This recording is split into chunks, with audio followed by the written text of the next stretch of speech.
In a time of ancient splendor, Lin Feng finds himself traversing a new world, masquerading as a eunuch.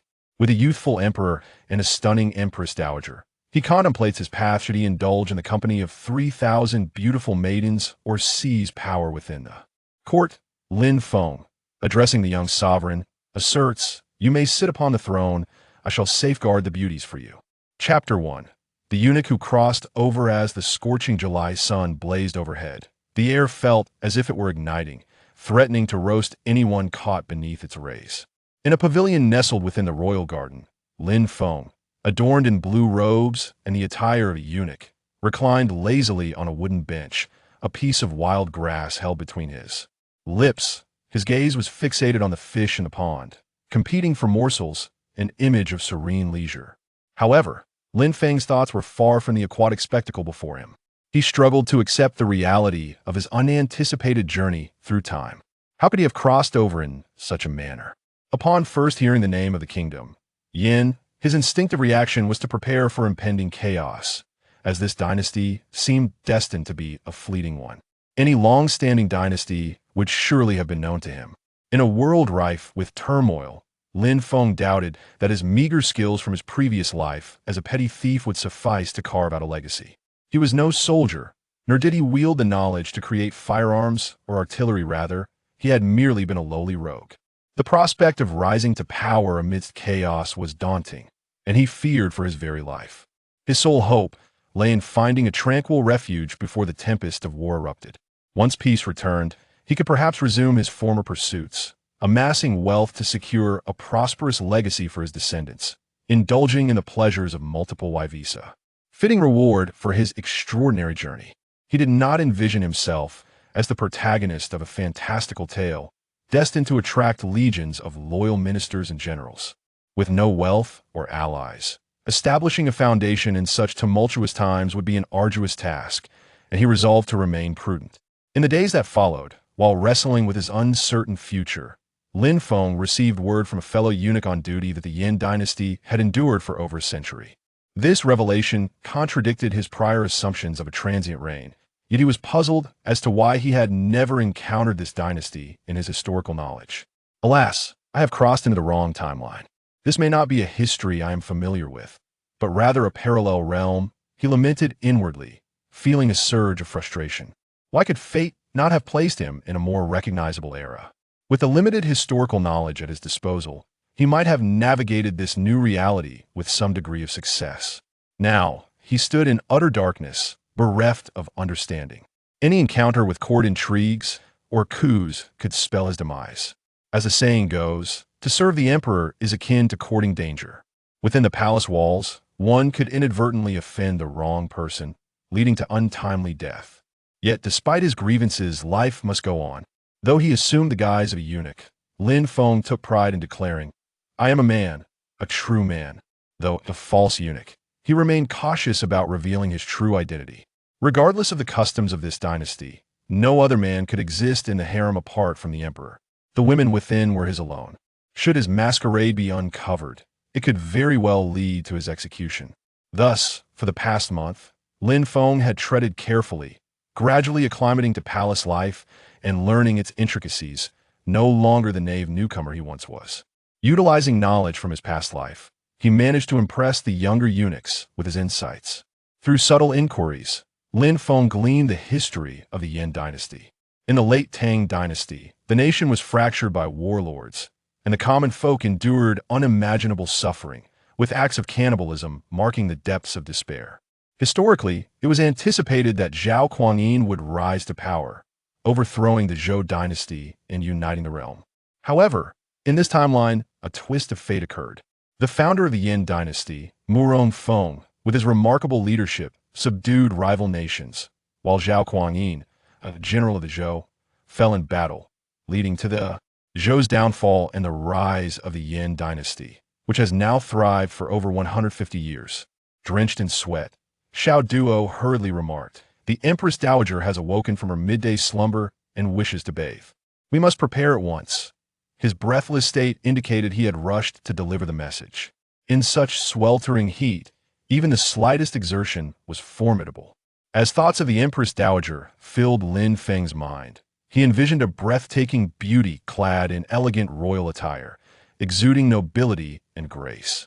Her delicate features and alluring presence stirred within him an undeniable impulse, making him reluctant to linger in the presence of the Empress Dowager, who resided in Ciida. Hauled at merely 20 years of age, the Empress Dowager had become a widow soon after the ascension of her husband, who had succumbed to excesses, leaving behind a young prince and a youthful widow. With the emperor being her sole heir, it was only natural for the prince to inherit the throne, and the queen thus became the Empress Dowager, governing alongside the juvenile emperor. Lin Feng, what are you daydreaming about? Did you not hear me? The Empress Dowager requires her bath. We must prepare. Xiao Duo, noticing Lin Feng's distraction, repeated his urgency.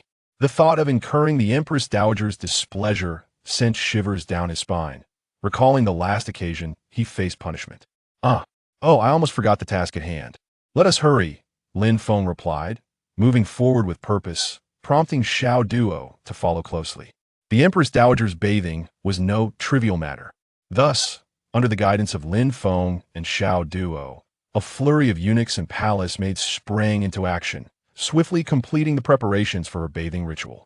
After pouring the final bucket of warm water into the tub, Lin Feng tested the temperature, ensuring it was just right before approaching the Empress Dowager's bed. Your Highness, the water is ready. May I assist you to the bathing chamber? He inquired. With a languid stretch, the Empress Dowager replied, Help me up. The heat is unbearable. I am quite fatigued. Merely moving a little makes one sweat profusely, which is most uncomfortable. Without a word, Lin Feng swiftly took her delicate hand, guiding her toward the bathing tub. Due to the stifling heat and her location within her private chamber, the Empress Dowager wore a sheer, diaphanous garment that left little to the imagination, revealing her exquisite form. Lin Feng could see the intricate embroidery of a vibrant peony on her attire, a detail that left an indelible impression on his mind. Due to the proximity to the Empress Dowager, Lin Feng could even perceive the faint scent of her body, tinged with a hint of perspiration, which stirred some unseemly thoughts within him. In the absence of undergarments in ancient times, Lin Feng's bodily responses were quite evident, and he worried that his masquerade as a eunuch might be exposed.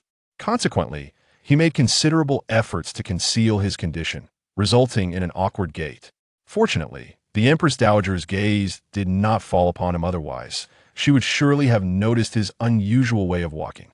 Upon reaching the edge of the bathing tub, the two personal maids of the Empress Dowager, Xia He and Xiao Xiang, stepped forward and performed a graceful bow before her, then proceeded to assist her in disrobing. The Empress Dowager waved her hand, instructing Lin Feng to withdraw. He promptly bowed and retreated, feeling the overwhelming allure of the Empress Dowager and fearing that remaining in her presence might lead him to act recklessly. Observing Lin Feng's flushed complexion and peculiar gait, Xiao Duo Zi inquired with concern. What is the matter? Are you unwell? Should we summon the imperial physician? Just moments ago, Lin Feng appeared fine, so her worry was understandable. I am fine, I just need to rest for a while, Lin Feng replied, not daring to disclose the true cause of his discomfort. Without waiting for Xiao Duo Zi's response, he hastened towards his quarters. In an effort to divert his attention, Lin Feng retrieved a book from beneath his bed, one that he had acquired from elsewhere. This tome chronicled the rise of the Dayan dynasty, lavishly praising its founder, Emperor Mu Rongfeng, as a prodigious talent, a celestial being descended from the stars. The effusive language employed by the author was overwhelming, leaving Lin Feng bemused at how such adulation could be penned. Nonetheless, reading this book was not without merit. It briefly outlined the administrative systems of the Dayan dynasty. For instance, it introduced the innovative provincial system, a three-tiered administrative structure comprising provinces, prefectures or states, and counties. This was a notable advancement compared to the previous Tang dynasty, which had adhered to a county system, even though it established higher administrative divisions known as circuits, which were largely nominal and did little to enhance central governance. The Zhengshi Tang managed daily affairs, composed of a core group of 5 officials, a prime minister on each side and 3 advisors. Together with the 6 ministers, they handled national matters. The Junwu Yuan oversaw military affairs but lacked the authority to mobilize troops. Any such orders require the issuance of a dispatch from the Ministry of War, which would then provide the necessary credentials to the generals. The Junwu Yuan was led by a grand marshal, supported by several deputy marshals. The Yishur Tai was responsible for oversight, wielding the power to impeach anyone, albeit without actual authority. The Deyin dynasty stipulated that no severe punishment could be meted out to high-ranking officials, allowing for accusations based on hearsay without the necessity of evidence. Furthermore, the Yishur Tai was obligated to collaborate with the Ministry of Personnel to evaluate officials nationwide, bestowing it with considerable influence. While engrossed in his reading, Lin Feng was suddenly startled by the sound of someone entering. He quickly closed the book and concealed it behind him, raising his gaze apprehensively. It would spell trouble if anyone discovered his literacy. The royal family preferred their servants to remain uneducated and compliant. Upon recognizing Qiu Xiang as the visitor, Lin Feng stood and asked, "Sister Qiu Xiang, what brings you here?" "Oh, I heard from Xiao Duo Z that you were unwell, so I came to check on you. Are you all right?" Qiu Xiang inquired, stepping closer to touch Lin Feng's forehead. "You don't seem to have a fever." While evading her hand, Lin Feng replied, "Sister Qiu Xiang, please sit." "Very well," she said, gracefully taking a seat beside him. "Given the current heat, it is easy for one to fall ill. If you were to become ill, it would hinder your ability to care for the Empress Dowager, wouldn't it?" As she spoke, she edged closer to Lin Feng. Subtly, Lin Feng shifted slightly away from Qiu Xiang and said, "I understand, Sister Qiu Xiang. I will take good care of myself." His actions were not due to any lack of appreciation for Qiu Xiang's beauty. On the contrary, she was undeniably attractive. Though she lacked opulent clothing and fine cosmetics, her charm was undeniable. It was precisely Qiu Xiang's beauty that made Lin Feng cautious of proximity, for he feared that his baser instincts might lead him astray, jeopardizing his false identity as a eunuch. A perilous predicament indeed. As Qiu Xiang moved closer once more, her gaze inadvertently wandered towards Lin Feng's lower half, causing him considerable anxiety. He ventured to ask, "Sister Qiu Xiang, is there something specific you wish to discuss with me?" With a serious expression, Qiu Xiang replied, "What? Am I not allowed to visit if there's nothing wrong? Do you find me so intolerable that you would prefer I leave?" Despite her words, her eyes glistened with unshed tears, yet she showed no inclination to depart. Lin Feng hastily explained, "Sister Qiu Xiang, that's not my intention. You know I'm not eloquent, please don't take offense." He displayed a hint of embarrassment. With a sudden burst of laughter, Qiu Xiang said, "You silly boy, do you really think I could be angry at you? Enough jesting. I came today to discuss something important with you." Perplexed by her abrupt shift in demeanor, Lin Feng inquired, "What is it, Sister Qiu Xiang? Please share it with me." "Well, the head eunuch in charge of the CI de Palace has been reassigned to the Northwest Military, leaving his position vacant. The Grand Eunuch Wang has proposed several candidates, but the Empress Dowager has not been pleased with them. They lack the cleverness required for such duties," Qiu Xiang elaborated, her gaze softening as she continued. "Just moments ago, Grand Eunuch Wang brought forth another candidate, recommended by the supervisor of royal meals, Eunuch Wu.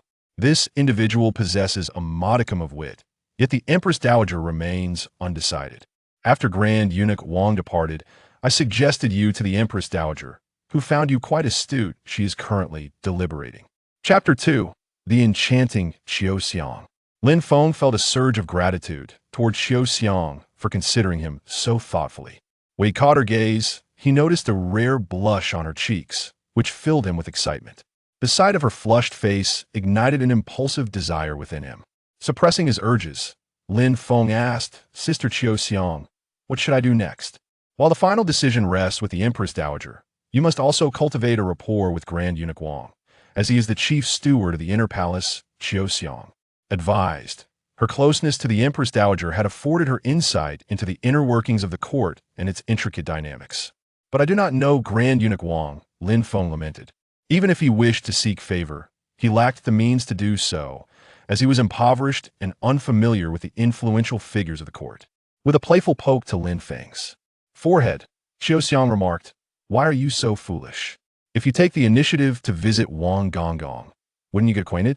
Casting a glance at Qiu Xiang, Lin Feng wore a troubled expression and replied, "Even if I were to visit Wang Gonggong, I cannot go empty-handed, can I?" Noticing Lin Feng's embarrassment, Xiao spoke up. "Ah, sister has already thought of that for you. Wang Gonggong has a fondness for jade. Conveniently, I possess a jade pendant that the Empress Dowager bestowed upon me last time.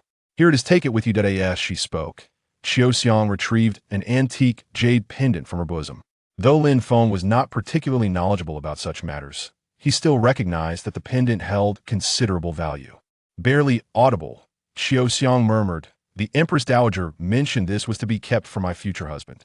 Of course, the latter part of her statement was rather vague, and Lin Feng did not catch it clearly. Looking up at Xiao, Lin Feng inquired, "What did you say?" At this question, Xiao's face blossomed with a deeper shade of crimson. She sprang to her feet, stamping her foot, and exclaimed, "Nothing, you rascal."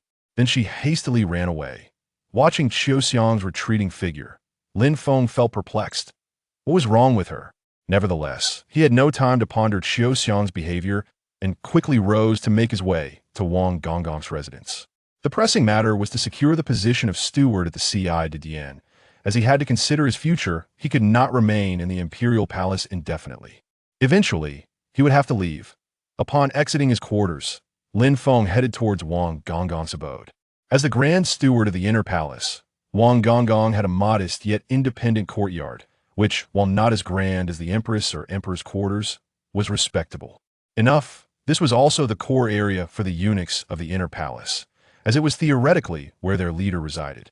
Before long, Lin Feng arrived at Wang Gonggong's small courtyard. However, he lingered hesitantly outside, unsure whether Wang Gonggong would receive him given the abruptness of his visit. Moreover, it was his first time delivering a gift, which made him somewhat anxious. After a moment's hesitation, Lin Feng steeled himself and strode towards Wang Gonggong's courtyard. Just as he approached the entrance, a duty eunuch obstructed his path and inquired, "Which palace are you from? What brings you here?" "This esteemed Gonggong, I am from Ci de Dian, serving the Empress Dowager, and I am here to see Wang Gonggong," Lin Feng explained hastily. He mentioned the Empress Dowager to facilitate his meeting with Wang Gonggong, as it was ambiguous enough to suggest he might be delivering her command. After scrutinizing Lin Feng for a moment, the duty eunuch hesitated slightly before allowing him to enter and promptly hurried to inform Wang Gonggong in his study. As a grand steward of the inner palace, Wang Gonggong's courtyard was quite impressive. Although it couldn't compare to the sleeping quarters of the emperor or empress, having such a courtyard within the inner palace signified Wang Gonggong's status. The courtyard was adorned with various flowers and plants, along with a few quaint pavilions, though it lacked flowing water. After all, as a royal servant, Wang Gonggong could not be overly extravagant, otherwise it might provoke displeasure from the emperor or empress and invite criticism from the ministers, leading to unfavorable consequences. Before long, the earlier duty eunuch emerged and informed Lin Feng, "Wang Gonggong has summoned you." "Thank you, esteemed Gonggong," Lin Feng replied to the duty eunuch before proceeding to Wang Gonggong's study. He knocked on the door and announced, "This servant Lin Feng seeks an audience." "Come in," came a sharp yet authoritative voice. Upon entering, Lin Feng beheld an elderly gentleman, perhaps in his 50s, seated at a desk, engrossed in some reading. Without question, this was Wang Gonggong, the grand steward of the inner palace. Lin Feng quickly stepped forward and said, "This servant pays his respects to Wang Gonggong." Once Lin Feng rose, Wang Gonggong inquired, "Have you come here because the Empress Dowager has issued a decree?" No. This servant merely wished to pay a visit to Wang Gonggong. I heard that Wang Gonggong has a fondness for jade, and I happen to possess a jade pendant, a gift from the Empress Dowager. Being a simple man, I do not discern its worth, so I hope Wang Gonggong could appraise it for me," Lin Feng explained, promptly producing the jade pendant Xiao had given him, and presenting it to Wang Gonggong. Wang Gonggong accepted the pendant, glancing at it briefly and recognizing it as a fine piece. Over the past year, he had amassed a collection of jade and jade artifacts, though most were of lesser quality. His tenure as Grand Steward had been relatively short, and following the emperor's untimely demise not long after ascending the throne, the court's power had largely fallen under the control of Prime Minister Li Henian. Consequently, Wang Gonggong's influence had diminished considerably. Thus, receiving such a jade pendant from Lin Feng naturally stirred a sense of excitement within him. With an air of composure, Wang Gonggong began to examine the pendant, remarking, this is indeed a remarkable piece. This jade pendant likely dates back to the time of the Taizu, intended as a reward for ministers. Indeed, Wang Gonggong possesses great knowledge of such matters. As for me, a mere simpleton, I cannot discern its value, Lin Feng replied, then shifted his tone, continuing, since I have no use for this pendant if Wang Gonggong does not mind. Could you kindly keep it for me? Well, that may not be appropriate, Wang Gonggong replied, though his expression showed no intention of returning the pendant, continuing to toy with it in his hands. What could be inappropriate about it? As the saying goes, a fine sword is gifted to a hero, and beauty to a worthy suitor. If I were to keep this pendant, would it not be a waste of such a treasure? Lin Feng urged, his tone earnest. After studying Lin Feng, Wang Gonggong suddenly posed an unexpected question. Are you from the Empress Dowager's palace? Setting the jade pendant aside, Wang Gonggong approached Lin Feng and circled him, stating, the steward eunuch from the Empress Dowager's palace has been reassigned to oversee military affairs in the northwest. Yes, I'm aware of that. I have heard that Wang Gonggong has been seeking a new steward eunuch for the Empress Dowager. Lin Feng quickly responded, realizing that Wang Gonggong understood the intent of his visit. The selection of a steward eunuch for the Empress Dowager ultimately rests with her. We can only make recommendations, but we cannot guarantee anything, Wang Gonggong remarked, pacing slightly. This servant is fully aware of that, Lin Feng replied, bowing respectfully and saying, thank you for your support, Wang Gonggong. Wang Gonggong waved his hand and said, this matter is beyond my authority. Tomorrow, I shall visit the Empress Dowager again and discuss it with her. As for the outcome, it depends on her decision. Thank you, Wang Gonggong. In that case, this servant shall take his leave and not disturb your leisure, Lin Feng said. Seeing Wang Gonggong gesture for him to depart, Lin Feng bowed and exited. Just as Lin Feng stepped out of Wang Gonggong's study, he noticed the duty eunuch at the entrance leading someone who appeared to be a steward eunuch towards Wang Gonggong's study. Lin Feng quickly stepped aside. The duty eunuch approached the door of Wang Gonggong's study and quietly reported, Godfather, Gonggong Wu from the Shangshan Bureau has arrived. After a moment, Lin Feng heard Wang Gonggong's voice from within. Let him in. The duty eunuch gestured for Gonggong Wu to enter before retreating. With a pang of regret in his heart, Lin Feng trudged toward his residence, feeling despondent. Today had truly been a case of losing both the cherished object and the opportunity to accomplish his goals. Meanwhile, in the study of Wang Gonggong, the rotund Wu Gonggong sat opposite him, using his plump hand to lift the lid of his teacup, dispersing the floating tea leaves. He took a sip and remarked to Wang Gonggong, this exquisite Bai Luo Chun tea is indeed delightful. Last time, we managed to acquire some, but alas, it pales in comparison to the quality you possess. Wang Gonggong did not engage with Wu Gonggong's comment, but instead inquired, Wu Gonggong, your visit today is not merely for the enjoyment of tea, is it? Chapter 3 Wang Gonggong set down his teacup and Wu Gonggong spoke up. Isn't it all about our family's disappointing offspring? I've heard that the Empress Dowager holds a favorable view of our child, but I wonder when this matter will be settled. Casting a glance at Wu Gonggong, Wang Gonggong felt a sense of disdain. You believe that a mere 100 taels of silver would suffice to accomplish such a significant affair? This matter, of course, depends on the Empress Dowager's decision. We are but servants of the royal family. We shall act according to her wishes. Wu Gonggong shot a glance at Wang Gonggong, silently cursing under his breath. He reluctantly retrieved a silver note from his bosom and handed it to Wang Gonggong, saying, this is a small token from me. I hope Wang Gonggong will not find it lacking. Wang Gonggong casually accepted the note, glancing at it to confirm it was indeed for 100 taels, and discreetly stored it away. He remarked, let me remind you of something. The Empress Dowager has someone in mind, one of her own palace attendants. Thus, the success of your endeavor is only 50-50. Is that so? Wu Gonggong inquired. One would think that a mere minor steward would not require the Empress Dowager's personal selection. We only heard of this today. The Empress Dowager is quite pleased with him. If he weren't so young, she would have already promoted him to a steward position. Wang Gonggong replied. Understanding Wang Gonggong's tone, Wu Gonggong quickly retrieved another 100-tael note and handed it over. Wang Gonggong accepted it, stating, we will do our utmost regarding this matter, but as I said, it ultimately depends on the Empress Dowager's will. In that case, I thank you, Wang Gonggong. Wu Gonggong replied. After some light conversation, Wu Gonggong stood to take his leave, while Wang Gonggong proceeded towards the Empress Dowager's quarters. Upon arriving at the Empress Dowager's chambers, Wang Gonggong found Lin Feng and Xiao Duozi on duty. Noticing Wang Gonggong's arrival, Xiao Duozi stepped forward and bowed, saying, "This servant pays respects to Wang Gonggong. I have a matter to discuss with the Empress Dowager. Please report it at once." Wang Gonggong, being of higher status, felt no need for pleasantries with such a lowly attendant. "Yes, I shall go at once," Xiao Duozi replied, leading Wang Gonggong towards Siida Hall.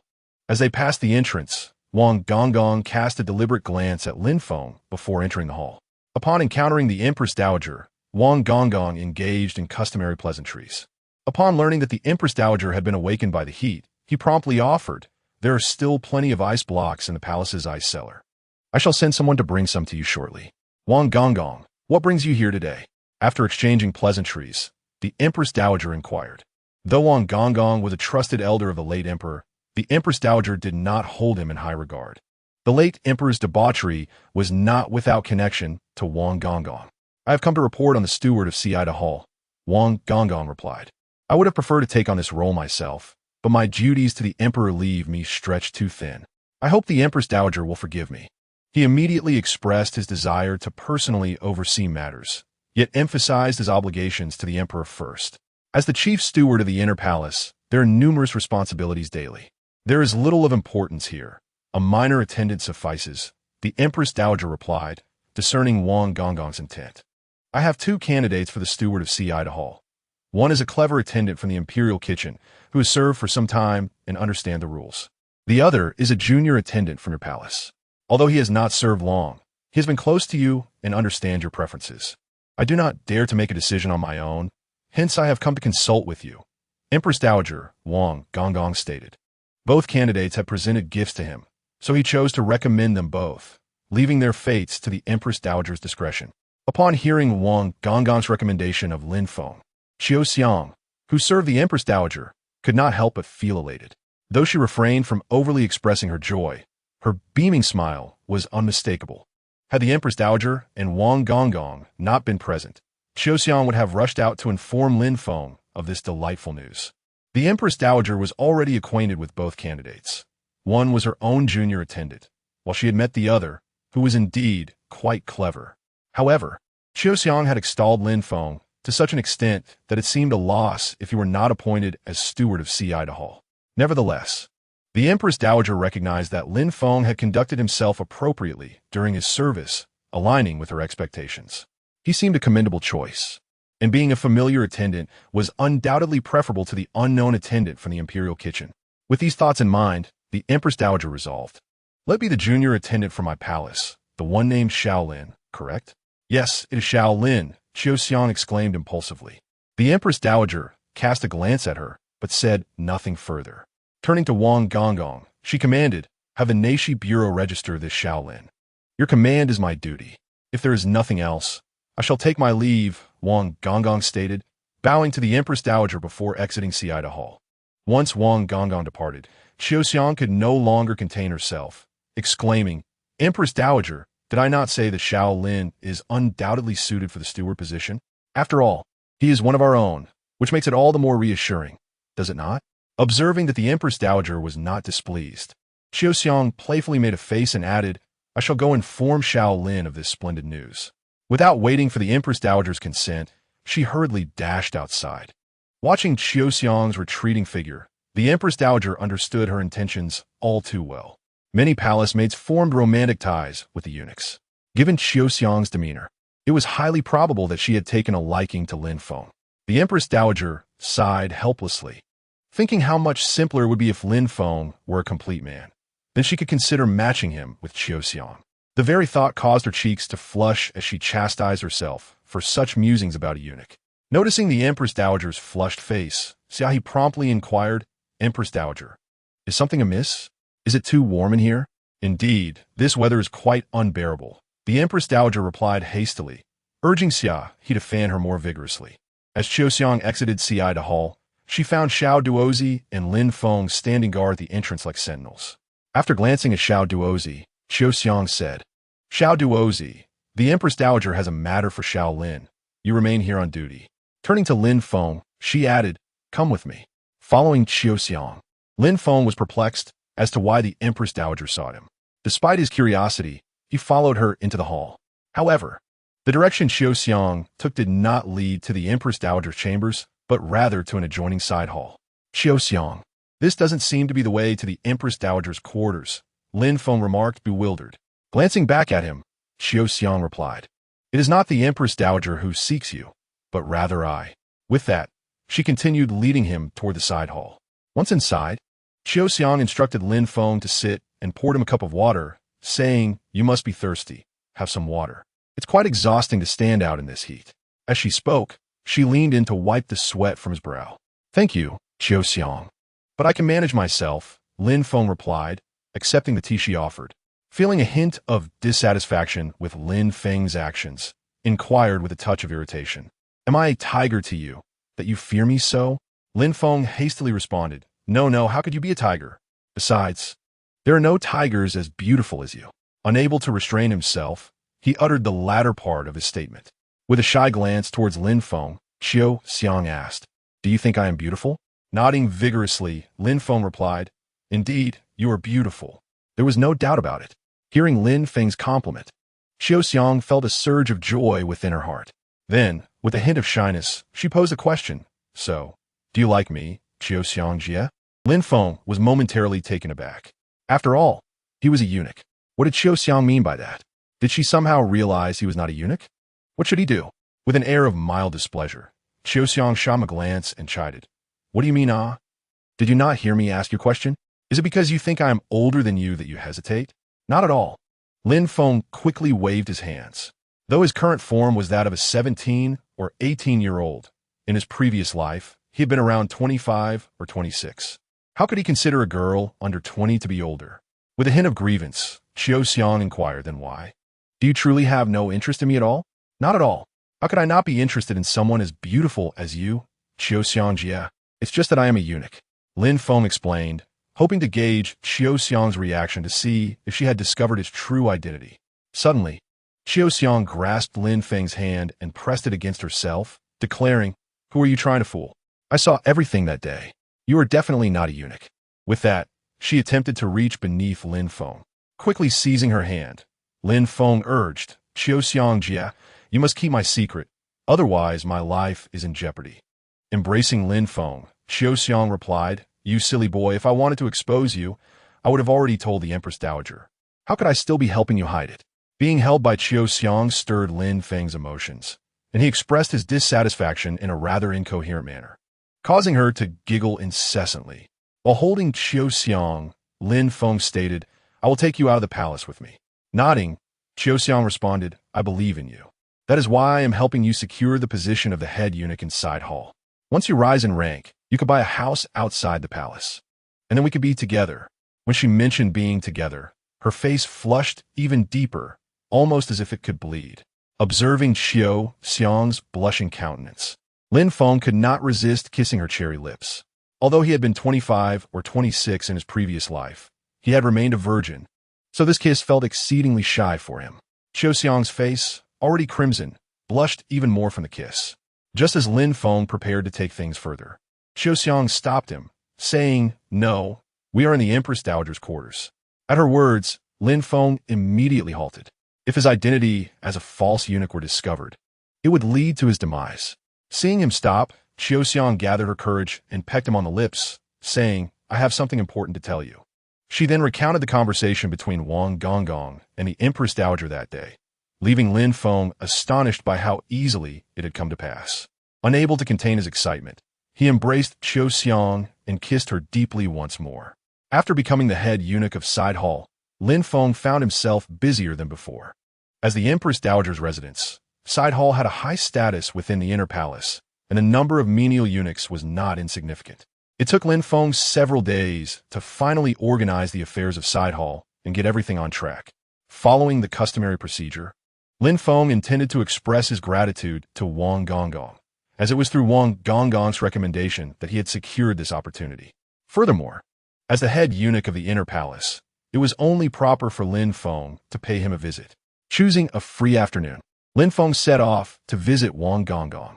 Having nothing substantial to gift, Lin Feng decided to offer 100 taels of silver. A generous token considering the Empress Dowager had recently bestowed several hundred taels upon him. With everything prepared, Lin Feng made his way to Wang Gonggong's residence. The same young eunuch from that day greeted him, but upon seeing Lin Feng dressed in the attire of a head eunuch, he welcomed him with great courtesy.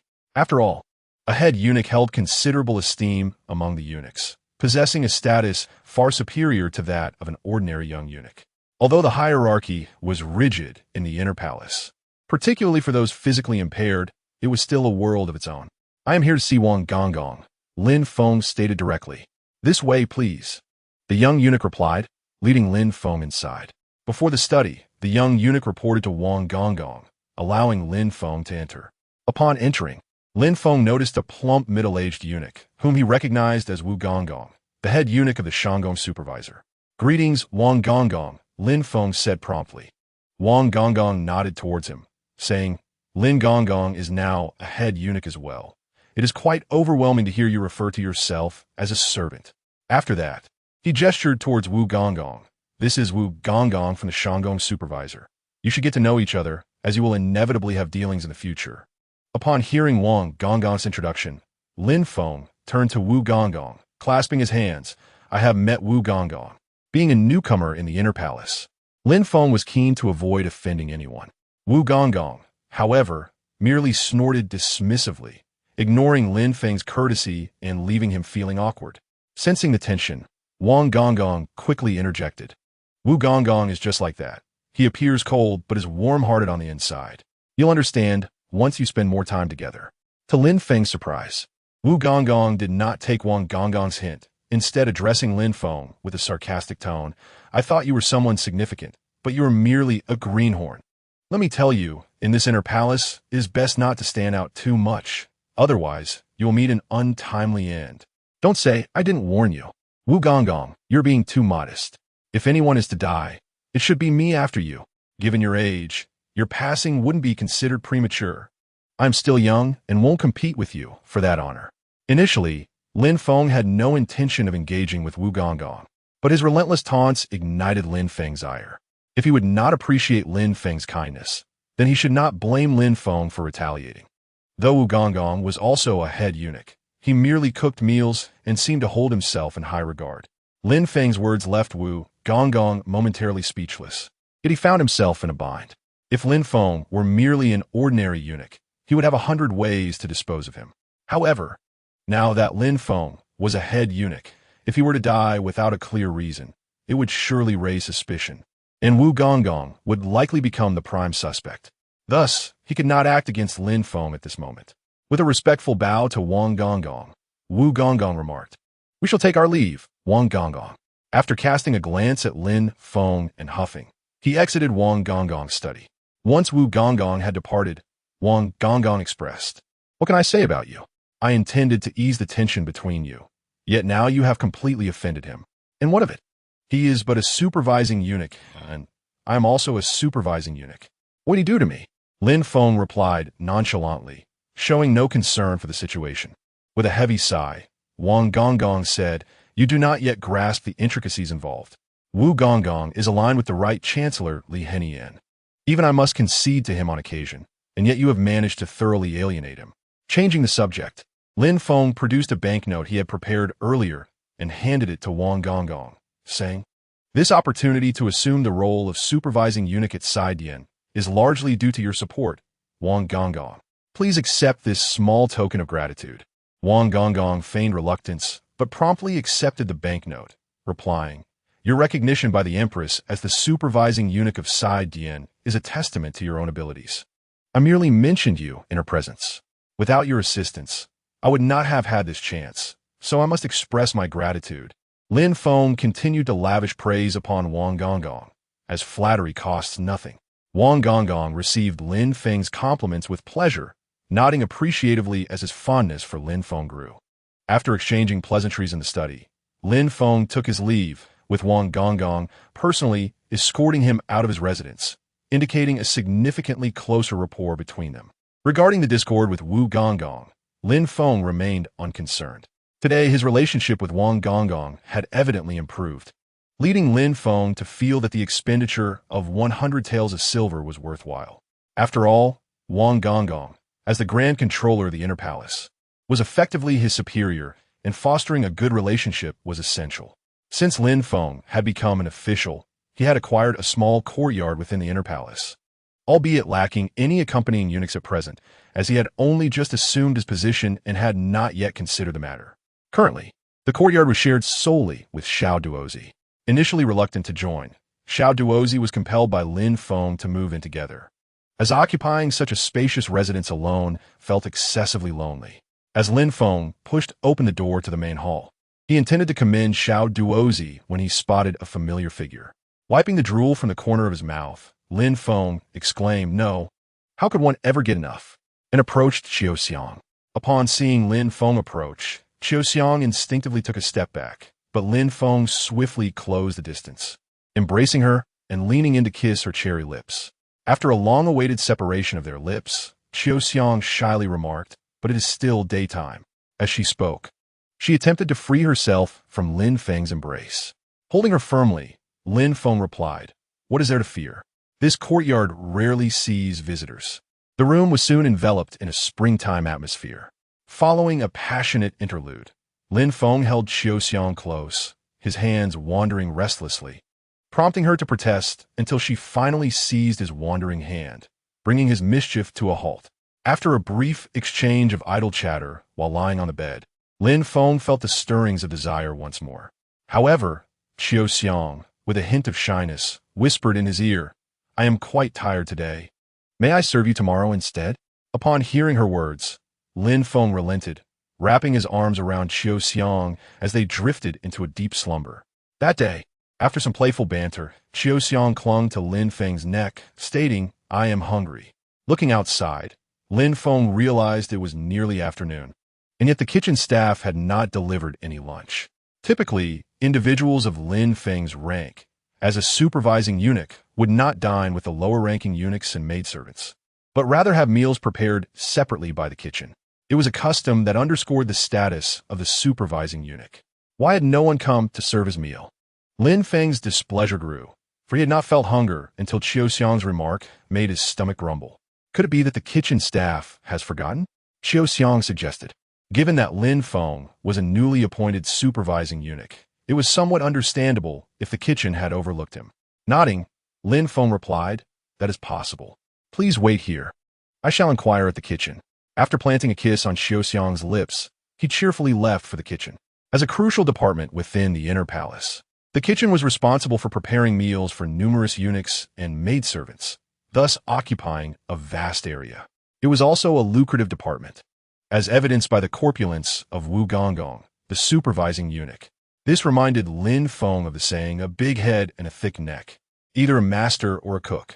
It seemed that the inside of the comedian was indeed profound. Upon arriving at the kitchen, Lin Feng found it nearly deserted, with only a few junior eunuchs busy preparing ingredients for dinner while the rest took a break. Although the junior eunuchs did not recognize Lin Feng, his deep blue robe indicated his status, prompting them to treat him with due respect. One junior eunuch hurriedly approached, kneeling and saying, "I pay my respects to you, Gonggong. May I inquire what brings you to the kitchen?" "Rise," Lin Feng said, feeling a sense of discomfort at the antiquated custom of kneeling. Once the junior eunuch stood, Lin Feng inquired, "Where's your supervising eunuch?" The kitchen, being a significant department, had more than just Wu Gonggong overseeing operations. Numerous junior supervisors were responsible for sourcing ingredients, cooking, and related duties. Lin Feng sought one of these junior supervisors, as Wu Gonggong likely would not visit the kitchen for many days. "Oh," the junior eunuch nodded, signaling understanding. Lin Feng continued, "Who was responsible for delivering meals to the various supervisors today?" "Very well. Now, may I ask why no one has delivered meals to the supervising eunuch of Saidian?" Lin Feng questioned. "Since you're the one responsible for meal deliveries, you must know why my meal has not arrived." Gazing at Lin Feng with trepidation, the junior eunuch quickly knelt again, exclaiming, "I deserve death. Please forgive me, Lin Gonggong." "You know me?" Lin Feng was taken aback that this junior eunuch recognized him, without having introduced himself. Was he already known within the inner palace? Nodding, the junior eunuch replied, yes. Then tell me, why was my meal not delivered? Lin Feng pressed. He did not wish to unduly pressure the junior eunuchs, understanding that mistakes could happen, as long as they were rectified in the future. I cannot say, the junior eunuch said, keeping his gaze downcast, repeatedly bowing his head but remaining silent. The junior eunuch's refusal to speak only fueled Lin Feng's suspicions. Was there an intentional directive to neglect him? This was unacceptable. Seizing the junior eunuch by the arm, Lin Feng demanded, speak. Who instructed you to do this? I dare not say. Please spare me, Lin Gonggong. I am merely a lowly errand eunuch. The junior eunuch pleaded, tears streaming down his face as he addressed Lin Feng. However, he did not reveal who had given the orders. Lin Feng declared while throwing the young eunuch to the ground, if you refuse to speak, I shall deliver you to the Shinxing Sea. Once you arrive there, I fear you will find it exceedingly difficult to emerge unscathed. Lin Feng squatted down before the young eunuch and spoke. He had only recently learned about the Shinxing Sea, a violent department within the inner palace specifically tasked with punishing errant palace maids and eunuchs. Generally, one enters standing and exits lying down. Of course, those fortunate enough may emerge with half their lives intact, while the unfortunate may leave merely as a lifeless corpse. Thus, within the inner palace, the Shinxing Sea was undoubtedly a formidable presence. Please spare me, Master Lin, the young eunuch pleaded, kneeling and bowing fervently, causing blood to trickle from his forehead. Yet he continued to beseech Lin Feng for mercy. Speak. Who commanded you to act in this manner? Lin Feng pressed once more. The young eunuch persisted in his supplication, stating, Master Lin, I cannot disclose that. If I do, my life will be forfeit. If you remain silent, your life is forfeit now. Speak, and you may follow me. I shall protect you, Lin Feng promised directly. The young eunuch displayed a semblance of spirit, and having offended someone, he could only seek refuge under Lin Feng's protection, thus ensuring his loyalty. Raising his head to glance at Lin Feng, the young eunuch inquired, Are you truly serious, Master Lin? Pray tell, what is your name? From this moment forth, you shall be my attendant.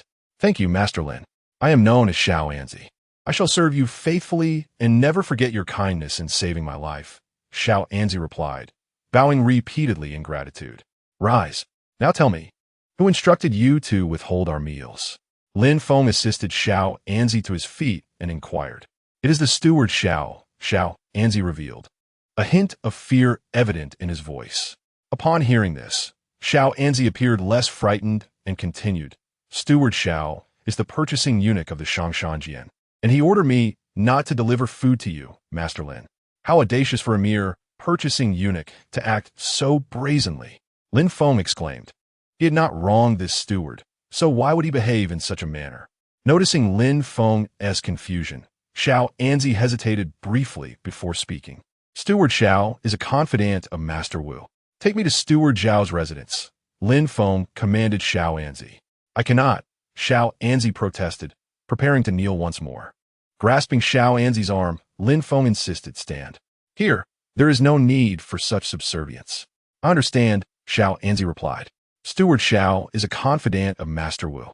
Do not worry. Should any trouble arise, I shall be here to protect you. Just lead me there with confidence.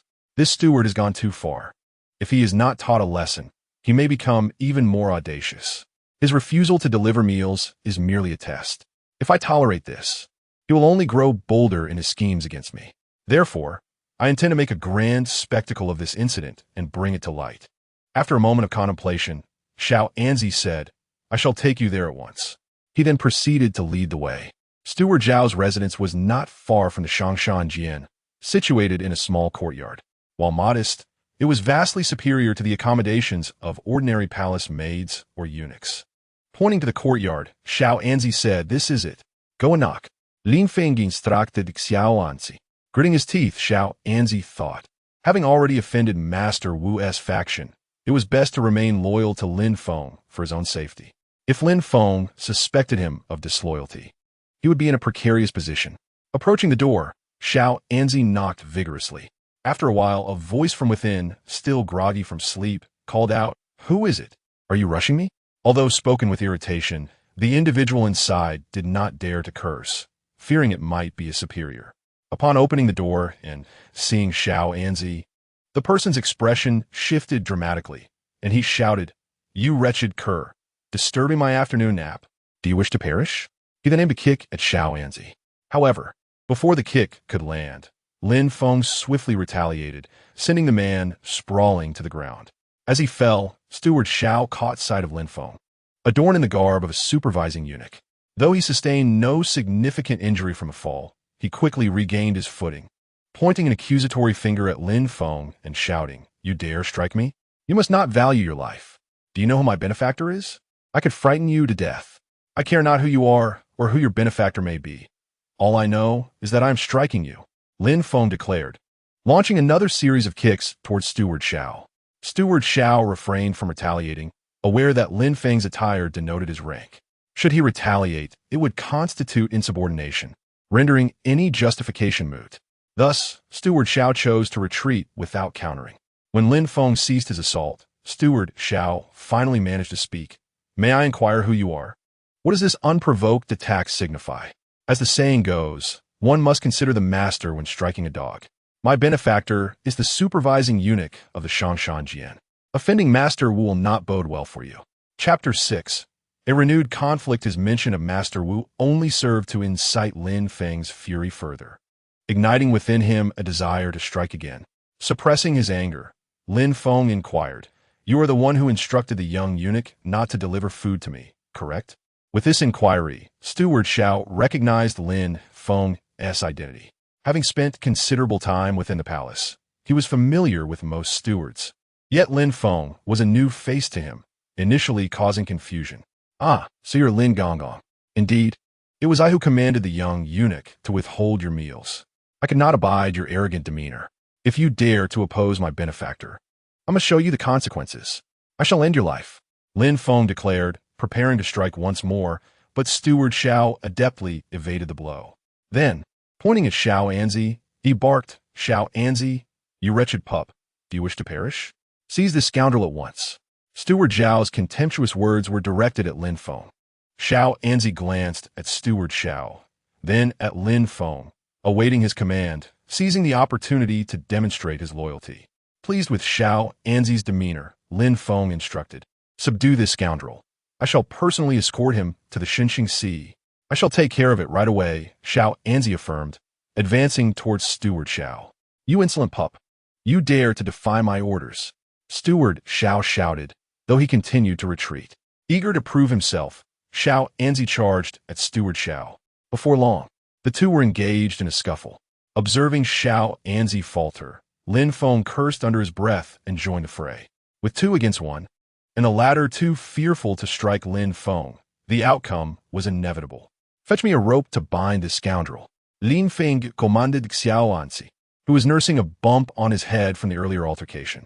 Before long, Xiao Anzi returned with a rope, securely binding Steward Xiao. Observing the bound Steward Xiao, Lin Feng felt an inexplicable surge of anger and delivered several kicks to him. He then remarked, "Once we arrive at the Shinxing Sea, you shall behave." With that, he turned and strode towards the doorway. Just as he reached the threshold, he spotted Gongong Wu accompanied by several young eunuchs, evidently alerted by someone regarding the situation. Lin Feng, however, was unperturbed by Gongong Wu's arrival, confident in his own righteousness. "Gongong Wu, may I inquire what transgression our adopted son has committed that necessitates your personal intervention?"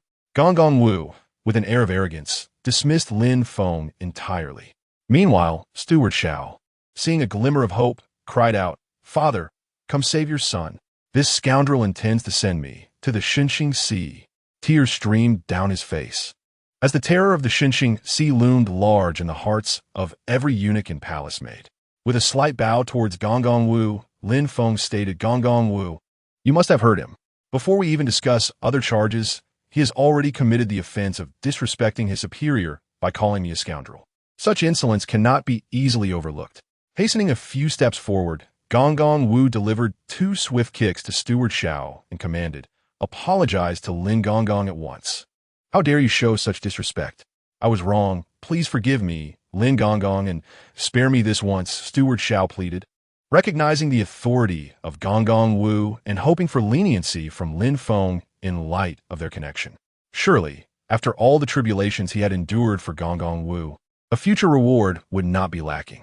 With that thought, he felt a sense of arrogance swell within him.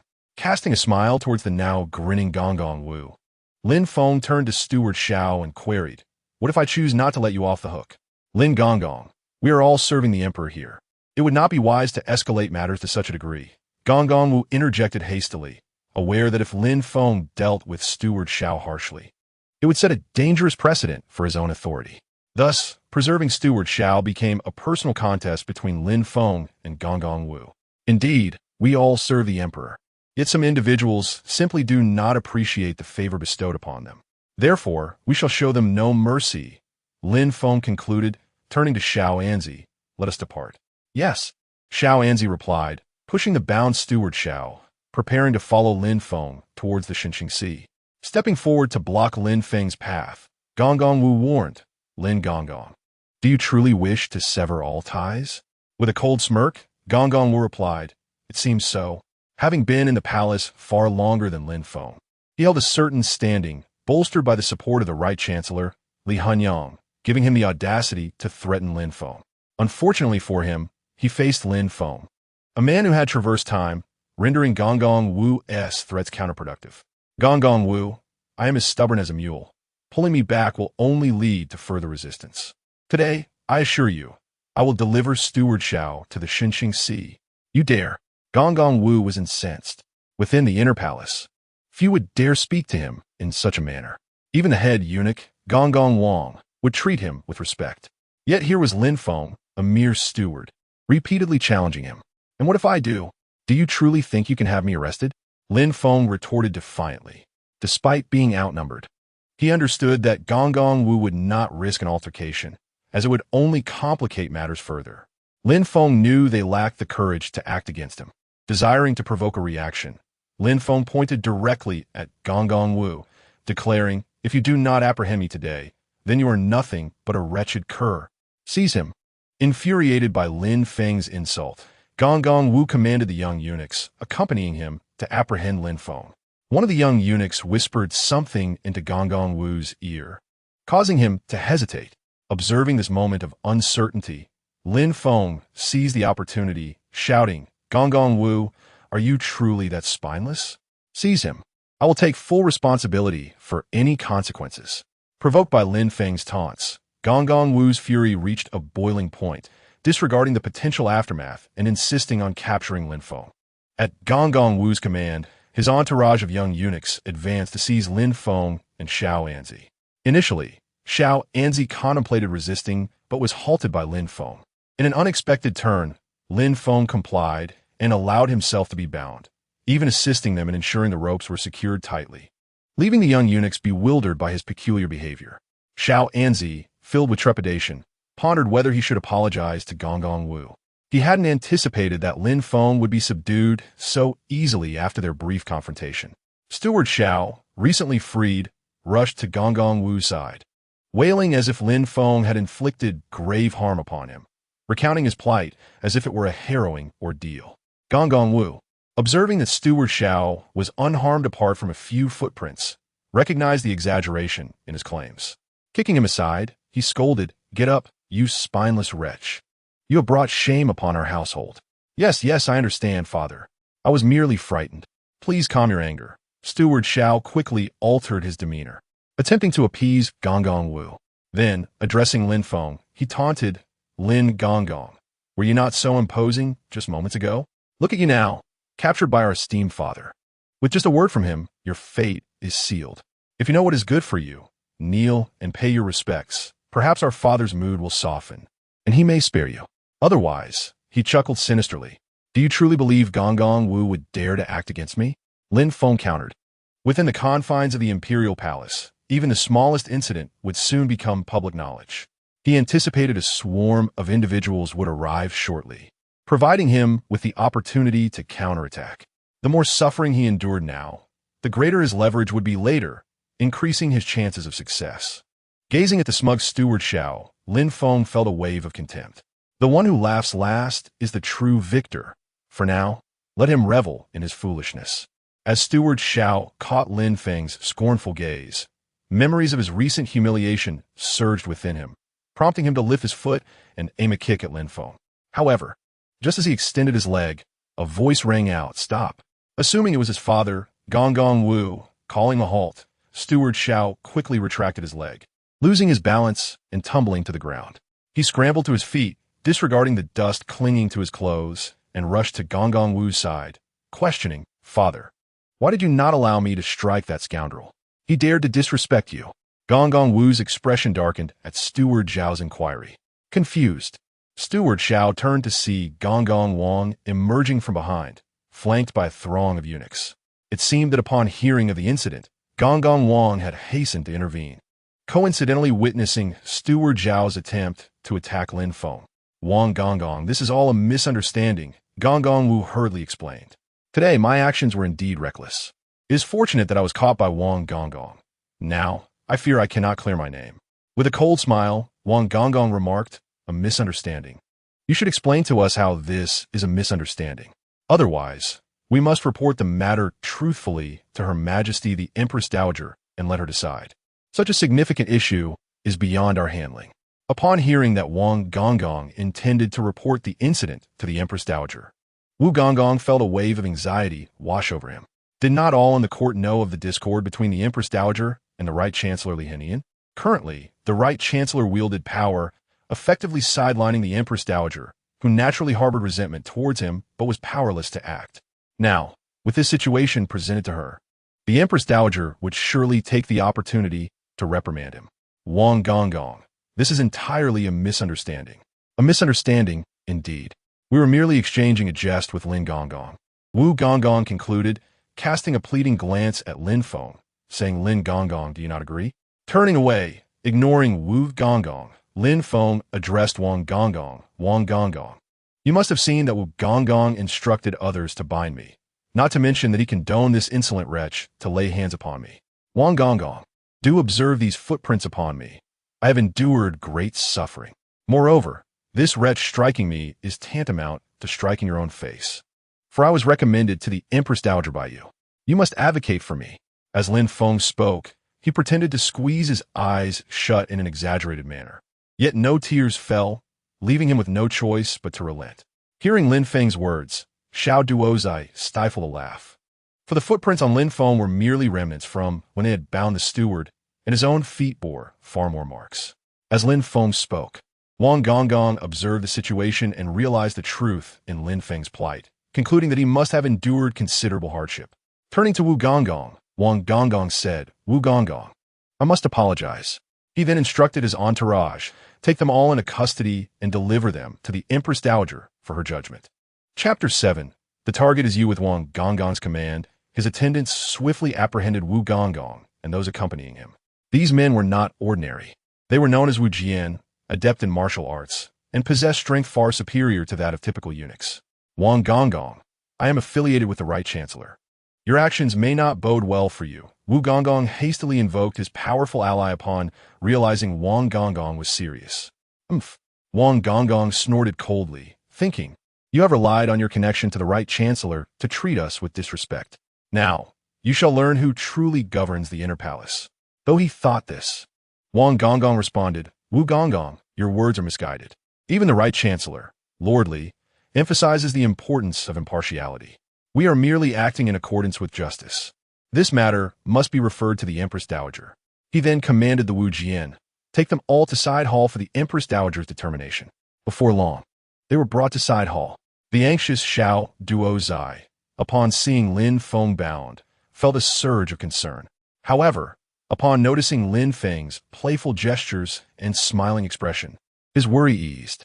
He hurriedly approached Wang Gong, saying, "This servant pays respects to Wang Gong. You must promptly inform the Empress Dowager, for there is an urgent matter that requires her judgment." Wang Gong, appearing somewhat anxious, urged Xiao Duozai to act swiftly. After a moment's hesitation and a glance at Lin Feng, who nodded, Xiao Duozai quickly replied, "I shall report this to the Empress Dowager." He dashed inside to relay the incident, including the news of Lin Feng's capture. Upon hearing of Lin Feng's apprehension, the Empress Dowager was taken aback, while Xiaoxiang panicked. Thankfully, upon hearing that Lin Feng was unharmed, her heart began to settle. "Let Wang Gonggong and his entourage enter," the Empress Dowager commanded. "Servant obeys," Xiao Duozai replied before retreating to usher Wang Gonggong and his group into the hall. The large assembly took up nearly half of the space within side hall.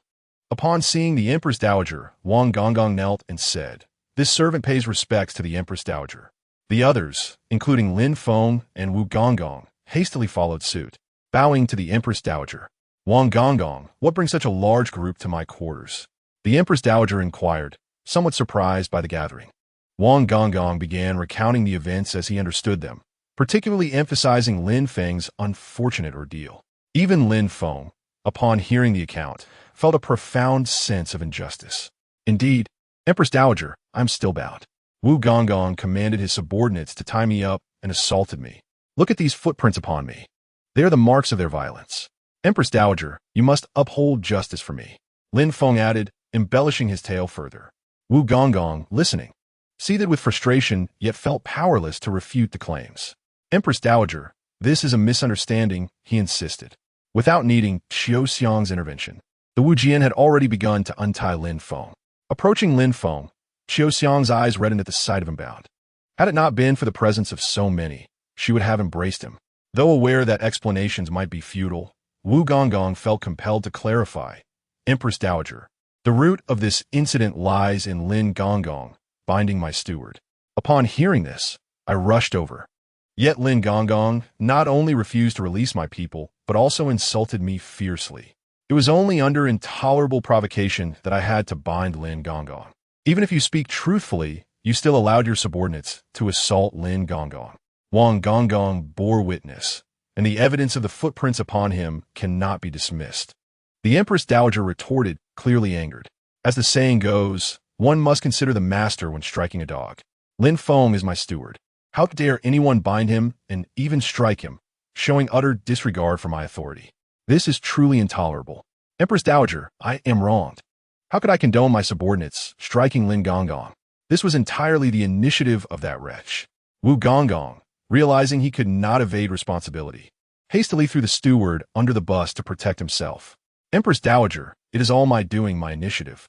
In retaliation against Lin Gonggong, I acted against him, and I beg for your forgiveness." The steward, feeling cornered, stepped forward to bear the blame. How could he dare to strike Lin Feng? However, with both Lin Feng and Wang Gonggong adamantly accusing him, he knew there was no way to explain himself.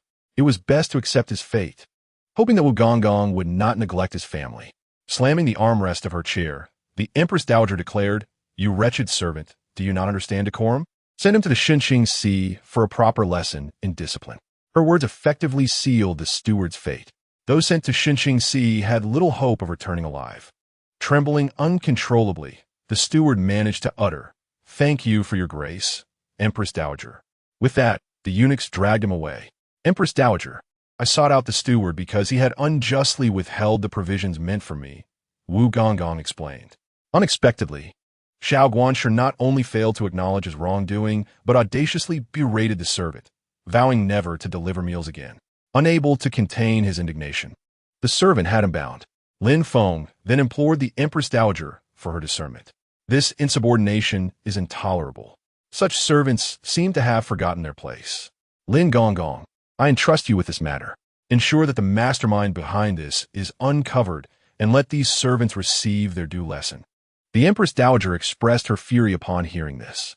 "I shall obey your command," Lin Feng replied, casting a triumphant glance at Wu Gonggong, as if to say, "Your fate is sealed." Once Wu Gonggong and Wang Gonggong departed, Lin Feng turned to the Empress Dowager, expressing gratitude for her support. "Rise. You are my steward, and I shall certainly protect you. However, I cannot impose severe punishment on Wu Gonggong for such a trivial matter, as he is an elder in the palace," the Empress Dowager said apologetically. After all, Lin Feng was indeed one of her own, and it would be remiss not to stand up for him when he had been wronged. "I understand, and I am grateful for your justice, Your Majesty," Lin Feng reiterated. His greatest victory lay in obtaining the authority to investigate Xiao Guanshi. He was convinced that Wu Gonggong had not maintained a spotless record over the years. And with a breakthrough from Xiao Guanshi, Dealing with Wu Gonggong would be but a trifling task. Thus, Lin Feng did not dwell on the matter. All right, you may take some rest. You have suffered today, and I am aware of it. Xiaoxiang, bring forth the jade ring that Wang Gonggong sent previously, and reward Xiaolin. The Empress Dowager instructed Xiaoxiang, who promptly complied with delight.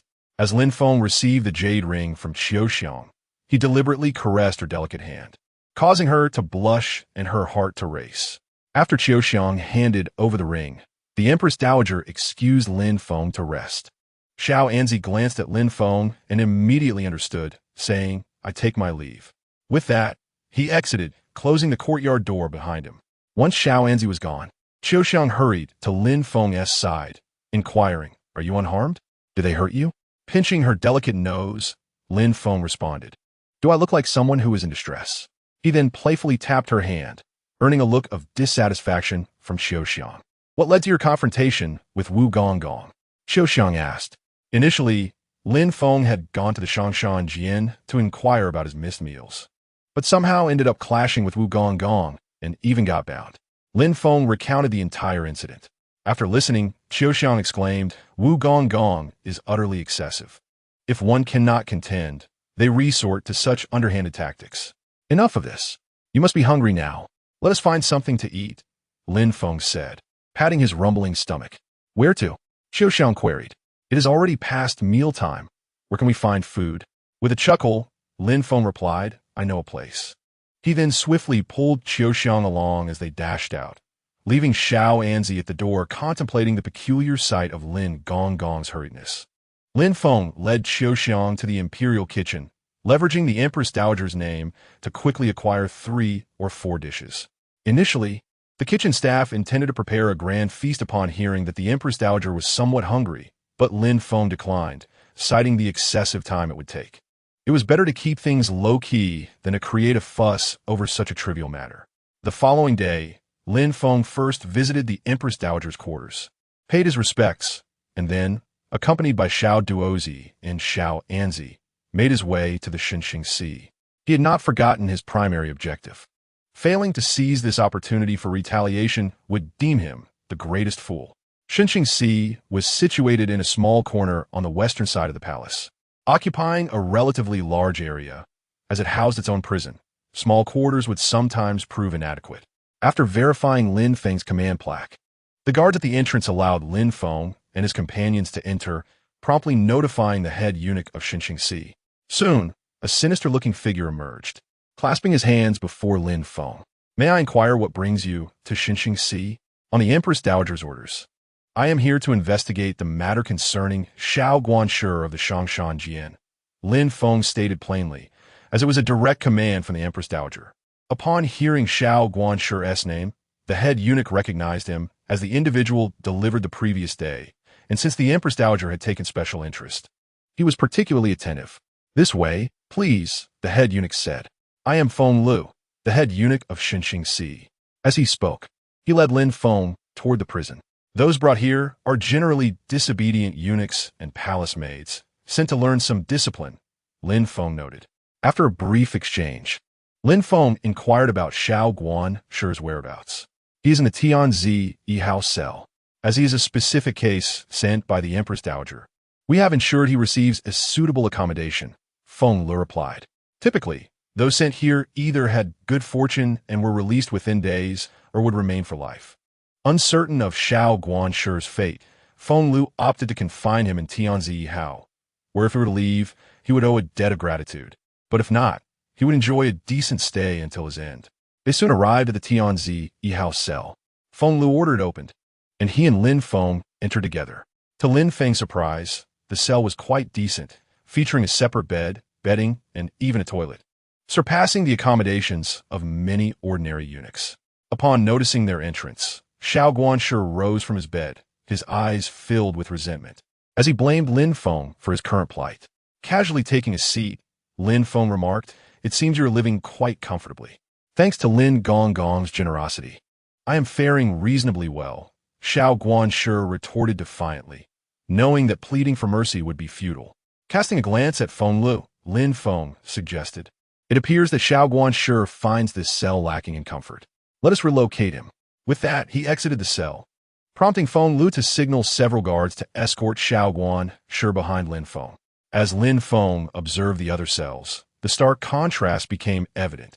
These communal cells, furnished with nothing more than straw on the floor, paled in comparison to Tianzi Hao. Lin Feng had not specified where Xiao Guanshi would be placed, so Feng Lu continued to lead him, following closely behind. Before long, Lin Feng guided Xiao Guanshi to a room resembling an interrogation chamber, equipped with various implements of torture, some still stained with fresh blood, indicating recent use. Pointing to a wooden frame in the center of the room, Lin Feng declared, "That spot seems suitable. Quickly, bind the prisoner there." Following Feng Li's command, Xiao Guanshi was restrained to the frame, leaving him with little mobility save for his mouth. Seated with an imposing demeanor, Lin Feng regarded Xiao Guanshi, inquiring, "Will you speak voluntarily, or shall we compel you to do so?" "Whatever I did, I shall bear the consequences. It is entirely up to you." Xiao Guanshi attempted to maintain his bravado, but the ominous presence of the torture devices rendered his resolve shaky. "Feng Gong, how do you typically handle uncooperative prisoners?" Lin Feng turned his head to face Feng Lu, the chief eunuch of the Smirking. "Remove the wooden block beneath him," Feng commanded decisively. Soon, the manager, Xiao, found himself in great discomfort. Previously bound and supported by the block, he was now suspended in mid-air, which was undeniably agonizing. "Manager Xiao, speak up. Who instructed you not to deliver food to us?" Lin Feng inquired. "It was entirely my own decision," Xiao insisted stubbornly, unwilling to divulge the truth. Deep down, he understood that death was inescapable, and he preferred to remain silent, hoping that Eunuch Wu would take care of his family in the meantime. Two executioners stepped out, brandishing whips dipped in brine, and began to strike Xiao. Each lash left a bloody mark on his body, the salt water enhancing the sting as if salt were being rubbed into his wounds. After just 2 strikes, Xiao could no longer endure and cried out. Yet he remained defiant in his silence. Lin Feng did not call for a halt, and the executioners, seasoned in their craft, understood the balance between severity and restraint. They would not allow the prisoner to perish, though each whip was delivered with force, designed to inflict excruciating pain without causing fatal harm. The torment was akin to a living death. "How does it feel, Manager Xiao?" Lin Feng queried. Not everyone possesses unyielding fortitude after several lashes. The pressure proved too much for Xiao, who eventually succumbed. "Continue," Lin Feng said with a calm detachment. More lashes fell, and Xiao finally lost consciousness. However, his respite was short-lived as the executioners doused him with cold water, jolting him back to awareness. "Lord Lin, don't waste your efforts. I will not divulge anything," Xiao retorted with a hint of mockery. Casting a glance at Feng Lu, Lin Feng remarked, "It seems this pain is insufficient. Manager Xiao appears to be unbothered. Eunuch Feng, let us change our approach. Use the iron brush," Feng Lu declared, recognizing that without a more formidable instrument of coercion, Xiao would remain obstinate. He produced the iron brush, the most feared tool of the Smirking. Upon seeing it alongside boiling water, Zhao's bravado waned, yet he still feigned composure. Lin Feng's scalp tingled at the thought of scalding water being poured over him, causing him to shudder. "Manager Xiao, I advise you to speak up to avoid this torment. This pain is something you cannot endure for long. Since you must confess, why subject yourself to such suffering?" "It was my own decision," Xiao reiterated defiantly. Though fear gripped him, he clung to his silence, secretly hoping Lin Feng would show mercy. Such a prospect was, however, unlikely. "This is your final chance. Speak or remain silent." Lin Feng's tone grew more severe. "It was my own decision," Xiao repeated through gritted teeth, praying for Eunuch Wu to rescue him. With a wave of his hand, Lin Feng commanded, "Commence the punishment." "Proceed," Feng Lu instructed the executioners. One of them then hurled a bucket of boiling water onto Xiao. Imagine it was the hottest time of the year, and a bucket of scalding water was splashed onto one's body. The sound of Zhao's agonized cries echoed through the cells of the Smirking, sending shivers down the spines of the other prisoners. As the executioner approached with the iron brush, fear washed over Xiao, his body trembling uncontrollably, his earlier bravado dissipating. "Lord Lin, have mercy.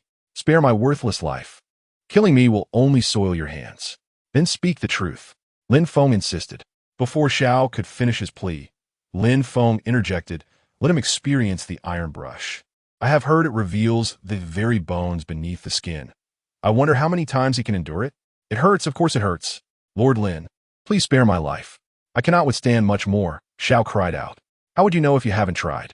Lin Feng replied, a devilish smile spreading across his face in Zhao's eyes.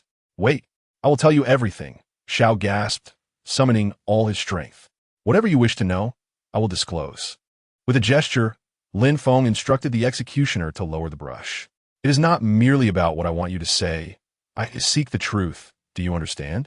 Nodding, Xiao indicated his comprehension. Lin Feng continued. Was it Eunuch Wu who directed you in this matter? Casting a glance at Lin Feng, Xiao replied, yes or no? Do you not know? Lin Feng scolded him loudly. Yes, Xiao hastily affirmed, all the while thinking, Eunuch Wu, forgive me. Your life is valuable, but mine is also precious. Chapter 9. Counterattack. Rising from his seat, Lin Feng approached Xiao. If you had said so earlier, we could have avoided this. Look at your scalded skin. You must be nearly cooked by now. Forgive me, Xiao muttered, expressing his remorse. Now that I have spoken, may I be released? I have one more question. Lin Feng resumed his seat and asked, over the years, you have been responsible for procuring goods for Eunuch Wu, correct? Indeed. I have always handled the purchasing, Xiao replied, realizing he had already disclosed the crucial information. Drumming his fingers on the table, Lin Feng pressed on. How much silver has Eunuch Wu embezzled over the years? You must know. I know, Xiao began, but then shook his head, saying I do not know. Grasping a piece of wood from the table, Lin Feng warned, you still refuse to speak. In truth, Lin Feng had never intended to use the food delivery incident to undermine Eunuch Wu. He recognized that such a trivial matter could never topple someone of Wu's standing. Lin Feng's focus on this issue was merely to create a false sense of security for Xiao, who would let his guard down. Now, when Lin Feng pressed, Xiao unwittingly revealed the truth. Lord Lin, I truly do not know about this. Xiao was on the verge of tears, having thought that the food delivery would not fundamentally affect Eunuch Wu. If the embezzlement were exposed, no one could save Wu. Eunuch Feng, it is now your responsibility. Lin Feng stated directly to Feng Lo. Interrogation was Feng Li's forte, so Lin Feng entrusted the task to him. Very well, Lord Lin. No matter how obstinate a person may be, they will ultimately confess here, Feng Lu asserted, stepping forward. He examined Xiao, who was nearing the point of being scalded, and remarked, the temperature has decreased. Let's raise it from Manager Xiao. With Feng Li's command, several executioners brought in a large fire basin, pouring the blazing coals at Zhao's feet, the pile growing ever closer. Lord Lin, you cannot treat me this way. I have already spoken. You promised to release me. Xiao lamented, feeling as if he were enduring a fate worse than death. The scorching heat emanating from the charcoal beneath his feet nearly cooked them to perfection. However, bound as he was, he found himself unable to move. The Shangshan Jian was undoubtedly one of the most lucrative offices. It would indeed astonish Lin Feng if Eunuch Wu were not avaricious. The pursuits of men are typically power, wealth, and desire. As a eunuch does not pursue desire in the conventional sense, it stands to reason that he would be driven solely by the allure of power and wealth. Thus, it is inconceivable that Eunuch Wu would not indulge in corruption. I truly know nothing. The steward, Xiao, was nearly at a loss for words. Had it not been for the guards controlling the flames, his feet would have surely been roasted by now. Observing Zhao's stubbornness, Feng Lu felt his patience wane. This could not be tolerated. He promptly instructed the guards to intensify the flames. The guards, albeit puzzled, dutifully complied with Feng Li's command. In an instant, the wails of Xiao echoed like the cries of a slaughtered pig. Such heart-wrenching screams made the prisoners within the jail feel as though they were in paradise. Lin Gonggong, please extinguish the charcoal fire. I shall confess everything, Xiao exclaimed, realizing that he could no longer endure the torment. He cast aside any reservations and chose to surrender. Extinguish it, Lin Feng commanded. With a wave of Feng Li's hand, the guards withdrew the charcoal fire and laid down wooden planks beneath Xiao's feet. Although the sensation had faded, Xiao felt a measure of relief. Speak, Lin Feng directed, fixing his gaze upon Xiao. For over a year, I have been responsible for procuring supplies for Eunuch Wu, and I have kept a small ledger hidden beneath my bedding. It contains records of Eunuch Wu's embezzlement over the past year. Upon uttering these words, Xiao deflated like a puncture balloon. What he had prepared for his own future had unwittingly become fodder for Lin Feng. Is what you say indeed true? Lin Feng inquired. What if this is merely Xiao's desperate fabrication to evade punishment? Every word I utter is the unvarnished truth. I implore Lin Gongong to grant me a swift end. Living has become unbearable. Xiao had finally gained clarity regarding life and death, finding the prospect of death preferable to his current plight. Thus, I must trouble you, Feng Gongong, Lin Feng remarked, leading Xiao Anzi and Xiao Duzi directly to Zhao's abode. Upon entering, Lin Feng made a beeline for Xiao's bedroom. He lifted the bedding, but found no trace of the ledger. Search thoroughly, Lin Feng instructed Xiao Duzi and Xiao Anzi. Understood. Without needing further encouragement, Xiao Duzi and Xiao Anzi commenced their meticulous search, even tapping each tile to ascertain if they were hollow and capable of concealing something. Hearing Xiao Duzi's jubilant exclamation, Lin Feng hurried over to see Xiao Duzi holding a small blue booklet. The booklet appeared somewhat worn, a testament to its prolonged use. Where did you find it? Lin Feng inquired. It was nestled between the bed and the wall. This old fool hid it well, but I discovered it, Xiao Duzi replied, beaming as he handed the blue booklet to Lin Feng. Upon seeing Lin Feng, the Empress Dowager's expression brightened slightly. Xiao Linzi, what news do you bring? Have you uncovered anything? Surprised by Lin Feng's swift progress, she certainly did not anticipate the cruel methods he employed to extract confessions. Who orchestrated this? Such lawlessness. Xiao Linzi, your thoughts bring me great solace. Since you have said so, I shall refrain from punishing Eunuch Wu. A mere reprimand will suffice, the Empress Dowager stated. She perceived that taking drastic measures against would only portray her as petty and vengeful against the Right Chancellor, Li Hunyang, thereby exacerbating tensions between them, which would be detrimental to her position, particularly with the young emperor yet to assume power. It is indeed unnecessary to penalize Eunuch Wu for such trifles, as he has served the palace for many years. To punish him for such minor infractions would only dishearten the older members of the court. Lin Feng added in agreement. Nodding in satisfaction, the Empress Dowager responded, I am most pleased with your perspective, Xiao Linzi. You have faced unjust treatment, and I shall not turn a blind eye. Thus, I shall reward you as a token of my appreciation. Thank you, Your Majesty, Lin Feng replied eagerly. However, I must inform you that during my interrogation of Steward Xiao, he mentioned other matters concerning Eunuch Wu. It is as such, Your Majesty. During my questioning, Steward Xiao accused Eunuch Wu of embezzlement. Naturally, I found this hard to believe. Yet his claims were compelling and supported by a ledger, prompting me to seek your counsel without delay. Lin Feng declared, producing the blue booklet. Present it to me, the Empress Dowager commanded. Upon hearing this, her demeanor shifted to one of anger. After all, eunuchs were royal servants tasked with loyalty, and the notion of embezzlement was utterly intolerable. The very essence of loyalty demanded from them was betrayed by such actions. Even accepting bribes was one matter, but embezzling the emperor's wealth was an affront that could not be overlooked. Lin Feng stepped forward, offering the blue booklet to the Empress Dowager.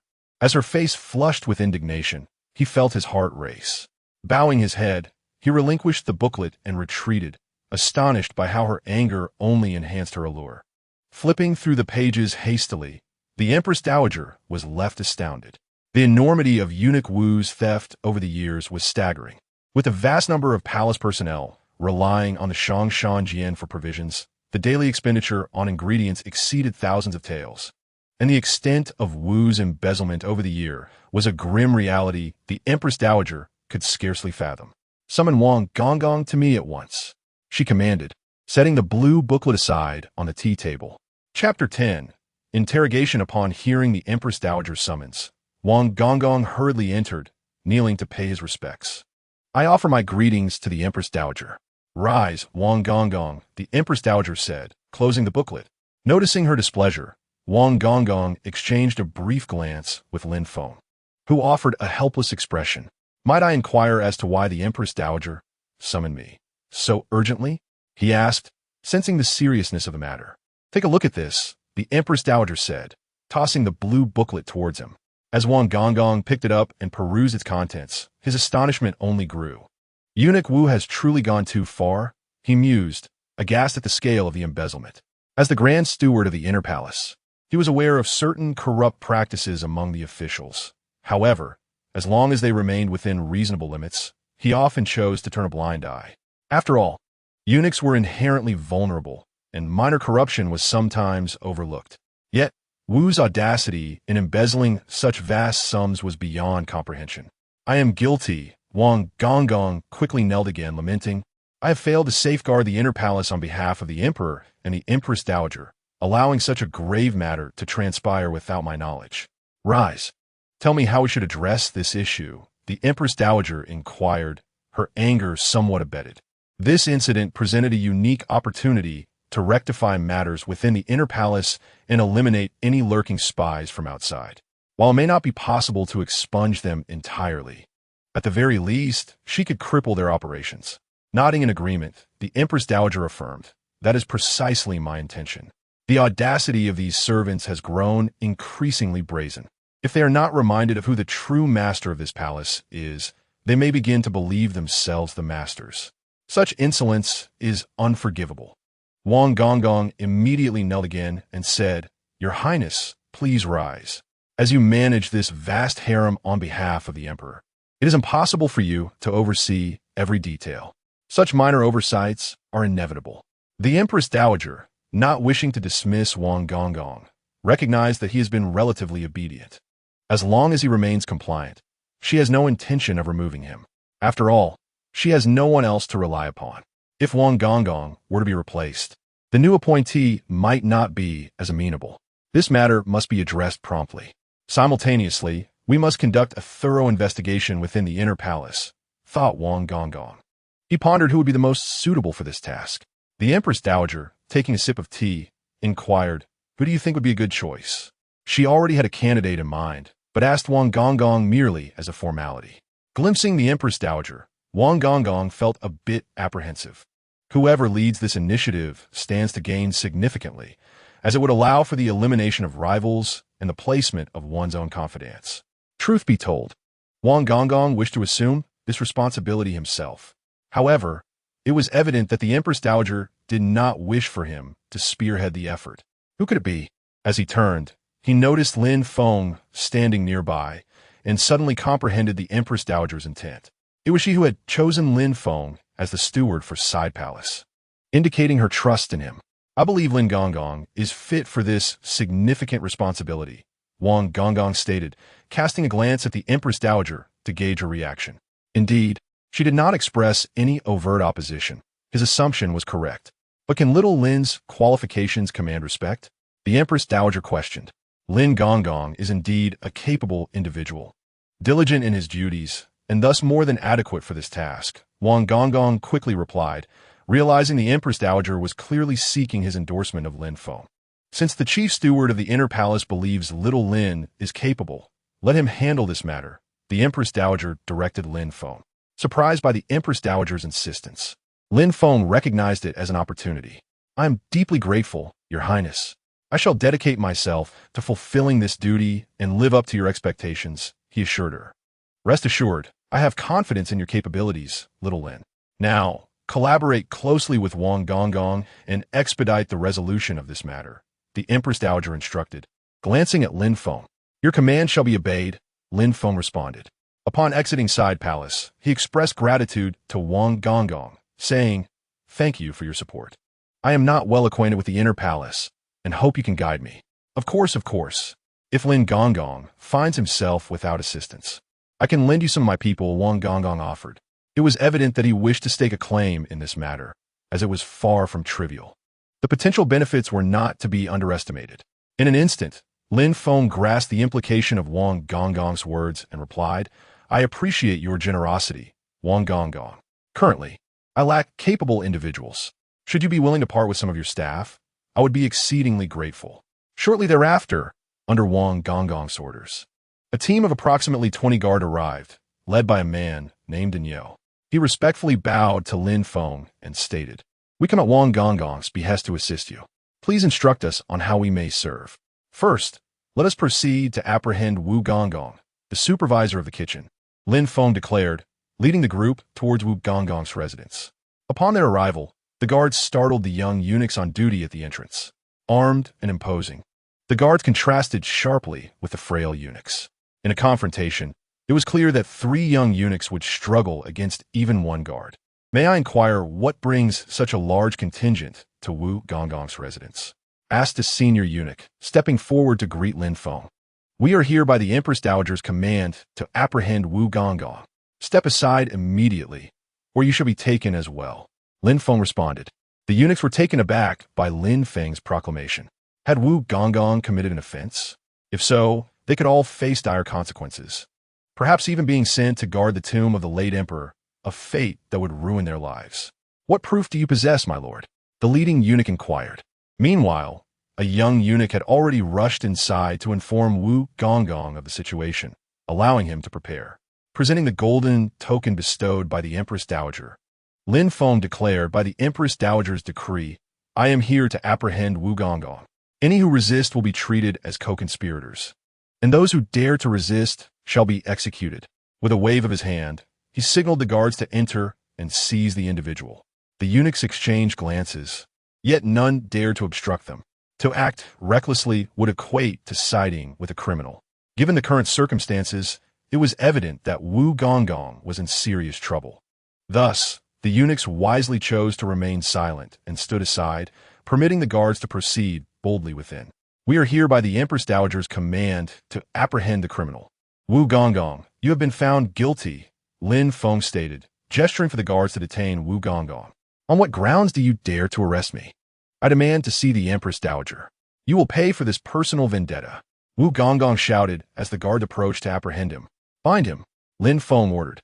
In no time, Wu Gongong was tightly bound, resembling a rice dumpling, and was escorted by 2 guards.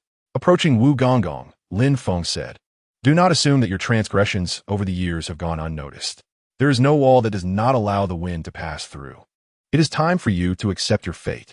With that, he instructed the remaining guards, "Search thoroughly. Only by uncovering substantial sums of silver could they substantiate Wu Gongong's corruption. Otherwise, relying solely on the small ledger maintained by the steward would not suffice to bring him down, especially since Wu Gongong had the backing of the Right Chancellor, Li Hunyang, outside the palace.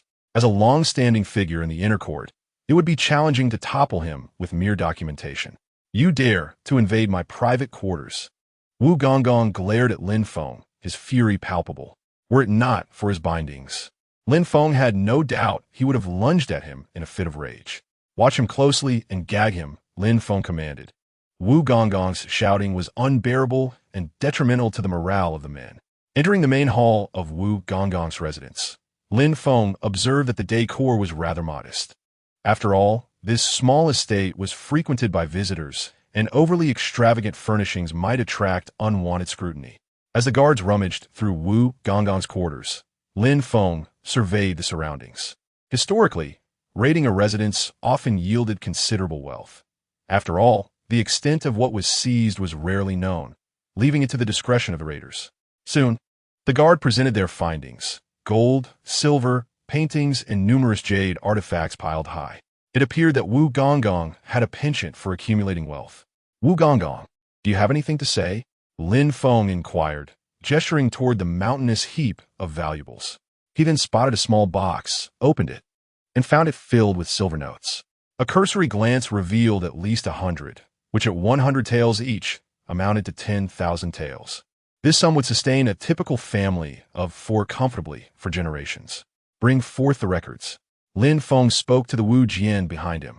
Clearly, these guards were not novices at this task, and they began to orderly register the items. Once they completed their tasks, Lin Feng retrieved 20 silver notes from a box and distributed 1 to each of the guards, saying, "You all have worked hard. Keep this for some tea." He personally handed the notes to each individual. Upon seeing the 100 taels, the guards' eyes sparkled with greed. When they previously raided homes, the supervising eunuchs would grant them merely 10 taels each, which was already a substantial sum. They never expected Lin Feng to distribute 100 taels at once. "Daniel, you are the captain. You have worked hard, so I shall grant you an additional 100 taels," Lin Feng said, handing 2 notes to Daniel. "Thank you, Lin Gongong. I shall devote myself wholeheartedly to serving you," Daniel replied, quickly kneeling to accept the notes. "Rise, rise," Lin Feng urged as he helped Daniel up. This was precisely the effect Lin Feng desired. He currently lacked personnel in the inner palace, and if he did not seize this opportunity to win over some allies, he would remain isolated. Chapter 11. This time, you will not escape death, thank you, Lin Gongong. All the guards chimed in, joyfully stowing away their silver notes. Send Wu Gongong and his associates to the Shunxing Sea. After registering these finances, they should be sent to the Naiwafu, Lin Feng instructed. Understood, the new reply. Immediately organizing the necessary actions. Lin Feng then proceeded with Xiao Duozi and Xiao Anzi towards the Empress Dowager's palace, bringing along the raid's record. Upon receiving the account Lin Feng handed to her, the Empress Dowager furiously exclaimed, "These servants lack any sense of their duties." Wu Gongong was merely the one caught. How many more remain unexposed? Xiao Linzi. Investigate each one thoroughly, so these servants may learn their lesson. Lin Feng contemplated whether to surrender his stash of silver, but ultimately decided against it. He would eventually leave the palace, and without money, survival would be impossible. Your Majesty, I have another matter that requires your decision. Lin Feng addressed the Empress Dowager. Speak, Xiao Linzi, she replied, increasingly pleased with him. Were it not for Lin Feng, the corruption of Wu Gongong might have remained concealed for much longer. Now, she began to consider whether to promote Lin Feng to the chief steward of the inner palace. I believe my current role in serving your Majesty lacks proper legitimacy. Ordinarily, such matters should be handled by the Shunxing Sea, yet it would be inappropriate for them to do so at this moment. Allowing me to handle it feels equally improper. Therefore, I propose the establishment of a new office dedicated to this task, Lin Feng suggested, recognizing the opportunity to seize power. His ideal vision was to create an office akin to the Eastern Depot of the Ming Dynasty, with himself as the supervisor. However, he knew this needed to be approached gradually. Nodding, the Empress Dowager remarked, "You raise a valid point. While you serve me, you are merely a steward of the side hall, making it somewhat inappropriate for you to investigate the stewards of the various palaces." After taking a sip of tea, she continued, "Establishing a new office could be beneficial, but what name shall it bear?" "Please bestow a name, Your Majesty," Lin Feng replied. He desired to suggest Eastern Depot, but hesitated about how to explain the name's origin. If he had already chosen a name, it might imply he had been plotting for some time, which would likely displease the Empress Dowager. After some consideration, she proposed, "How about Jishurjian?" Ji means to collect and organize, and Jishur refers to collecting and managing the affairs of the inner palace. "Your Majesty, I have some thoughts on this," Lin Feng interjected. He was surprised that royal ideas across dynasties were so similar, as the Empress Dowager had directly suggested a name that resembled the Eastern Depot, which was historically referred to as the Dong Jishur Chong. "I feel that Jishur Jian is not entirely appropriate. After all, we are here to supervise the 12 supervisors, the 4 offices, and the 8 bureaus. Using Jian as a suffix seems unsuitable," Lin Feng articulated, hoping for the name Jishur Chong instead. However, he knew he could not rush this process, or it might arouse the Empress Dowager's suspicion. After pondering, the Empress Dowager replied, "You make a fair point. What about Jishurbu instead?" Yet, she quickly shook her head, saying, No. Do you have any better suggestions?" Feigning deep thought, Lin Feng proposed, "How about calling it Jishur Chong? It has a nice ring to it. What do you think, Your Majesty?" After silently repeating Jishur Chong, the Empress Dowager found it quite appealing and said, "Indeed, Jishur Chong sounds much better than Jishur Jian. Henceforth, it shall be known as Jishur Chong. I appoint you as the supervisor. You must not disappoint me." "I am grateful for your grace, Your Majesty," Lin Feng replied. "Now that Jishur Chong has been established, it lacks personnel. I humbly request that Your Majesty allocate a group of individuals to assist in establishing its reputation." "That is easily arranged. I will notify the Naiwafu. Choose whoever you wish, and they shall be assigned to you," the Empress Dowager generously replied. "I am thankful for Your Majesty's favor," Lin Feng quickly expressed. Exiting the side hall, Lin Feng, accompanied by several guards, Xiao Duozi and Xiao Anzi, headed directly to the Shunxing Sea. He believed the personnel there would be well suited for Jishur Chong. Upon Lin Feng's arrival, the head eunuch of the Shunxing Sea, Feng Lu, promptly approached him. He was aware of the recent occurrences in the palace and recognized that Lin Feng was no ordinary steward. He was a favored individual in the Empress Dowager's court. Greetings, Lin Gongong. As per your instructions, we have kept a close watch on Xiao Guanshi for 12 hours to ensure nothing goes amiss, Feng Le reported. Bowing slightly, Lin Feng replied, I appreciate your diligence, Feng Gongong. Please, Lin Gongong, you are too kind. We serve the Empress Dowager, Feng Le responded promptly. As they walked toward the prison, Lin Feng inquired, what is the status of Wu Gongong? Right this way, Lin Gongong, Feng Le quickly answered. Thus, Lin Feng and Feng Le proceeded toward the interrogation room. Upon seeing the spot where Xiao Guanshi had been tied up, now occupied by Wu Gongong, Lin Feng took a seat in the same place and asked, Wu Gongong, will you confess willingly, or shall we have to extract the truth? You little wretch, release me immediately. I demand to see the Empress Dowager. Wu Gongong shouted upon seeing Lin Feng. Before Lin Feng could respond, Feng Le issued an order, take him away, and let him understand the rules of the Shun Xing Si. As a command was given, 2 guards stepped forward and began to strike Wu Gongong. Feng Le, you scoundrel! During my glory days, did you not wish to be my adopted son? How dare you lay a hand on me now? Wu Gongong spat, blood trickling from his mouth. Yet he continued to curse. Strike him harder. With the revelation of Wu Gongong's misdeeds, Feng Le's anger flared, disregarding Lin Feng's presence as he commanded the guards. Before long, Wu Gongong's face was swollen like a bun, and his eyes were nearly shut. Nonetheless, he continued to curse Feng Le, and had it not been for Lin Feng's intervention, Feng Le might have killed Wu Gongong, for he had done so to many before. Why must you be so enraged by a dying man?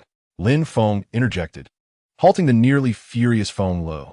He then turned to Wu Gongong and advised, Wu Gongong, I implore you to confess quickly, lest you suffer physical torment. Pray tell, or have you concealed the rest of the finances? Did you not hoard our family's wealth? If our family has embezzled, you are equally culpable, are you not? As Wu Gongong spoke, he burst into an uproarious laugh.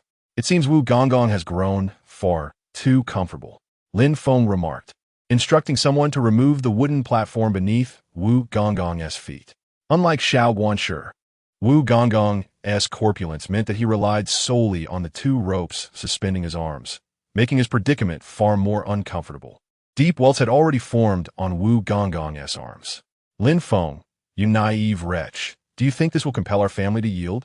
You underestimate us gravely. Wu Gongong, clearly not to be compared with Xiao Guanshi, remained defiant. Since Wu Gongong finds this to be comfortable, let us facilitate his wishes. After Lin Feng spoke, he turned to Feng Le and said, Feng Gongong, let us conclude for today. Since Wu Gongong finds this agreeable, let him remain suspended. With that, he strode toward the exit. After all, the evidence against Wu Gongong was already substantial. The inquiry into any hidden silver was merely an attempt to extract a little more. If none existed, it was of little consequence. Upon exiting the prison, Lin Feng revealed that the Empress Dowager had established the Jishir factory, with himself appointed as the factory's chief. We extend our congratulations to Lin Gongong on his promotion. It is indeed a moment of joy. Feng Le, not a fool, recognized that Lin Feng had become a favored individual before the Empress Dowager. A little flattery would cost him nothing. Waving his hand, Lin Feng replied, what promotion? I am merely serving the Empress Dowager. However, as the chief of the Jishir factory, I am essentially a solitary commander. Although Feng Le did not comprehend the term solitary commander, its implication was clear. Lin Feng had no subordinates. Immediately, Feng Le patted his chest and declared, Lin Gongong, we have no other offerings. If you desire any of our young ones, we will deliver them to you without hesitation. How embarrassing it would be to recruit from Feng Gongong's ranks, Lin Feng stated. We are all here to serve the Empress Dowager. Besides, now that Lin Gongong has been promoted, consider this a gift from us. Please, do take care of us, urged Feng Le. Given the current circumstances, it was evident that Lin Feng's rise was inevitable. It was far better to curry favor now than after he ascended. With a respectful gesture to Feng Le, Lin Feng replied, in that case, I shall graciously accept your gift. We are indeed in need of personnel at this time. If you are willing to part with some, we will be most grateful. We thank you in advance, Feng Gongong. We shall make arrangements to ensure that the best personnel are sent to Lin Gongong, Feng Le assured, leaving no room for doubt. At last, Lin Feng had acquired some personnel, yet he still lacked an office space. However, this was a minor issue, as he happened to have a small courtyard that was currently unoccupied. Thus, Lin Feng resolved to use his courtyard as the office. After exchanging a few pleasantries with Feng Gonggong, Lin Feng made his way to his small courtyard, instructing Xiao Anzi and Xiao Duzi to inform the Wu Jian personnel individually. Shortly after arriving at the courtyard, the Wu Jian personnel gathered. Standing before him, Lin Feng felt an overwhelming sense of accomplishment.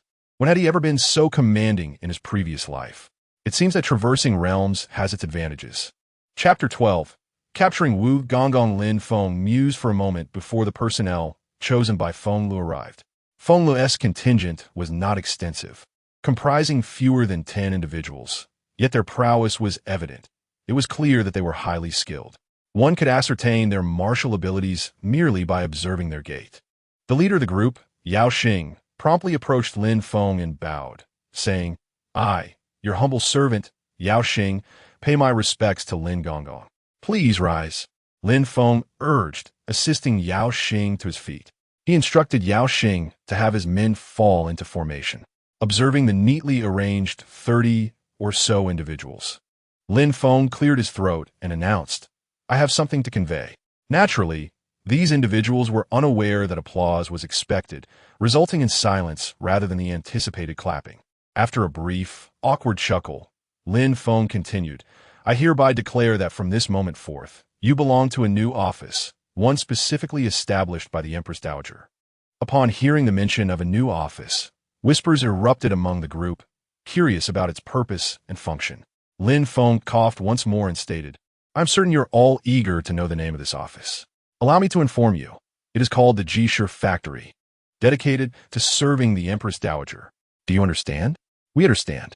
While the response was not thunderous, it still held a certain gravitas, leaving Lin Feng somewhat satisfied. "We are now the heads of the Jisher Factory, and as long as we have sustenance, you shall receive your share as well. Therefore, if you follow me faithfully, you shall not be neglected. We pledge our unwavering loyalty to Lin Gonggong." The group, especially those dispatched by Wang Gonggong, responded with resounding enthusiasm. Having witnessed Lin Feng's generosity firsthand, many still carried the 100 taels of silver notes he had bestowed upon them. Hearing these words filled Lin Feng's heart with joy beyond measure. "Today, I have gathered you for an important mission. The inner palace is vast. It is plagued by disobedient servants who steal and pilfer. Thus, the Empress Dowager has decided to conduct a thorough inspection of the inner palace, and it is our Jisher Factory that shall undertake this responsibility. This will be our first task. Should we fail, the dissolution of our factory will be imminent. However, if we succeed, the Empress Dowager will surely take greater notice of our efforts, leading to our eventual expansion. Therefore, it is imperative that you execute this task diligently. Do you understand?" Lin Feng inquired loudly. "We understand." The newly recruited Wu Jian personnel felt a surge of excitement. This was their inaugural mission, personally assigned by the Empress Dowager. The prospect was exhilarating. "Our first order of business is to investigate the accounts of the 12 monitors, the 4 departments, and the 8 bureaus, scrutinizing each one meticulously. Is that clear?" Lin Feng demanded. "Understood." The Wu Jian personnel were brimming with enthusiasm. They anticipated uncovering wrongdoing. Discovering a transgression would likely lead to confiscation, which naturally promised rewards. Those who had previously benefited were eager to participate, while those who had not were nonetheless hopeful, who would not desire the chance to wield authority and reap rewards. Soon, the 30 or so individuals gained control over the accounts of the 24 offices in the inner palace, coordinating with personnel from Aniwafu to validate the records. Should any discrepancies arise, Lin Feng would promptly dispatch individuals to confiscate assets. The task was remarkably straightforward. The primary challenge lay with the Niwafu personnel, who had to proceed cautiously, as the abundance of ledgers often left the older individuals bewildered. Even some accounts that were originally accurate were misinterpreted as erroneous. Regardless, no steward was entirely innocent. Thus, when discrepancies were discovered, the stewards did not contest the findings. They accepted their fates and even divulged numerous undocumented transactions. In recent days, Lin Feng found himself exhausting from the extensive confiscations and the illicit silver obtained from the stewards amounted to over 100,000 taels. Had he not shared some with the Wu Jian personnel of the Jishir factory, Lin Feng's haul would have been even greater. However, Lin Feng did not regret distributing wealth to those Wu Jian, for at this moment, those Wu Jian were wholly obedient to him. Gaining the loyalty of a group was far more significant than mere monetary wealth. My lord, these past few days with you, the brothers have truly received a bounty, Yao Xing said gleefully as he tucked a banknote away. This is but a small sum, as long as we diligently serve the empress dowager. Such opportunities will abound in the future. When the time comes, we shall plunder the homes of those court officials, and their riches will far surpass those of these eunuchs in the inner palace. Each of us shall surely receive several hundred taels. Lin Feng, equally delighted, concealed a handful of banknotes within his garment and replied to Yao Xing, "Brothers, did you all hear that? Let us hasten our efforts. We cannot bring shame to our lord." With Yao Xing's words, the Wu Jian labored even more fervently.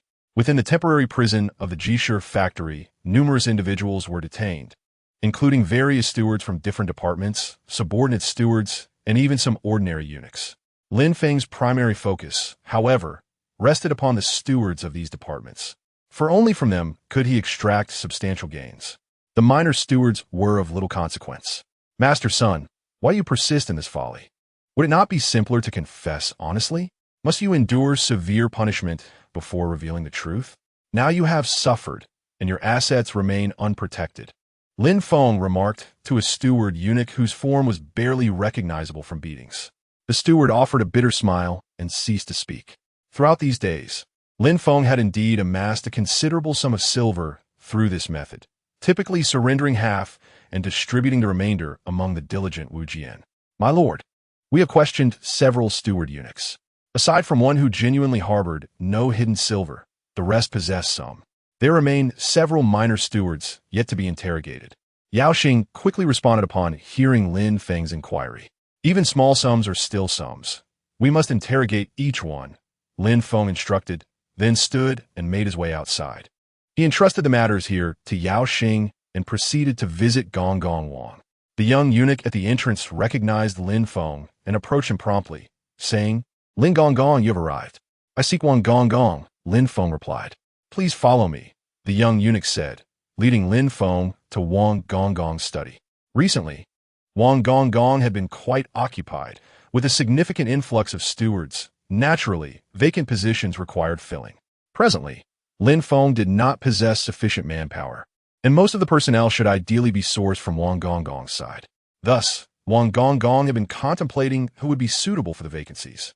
Upon Lin Feng's entrance, Wang Gong Gong promptly said, "Lin Gong Gong," gesturing for the young eunuch to leave before inquiring, "Have you completed your recent tasks?" "Almost," Lin Feng replied after sipping some tea. "Only a few minor matters remain. It is astonishing to think that these stewards collectively embezzled nearly 1,000,000 taels. It is truly alarming. Indeed, had it not been for your discovery, we would have remained in the dark. Thankfully, the issue was uncovered and addressed promptly. Otherwise, the consequences would have been dire. Even the grandest estates cannot withstand such corruption," Wang Gong Gong concurred, initially believing the eunuchs would only dare to pilfer small sums, unaware of their audacity.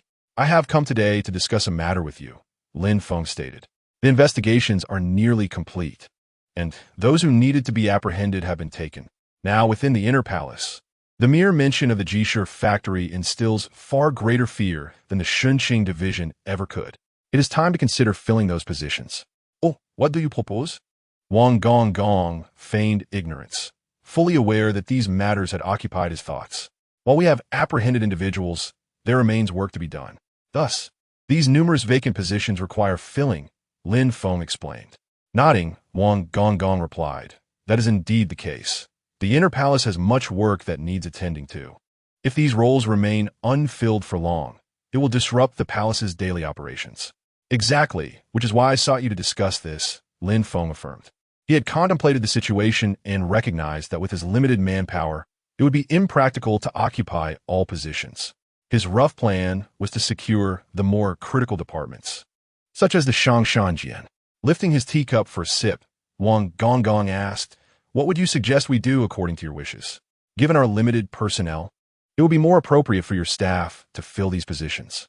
After all, as the chief of the inner palace, you are justified in arranging the manpower. Lin Feng stated directly.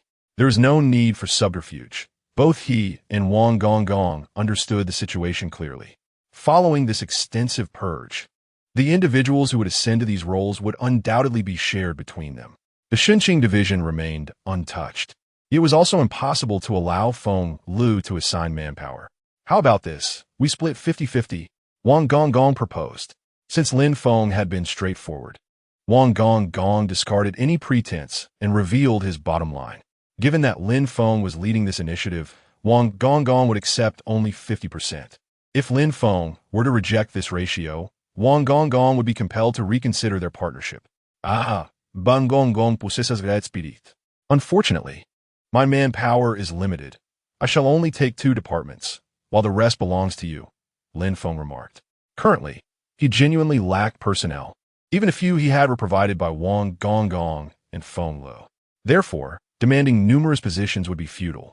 It was wiser to temporarily allocate them to Wang Gong.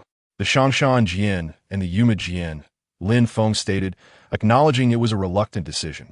He intended to assign the Shangshan Jian to Xiao Duozi and Xiao Anzi, as they were considered his own trusted subordinates. As for the Yuma Jian, it was prepared for Yao Xing.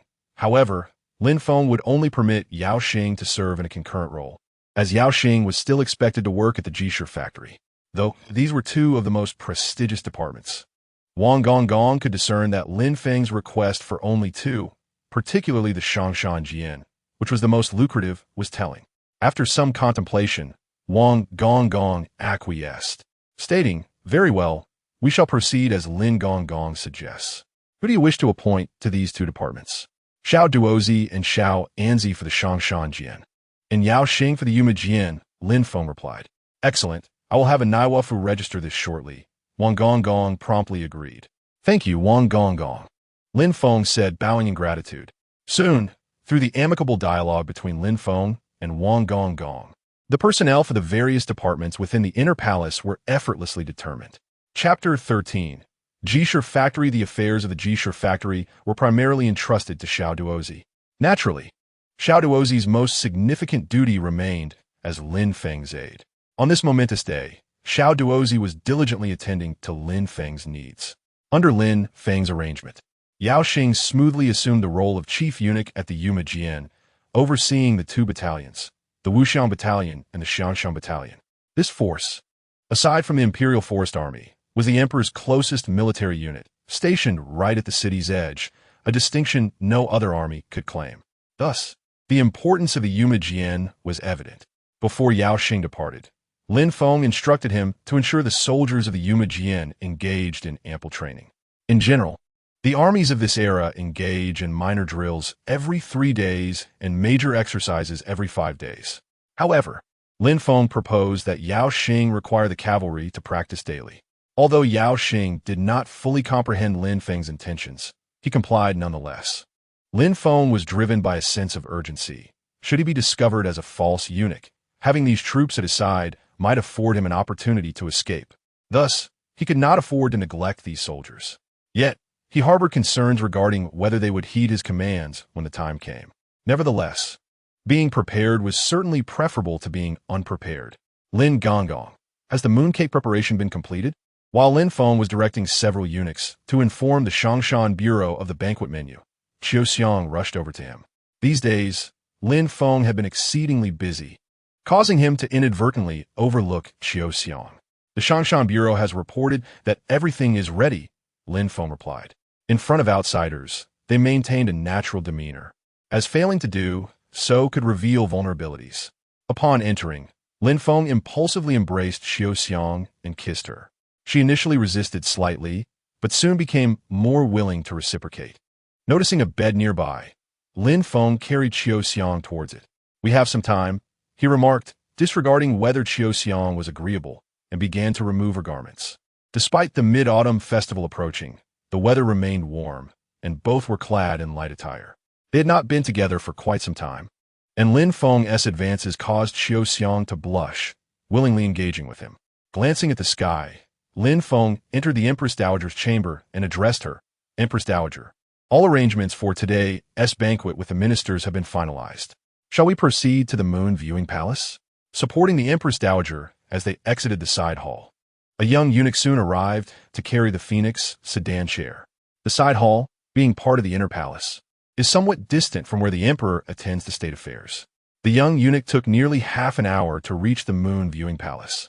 Naturally, the emperor and Empress Dowager would not depart first, so prior to the official commencement of the banquet, the emperor, Empress Dowager, and princess, should the emperor be married, would convene briefly in a side hall of the Moon Viewing Palace.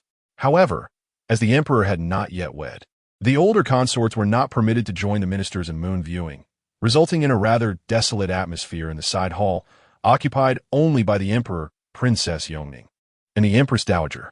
Princess Eunuch, the younger sister of the late emperor, was 18 years old and still unmarried, which was considered late for marriage in ancient times. Nevertheless, the late emperor had cherished his sister greatly, once stating that she should choose her own husband. Thus no one dared to press her to marry unless she consented. Get up, the Empress Dowager urged, supporting both the emperor and the princess as she helped them to their feet. It has been many days since we last met. My son has grown quite a bit. I have missed you greatly, mother. How is your health? The emperor inquired politely.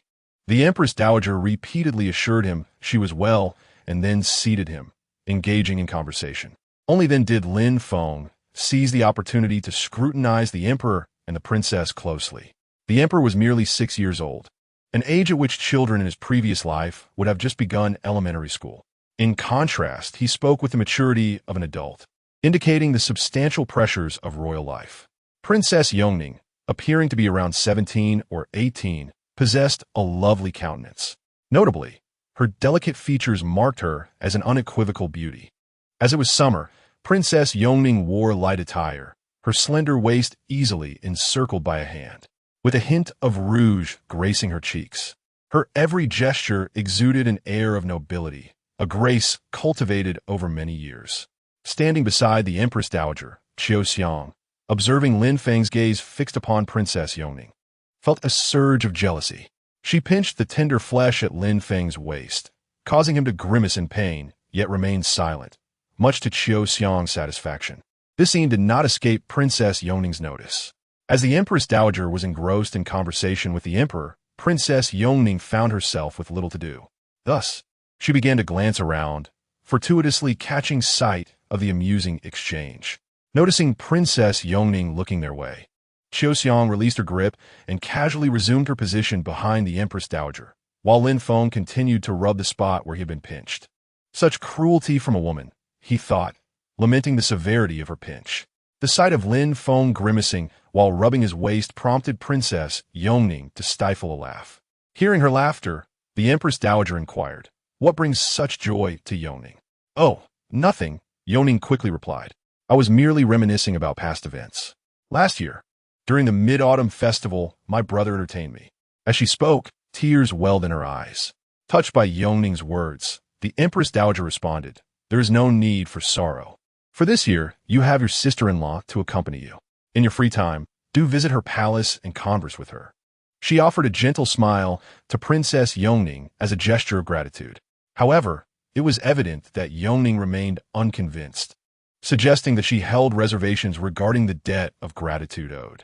As Lin Feng contemplated speaking further with Princess Eunuch, Wang Gonggong entered and announced to the Emperor and Empress Dowager, "Your Majesties, the ministers have arrived. Shall we commence the banquet? Then let us proceed.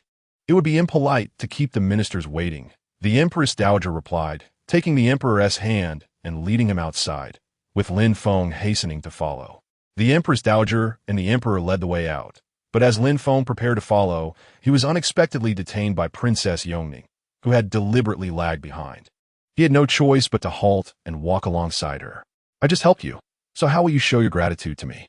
Eunuch inquired playfully, her eyes sparkling with mischief. Casting a glance at Princess Eunuch, Lin Feng thought to himself, if you hadn't laughed, would the Empress Dowager have asked?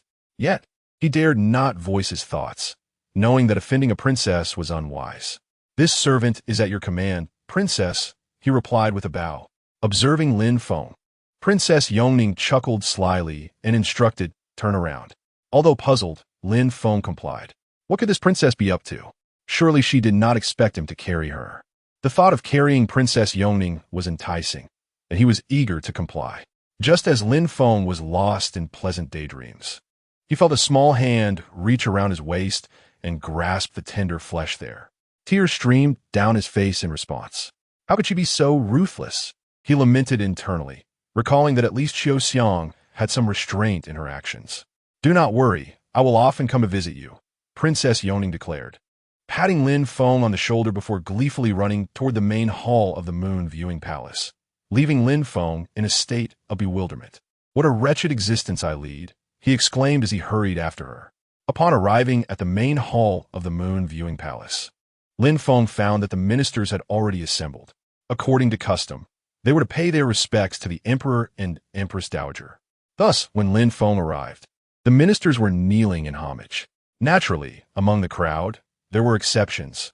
A few individuals stood among the many kneeling, including two elderly men with graying beards who required assistance to stand, and a middle-aged man in his 40s who also remained upright. Lin Feng discreetly tugged at a young eunuch beside him and inquired, "Who is that person standing at the forefront? Why is he not kneeling?" The eunuch glanced at Lin Feng, noting his deep blue robe, typically worn by the head eunuch. Although perplexed by Lin Feng's seemingly foolish question, he replied that as Prime Minister Li Henian, granted the privilege by His Majesty to remain standing before the emperor. Nodding in acknowledgement, Lin Feng could not help but lament that he should acquire such a privilege for himself in the future, for the constant kneeling was becoming quite painful for his knees. After the ministers paid their respects to the emperor and empress dowager, the latter customarily expressed her gratitude for their daily assistance in supporting the emperor, acknowledging their hard work and merit. Today, a special banquet was arranged in the Moon Viewing Palace to honor the ministers. Chapter 14. A thorough inspection of the inner palace. Once the ministers had expressed their thanks to the emperor and empress dowager, they took their seats. Lin Feng stood beside the empress dowager, while the head eunuch, Wang Gonggong, stood behind the emperor, indicating his role as the emperor's overseer. Before the formal proceedings commenced, Prime Minister Li Henian delivered an address, setting the tone for the festivities. Instantly, the atmosphere was charged with excitement. Lin Feng felt an urge to recite a few ancient poems. However, upon recalling the incomplete verses he remembered, he decided against it. Following Li Henian's lead, various officials began to compose poems praising the emperor and empress dowager, subtly lauding Li Henian as well. Some officials audaciously compared him to the renowned Shu strategist, while others even likened him to the legendary Guanzhong and Shao He, to his great delight. Conversely, the praises for the emperor were sparse, often reduced to mere acknowledgments of him as a wise ruler and a saintly sovereign. Noting the ministers' congratulatory speeches, the empress dowager frequently frowned, yet felt powerless to intervene. Lin Feng's gaze drifted to a table where a group of individuals was engrossed in their own revelry, seemingly indifferent to the ongoing celebrations. He discreetly tugged at Wang Gonggong's sleeve and whispered, "Who are those people at that table? Why aren't they offering their congratulations?"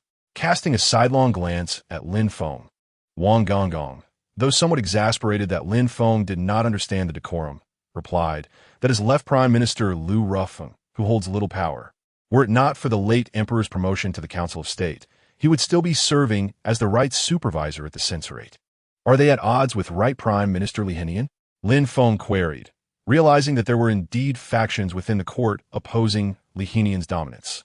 With a derisive snort, Wang Gonggong replied, "What does it matter if they are adversaries?" Presently, all three officials in the Council of State, including the three advisors, are aligned with Right Prime Minister Li Henian. One advisor hardly involves himself in affairs. Thus, Lu's influence is minimal. Lin Feng was aware of the workings of the Council of State, recognizing that Li Henian had indeed secured a stronghold there. Sensing Lin Feng's confusion, Wang Gonggong continued, "Currently, all 6 ministers under the Council of State are Li Henian's appointees. Even if Lu wished to intervene, he would find himself powerless, simply watching Li Henian wield absolute authority. Why not simply have the emperor dismiss Li Henian?" Lin Feng suggested, picking up on Wang Gonggong's evident disdain for Li Henian. Dismissing Li Henian is easier said than done. His influence runs deep, with many court officials being his staunch allies. If the emperor dared to dismiss him, Li might very well stage a coup, Wang Gonggong said through gritted teeth, revealing the extent of his animosity towards Li. Understanding the gravity of the situation from Wang Gonggong's words, Lin Feng realized that the only course of action was to find a way to undermine Li. However, he pondered how this concern related to his imminent escape from the palace. Suddenly, it dawned on him that he would eventually flee, and he questioned the relevance of such matters. The affairs of the Dian dynasty held no significance for him, and it seemed futile to worry about who occupied the throne. Having come to this realization, Lin Feng felt a weight lift from his heart, allowing him to relish the sight of the dancing maidens. Indeed, their figures were striking, and the scant attire they wore accentuated their grace, leaving Lin Feng momentarily spellbound. He mused, what a waste it is for the emperor to keep such exquisite maidens confined within the palace. I must rescue them from this oppressive environment. Thus, Lin Feng resolved firmly within himself. Royal gatherings often lack substance. Officials were wary of speaking too loudly and constantly monitored the emperor and empress dowager's expressions. Most importantly, it was crucial to discern Li intentions. Failure to do so could lead to dire consequences. After a performance of songs and dances, an official stood and proclaimed, Your Majesty, esteemed Empress Dowager, I believe Prime Minister Li, having toiled greatly, deserves to be ennobled. Upon hearing this, the hall fell silent. Left Prime Minister Lin Feng immediately rose to oppose, stating, I dissent. While he has indeed worked hard, he should not be granted nobility, as it contravenes ancestral laws. Lin Feng vehemently opposed the notion, fearing that if Li were ennobled, his own position would further diminish, allowing Li to grow even more arrogant. This audacity grows ever bolder, Wang Gonggong muttered indignantly, clearly frustrated by Li continual overreach. After a moment of silence, the Empress Dowager addressed Li. What is your stance on this matter? I defer to the Empress Dowager. I believe, regardless of any accomplishments, such requests are inappropriate, Li stated, casting a glare at the official who had made the proposal. Withdraw at once. I must advocate for this matter. The official insisted. Li hard work warrants recognition. Failing to ennoble him would dishearten the scholars of the realm, who would still be inclined to serve the royal family. The official's voice grew louder, and more ministers began to nod in agreement. Due to the generally lower status of the censorate officials, few representatives from that body attended this banquet, leaving Lin Feng with limited support. In a formal court setting, such a proposal would have invited immediate backlash. However, the voices of dissent were swiftly drowned out by Li supporters. The officials present were predominantly of higher rank and mostly aligned with Li, which emboldened him to make such demands in this setting. What is the elder's opinion? The Empress Dowager queried, sensing the situation spiraling out of control. She turned to an elderly gentleman seated at the first table, whose white beard signified his esteemed status, as he was also among those not required to kneel. Rising unsteadily, the elder began, This old minister believes, cough, cough, cough, but was interrupted by a fit of coughing, rendering him unable to articulate his thoughts. The Empress Dowager, observing his struggle, chose not to press further and allowed him to sit. Let us reserve this matter for court discussion. Today is a day for our mutual enjoyment. We shall not delve into state affairs. The Empress Dowager raised her cup and continued, I propose a toast to all present. She emptied her cup in one swift motion. With the Empress Dowager having drunk, the other ministers felt compelled to follow suit, especially as Li gestured for them not to continue the dispute, thus quelling the unrest for the time being. However, one could only wonder when the next surge of discord would arise. The banquet did not last long, as the earlier incident had dampened the spirits of the attendees. More ministers were now preoccupied with the anticipated verbal skirmishes of the following day. After paying his respects to the Empress Dowager, the emperor, guided by Wang Gonggong, made his way toward his chambers, while Lin Feng assisted the Empress Dowager towards the side hall. As for Princess Eunuch, it seemed she had vanished midway through the festivities, leaving no trace of her whereabouts. The Empress Dowager was in a rather foul mood today, having indulged in several cups of wine, leading to a slight inebriation that rendered her steps unsteady. Lin Feng supported her on one side, while the Empress Dowager leaned heavily against him. The softness of her form stirred unbidden feelings within Lin Feng. who was taken aback by her slender, yet surprisingly voluptuous figure. Seizing the opportunity to assist her, he allowed his hand to wander, brushing against her delicate waist, feigning it as an accidental touch. However, he dared not overstep, merely satisfying his curiosity before hastily retracting his hand, fearful of discovery. Yet, even this minor transgression left him exhilarated, likely due to the Empress Dowager's exalted status, which had previously imbued her with an aura of untouchable sanctity in Lin Feng's eyes. Qiu Xiang, oblivious to Lin Feng's indiscretions, diligently illuminated their path with a lantern. Despite the abundance of candles and oil lamps within the palace, the dimness still prevailed in many areas, necessitating a dedicated light bearer. Lin Feng glanced at the now sleeping Empress Dowager and grasped Qiu Xiang's hand, remarking, "Today is the 15th of August. Yes, and what of it?" Qiu Xiang inquired, her brow furrowed in confusion. "The Empress Dowager is hosting a grand feast with the Emperor. What does that have to do with us?" "The 15th of August is a day for reunion," Lin Feng continued, his hand becoming increasingly restless. Fortunately, the dim light of the Empress Dowager's palace and the absence of others allowed Qiu Xiang to tolerate Lin Feng's advances, albeit while protecting her own modesty to prevent any overt actions that might draw the Empress Dowager's attention. However, with the Empress Dowager in this state, I truly cannot feel at ease. Xiaohe is likely retired as well. It would not be right to disturb her, Qiu Xiang expressed, caught in a dilemma. She was aware of Lin Feng's intentions, and, having not spent the night together for several days, she too felt a yearning, being a girl who had tasted forbidden fruit. Yet, the Empress Dowager's condition left her feeling uneasy. After a moment's contemplation, Qiu Xiang seemed to resolve her inner conflict, suggesting, "Shall we retreat to the side chamber? It is nearby, and if the Empress Dowager wakes in the night needing water, I can attend to her." "Very well, let us make haste," Lin Feng replied, taking Qiu Xiang's hand as they rushed towards the side chamber, prompting her to voice her complaints. Upon reaching the side chamber, Lin Feng proposed, "Today is a day for reunion. Should we not partake in some wine?" "Where we find wine at this hour?" Qiu Xiang questioned. By now, the palace eunuchs and maids had long since retired, and the kitchens were devoid of staff, leaving no wine to be had. "Huh, look what I have here," Lin Feng declared, retrieving a small porcelain vial from a drawer. "Can you guess what is inside?" "Could it be wine?" Qiu Xiang asked, her skepticism apparent. With a snap of his fingers, Lin Feng grinned. "You are quite astute. You guessed correctly. As a reward, you shall receive a kiss." Without waiting for her consent, he leaned in and pressed his lips against hers, causing her cheeks to flush a deep crimson. Lowering her gaze, she murmured, "You are incorrigible. This is called romance. Do you not understand?" Lin Feng retorted, disregarding Qiu Xiang's shyness as he procured 2 goblets and filled them with wine. He raised his own cup and offered the other to her, saying, "Come, let us toast on this splendid day of reunion." Nodding slightly, Qiu Xiang accepted the goblet. Just as she prepared to drink, Lin Feng interjected, "This wine must not be consumed in the ordinary manner." "How, then, should we drink it?" Qiu Xiang inquired, her face alight with curiosity, baffled by the notion that it was not simply to be sipped as usual, especially since she had witnessed the Empress Dowager and ministers partake in such fashion. "This wine is meant for us as a couple, and thus it must be shared. We ought to drink it in a ceremonial cross-cup manner," Lin Feng explained.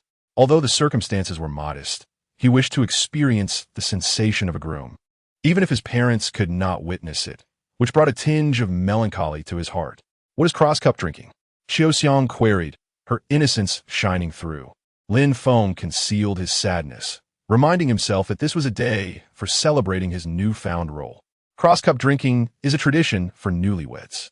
It symbolizes our union. For I am in you, and you are in me. We shall share both joy and hardship together." Unbeknownst to Lin Feng, this custom has ancient roots, dating back to the Zhou dynasty, where it was known as Hijin, representing the joining of lives through shared wine. The bitter taste of the goblet itself signified the trials and tribulations of marriage. Qiu Xiang, oblivious to the historical significance, simply followed Lin Feng's lead as they entwined their arms and consumed the wine together. As the first cup was drained, Qiu Xiang's face blossomed into a vivid shade of red, her allure heightened. Lin Feng, unable to resist, swallowed hard at the sight. After drinking, Qiu Xiang gazed at Lin Feng with soft, dreamy eyes, exclaiming, "Why does my head feel so dizzy? How much have you had to drink?" Lin Feng chuckled, taking a hearty swig from the porcelain vial. According to Xiao Anzi, this was a 50-year-old vintage from the palace's cellars, which explained why Lin Feng had treasured it so dearly. "I shall assist you to rest," he said, guiding Qiu Xiang toward the bed. As they reached the edge, he embraced her and tumbled onto the bed, pinning her beneath him. The effects of the alcohol heightened Qiu Xiang's spirits, and her typically reserved demeanor faded as she succumbed to the intoxicating atmosphere. Unlike her usual self, she did not shy away from expressing her pleasure, her voice rising in volume. Fortunately, the Empress Dowager's quarters were quiet, with most having retreated for the night, sparing them from unwanted attention. Awakening from her slumber, the Empress Dowager, feeling parched, called out for Qiu Xiang, but received no response. Assuming she had sought rest, the Empress Dowager decided to rise and fetch water. However, upon standing, she heard Qiu Xiang's voice, unrestrained and inviting. Drawn by the sound, she approached the source, only to stumble upon the scandalous scene. Initially intrigued, the Empress Dowager, having been long deprived of such intimacy, could not contain her own excitement. Inadvertently, she pushed open the half-closed door. At that moment, the Empress Dowager's gaze was clouded with desire, oblivious to the fact that Lin Feng was a man. Instead, a thrill coursed through her, an inexplicable exhilaration. When Lin Feng awoke the next morning, he found the Empress Dowager seated in a chair, while Qiu Xiang knelt before her, her tear-streaked face revealing her distress. The Empress Dowager's expression, however, was as frigid as frost, casting a chilling fear over the room. Rubbing his still, slightly aching head, Lin Feng inquired, "What is the matter? Qiu Xiang, why are you kneeling?" With that, he rose from the bed and approached the Empress Dowager. With a sharp slap on the armrest of the chair, the Empress Dowager declared, "You, dog servant, come here and kneel properly before me." "Your Majesty, this situation cannot be entirely blamed on me," Lin Feng responded. "If you had not willingly offered yourself, I would not have acted as I did. Moreover, yesterday, you were the one who initiated it. Are you not aware of your own demeanor at that moment? In such circumstances, any man would err, especially one unable to resist temptation. Indeed, Your Majesty, this cannot be solely attributed to Lin Lang. If blame is to be assigned, let it fall upon me. I merely plead for Your Majesty to spare Lin Lang's life. Allow him to leave the palace, and I would willingly face death myself," Qiu Xiang implored, bowing repeatedly at the Empress Dowager's feet, blood seeping from her forehead. Lin Feng pulled Qiu Xiang up from the ground, stating, "You are not at fault in this matter. We hold no blame. Our only transgression lies in being born within this palace. Were we of a commoner's household, we would be an enviable couple adored by many. How could we face such troubles then?" Casting a pleading glance at Lin Feng, Qiu Xiang urged, "Lin Lang, admit your fault. The Empress Dowager will not hold it against you." She then turned to the Empress Dowager, saying, "Your Majesty, is that not true? I know you're the most soft-hearted." Lin Feng then addressed the Empress Dowager. "I must ask, is there anything wrong with the joys of love? Furthermore, if you had not appeared in this pavilion yesterday, would we have found ourselves in such a predicament? Thus, this entire affair can only be deemed fate. Why I speak is the truth. Had you not shown up, would this incident have transpired? Therefore, I should not bear the entirety of this blame." After glancing at Qiu Xiang, he continued, "If Your Majesty insists on punishment, let it be directed solely at me. Qiu Xiang has served you faithfully for many years, without merit or reward. Spare her, and as for me, do as you will." With that, Lin Feng presented himself with an air of righteousness. He felt emboldened, knowing the Empress Dowager would not excessively reprimand him. If she were truly angered, would he still be standing here, conversing with her? With another slap on the armrest, the Empress Dowager queried, "Do you truly believe I lack the resolve to execute you? I have stated that you may do as you wish. However, please spare Qiu Xiang. She is innocent," Lin Feng reiterated. "Regarding last night's events, I can only express my regret." Upon hearing this, Qiu Xiang immediately knelt and pleaded, "Do not say such things.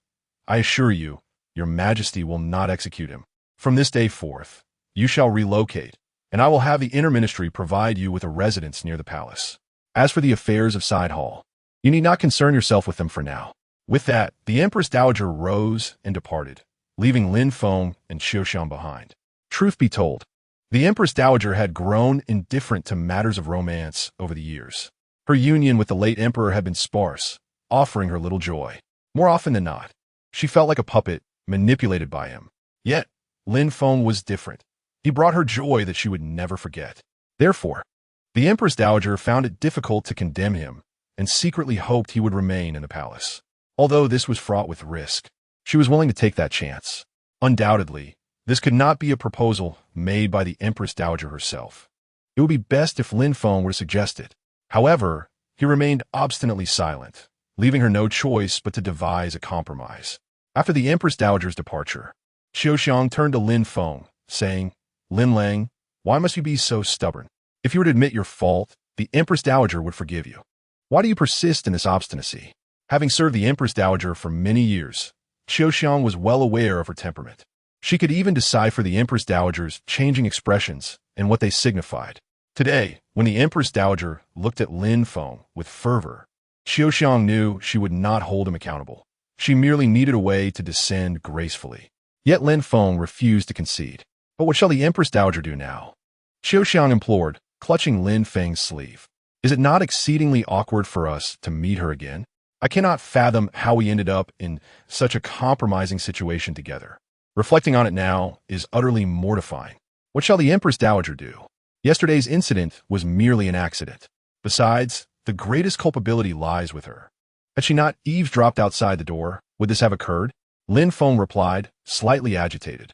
But how shall I face the Empress Dowager in the future?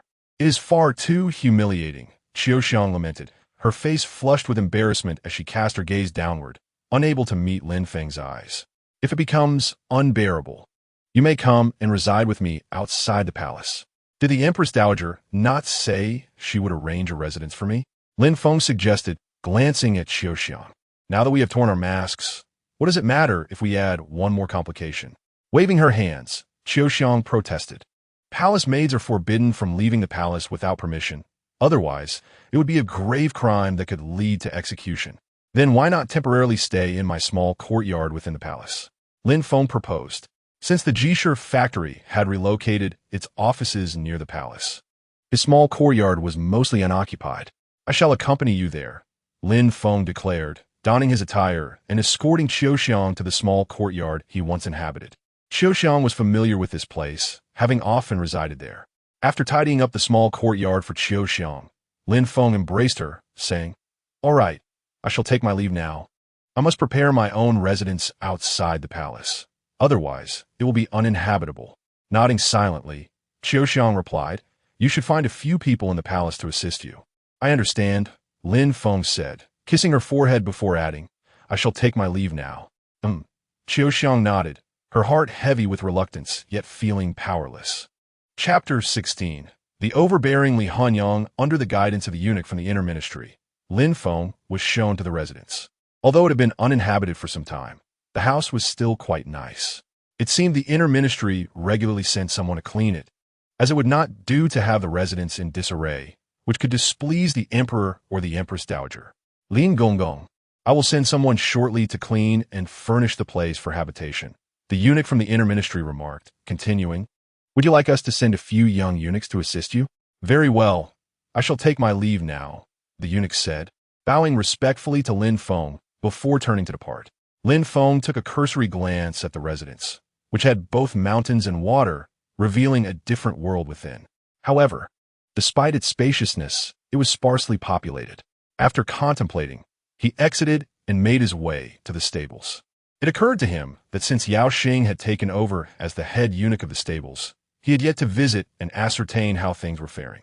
Nevertheless, he assumed there would be no issues, considering the Jisher factory's imposing influence still loomed over the other eunuchs and officers there. Presenting his waist token, Lin Feng gained entry into the stables with ease. He soon found Yao Xing inspecting the soldiers' training in the yard. Upon seeing Lin Feng, Yao Xing beamed with delight, exclaiming, "I did not expect you to visit, esteemed sir. I am remiss for not greeting you at the door. It is truly a grave sin." Waving his hand, Lin Feng replied, "Not at all. I merely came to take a look and discuss a matter with you. Shall we talk in my command tent?" Yao Xing suggested. Looking at Lin Feng. Nodding, Lin Feng responded, "Very well. let us go to your command tent.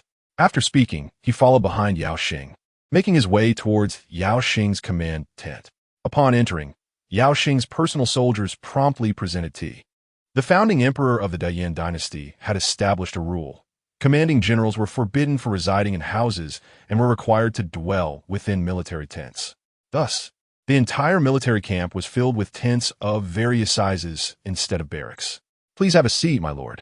The conditions of the camp are rather humble. I apologize for any inconvenience, Yao Xing said, somewhat embarrassed. Originally, he was merely an inconspicuous military officer, but unexpectedly, Lin Feng had promoted him to the position of the chief eunuch of the Imperial Horse Agency. It is well known that the Imperial Horse Agency is one of the most esteemed posts within the inner palace. The soldiers under the Imperial Horse Agency are among the emperor's most trusted, second only to the Imperial Forest Army.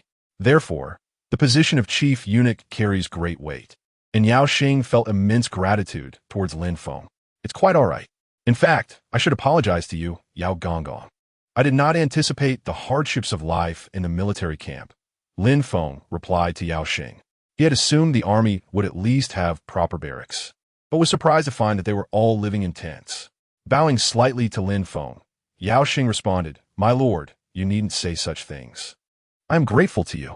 I was just an ordinary military officer, and now I have leaped to the position of chief eunuch of the Imperial Horse Agency, an achievement many can only dream of." Waving his hand, Lin Feng said, "Enough of this. Yao Gonggong, please enlighten me about the Imperial Horse Agency." "Of course, my lord," Yao Xing replied, beginning to explain the workings of the Imperial Horse Agency. As a department responsible for managing the military forces for the emperor, the Imperial Horse Agency oversees 2 battalions, the Changxiang Battalion and the Wuxiang Battalion, each consisting of 5,000 men, not including officers. Including the officers, the total strength approaches 5,200. The soldiers in both the Changxiang and Wuxiang battalions predominantly wear heavy armor and wield firearms. Within these battalions, heavy infantry comprises half the force, while the other half is split between those using matchlocks and artillery, with the remaining quarter serving as cavalry for reconnaissance and charges during battle. The Changxiang and Wuxiang battalions are thus considered the elite forces of the Dayan dynasty. "May I witness the drills in person?" Lin Feng inquired, intrigued by the mention of matchlocks and artillery. Children of the 1980s and 1990s often played with realistic toy guns during their youth, especially during the New Year celebrations. Consequently, to Lin Feng, witnessing the matchlocks would be a delightful experience, prompting his request to observe. "Certainly, my lord.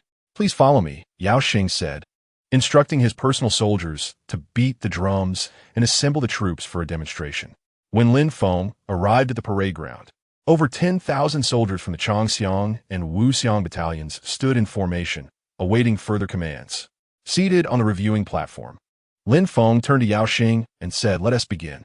"Yes, my lord," Yao Xing responded, rising to command his soldiers. Soon, the soldiers began their drills under the guidance of flags. It was evident that this army was composed of elite troops. Lin Feng had previously told Yao Xing that the army must train daily, and it was clear that Yao Xing had taken this to heart. The quality of the troops was commendable, even from Lin Feng's perspective as an outsider. After observing the performance of the heavy infantry, Lin Feng was less impressed by the matchlock soldiers, as their training speed was rather slow. He recalled having seen matchlock training in films long ago, but could not remember the details, leading him to let the matter go. Historically, the dynasties of the Central Plains were not known for their cavalry skills, but the Yin dynasty was an exception. Originating from the foot of Yin Mountain, which is close to the nomadic regions, the founding emperor of Yin built his power on horseback. As a result, the rulers of the Yin dynasty placed great emphasis on cavalry. However, the Central Plains were not particularly suitable for breeding war horses, hence infantry remained the primary force. Although there were still many cavalry units serving as scouts, only in the capital were there large-scale organized cavalry units, which was an advantage for the capital's military, as they bore the responsibility of surrounding the city. "These cavalrymen are truly exceptional," Lin Feng remarked excitedly. Had it not been for his lack of equestrian skills, he would have eagerly wished to join them. Yao Xing bowed slightly to Lin Feng and said, "Thank you, my lord, for your praise." The officers following Yao Xing were uncertain of Lin Feng's identity, but seeing the respect Yao Xing accorded him, they dared not act indifferently and likewise offered their respects. "Thank you, my lord." Their voices rang out in unison, significantly louder this time, and their goodwill towards Lin Feng increased. Although it was autumn, the sun in the capital remained fierce. The officers had grievances about Lin Feng's sudden request for a parade, as they could normally remain in their tents during training. Now, they had to endure the sun's glare alongside Lin Feng. Wearing heavy armor only added to their discomfort. After the parade concluded, Yao Xing granted the soldiers a half-day break to rest. Lin Feng and Yao Xing then accompanied the officers to Yao Xing's large tent, where the camp cooks had prepared a meal. "My lord, please," Yao Xing said to Lin Feng. "Everyone, please join us," Lin Feng replied, ushering Yao Xing inside. The table was initially set with wine, but having consumed a fair amount the previous day, Lin Feng, feeling a slight headache, remarked, "The court has regulations against drinking in the military, which surely seems inappropriate, does it not?" Yao Xing glanced at Lin Feng, recognizing he was not joking, and replied, "Remove the wine. My lord, since alcohol is prohibited in the military, I offer you a cup of tea instead." He lifted a cup of tea and drank it in one gulp. "I too raise a toast to all of you," Lin Feng said, lifting his own cup of tea and downing it. Seeing both Lin Feng and their commander abstaining from alcohol, the officers, though tempted, had no choice but to follow suit and raise their cups in a toast. Lin Feng remained at the Imperial Horse Agency for an extended period, engaging in lively discussions with the various generals. Among them were General He Ming of the Wu Xiang Battalion, responsible for the heavy infantry, General Lei Jun of the Xianwu Battalion, overseeing the cavalry, and General Xian Hong of the Wuxiang Battalion. Additionally, there were General He Wei of the Changxiang Battalion and General Han Kai, who supervised the firearms in the Changxiang Battalion. The generals of the Imperial Horse Agency, such as Xian Hong and He Wei, held the rank of 4th grade, while those managing specific aspects were of a lower rank. Despite the confusion regarding their ranks, Lin Feng managed to connect well with the generals. "Lin Gonggong, you are a straightforward person, far better than the eunuchs we had before. Our chief eunuch is also a good man, as I have heard you recommended him. Unlike previous chiefs who insisted on interfering in our training despite lacking knowledge, our current chief merely demands strict discipline without overstepping. I, Han Kai, am a rough man and hold no regard for the former types. I respect you, Lin Gonggong, and I respect our chief as well. In the future, if you need anything, just say the word. Han Kai will certainly comply without hesitation," Han Kai declared earnestly, despite not having consumed any alcohol. "General Han, how can you speak so freely without having had a drink?" If Han Kai's words were to spread, it could very well lead to a death sentence. "General He, you are well aware of Han Kai's temperament. Tell me, among the previous seals, which one is worthy? Those eunuchs are utterly unworthy." After Han Kai spoke, he realized that Lin Feng and Yao Xing were both eunuchs, and hastily clarified, "Except for Master Lin and the seal bearers, you are all individuals whom I, Han Kai, greatly admire. No worries, no worries. Some of the officials in the inner palace have indeed acted excessively. Otherwise, a while ago, the Empress Dowager instructed us to rectify a batch of them. Rest assured, General Han, if there are any more of such officials in the future, we shall deal with them likewise." As Lin Feng spoke of executing them, a natural aura of menace accompanied his words. "Very well, for that, Master Lin, we must share a drink," Han Kai declared, pouring tea for himself and Lin Feng, and said, "I shall drink first as a mark of respect." With that, he tilted his head back and drank it all. "Excellent, I shall drink as well." Lin Feng responded, doing the same. They continued to feast until twilight approached, when Lin Feng suddenly remembered the purpose of his visit to the Horse Monitoring Bureau. He had come to request manpower. Thus, Lin Feng cleared his throat and stated, "I have some personal matters to address during this visit to the Horse Monitoring Bureau. The Empress Dowager has granted us a residence, so we would like to borrow a few soldiers from you esteemed generals for protection. What do you all think?" "No problem. I, Han Kai, shall provide the best troops," Han Kai proclaimed, thumping his chest. "This is not an issue.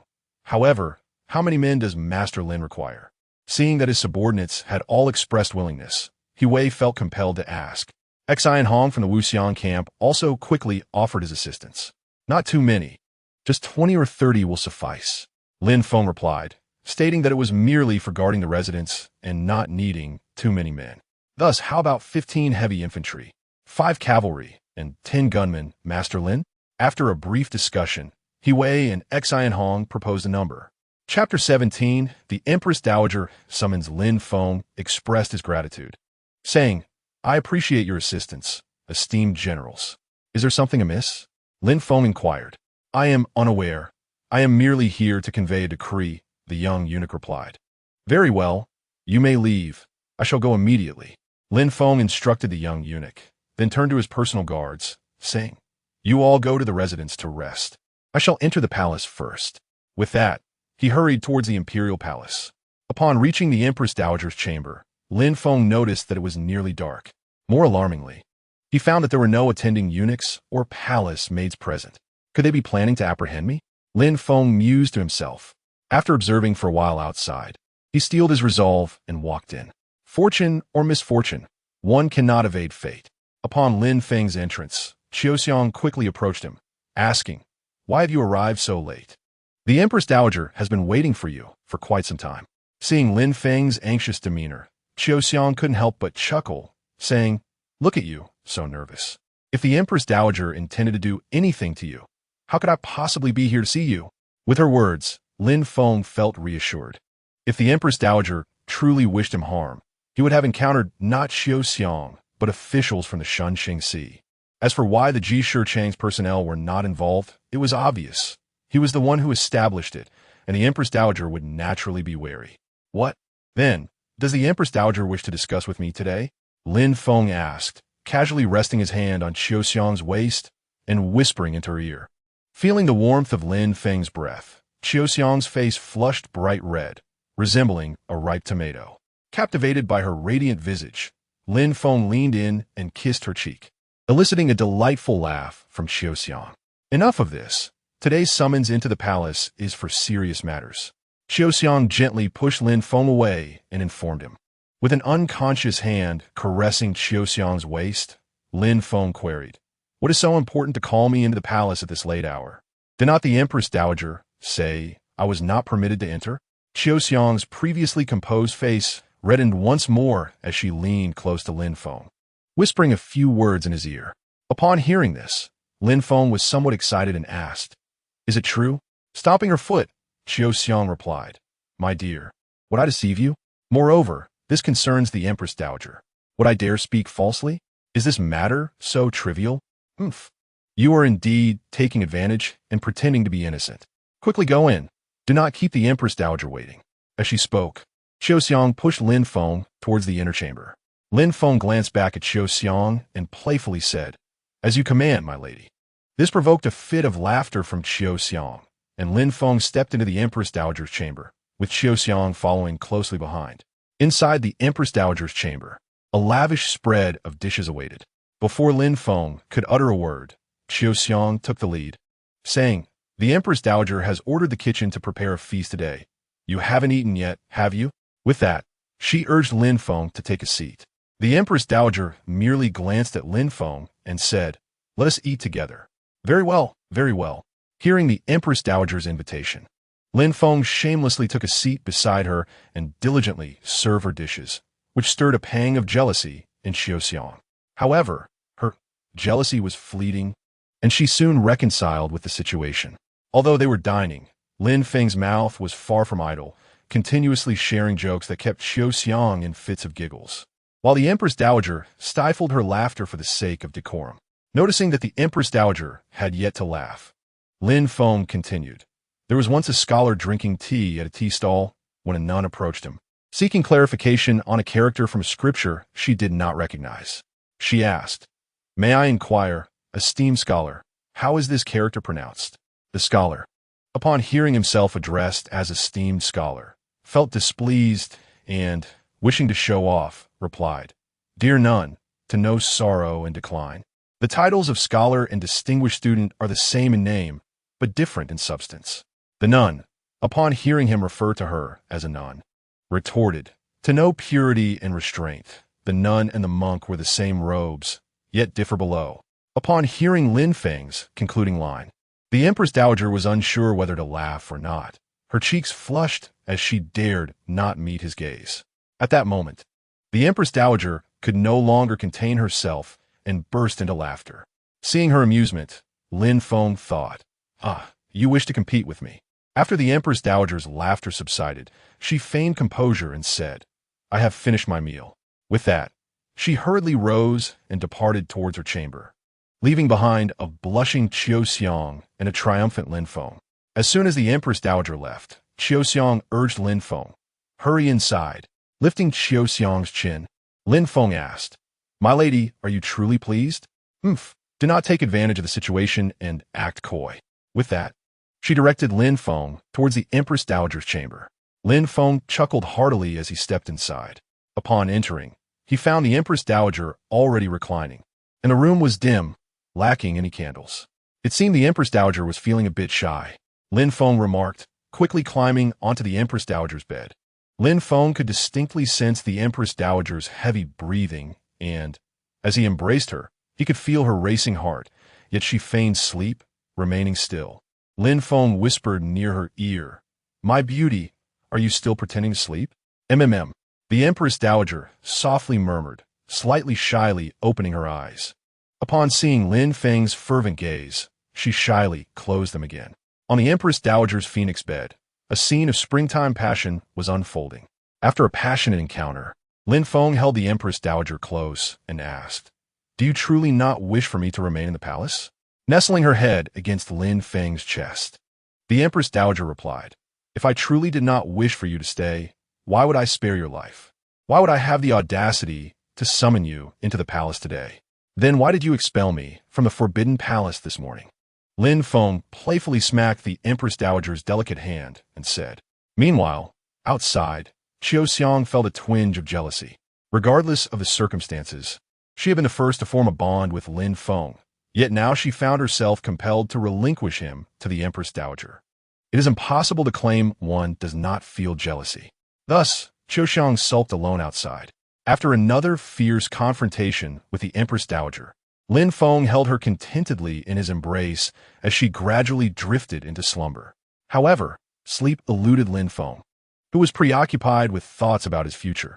Should he remain a flamboyant eunuch within the palace or venture outside to forge his own destiny? With the Empress Dowager's support, he certainly could have whatever he desired in the imperial harem. Yet was this truly the life he yearned for? It resembled the existence of a kept man in later times, a lifestyle unworthy of Lin Feng's aspirations. Yet, if he were to leave the palace, he would have to forsake Qiu Xiong and the Empress Dowager. Even if Qiu Xiong chose to accompany him, what the Empress Dowager? Could she possibly leave behind the 6-year-old emperor, who lived in constant fear under the oppression of power-hungry ministers? Just as Lin Feng's mind spiraled into chaotic thoughts, he heard footsteps approaching. Bathed in the faint moonlight, he was surprised to see Qiu Xiong enter, evidently timing her visit for when the Empress Dowager had fallen asleep. Seeing Qiu Xiong's tear-stained face stirred a pang of sympathy within Lin Feng. He stepped forward to embrace her and teased, Are you feeling jealous? He gently pressed his lips against hers. With a smile breaking through her tears, Qiu Xiong replied, Not at all. Lin Lang is a man of great ambition, destined to have multiple wives. I would never be jealous. If I were, there wouldn't be enough jealousy to go around. Are you truly not jealous? Lin Feng began to playfully tease her further, igniting a cascade of laughter from Qiu Xiong. Chapter 18.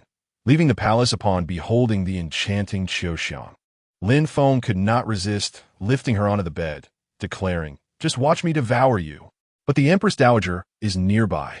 While Qiu Xiong was willing, she felt a bit shy, considering the Empress Dowager's presence. Fear not, the Empress Dowager is sound asleep, Lin Feng assured her, disregarding her hesitations as he gently pushed her onto the bed. The Empress Dowager, who had been peacefully slumbering, inadvertently turned in her sleep, granting Lin Feng and Qiu Xiong even more space to indulge in their whimsical desires. The next morning, Lin Feng awoke early, not by his own volition, but roused by Qiu Xiong calling him from the warmth of the bedding. Why awaken me so early? Unless you provide a satisfactory reason, I may have to discipline you. He jested, beginning to explore her most sensitive spots. Qiu Xiong's cheeks flushed crimson as she protested. How improper. Today, the Empress Dowager intends to attend morning court, worried that the Emperor may struggle alone. At yesterday's Mid-Autumn Festival banquet, she rebuffed Li Hunyang's proposal for a title, fearing that Li Hunyang's faction might create difficulties for the Emperor during the morning court, hence her decision to attend. With that, Qiuxiang retrieved Lin Feng's clothing and assisted him in dressing. As the Empress Dowager's chief eunuch, how could you not accompany her? She shot him a playful glance, adding, "The Empress Dowager rarely attends morning court, as Li Hunyang has a firm grip on state affairs, leaving her disinterested in such matters. However, today, she is concerned for the Emperor's well-being." "Oh, I see," Lin Feng responded. After preparing himself, Lin Feng accompanied the Empress Dowager and Qiuxiang for breakfast before proceeding to the Qingjin Hall. However, it was still dark outside, highlighting the arduous nature of being an emperor in ancient times, necessitating early mornings for state affairs. It was no wonder that many emperors throughout history were reluctant to attend court, who would wish to rise so early, especially in winter. Upon arriving at the side hall, the ministers had long awaited their arrival at the Qingjin Hall. The Empress Dowager had scarcely settled when they heard the sharp voice of Wang Gonggong announcing, "The Emperor has arrived." The ministers bowed, exclaiming, "Long live our Emperor!" Li Hunyang merely rose from his seat, offering a slight bow as his form of greeting. "All rise." The Emperor's youthful voice, already tinged with authority, commanded. At that moment, the Emperor noticed the Empress Dowager seated behind the curtain, and Wang Gonggong, only just realizing her presence, intended to greet her. However, the Empress Dowager subtly shook her head, prompting Wang Gonggong to stand by the Emperor's side, stating, "If there are matters to discuss, speak now. If not, you may withdraw." "I beseech your Majesty, I have a matter to present." A minister stepped forward as he finished speaking. "Proceed," the Emperor encouraged. "Your Majesty, the southeastern coastal regions have recently suffered frequent raids by pirates, and I humbly request the allocation of military funds to rebuild our naval forces," the elderly minister implored, kneeling. It was evident that he was a man deeply concerned for his country, as few would willingly wade into such murky waters. Li Hunyang's immediate opposition sparked a chorus of agreement. "Your Majesty, the maritime territories are equally part of our realm. How could we so easily relinquish them?" The elderly minister insisted, unwilling to concede. Turning to the elderly minister, Li Hunyang retorted, "Minister Liu, your perspective is flawed. While the maritime territories hold significance, they cannot compare to our land. Moreover, the expenses of maintaining a navy are exorbitant. A single warship costs tens of thousands of taels of silver, and the treasury is currently depleted. Your Majesty, I am willing to donate my entire fortune to establish a naval force." Minister Liu immediately knelt again, fully aware of the severity of the pirate threat as the Vice Minister of War. He was among the few ministers who valued maritime defense. For without Liu Yi's persistence over the years, the Dongting Navy would have long been disbanded, although the Dongting Navy lacked substantial utility. Should the court decide to form a navy, at least there would be some foundation rather than starting from scratch. Standing beside the Empress Dowager, Lin Feng admired the elderly minister's foresight. Such wisdom was indeed rare among ancient individuals. Conversely, he found himself repulsed by Li Hunyang's perspective. The notion of isolationism was a concept that would only arise centuries later. Contemplating the perils associated with such a policy only deepened Lin Feng's disdain for Li Hunyang. "I appreciate your good intentions, Minister Liu, but the costs associated with establishing a navy are considerable. Minister Li has indicated that the treasury is empty. Therefore, we must postpone this matter." The Emperor quickly quelled the discussion upon noticing Li Hunyang's displeasure. This demonstrated the extent of Li Hunyang's arrogance. Even the Emperor had to tread lightly around him. "Obediently, Your Majesty," Minister Liu responded as he unsteadily rose, appearing as though he had aged a decade in an instant. Lin Feng perceived Liu Yi's despondency. It seemed yet another potential adversary to Li Hunyang had been lost within the court. "I beseech Your Majesty, I have another matter to present." As Minister Liu stepped back, another individual emerged, appearing younger than Liu Yi and clearly of higher rank as indicated by his position. Youthful and holding a high office, it was evident that he was likely an ally of Li Hunyang. "Indeed, Your Majesty, during the moon viewing banquet yesterday, a minister proposed a title for Minister Li." The Empress Dowager deemed it inappropriate to discuss state affairs at the banquet. So I wish to bring it up during morning court, the minister declared, identifying himself as the Minister of Rights. Minister Lu's assertions are misguided. Historically, ministers have often been granted titles, even during the Qin and Han dynasties. As Minister Li has served both the late emperor and now the young sovereign. His contributions are undeniable. He rightly deserves such recognition. To suggest otherwise is to deceive the throne. What is your intent? A minister stood up, one whom Lin Feng had also encountered at the moon-viewing banquet, the Minister of State Affairs, Ding Quan, who was an ally of Li Hanyang. Li Hanyang's faction had evidently prepared thoroughly, for soon others joined in opposition. However, in the current situation, no matter how fervently the ministers argued, the outcome would ultimately rest on the emperor's decision. Calmly, the Empress Dowager interjected from behind the curtain, stating, I find merit in the arguments presented by you all. Those who toil diligently and achieve great merit undoubtedly deserve rewards. Otherwise, who would be inclined to serve the imperial court? Upon hearing the Empress Dowager's words, Li Hanyang realized that she had indeed graced the court with her presence today. Although he had anticipated her appearance, the delay had caused him to overlook her seated position at the back. It appears that she may have previously occupied that same spot, unbeknownst to him. Henceforth, it would be wise for him to exercise more discretion. The Empress Dowager's assertion is indeed valid, indicating that the Empress Dowager is evidently inclined to reach a compromise. Thus, should Li Hanyang be granted a noble title, it is likely that he and his associates will be rewarded with additional ranks and honors, adorned with a plethora of honorary titles. Upon witnessing the Empress Dowager's unexpected agreement, Lu Rufeng quickly interjected. If Li Hanyang were to be elevated to nobility, there would truly be no one in the court capable of restraining him. At present, regardless of the circumstances, both I and Li Hanyang hold the esteemed title of Chancellor. Although there exists a distinction between our ranks, we are both chancellors, neither subordinate to the other. However, should Li Hanyang be conferred a marquisate, he would then possess nobility, and at that juncture, I fear I may be entirely marginalized within the political affairs hall. Before Li Feng could utter a word, the Empress Dowager continued, stating that it has indeed been a precedent in our dynasty for chancellors to receive titles of nobility. Yet, this has only occurred during the reign of the founding emperor, and the chancellors of that era were often distinguished by their military achievements. In our current dynasty, many have been awarded nobility for their martial prowess. Thus, if the chancellor harbors intentions of seeking a marquisate, I would suggest that the chancellor consider a journey to the northwest, as it would provide an opportunity to accumulate military merits.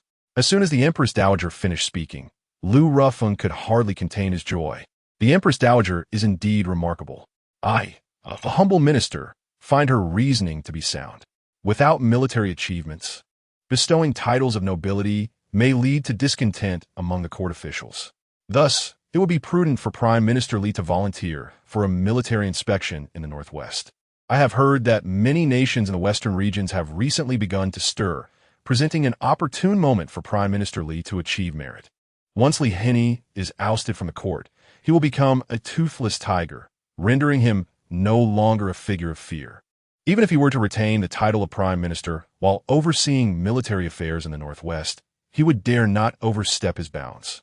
The commander of the Northwest forces is none other than the Empress Dowager's father, the current Grand General of the state, Lord Zhaoqing, a formidable warrior known as the living king of hell, who instills terror in the hearts of the Westerners.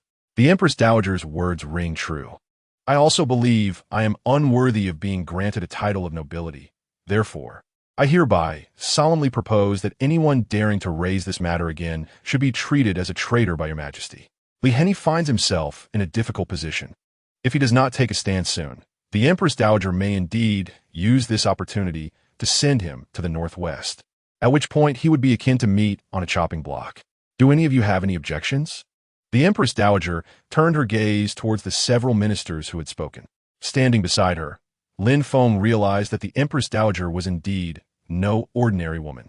Her ability to command the respect of these court officials revealed her formidable nature. Lin Feng mused to himself, truly, women are not to be trifled with. With a sigh, the Empress remarked, it is not that I have devised a plan. Rather, it was merely a fleeting inspiration at that moment. Presently, Li Henian's audacity is growing ever more pronounced.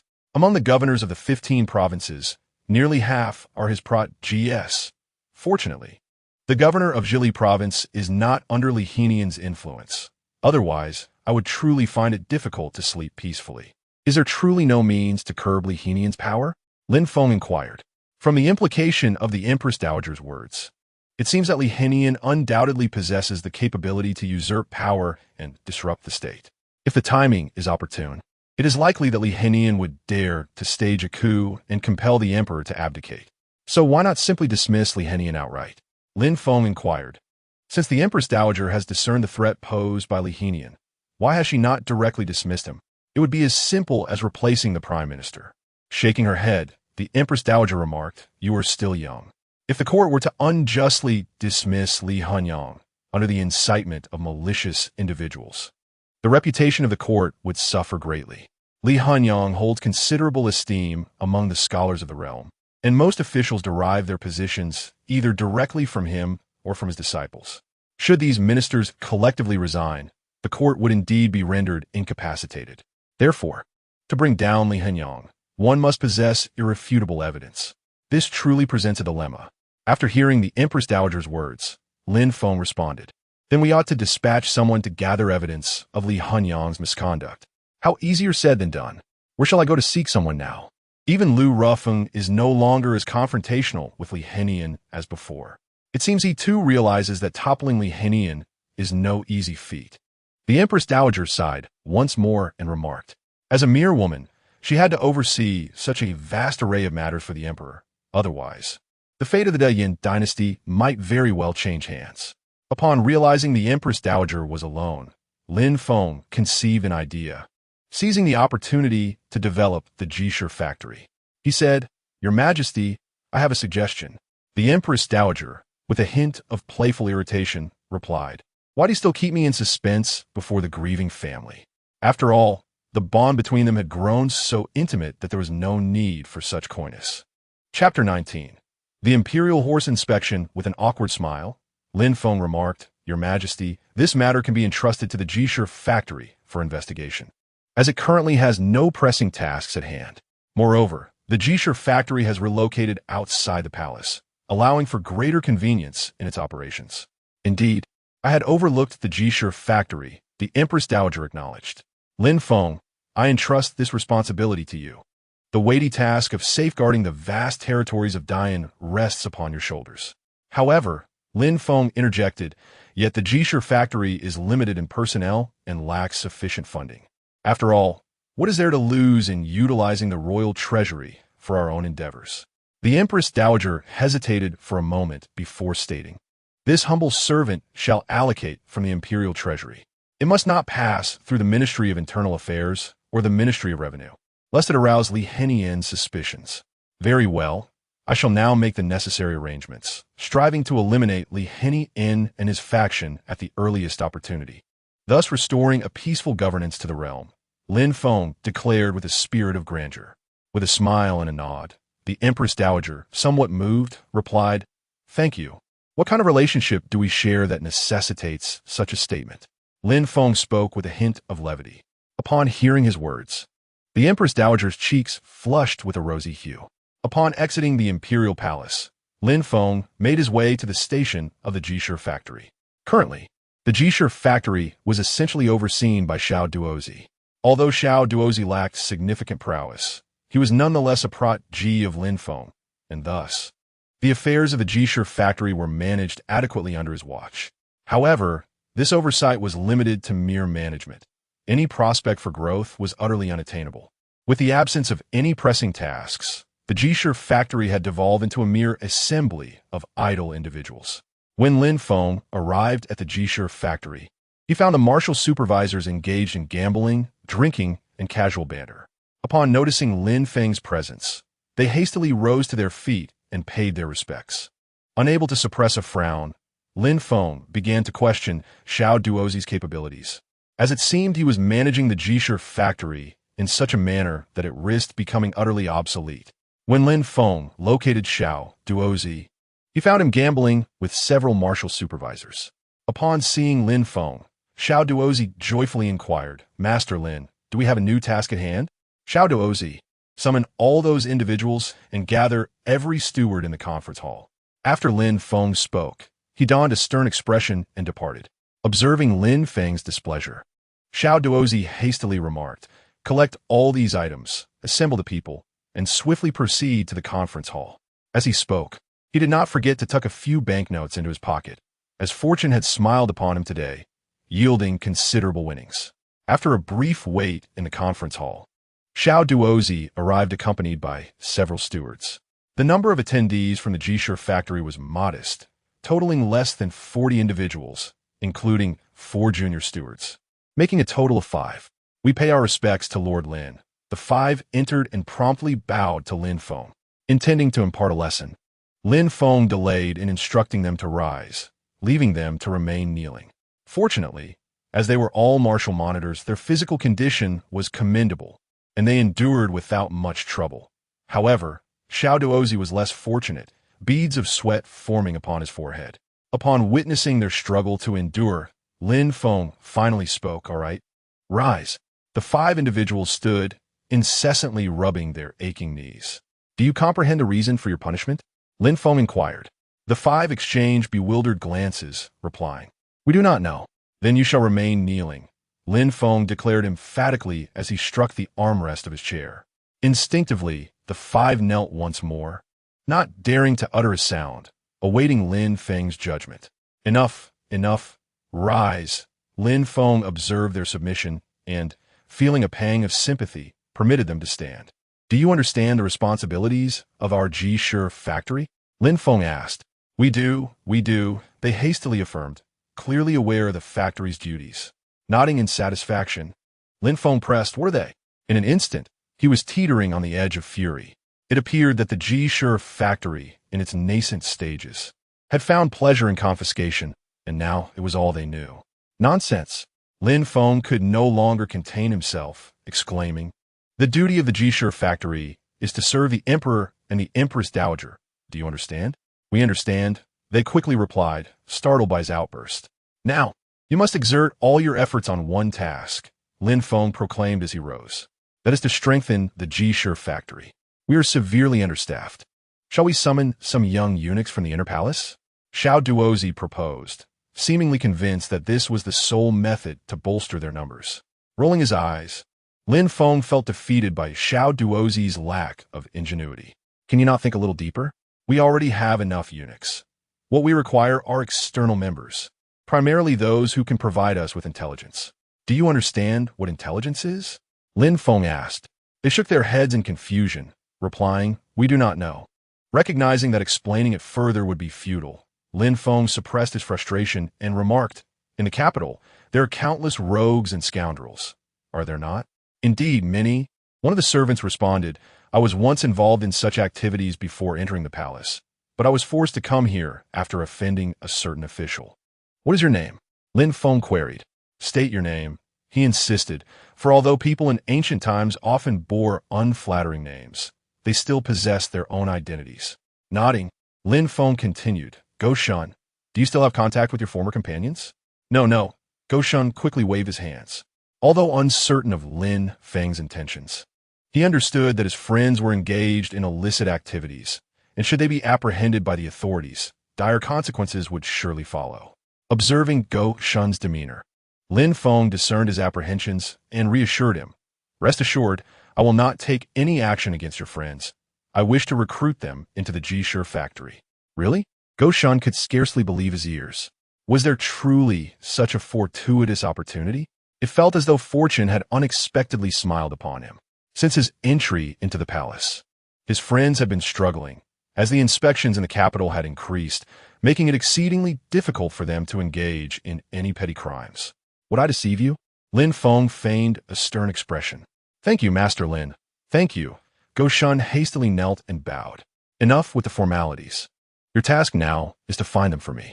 Remember, do not make this public. Lin Feng instructed Go Shun.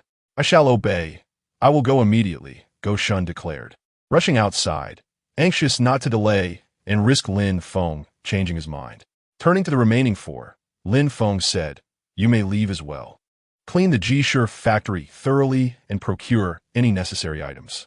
I have some matters to attend to and shall take my leave. Xiao Duozi. Ensure the G-Sure factory is well guarded. Rest assured, Master Lin, I will do my utmost, Xiao Duozi replied earnestly. Exiting the G-Sure factory, Lin Feng made his way back to his residence. He had yet to properly accommodate the 30 guards he had acquired from the Imperial Horse Monitoring Bureau. He wondered how they were faring. Suddenly, he felt a twinge of irresponsibility. Chapter 20. Lin residence. Upon returning home, Lin Feng was taken aback by the transformation before him. The grand entrance now bore the gilded characters Lin Fu, gleaming brilliantly. 2 soldiers, armed and imposing, stood sentinel at the entrance, their attire reminiscent of their military past, exuding an air of authority despite the absence of armor. Nodding with a smile, Lin Feng approached the residence. The interior had not changed much, but was evidently tidied up, giving the residence a semblance of order.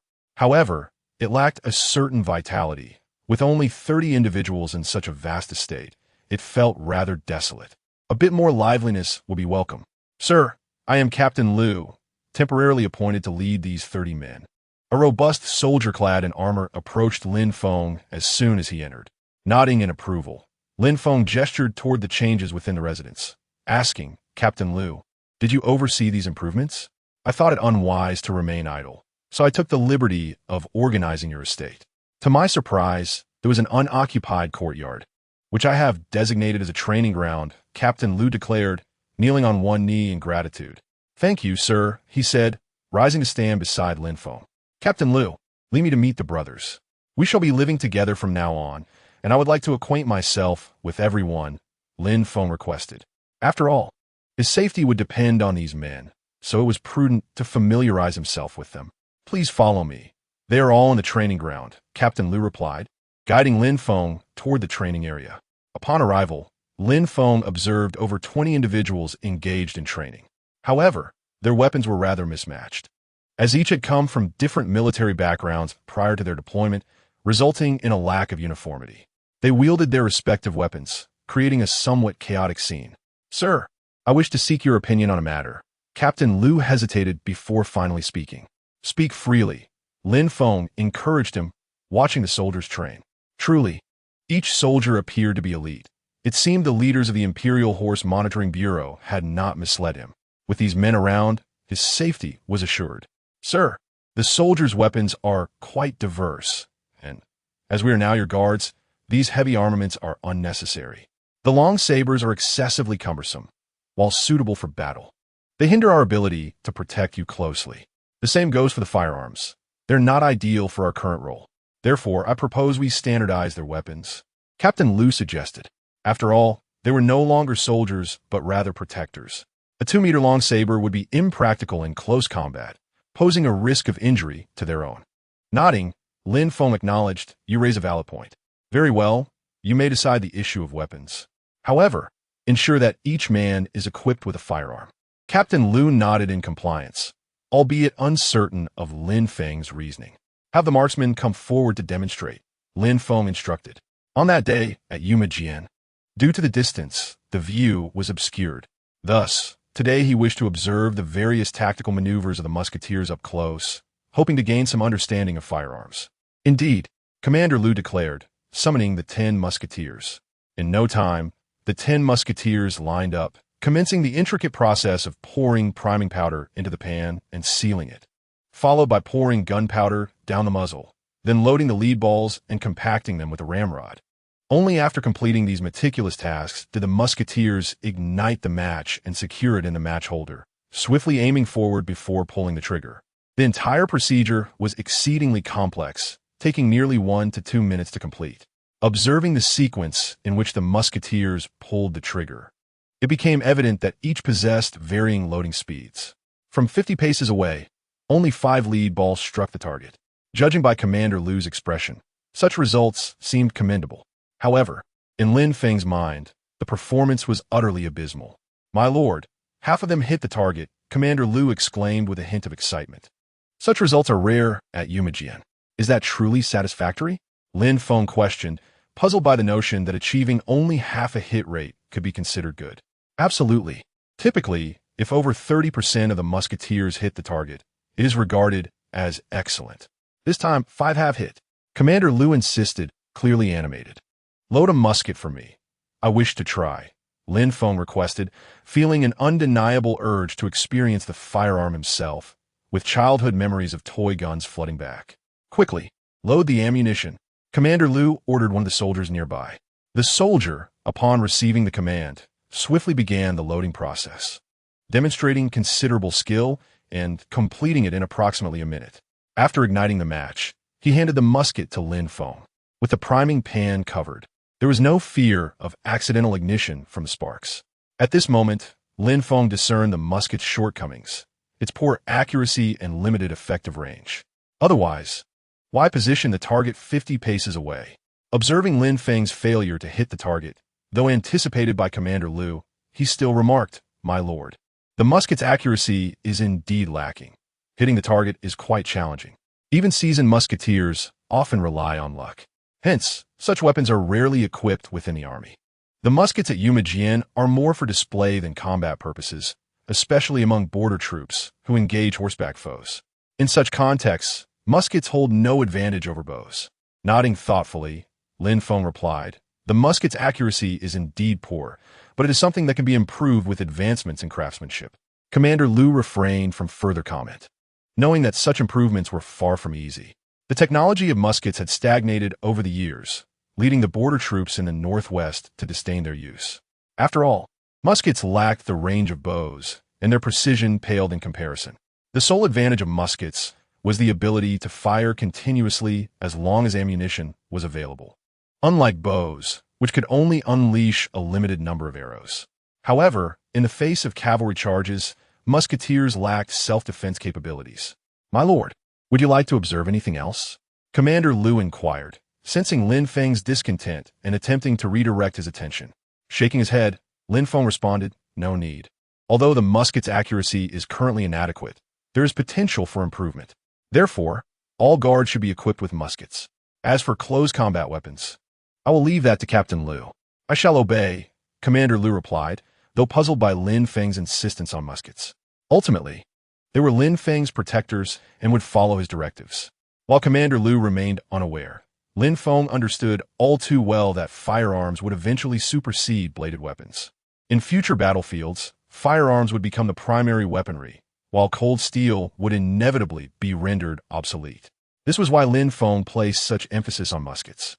Moreover, once a method to enhance their efficacy was discovered, the power of muskets could be steadily augmented. Despite years of lurking in forums, Lin Feng had gleaned considerable knowledge, particularly regarding muskets. Although he lacked the ability to manufacture one, he was familiar with theoretical principles. He had dedicated time to studying discussions about muskets, even if he never succeeded in crafting a functional one. Nevertheless, he had acquired a sound understanding of the underlying theories. Presently, with numerous responsibilities, Lin Feng planned to wait for a suitable moment to collaborate with a skilled craftsman to begin improvements on the musket. Handing the musket to a nearby soldier, Lin Feng remarked to Commander Liu, "While muskets may not be practical at present, they will undoubtedly prove invaluable in due course. This is why I insist on your training with them. Although their range currently pales in comparison to that of bows, muskets offer numerous advantages." Lin Feng elaborated, "Consider the training time. A musketeer can be proficient in just half a month, while an archer requires several months, if not half a year. This efficiency is crucial for rapidly organizing troops, especially during large-scale battles when casualties are significant. The ability to swiftly regroup could turn the tide in favor of one side." Of course, these thoughts remained unspoken to Commander Liu. After resting for less than half an hour at his residence, Xiao Duozi hurriedly arrived. Noticing the urgency in Xiao Duozi's demeanor, Lin Feng instructed a servant to prepare tea for him before inquiring, "What is the matter? You seem in quite a rush." "My lord, something terrible has happened," Xiao Duozi exclaimed, breathless. Upon hearing the gravity of the situation, Lin Feng quickly asked, "What has occurred? Is it related to the Jisher factory?" Shaking his head, Xiao Duozi accepted the tea from the servant, took a sip, and replied, "It is not the Jisher factory. It is Heir Guzi who is in trouble." "Heir Guzi? Goshan? What sort of trouble could he possibly be in?" Lin Feng queried, having sent him to find someone. How could anything go awry in the capital? Even if his friends were reluctant to join the Jishir factory, it seemed implausible that they would resort to violence against Go Shun. Such actions would be ill-advised. I am uncertain. Upon seeing Go Shun's state, I was so frightened that I ran here without asking questions. Xiao Duozi confessed, his innocence evident. Lin Feng, recognizing the severity of the situation, declared, "Let us head to the Jishir factory." "All right, we shall go immediately," Xiao Duozi affirmed, positioning himself behind Lin Feng. Upon learning that Lin Feng intended to leave, Commander Liu immediately interjected, "My lord, should we not take the guards with us?" As the captain of Lin Feng's guard, Commander Liu prioritized his safety and felt compelled to inquire. Accompanied by Commander Liu, several guards, and Xiao Duozi, Lin Feng made his way to the Jishir factory.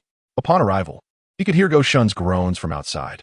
Hearing those sounds reassured Lin Feng, indicating that he had not met a dire fate. Moreover, judging by the tone, it appeared to be merely superficial injuries without any serious consequences. Upon Lin Feng's entrance, the guards at the Jishir factory promptly stood and greeted him. "My lord, I regret to have disappointed you. The task has not been accomplished," Go Shun said, scrambling to his feet upon seeing Lin Feng. "Enough, enough. You are injured. So lie down. Have you called for a doctor?" Lin Feng inquired. Feeling unexpectedly touched by Lin Feng's concern, Go Shun replied, "My lord, I am fine. This minor injury will pass with time." "My lord, this injury was not inflicted by the friends of this servant," Go Shun explained, glancing at Lin Feng. After a moment of confusion, Lin Feng inquired, "Then who did it? Did you not go to seek out your friends?" "It is as follows, my lord.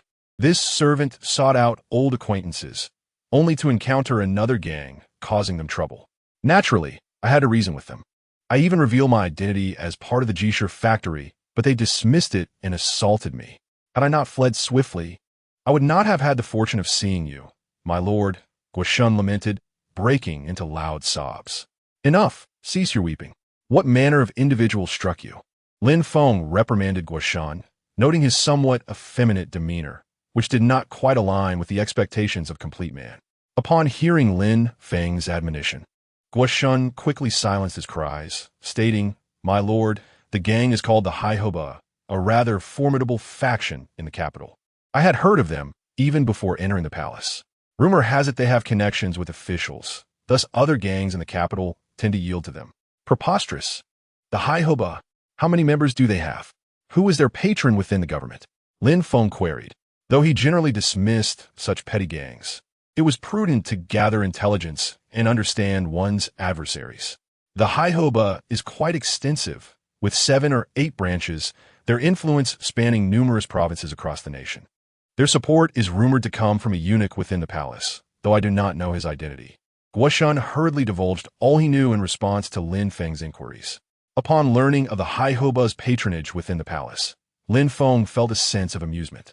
While he was not adept at dealing with others, confronting a eunuch was undoubtedly within his realm of expertise. He pondered the identity of this patron, especially after the last palace-wide investigation, uncertain of whether the patron still remained in position. However, the widespread influence of the Haihoba sparked an idea within Lin Feng. He realized that his plans could potentially accelerate significantly, albeit requiring time to unfold. "Thus, you shall take some men over the next few days to investigate the Haihoba, gathering intelligence on their leader, background, and any pertinent information. Once we have compiled this, we shall deal with them accordingly," Lin Feng instructed his aide, Xiao Duozi, ensuring Go Shun was included in the directive. "I understand, my lord," Xiao Duozi promptly replied. At that moment, the physician arrived, assessed Go Shun's injuries, and began treating them. Daring not to utter a word further, having witnessed Lin Feng's guards armed with weapons, particularly the firearms, which had instilled fear in him. Observing the physician attend to Go Shun's wounds, Lin Feng departed alongside Lu Shuai. Once outside the Jishir factory, Lu Shuai remarked, "My lord, should we recruit personnel from the Yuma's supervisory office to dismantle this so-called Haihoba?" Shaking his head, Lin Feng replied, "Not for now. The Haihoba will prove useful to me." Although Lu Shuai did not comprehend the extent of Lin Feng's intentions, he refrained from further questioning and followed him towards his residence. In the days that followed, Chi Heihu's mood remained rather dismal. His ally within the palace, Eunuch Wu, had been supplanted by a newly appointed junior eunuch. Although Wu was not dead, his status was nearly equivalent to it. As a result, the money Chi Heihu had invested in Wu had seemingly gone to waste. For years, with Wu's support, Chi Heihu's influence had burgeoned, transforming from a second-rate gang in the capital to a first-rate one, even aspiring to become the leader among the factions in the capital.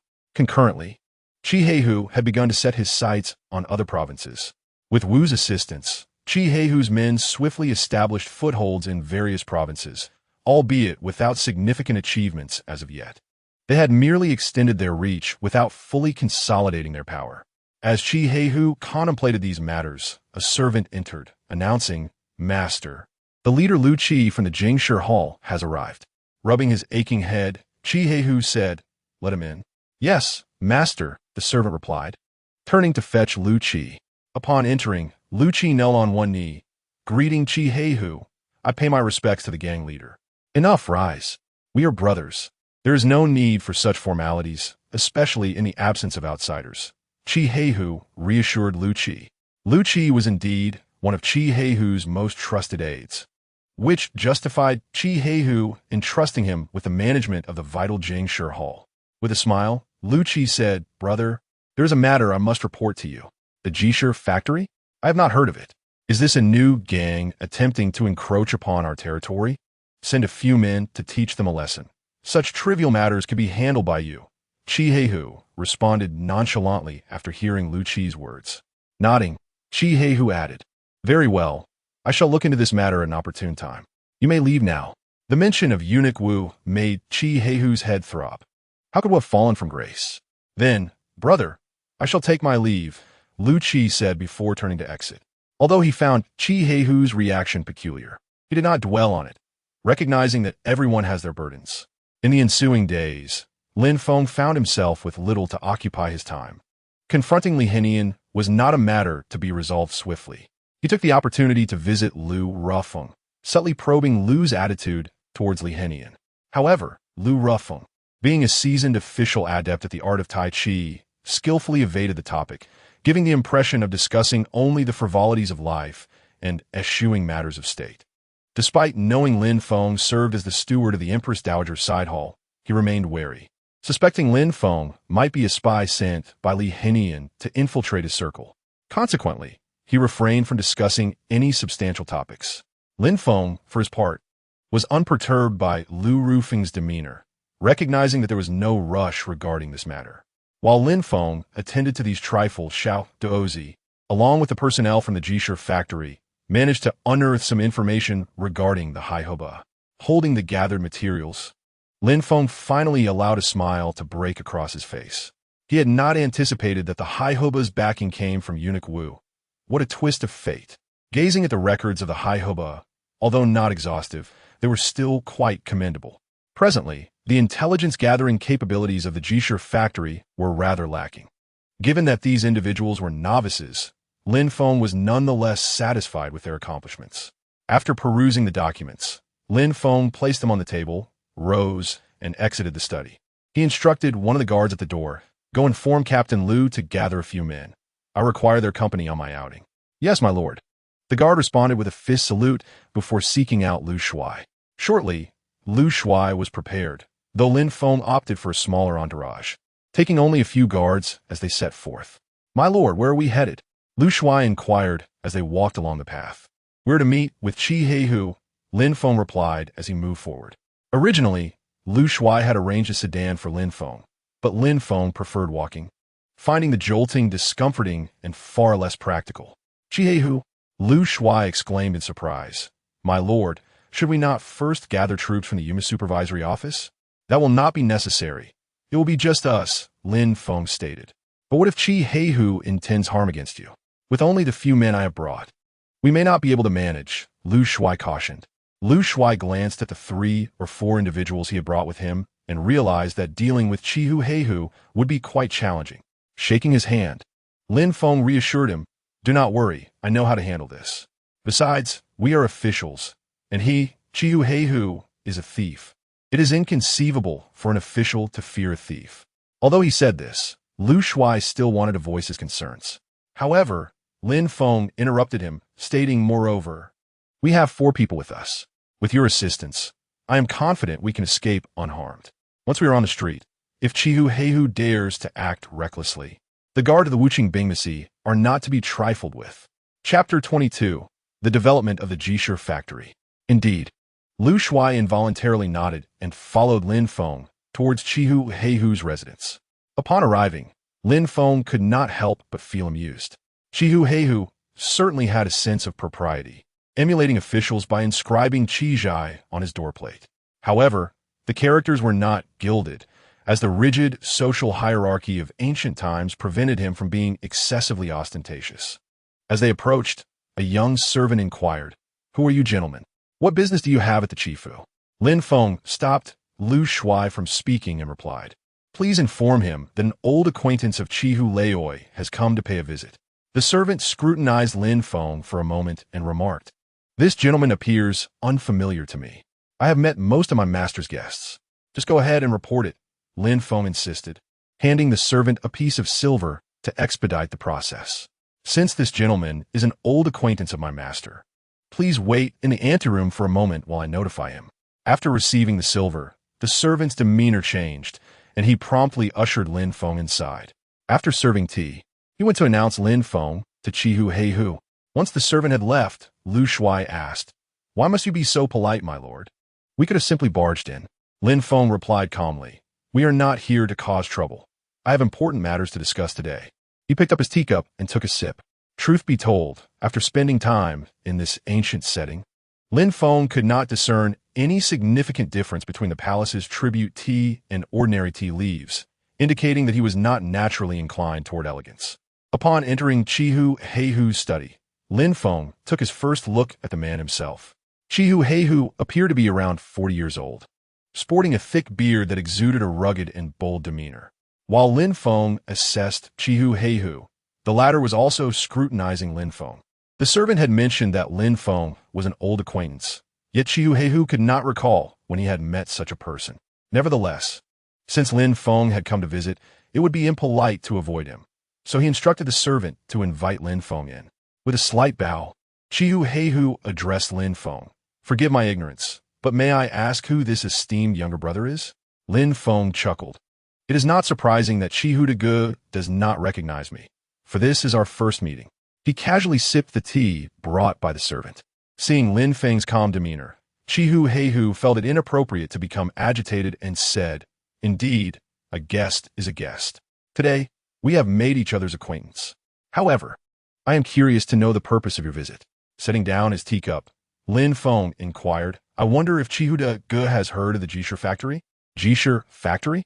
Chihu Heihu murmured, then suddenly recalled that Lu Qi had mentioned it during his last visit. Consequently, Chihu Heihu promptly clasped his hands together and said, "I beg your pardon, esteemed brother. I regret that one of my men inadvertently harmed yours, and I sincerely apologize for that." Since Lin Feng had brought it up, Chihu Heihu naturally assumed he was seeking an explanation for the incident, especially since it had been his own men who initiated the altercation. With a light laugh, Lin Feng replied, "So you have heard of the Jishir Factory, Chihu de Ge? It seems I have only learned of it through my subordinates." He feigned ignorance, asking, "But may I inquire which government office oversees the Jishir Factory? Forgive my ignorance, but I have never heard of it before." It is not exactly a government office. It is merely an agency that serves the Empress Dowager, Lin Feng said humbly, though he articulated the words Empress Dowager with distinct clarity, ensuring that Chihu Heihu would not miss the significance. Upon hearing the title of the Empress Dowager, Chihu Heihu felt his legs weaken. Who was the Empress Dowager? She was the emperor's mother. With the young emperor still a minor, the Empress Dowager was effectively ruling in his stead, holding immense power. Esteemed brother, I truly had no knowledge of this matter. I shall make a point to visit your residence soon to offer my apologies in person, Chihu Heihu quickly stated. If he had offended someone close to the Empress Dowager, a single word from her could lead to the annihilation of the Heihu gang. Despite his current stature, he was still a mere outlaw. The officials gave him face, but should they ever turn against him, he would become a prisoner in an instant. Over the years, as the Heihu gang had risen, they had undoubtedly committed their share of transgressions. Just because the authorities had chosen not to pursue them did not mean they could not. In other words, even if one had not committed a crime, it was merely a matter of the authorities declaring one guilty. Moreover, with his connections in the palace now jeopardized, he had to be particularly cautious. After all, Wu Gonggong had once been a mere steward in the imperial kitchen. Yet so many officials had bowed to his influence. Now, he was in the presence of someone who served the Empress Dowager. Surely, there would be even more officials willing to curry favor with him. Thus, it was clear that offending Lin Feng would yield no benefits. Apologies are unnecessary. It is merely a misunderstanding. Lin Feng waved his hand dismissively and then added, I have heard that Chihu de Gu knows Wu Gonggong from the palace. Chihu Heihu was momentarily taken aback by Lin Feng's mention of Wu Gonggong. Did this man have a close relationship with Wu Gonggong, or was he merely familiar with him? Why else would he bring him up? Well, in this line of work, one must always find someone to look after them. Otherwise, the Wuqing Bingmasi city defense camp and the esteemed Jingyin Darren would not be so accommodating. Chihu Heihu replied with a hint of embarrassment. Indeed, I am merely running a small business, he added, echoing Lin Feng's sentiments. With a smile, Lin Feng remarked, if your operations are small, then what can be said of the Feijue gang? I have heard that you have branches in many provinces. Nonsense. It is merely a trifling matter, nothing worthy of attention, Chihu Heihu quickly countered, clearly apprehensive about attracting the authorities' scrutiny. After leaving Chihu Heihu's residence, Lu Shuai turned to Lin Feng, puzzled, and asked, my lord, did you not say you were here to discuss matters with Chihu Heihu? Why did we leave without addressing anything? Did I not express everything that needed to be said? Lin Feng replied with a smile, hastening his steps back to his residence. His earlier remarks had been clear enough. As long as Chihu Heihu was not a fool, he would understand that Lin Feng was seeking his allegiance. Lin Feng did not believe Chihu Heihu was a fool. After all, a foolish person could not possibly have built such a significant gang. Of course, if Chihu Heihu were indeed a fool, Lin Feng would not accept him. A fool would be of no use and could potentially cause harm. Meanwhile, back at Chihu Heihu's abode, he pondered Lin Feng's parting words repeatedly and soon grasped their meaning. However, he needed to investigate Lin Feng's background further. Master, what are your orders? A servant approached respectfully. You will personally go to the Jingtang and inform Liu Tangzhu to investigate the Jishir factory matter for me. The more detailed, the better. Be swift. Remember, do not make a big fuss. Conduct the inquiry discreetly. Chihu Heihu instructed the servant. At present, I find myself utterly in the dark regarding Jishir factory, knowing nothing whatsoever. Meanwhile, Lin Feng appears to possess a considerable amount of knowledge, which is simply intolerable for Chi Heihu. My lord, I shall attend to this immediately, said a servant, hastily departing towards the headquarters of the Heihu gang. Upon reaching side hall, Lin Feng paused outside, hearing the laughter of the Empress Dowager within, accompanied by the familiar voice of Princess Eunuch. It seems that the princess has come by today. Your servant pays respects to the Empress Dowager and the princess, Lin Feng announced as he entered, bowing respectfully. Upon hearing the Empress Dowager's words, Lin Feng couldn't help but smile and replied, your servant obeys. Telling jokes was indeed Lin Feng's forte. Clearing his throat intentionally, he recounted, once there was a little monk who, in the dead of night, took a bamboo pole to the courtyard, waving and striking at the night sky, creating quite a commotion, which finally roused the old monk. The old monk scolded, what are you doing making such a racket at this hour? The little monk replied, I want the stars in the sky, but I can't reach them, nor can I bring them down. Hearing this, the old monk was furious and said, how foolish you are. Do you think you can hit the stars standing here? Why don't you climb onto the roof? Ha! That old monk was even more foolish than the little monk. Climbing onto the roof, he still couldn't reach the stars. Upon hearing Lin Feng's joke, Princess Eunuch erupted into giggles, exclaiming, that little monk is indeed amusing. The Empress Dowager also chuckled, though her demeanor was far more reserved than that of Princess Eunuch, who laughed without restraint, disregarding the decorum expected of a young lady. As the story concluded, Lin Feng exchanged a playful wink with the Empress Dowager, the implication unmistakable. The Empress Dowager's cheeks flushed with color. Observing the sudden change in the Empress Dowager's complexion, Eunuch inquired, sister-in-law, what troubles you? Why is your face so red? I suddenly feel a bit unwell, The Empress Dowager hastily replied. Shall I call for the imperial physician? Princess Eunuch asked. Waving her hand dismissively, the Empress Dowager said, No need, I shall simply rest for a moment. It's an old ailment. Then I shall take my leave, sister-in-law. Rest well, Eunuch stated, rising to depart. She turned to Lin Feng and said, Little Lin, do come and tell me stories when you have a time. At this, Eunuch made a pinching gesture, prompting Lin Feng to instinctively touch his waist, seemingly feeling a twinge of pain. Seeing Lin Feng's reaction, Princess Eunuch giggled and made her way out of side hall.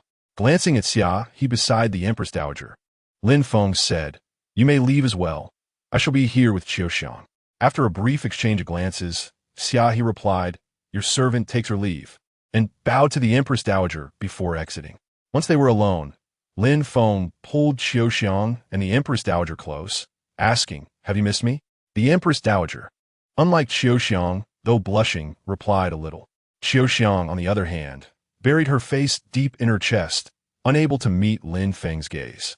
Lin Feng playfully tapped Qiuxiang's shoulder, saying, Still shy, are we? I shan't pay you any mind. Qiuxiang protested, attempting to rise, but Lin Feng held her firmly beside him.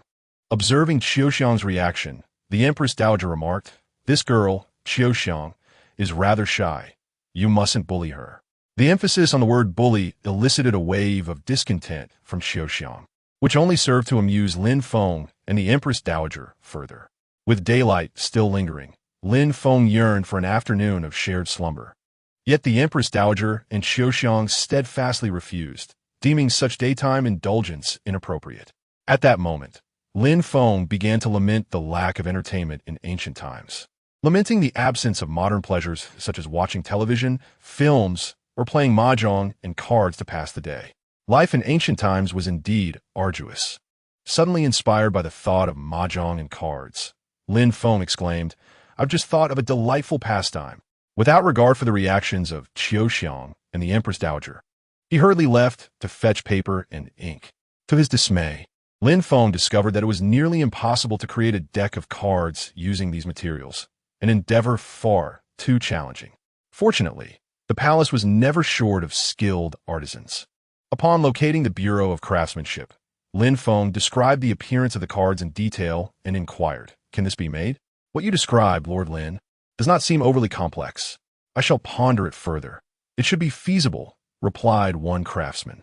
Very well, proceed, Lin Feng encouraged. He then began to elaborate on mahjong, which was indeed simpler to produce. For now, they would settle for playing dowager with just 3 players, but if the occasion arose for 4, they could transition to mahjong. Lin Feng mused to himself, realizing that he still harbored thoughts of multiple wives, a notion likely influenced by ancient customs. Confidently, he dismissed the idea of such antiquated beliefs and resolved to embrace the ancient mindset instead, casting aside his previous notions of monogamy. Regarding Lin Feng's mention of mahjong, the craftsman expressed that it posed no difficulty whatsoever. If crafted from cow horn, a complete set could be ready in approximately half a month. Very well. Do not rush on the mahjong. Focus on the cards first, Lin Feng instructed. Regardless of the outcome, he would finally have a form of recreation. What are these cards and mahjong? The Empress Dowager and Qiuxiang inquired, both brimming with curiosity. They are forms of entertainment, quite intriguing indeed, Lin Feng explained, proceeding to elaborate on the gameplay of cards and mahjong. Lacking the actual cards and tiles, his animated gestures and descriptions left Qiuxiang and the Empress Dowager somewhat bewildered. However, by the end, they finally grasped the concept. Upon comprehension, the Empress Dowager eagerly asked, What was that name again? The one for the cards? Poker. Lin Feng replied, Yes, poker. When will it be ready? The anticipation is quite overwhelming. I believe it will be most enjoyable, the Empress Dowager expressed to Lin Feng. I cannot say for certain. The Bureau of Craftsmanship should finish it soon. The cards are not overly complex, Lin Feng responded. His assertion of simplicity, however, left the skilled artisans at the Bureau feeling quite challenged. According to Lin Feng's specifications, the cardstock needed to be somewhat sturdy. Otherwise, how could one play? Thus, multiple layers were necessary, yet they could not be too thick, which tested the artisan's skills. Eventually, one craftsman suggested adding a thin layer of softwood between 2 sheets of paper. which resolved the issue. They quickly set to work on the production. Lin Feng merely provided a general outline. 4 suits, each with 13 cards, plus 2 jokers. He mentioned that the illustrations on the 3 special cards were to be drawn, but did not specify what they should depict. Consequently, the artisans collectively decided to depict generals, which turned out remarkably well. As dusk approached, the Bureau of Craftsmanship dispatched a messenger bearing the freshly crafted playing cards. Although these cards bore considerable differences from those of later generations, they were undeniably well-crafted. The intricate characters for 1, 2, 3, and 4 appeared somewhat awkward, yet they did not hinder readability. Most amusing was the depiction of the jokers, one illustrated as a large turtle and the other as a small turtle. A fitting representation in an era when it would be inappropriate to portray any noble. Initially, Lin Feng found himself consistently victorious, but as time passed, both Xiaoxiang and the Empress Dowager began to master the nuances of the game, rapidly improving their skills and savoring the taste of victory. Their enthusiasm for the game continued to grow. Lin Feng repeatedly hinted that it was dark and time for bed, yet the two seemed oblivious to his suggestions. Consequently, the trio engaged in revelry throughout the night. By morning, Lin Feng emerged from side hall, sporting dark circles under his eyes, while the Empress Dowager and Xiaoxiang enjoyed a restful slumber, leaving Lin Feng somewhat exasperated. He chuckled softly as his expectations were met. Qihei Hu, if not a fool, would certainly dispatch someone to investigate the Jichang Bureau and himself. Once he uncovered Lin Feng's background, would he not wish to meet him in person? This was precisely the effect Lin Feng desired. Where could Qihei Hu be at this moment? Lin Feng inquired of Lu Shuai. "Follow me to the parlor," he instructed, leading the way. "Apologies, Cheetah Go," Lin Feng said, cupping his fists in greeting before entering the parlor. "There have been numerous matters in the palace, and I truly should not have kept you waiting." "Please, rise," Qihei Hu replied. "Your Excellency speaks too modestly. It is only right for me to wait, given your pressing duties. How could I dare to blame you?" Qihei Hu was cautious. After sending someone to investigate Lin Feng's credentials, he was taken aback. His powerful ally, Gong Wu, had fallen victim to Lin Feng's machinations. It was evident that Lin Feng wielded far more power than Wu Gongong. Qihei Hu had witnessed the extent of Wu's influence, which even provincial governors would acknowledge to some degree. "Please have a seat, Cheetah Ge." "Servants, bring tea for Cheetah Ge," Lin Feng said as he settled into the main seat. He then turned to Qihei Hu and inquired, "Might I ask the purpose of your visit today?" Quickly standing again, Qihei Hu addressed Lin Feng. "Your Excellency, one of my subordinates has offended your own, and I cannot express enough how grave this is. I have already apprehended him, and leave it to your discretion. Please accept this small token of my sincerity." With that, Qihei Hu produced a stack of silver notes from his bosom and respectfully presented them to Lin Feng. Lin Feng accepted the silver notes without even glancing at them, placing them on the table, and stated, "It is merely a trifling matter, Cheetah Ge. There is no need for such extravagance. I have heard that your Black Tiger Gang has branches in many provinces. Is that true?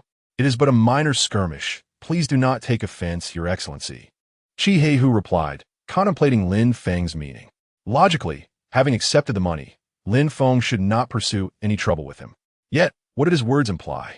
Perhaps he deemed the offering insufficient? Catching Qihei Hu's gaze, Lin Feng probed further. "Might you be interested in expanding the Black Tiger Gang? What is the point of minor disputes?" "What do you mean by that, Your Excellency?" Qihei Hu pondered, trying to decipher Lin Feng's intentions. Could it be an invitation to join forces? That would be advantageous, but how would the profits be divided? Too little would be unacceptable, yet too much would be burdensome. Is it not true that the Black Tiger Gang's branches outside the capital are newly established, with some not yet fully operational? Lin Feng queried. After all, Qihei Hu's influence was strongest in the capital, making his power in other regions comparatively weak. There exists an ancient Chinese saying, "A strong dragon cannot suppress a local snake." Developing influence in foreign territories would naturally pose challenges. "I am curious about the nature of the businesses your Black Tiger Gang engages in," Lin Feng asked. Qihei Hu's gang was not strictly a criminal organization.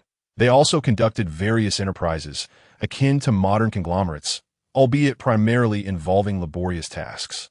After reflecting on Qihei Hu's words, Lin Feng continued, How many members does your Black Tiger gang currently have?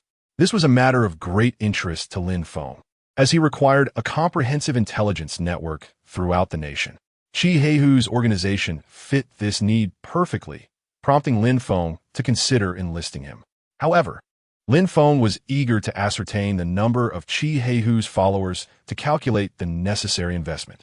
The Empress Dowager had only allocated 100,000 taels. Should the costs exceed this, he would need to supplement the difference himself. How could I possibly know the exact number, Your Excellency? Chi Heihu replied. People join and leave daily, especially with so many branches. After a moment's thought, he offered a conservative estimate. Your Excellency, the Black Tiger Gang currently has approximately 10,000 members across various provinces. However, most are merely laborers, with the core members being quite few. Chi Heihu's words conveyed a clear message.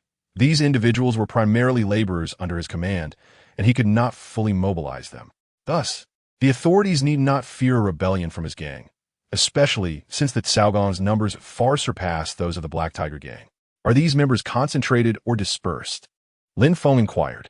If this contingent of 10,000 were relatively scattered, the intelligence gathered would be more comprehensive. Conversely, if they were all congregated in one location, their utility would diminish significantly. After considering Chi Heihu's response, Lin Feng mused that if there were over 100 individuals at each dock, that would yield approximately 100 gathering points. By weaving a network across these points, albeit not tightly knit at first, it could gradually strengthen. Cheetah Go, have you considered diversifying into other businesses? Lin Feng asked. In ancient times, the most concentrated hubs of information were typically tea houses, taverns, and brothels. Therefore, Lin Feng planned to invest in these 3 establishments across various regions to establish a dense intelligence network. Chi Heihu regarded Lin Feng with curiosity. What do you mean by that, Your Excellency? Not wishing to beat around the bush any longer, Lin Feng stated directly, let us not dance around the issue. I require your manpower. I will provide the funds, and you will supply the personnel. Together, we shall open taverns, tea houses, and brothels in various locations. As for the profits, how about a 70-30 split? Upon hearing Lin Feng's proposal, Chi Heihu could scarcely believe his ears. Such an opportunity seemed too good to be true. Technically, those individuals were not truly his. They merely operated under his auspices. Moreover, could Lin Feng really trust him with the funds? Your Excellency, you would entrust such sums to me? Are you not concerned that I might abscond with the money? Chi Heihu asked, his gaze fixed on Lin Feng. With a smile and a shake of his head, Lin Feng replied, we are serving the emperor, and all land under heaven belongs to the sovereign. Where could you possibly flee? Furthermore, working with me, I shall secure you an official title, which would be a significant improvement over your current status. Is Your Excellency serious? Chi Heihu was almost incredulous at Lin Feng's words. This was akin to a fortuitous windfall landing directly in his lap. We are indeed serving the emperor, and thus must possess a title. I cannot promise you a high rank, but a 5th-rank title of a garrison general should be within reach, Lin Feng remarked. This was merely an honorary position. The court would cover a minimal salary. With a sudden kneel, Chi Heihu expressed, thank you, Your Excellency, for your generous support. I will certainly dedicate myself to serving you.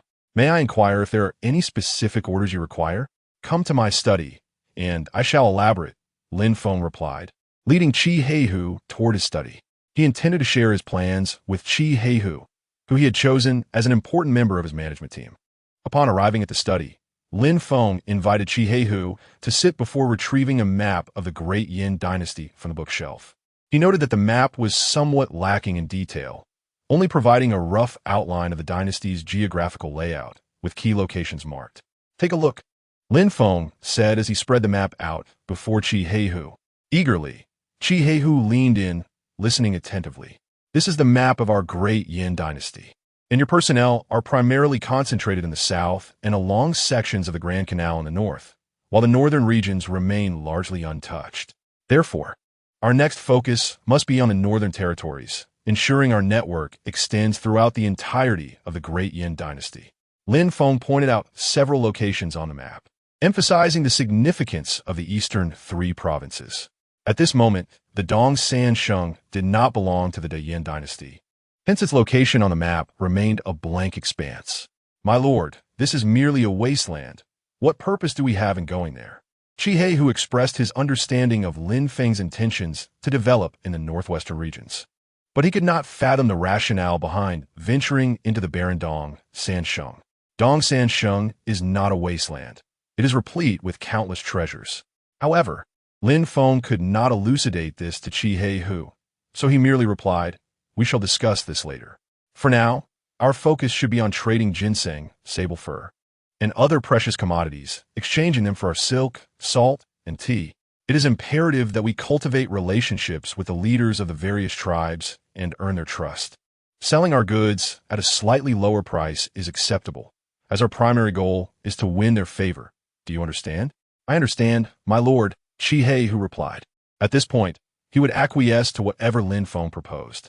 After all, he was now a fifth-grade guerrilla general, albeit without any substantial duties, which was sufficient to bring honor to his family.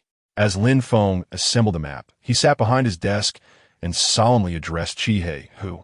"What I am about to convey is of utmost importance. Your primary mission is not to make money or conduct business. Those are merely secondary pursuits." Raising a finger, Lin Feng emphasized, "Our true objective is to gather intelligence. Tea houses, taverns, and brothels are the quickest and most abundant sources of information. Our people must navigate these venues with vigilance, particularly in collecting vital intelligence. Once gathered, it must be submitted to the respective authorities for consolidation before being presented to me. My lord, what type of intelligence should we collect, and what should we disregard?" Chi Hu inquired. He had frequented such establishments and knew that much of the information there was often mere hearsay. "Collect all intelligence, and, after organizing it, send someone with our merchant convoy to bring it back to the capital. If any particularly significant intelligence arises, it should be relayed swiftly without going through the convoy." Lin Feng instructed Chi Hu.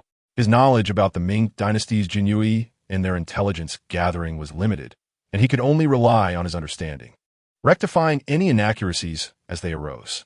Upon hearing Lin Feng's words, Chi Hu grasped the nature of their endeavor. No wonder Lin Feng had directed him to dispatch merchant convoys. This was the true purpose behind it. "My lord, I understand. I will communicate this to the leaders of the various factions."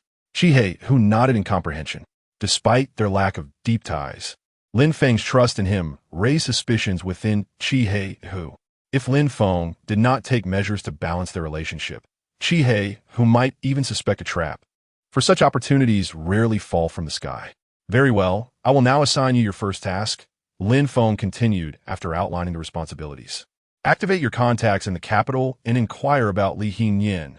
Gather all information, whether it be hearsay or otherwise." Lin Feng believed in the adage that nothing happens without reason. Thus these matters must have their origins. Li Hingyan?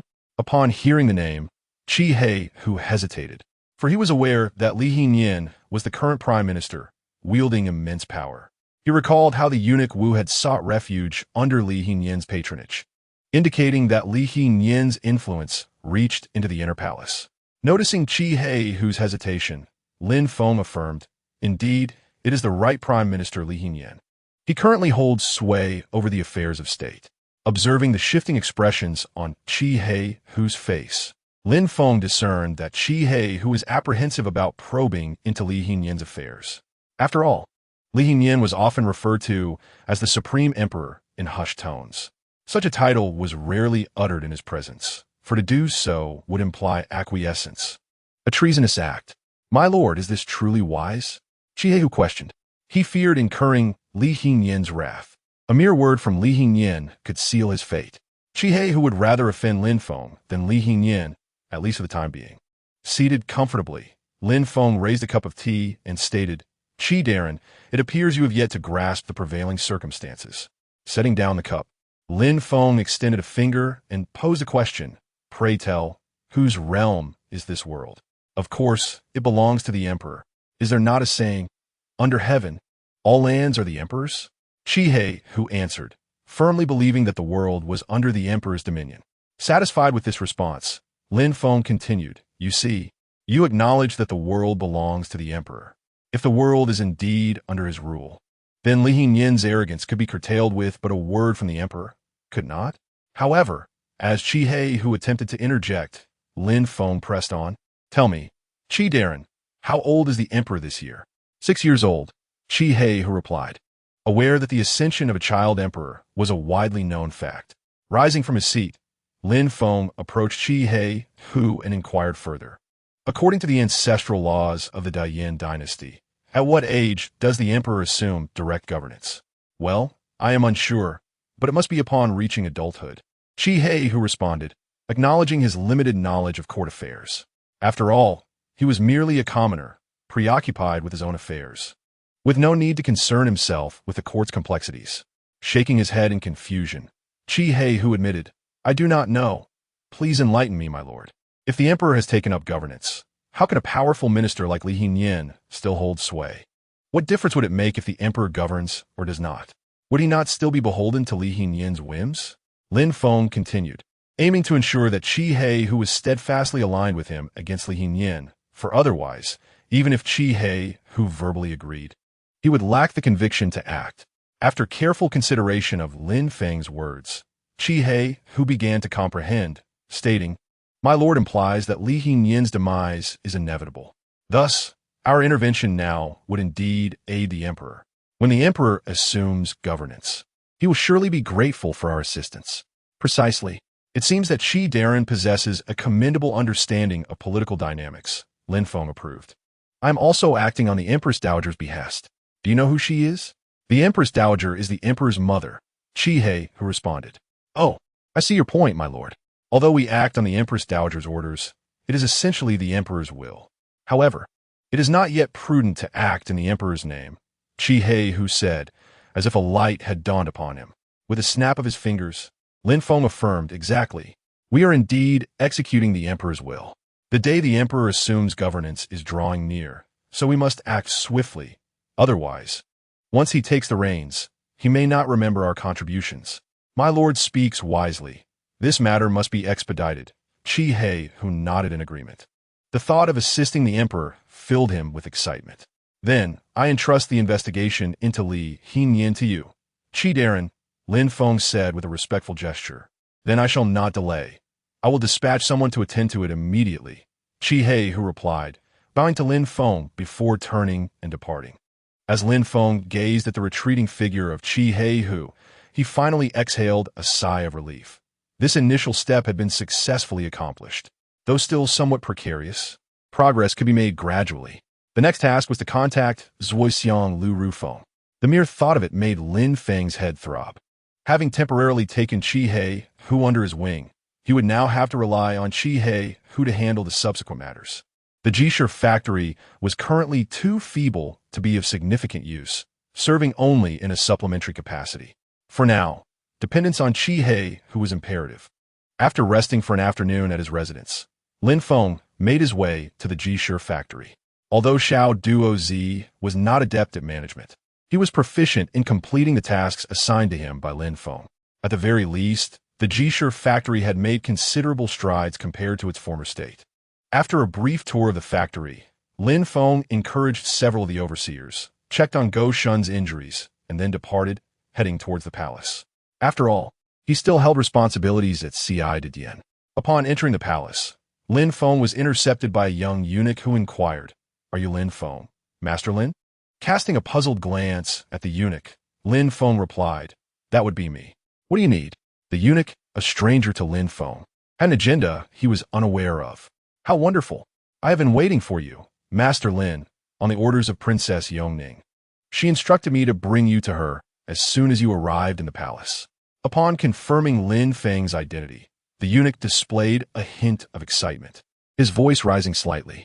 What business does Princess Yongning have with me? Lin Feng inquired. He thought it best to avoid meeting that little enchantress, despite her allure, as his safety took precedence. Besides, there were already 2 lovely maidens at Servitude. Suddenly, the eunuch knelt, clutching Lin Feng's leg tightly and pleading, Master Lin, I implore you, if you do not go, my life is forfeit. The eunuch was in tears, for the fiery temper of Princess Yongning instilled fear in all the palace maids and eunuchs alike. Seeing the eunuch in such distress, Lin Feng felt a pang of compassion. After all, he was a grown man and could hardly refuse a young girl. All right, I will accompany you just this once. The matters at Ci de Dian are not urgent. With that, Lin Feng helped the eunuch to his feet. Raising his gaze, the eunuch looked at Lin Feng with a gaze that was almost affectionate, causing Lin Feng to shudder uncomfortably. He quickly urged the eunuch to rise and lead the way. Princess Yongning, being the favored younger sister of the late emperor, resided in accommodations more splendid than those of ordinary imperial consorts. Moreover, as she had yet to marry, she continued to dwell within the palace. The maidservant quickly bowed to Lin Feng, saying, "I greet you, Master Lin. Where's the princess?" Lin Feng asked. Casting a hesitant glance at Lin Feng, the maid replied, "The princess is bathing. I shall inform her of your arrival immediately." With that, the maid bowed to Lin Feng and hurried inside. The eunuch then guided Lin Feng into Jing-Yi Palace and offered him tea. Before long, the maid re-emerged and announced, "The princess requests your presence, Master Lin." "Ah, very well." Lin Feng rose without further thought and followed the maid deeper into the palace. Casting a curious glance at the maid, Lin Feng wondered why he was being ushered in when he had been told the princess was bathing. Surely, she must have finished by now. However, as Lin Feng approached the inner chambers of Jing-Yi Palace, he faintly heard the sound of water. He asked, "Is the princess still bathing?" In that moment, Lin Feng found himself at a crossroads, to enter or not to enter. "Master Lin, the princess has asked for you to come in," the maid kindly reminded him as she noticed his hesitation. Pushing open the door, a wave of warm air enveloped him, and the mist inside obscured his view. "Please wait a moment, Master Lin. I will finish bathing shortly," came the voice of Princess Yongning, clearly still in the midst of her bath and showing no signs of concluding soon. "Take your time, Princess," Lin Feng responded, unable to suppress the thought. "Would you like me to assist you?" He peered through the gauzy curtain, catching glimpses of the princess's fair arms being delicately attended to by two maidservants, igniting within him a desire to part the curtain. Yet, such thoughts remained merely that, thoughts unacted upon. "How I wish I could turn around," Lin Feng mused wickedly. Since the princess was facing away from him, he could only see her graceful neck exposed by her tied-up hair, while the height of the bathing tub obscured any further view. "Curse this confounded tub," he silently lamented. Just then, to his astonishment, Princess Yongning stood up, revealing herself fully before Lin Feng's wide eyes. As he stood there, dumbfounded by this unexpected spectacle, the princess turned as the maidservants helped to dry her off. This moment was indeed a feast for Lin Feng's eyes. He found himself nearly drooling at the sight of Princess Yongning, who at the tender age of 18, embodied the legendary youthful beauty. Eagerly, Lin Feng's gaze traveled downward, only to be thwarted by the height of the bathing tub. Who designed this tub? He wondered in frustration. Though unable to continue his gaze, he remained captivated by the scene before him. Unfortunately, the maidservants soon finished drying the princess and prepared to dress her. However, the fleeting glimpse of Princess Yongning stepping out of the tub nearly caused Lin Feng to lose his composure. Once dressed, Princess Yongning emerged from behind the curtain. Having just bathed, she wore attire that was less formal than usual, a garment slightly thicker than her sheer robe. However, the added layers were a disappointment to Lin Feng. As she stepped forward, Princess Yongning addressed him. "Master Lin, please take a seat." After issuing the command for tea, she gracefully took her place at the head of the table. The lingering scent of her presence left Lin Feng in a state of distraction. "May I inquire why the princess summoned me?" Lin Feng asked, seated at her lower position, his eyes wandering towards her. "It pertains to the game of dowager." Princess Yongning's voice rose in irritation. Earlier that day, she had visited the Empress Dowager, but their conversation was soon interrupted as the Empress Dowager insisted on playing dowager with her in Xiaoxiang. Though unfamiliar with the game, Yongning was intrigued by new experiences. After hearing the rules from the Empress Dowager and Xiaoxiang, she eagerly joined in. However, her competitive spirit led to a string of losses, leaving her quite discontented. Upon inquiring about the game, a clever idea struck Princess Yongning. Since it was Lin Feng who had invented dowager, he must possess the secrets to winning. Thus, she feigned illness to leave Ci de Dian and sought Lin Feng, only to discover he was absent.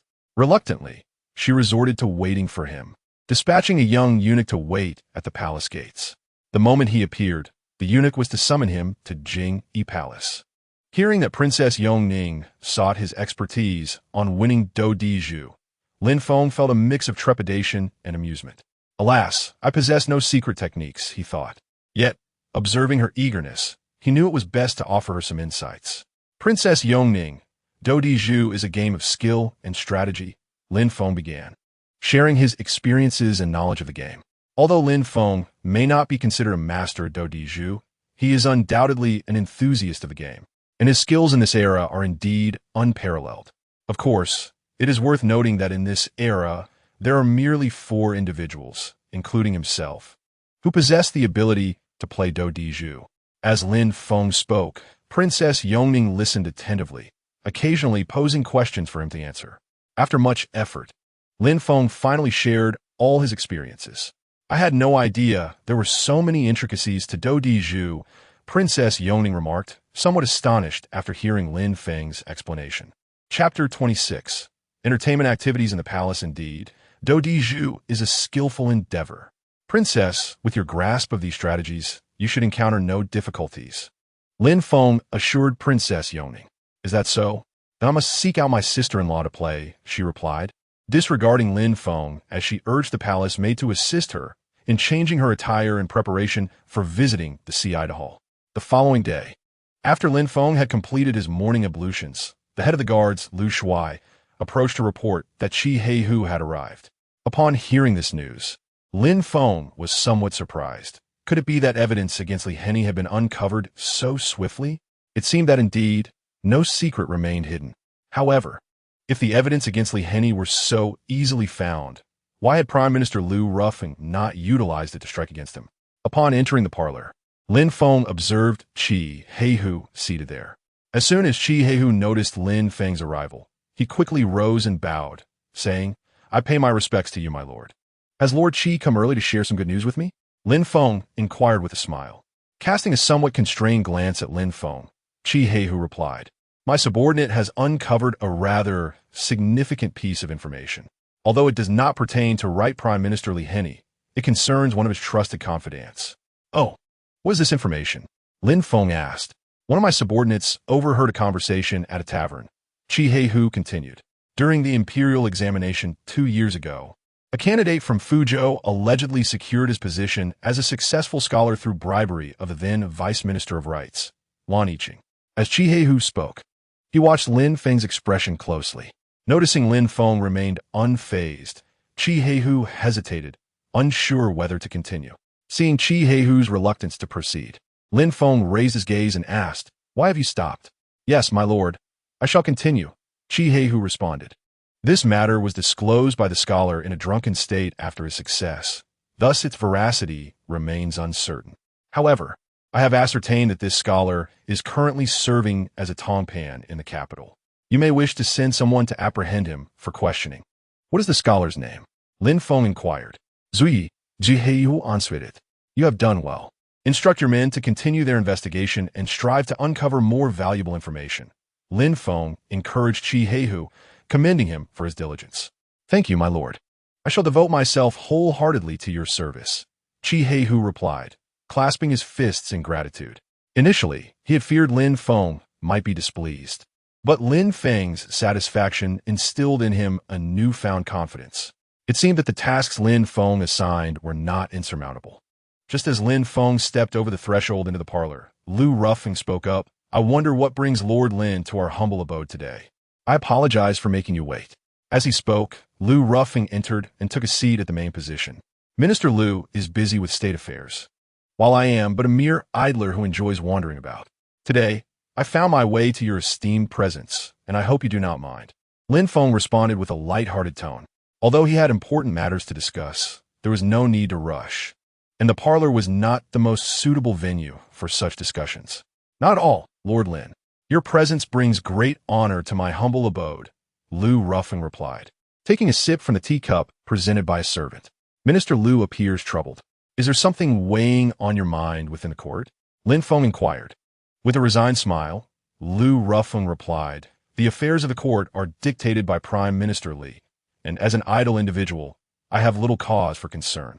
Recognizing that Lu Rufeng was feigning ignorance, Lin Feng decided to bypass the subtleties and directly state, I have come today to discuss a matter with Minister Lu. Is there a more suitable place for us to converse? Gently stroking his beard in contemplation, Lu Rufeng finally suggested, then please accompany me to my study, where we may speak in a more tranquil setting. Very well, I shall intrude upon you, Minister Lu, Lin Feng said, bowing slightly. Lord Lin, please follow me. Lu Rufeng responded, rising and leading Lin Feng toward his study. Before entering, Lu Rufeng instructed his servants, no one is to approach the study without my command. With that, he and Lin Feng entered the study together. Lord Lin, please take a seat. Lu Rufeng gestured, pointing to a chair.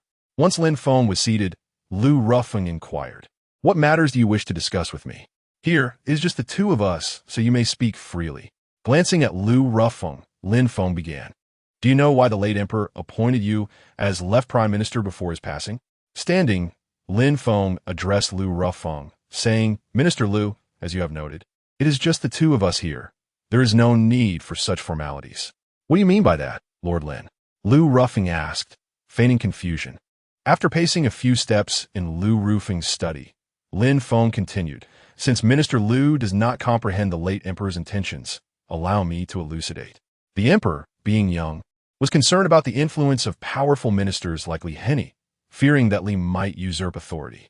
Thus, he elevated you to serve as a counterbalance to Li Heni's power. After all, who besides you could leap from the position of right doujing to become left prime minister? The rank difference is quite substantial. I believe you understand the emperor's intentions. Lin Feng's words were not lost on Lu Rufeng. At that time, the court was largely dominated by Li Heni supporters, while the Yushirtai was a relatively independent entity. As the right doujing, Lu Rufeng was also the only one bold enough to confront Li Heni directly, which led the late emperor to appoint him as left prime minister to curtail Li Heni's influence. Back then, Lu Rufeng was filled with ambition, determined to eradicate treachery and restore clarity to the realm. However, upon entering the Zhengshi Hall, he quickly realized the extent of his miscalculation. As left prime minister, he held little authority, while all power rested firmly in Li Heni's hands. It was from that moment onward that Lu Rufeng began to slowly lose his vigor, inadvertently allowing Li Heni's power to swell. I feel unworthy before the late emperor. Now, Li Heni dominates every matter in the court, leaving me with no means to intervene. The only individuals I can rely on now are those in the Yushirtai. Yet, they remain in the capital, and Li Heni controls the Zhengshi Hall, preventing the Yushir from leaving the city. A powerless Yushir is akin to a toothless tiger, posing no threat to Li Heni. Lu Rufeng lamented, his voice tinged with sorrow. The aspirations he once held had all but vanished, leaving him with a mindset of merely going through the motions. The loyalty you exhibit, minister, has not gone unnoticed by the emperor and the empress dowager. Li Heni's actions are becoming increasingly audacious.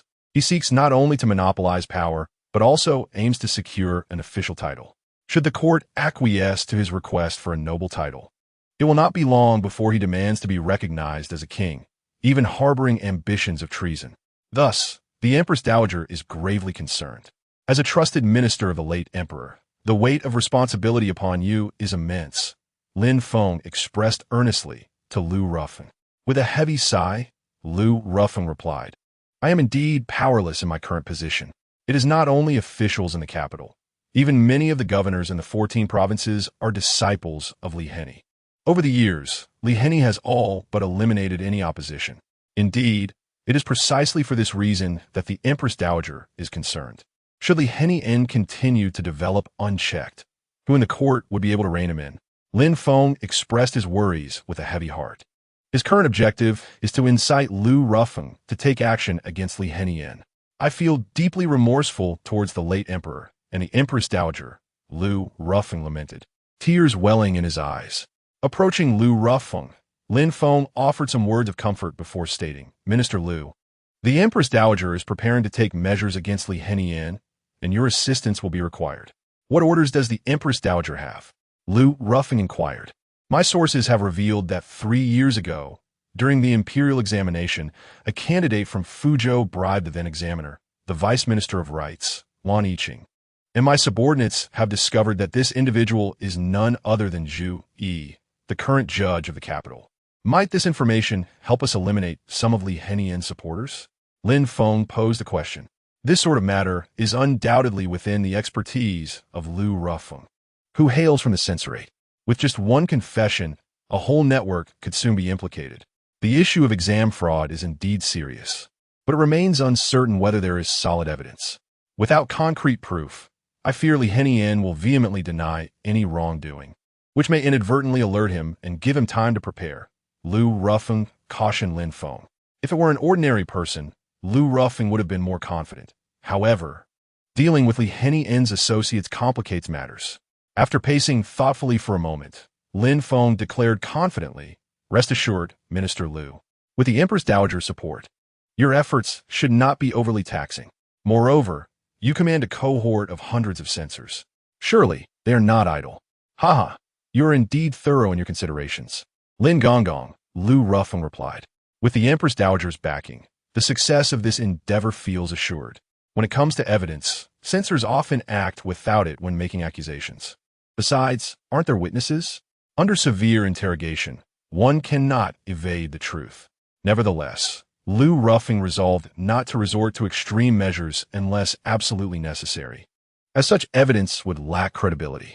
After finalizing their plans, Lin Feng rose to take his leave. Lu Rufeng had made his arrangements, and it was essential to inform the Empress Dowager, so Lin Feng prepared to enter the palace to discuss the matter with her. Upon arriving at the side hall, Lin Feng found the Empress Dowager, Qiu Xiang, and Princess Yongning engaged in a game of dowager. Observing Princess Yongning's excitement, it was evident that she had won quite a few rounds, suggesting that the strategies he had shared with her were indeed effective. As Lin Feng entered, Princess Yongning eagerly showcased her success, exclaiming, "Xiao Linzi, your methods truly work wonders. Look at how I keep winning." After a moment, she seemed to realize something and glanced at the Empress Dowager and Qiu Xiang, adding, "I was just joking. Winning against you is all due to my skill." "Yes, indeed. My skill." Chapter 27. Subduing the Qi Heihu. Qiu Xiang, hearing Princess Yongning's remarks, cast a knowing glance at Lin Feng, causing him to feel somewhat flustered. Although he had done nothing wrong, merely having seen things he perhaps should not have, it was not as if he had sought out any of it. The realization that his influence had been discovered made Princess Yongning feel a bit embarrassed, prompting her to stand and say, "I assume Lin Gonggong has come to see the Empress Dowager regarding some matter. I shall take my leave and visit another day." With that, she hurried off, leaving Lin Feng bewildered under the inquisitive gazes of the Empress Dowager and Qiu Xiang. "You entered the palace yesterday?" Qiu Xiang inquired. Nodding, Lin Feng stepped between the Empress Dowager and Qiu Xiang, embracing each of them as he spoke. "Yes, I originally came to see you both, but was summoned by Princess Yongning." He recounted the events of the previous day, omitting any details that might cause unnecessary jealousy. If he were to reveal everything, it would surely stir up trouble. "I don't care. You must share with me your guaranteed winning strategies," Qiu Xiang playfully insisted, pulling Lin Feng closer. Lin Feng was momentarily at a loss for words, as he possessed no such guaranteed strategies, merely some insights based on experience. "Let me share some techniques with you," he suggested, reiterating the advice he had given to Princess Yongning, while the Empress Dowager and Qiu Xiang listened with rapt attention. "Indeed, regarding Li Henian," Lin Feng added.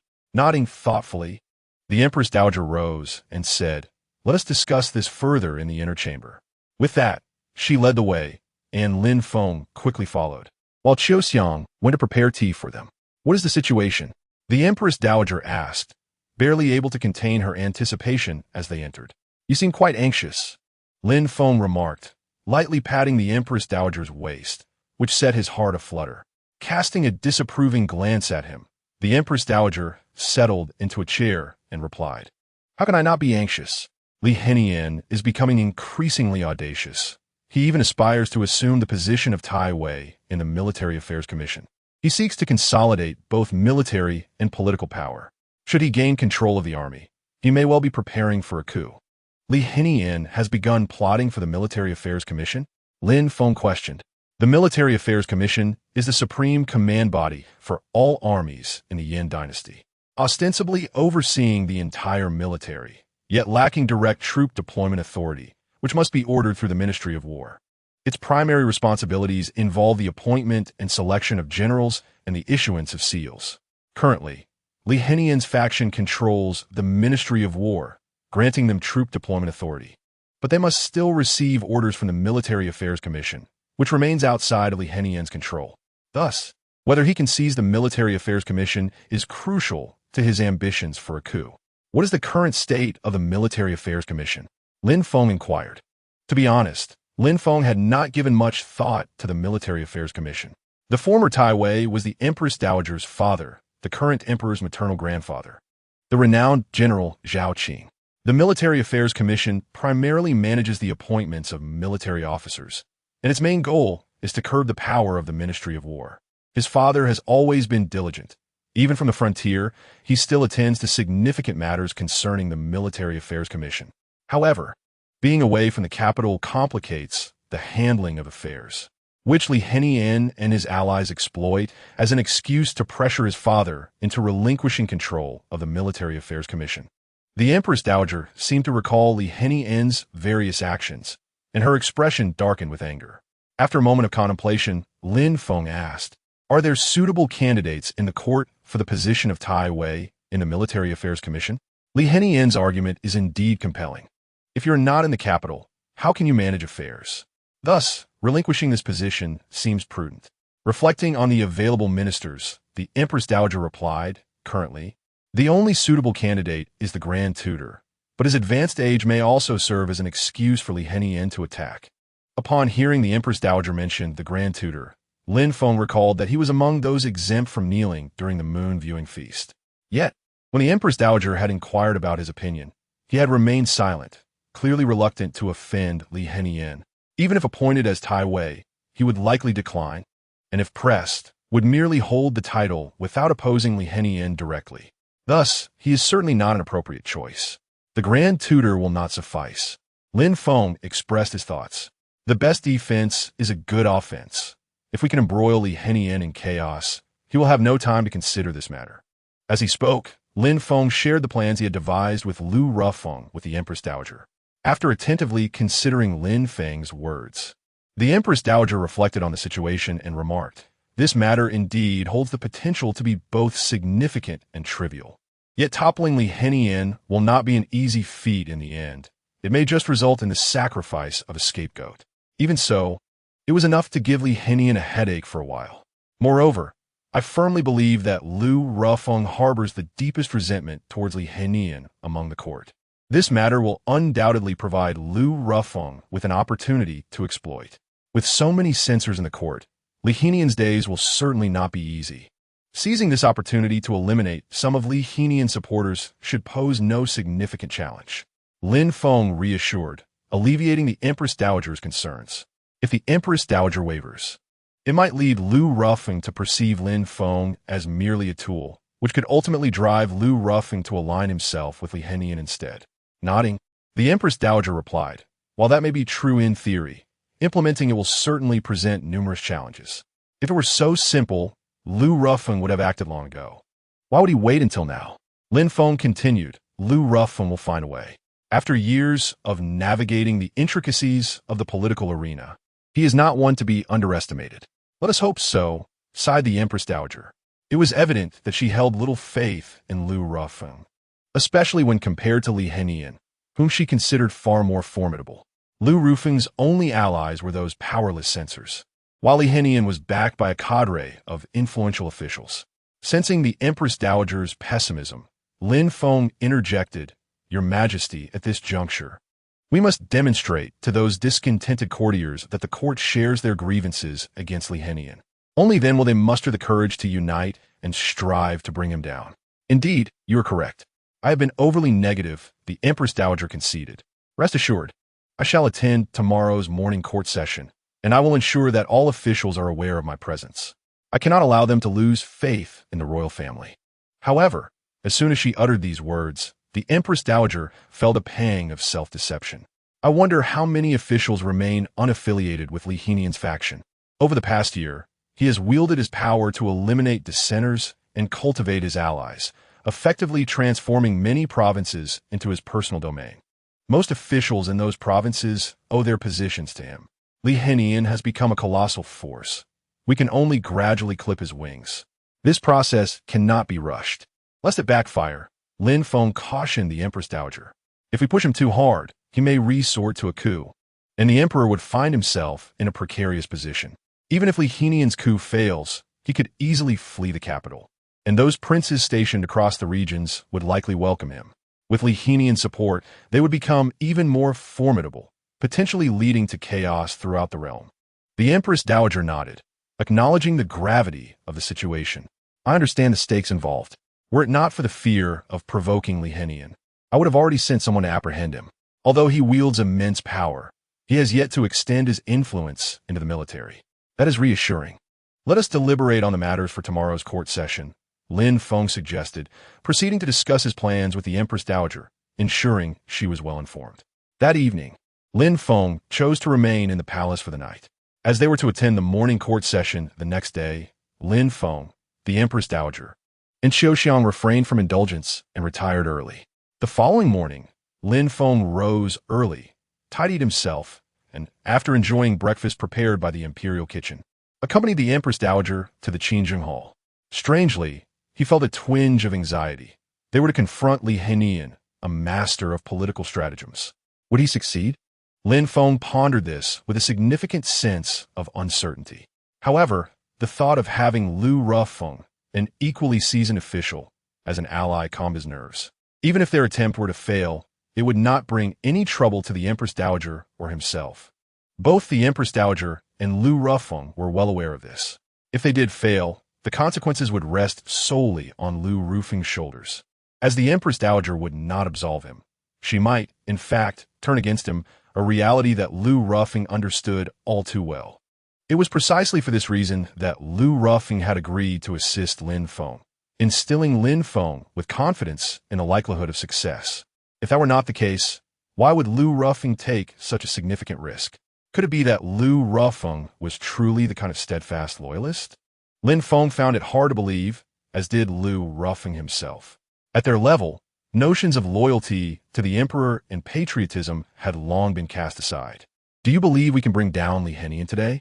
As they walked towards the Qingjing Hall, the Empress Dowager inquired of Lin Feng. It was the first time in her life that she felt such tension, even surpassing that of her wedding night.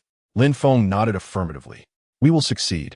After speaking, it seemed as though he was bolstering his own resolve, as the Empress Dowager's previously furrowed brow relaxed, and she proceeded towards the Qingjing Hall, flanked by a throng of eunuchs and palace maids. Upon her arrival at the Qingjing Hall, most of the ministers were already present. Lu Rufeng was positioned on the left, while Li Henian had yet to arrive, and the emperor was also absent. After a short while, Li Henian finally made his entrance, immediately greeted by flattering courtiers, prompting Lu Rufeng to furrow his brow in displeasure. All rise. The emperor's youthful voice echoed through the hall. Though tender, it did not lack authority, conveying the weight of his position. As the ministers stood, the chief eunuch stepped forward and announced, "If there are no petitions to present, the court is dismissed." This was merely a routine occurrence, though tedious. It was an established protocol. Just as the chief eunuch concluded his statement, an official clad in a blue robe stepped forward, declaring, "Your Majesty, I have a petition to present." "Please proceed," the emperor replied. "Thank you, Your Majesty," the official continued, producing a document from within his robes. "I have discovered that during the imperial examinations 2 years ago, there was bribery involving the then chief examiner, the Vice Minister of Rights, Lan Yiqing. What evidence do you possess?" Before the official could finish, Lan Yiqing stepped forward, confronting him. Although he had indeed committed the act and was aware that many were privy to it, those individuals were his loyalists, and most had benefited from the arrangement. Who among them had not accepted some form of bribery during the examinations? Thus, Lan Yiqing was confident that no one would dare reveal the truth, as doing so would implicate them all.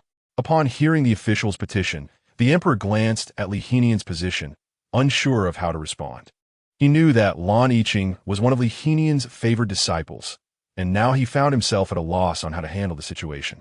Chapter 28. The heavenly net glancing over the petition, the Empress Dowager turned to Lan Yiqing and inquired, "Lord Lan, do you have anything to say?" "Your Majesty." This is undoubtedly a slander, Lan Yiqing replied, dropping to his knees. I am well versed in literature, and I have always been devoted to repaying your Majesty and Lordly for their kindness. How could I ever engage in such despicable acts? I implore your Majesty and the Empress Dowager to see the truth. Lan Yiqing was confident that he had disposed of all incriminating evidence, and the individuals privy to the matter would never betray him. He was certain that the censor had merely heard rumors without any substantial proof, without any substantial evidence. How could he possibly take action against a dignified official of the Ministry of Rights, a fourth-rank high-ranking official?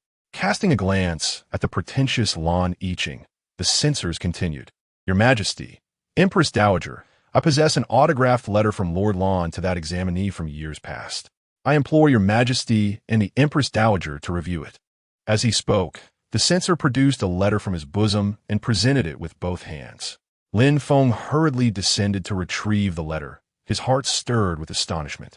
How remarkable was Lu Rufeng to have procured such vital evidence in such a brief span of time. While marveling at this, Lin Feng took the letter and handed it to the Empress Dowager. Upon receiving the letter from Lin Feng, the Empress Dowager cast a brief glance at it, furrowing her brow slightly before stowing it away. She turned to Lan Yiqing and inquired, Lord Lan, do you have anything to say? Is this not your own handwriting? This is impossible. At that time, Zhu Yiming clearly informed me that he had burned that letter in a moment of desperation. Lan Yiqing stood up and nearly roared at the censor. This outburst provided the censor with ample ammunition, who remarked, So, it seems there is indeed some truth to this matter. You are deceiving me. That letter is nothing but a forgery, is it not? In an instant, Lan Yiqing regained his composure, realizing that this censor must be employing deceit and that the letter was certainly a counterfeit. Yet, why did the Empress Dowager remain silent after reading it? I beseech the Empress Dowager for forgiveness. That letter was indeed a forgery, containing but a single line penned by me. The censor, casting a glance at the Empress Dowager, knelt and spoke. Today's events were orchestrated by Lu Rufeng and his associates, with the sole purpose of compelling Lan Yiqing to confess. Nodding with a smile, the Empress Dowager replied to the censor, Rise, I do not hold you accountable. On the contrary, for uncovering such a significant matter on my behalf, you shall be richly rewarded. Your Majesty, I am wronged. They conspired against me. Lan Yiqing, still unwilling to concede after his slip of the tongue, interjected. He then turned to Li Hunyang, pleading, Lord Li, I am innocent. You must intercede on my behalf. With a steely resolve, Li Hunyang stepped forward and addressed, Your Majesty, Empress Dowager, I have something to say. Please speak, Lord Li. The Empress Dowager responded amiably. After casting a glance at Lan Yiqing, Li Hunyang gestured for him to remain calm and continued, Empress Dowager, Your Majesty, I'm aware of the matter that Censor Wei has spoken of, and at that time, Lord Lan reported it to me as well. The court erupted into chaos. Had Li Hunyang lost his senses? Why would he draw such suspicion upon himself? At this moment, instead of distancing himself from the scandal, he seemed to be drawing it closer.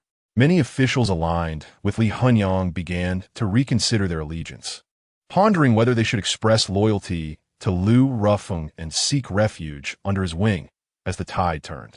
However, most officials remained cautious, knowing that until the final moment, the outcome remained uncertain.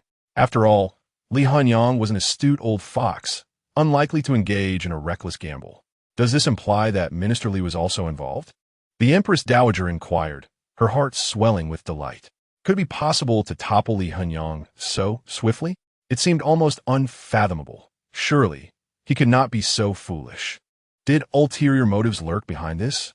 Countless thoughts surged through the Empress Dowager's mind. Glancing at the self-satisfied Censor Wei, Li Hunyang affirmed, Indeed, I was involved. Lord Lan reported this matter to me, and it was I who suggested that Lord Lan write to Zhu Yi. Lord Li, you have disappointed me greatly. What are the laws of our nation?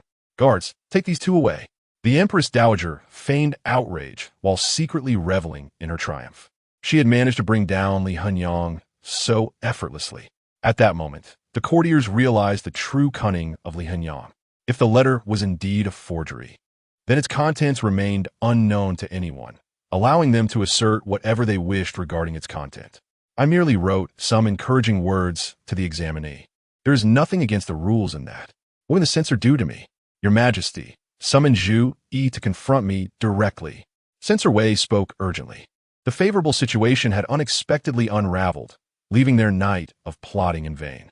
Witnessing Lin Feng deftly navigate this crisis, Lin Feng could not help but admire Li Hanyang's capacity to wield immense influence. It was no wonder he held such sway over the court. His calm demeanor and ability to adapt to the unfolding events were more than sufficient. Guards, summon Zhu Yi at once. The Empress Dowager commanded, dispatching the Imperial Guard to bring Zhu Yi forth.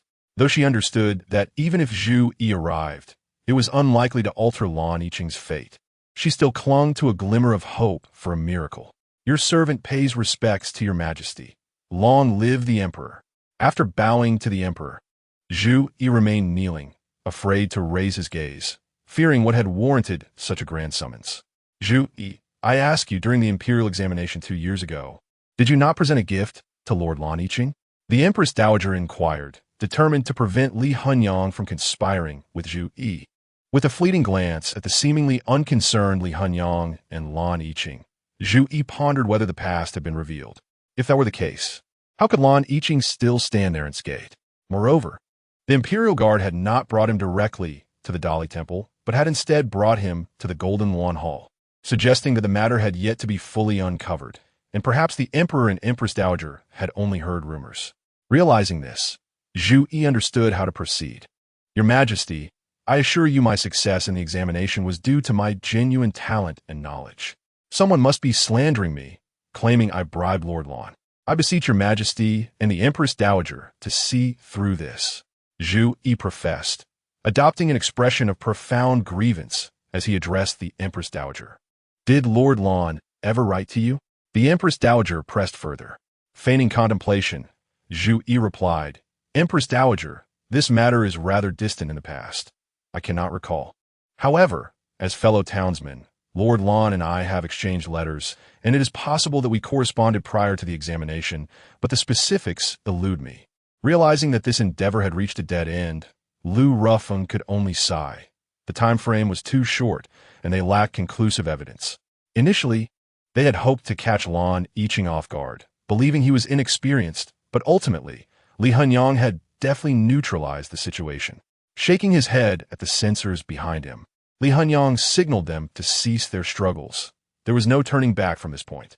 Even if they clung to minor details, it would only serve to bring additional misfortune upon Li Hanyang, yielding no substantial results. The morning court session, having been disrupted by this affair, left the ministers with little desire to discuss other matters. Consequently, once this issue was resolved, the court session concluded. Lin Feng accompanied the Empress Dowager toward the side hall. Lin Feng felt a twinge of regret. He had not anticipated Lin Feng's ability to contrive such a scheme in such a short time. Yet, Li Hanyang's response did not surprise him. Had he been easily toppled, it would have truly astonished Lin Feng. You are correct, and the Emperor is soon to assume direct rule. Once he does, matters will become significantly simpler, the Empress Dowager remarked. However, a worry lingered in her mind. Would Li Hanyang easily allow the Emperor to take the reins? After the court session, a multitude of censors had gathered at Lin Feng's residence to deliberate the matter at hand. Lu Xiang, why do you not allow us to continue pursuing Li Hanyang? The left imperial censor, Zhao Wenguang, inquired. After their discussions yesterday, they had resolved to use the case of Lan Yiqing's bribery as a pretext. Once Lan Yiqing's corruption was exposed, they would unveil the myriad misdeeds of Li Hanyang and his faction accumulated over the years, hoping to drive them completely out of the court. However, today's circumstances render such revelations rather ineffective. If Lan Yiqing's bribery is substantiated, it will indeed compound the troubles for Li Hanyang's faction. Yet if Lan Yiqing manages to extricate himself from the allegations, our actions would only serve to make us the subject of ridicule, and those misdeeds would not suffice to undermine Li Hanyang's foundation. Lu Rufu glanced at Zhao Wenguang and spoke. Zhao Wenguang, with his impetuous nature, often fails to exercise patience in his undertakings, which is quite detrimental. Lu Xiang, what shall we do next? Li Hanyang is certainly now wary of us. It will be increasingly difficult to seize any incriminating evidence against them. The right imperial censor Qiao Xian took over the conversation, saying, With today's lesson learned, Lihenian's faction will undoubtedly bolster their internal scrutiny, eliminating any unstable elements to safeguard their security. This also heightens the challenge for Lu Rufu's faction to catch them off guard. Matters must be viewed from both perspectives. We might consider this a case of startling the snake, for as long as we keep a vigilant watch on Lihenian's faction, we are bound to uncover some of their vulnerabilities, which would ultimately be advantageous for us. Lienian adresa Kyoushuan. Every situation possesses dual facets. Startling the snake is not inherently negative. Without disturbing the serpent, how can we ascertain its location? Only by identifying the serpent's whereabouts can we hope to capture it. Upon hearing Li Henian's remarks, both Xiao Xian and Zhao Wenguang felt compelled to admire his insight. Realizing they had focused solely on the adverse consequences without acknowledging the potential benefits. Startling the snake can, at times, be a strategic move. Lu Xiang's foresight remains commendable. As long as our people maintain a close watch on Li Henian's associates, we are certain to uncover their weaknesses. Zhao Wenguang immediately expressed to Lu Rufu. After deliberation, Lu Rufu declared, "Well, esteemed colleagues, though we have not toppled Li Henian this time, we have succeeded in startling the snake. Now we must rely on you all. As long as you keep a close watch on Li Henian's people, I have faith we will capture their proverbial tail." Chapter 29. The Princess's Bath Lu Xiang. Rest assured, we shall keep a vigilant eye on Li Henian's faction. Unless they conceal their tails, we will undoubtedly seize them. The Right Imperial Censor Xiao Xian promptly affirmed. As the highest official of the censorate, he naturally needed to convey his determination. Very well. This matter now rests in your capable hands. Once we have brought down Li Henian, I assure you, the positions in the court will undoubtedly be at your disposal. Lu Rufu painted a grand vision before them. Upon hearing Lu Rufu's words, the censors were invigorated, their excitement palpable. Indeed, anyone who has lingered long in the censorate, a bastion of integrity, would naturally aspire to be appointed to a lucrative position elsewhere. Could they not feel exhilarated upon hearing Lu Rufu's proclamation? While Lu Rufu's faction convened, Li Henian's faction was not idle, gathering at Li Henian's residence to deliberate. Had it not been for Li Henian's quick thinking today, his faction would likely have suffered significant losses at the hands of Lu Rufu and his assembly of idle censors. The key figures of Li Henian's faction assembled in his study, patiently awaiting his address. Why the silence? Today we have triumphed, leaving Lu Rufu's idle censors to suffer a profound setback. Did they truly believe such trivial matters could unseat me? Seated at the head of the table, Li Henian proclaimed with satisfaction. If it were not for Li Xiangjian's timely intervention, my position would have been perilous. I am grateful for your timely assistance, Li Xiang. With this, Lan Yiqing stepped forward, kneeling before Li Henian to express his gratitude for saving his life. Such deference is unwarranted, my student. Naturally, I must protect you. Li Henian assisted Lan Yiqing to his feet. Had Lan Yiqing fallen, his faction would likely have faced dire consequences. Nodding, Li Henian continued. What is the status regarding the Prince of Fortune? Li Xiang, we are expediting this matter. However, the prince seems somewhat hesitant, as the stakes are exceedingly high, and he fears failure. The Deputy Minister of State, Ding Quan, spoke, taking responsibility for this issue. We must accelerate our efforts. Lu Rufu and the Empress Dowager have already allied. We must act swiftly, lest we find ourselves on the losing side. Lieni ina sarta. Fully aware that this was a gamble. Should this endeavor fail, it would spell his doom. Yet if successful, he could ascend to unprecedented heights, possibly even securing a princely title. Thus, he was willing to take the risk. On that day, Lin Feng was engaged in handling intelligence gathered by Qi Heihu at the Jishur factory. While the information was not particularly significant, it held considerable value for Lin Feng's understanding of the current dynasty. After reviewing the meticulously compiled reports by Xiao Duozai and his team, Lin Feng remarked, "Your recent efforts have been commendable, and the Jishur factory's progress is impressive, yet you must not grow complacent. Strive for further growth and development of the factory." "Understood, my lord," Xiao Duozai responded, filled with excitement at receiving Lin Feng's approval. His contributions being recognized brought him immense joy. The thought of having done so much without aiding Lin Feng would have left him feeling inadequate, fostering a sense of inferiority. Rising to his feet, Lin Feng declared, "Let's visit the Jisher factory. I have heard they have recently recruited dozens of new staff. I must meet them, for it is unacceptable that the superintendent of the Jisher factory, have yet to see them." "Very well, I shall lead you there," Xiao Duozai replied eagerly, hurrying to guide the way. Upon opening the door, they encountered Qi Heihu, who was about to knock but inadvertently struck Xiao Duozai on the forehead, causing him to stumble and fall. Upon realizing his mistake, Qi Heihu quickly helped Xiao Duozai to his feet, saying, "I did not mean to. I was about to knock when the door unexpectedly opened."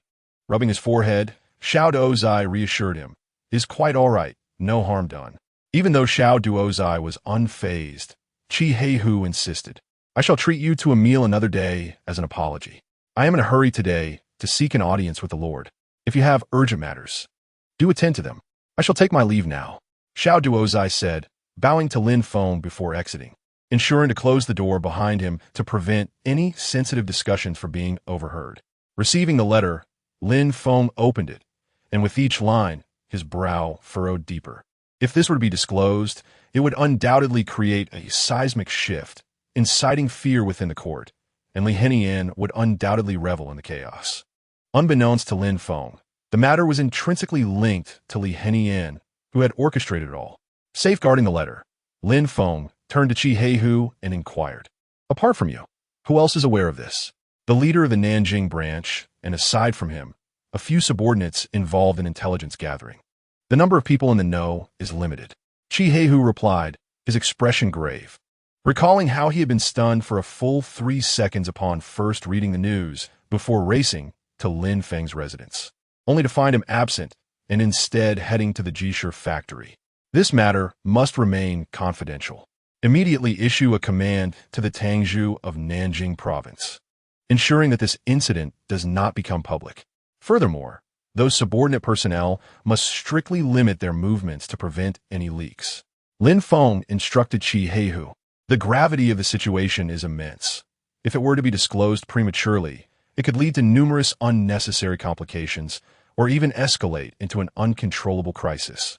Nodding in understanding, Qi Heihu recognized the seriousness of the matter and replied, "Rest assured, my lord, I will inform them to maintain secrecy. This situation is indeed significant, and its authenticity is not yet confirmed, as it is merely hearsay from our people without concrete evidence. Indeed, the absence of evidence is crucial. Instruct the Tangzhou of Nanjing province to pay close attention to this matter and investigate thoroughly. If it turns out to be a misunderstanding, we could find ourselves facing legal repercussions," Lin Feng remarked, unable to fully grasp the enormity of the situation. If this were false, it would be a mere scare. But if true, it would be akin to a seismic upheaval. "Do not worry. I will ensure that our personnel focus all their efforts on this issue and strive to uncover the truth," Qi Heihu assured Lin Feng. Even now, he found it hard to believe the reality of the situation, considering that such events had not occurred since the founding of the dynasty. "Very well. You should make the necessary arrangements. I will report this matter to the Empress Dowager." As Lin Feng spoke to Qi Heihu, he proceeded towards the palace. Knowing that only the Empress Dowager could adequately address this issue, as he was still unfamiliar with this dynasty. Exiting the Jisher factory, Lin Feng headed towards the imperial palace, while Qi Heihu made his way to the headquarters of the Tianwang, originally the Black Tiger Gang. Upon arriving at the side hall, Lin Feng found the Empress Dowager and Xiao Xiang engaged in hushed conversation. As soon as they noticed Lin Feng's entrance, they ceased speaking. Xiao Xiang cast a blushing glance at Lin Feng, exuding an aura of delicate shyness. Were it not for pressing matters, Lin Feng would have been tempted to approach her without hesitation. "Your Majesty, the Jisher factory has received critical intelligence," Lin Feng addressed the Empress Dowager. Due to the relationship between Lin Feng and the Empress Dowager, she had reassigned most of the eunuchs and palace maids from the side hall to avoid unnecessary disturbances, thus allowing Lin Feng to remain there without fear of leaving behind any incriminating evidence. Noticing Lin Feng's urgency, the Empress Dowager inquired, "What is the intelligence?" "You can handle it yourself, as I have previously stated that you are responsible for matters concerning the Jisher factory."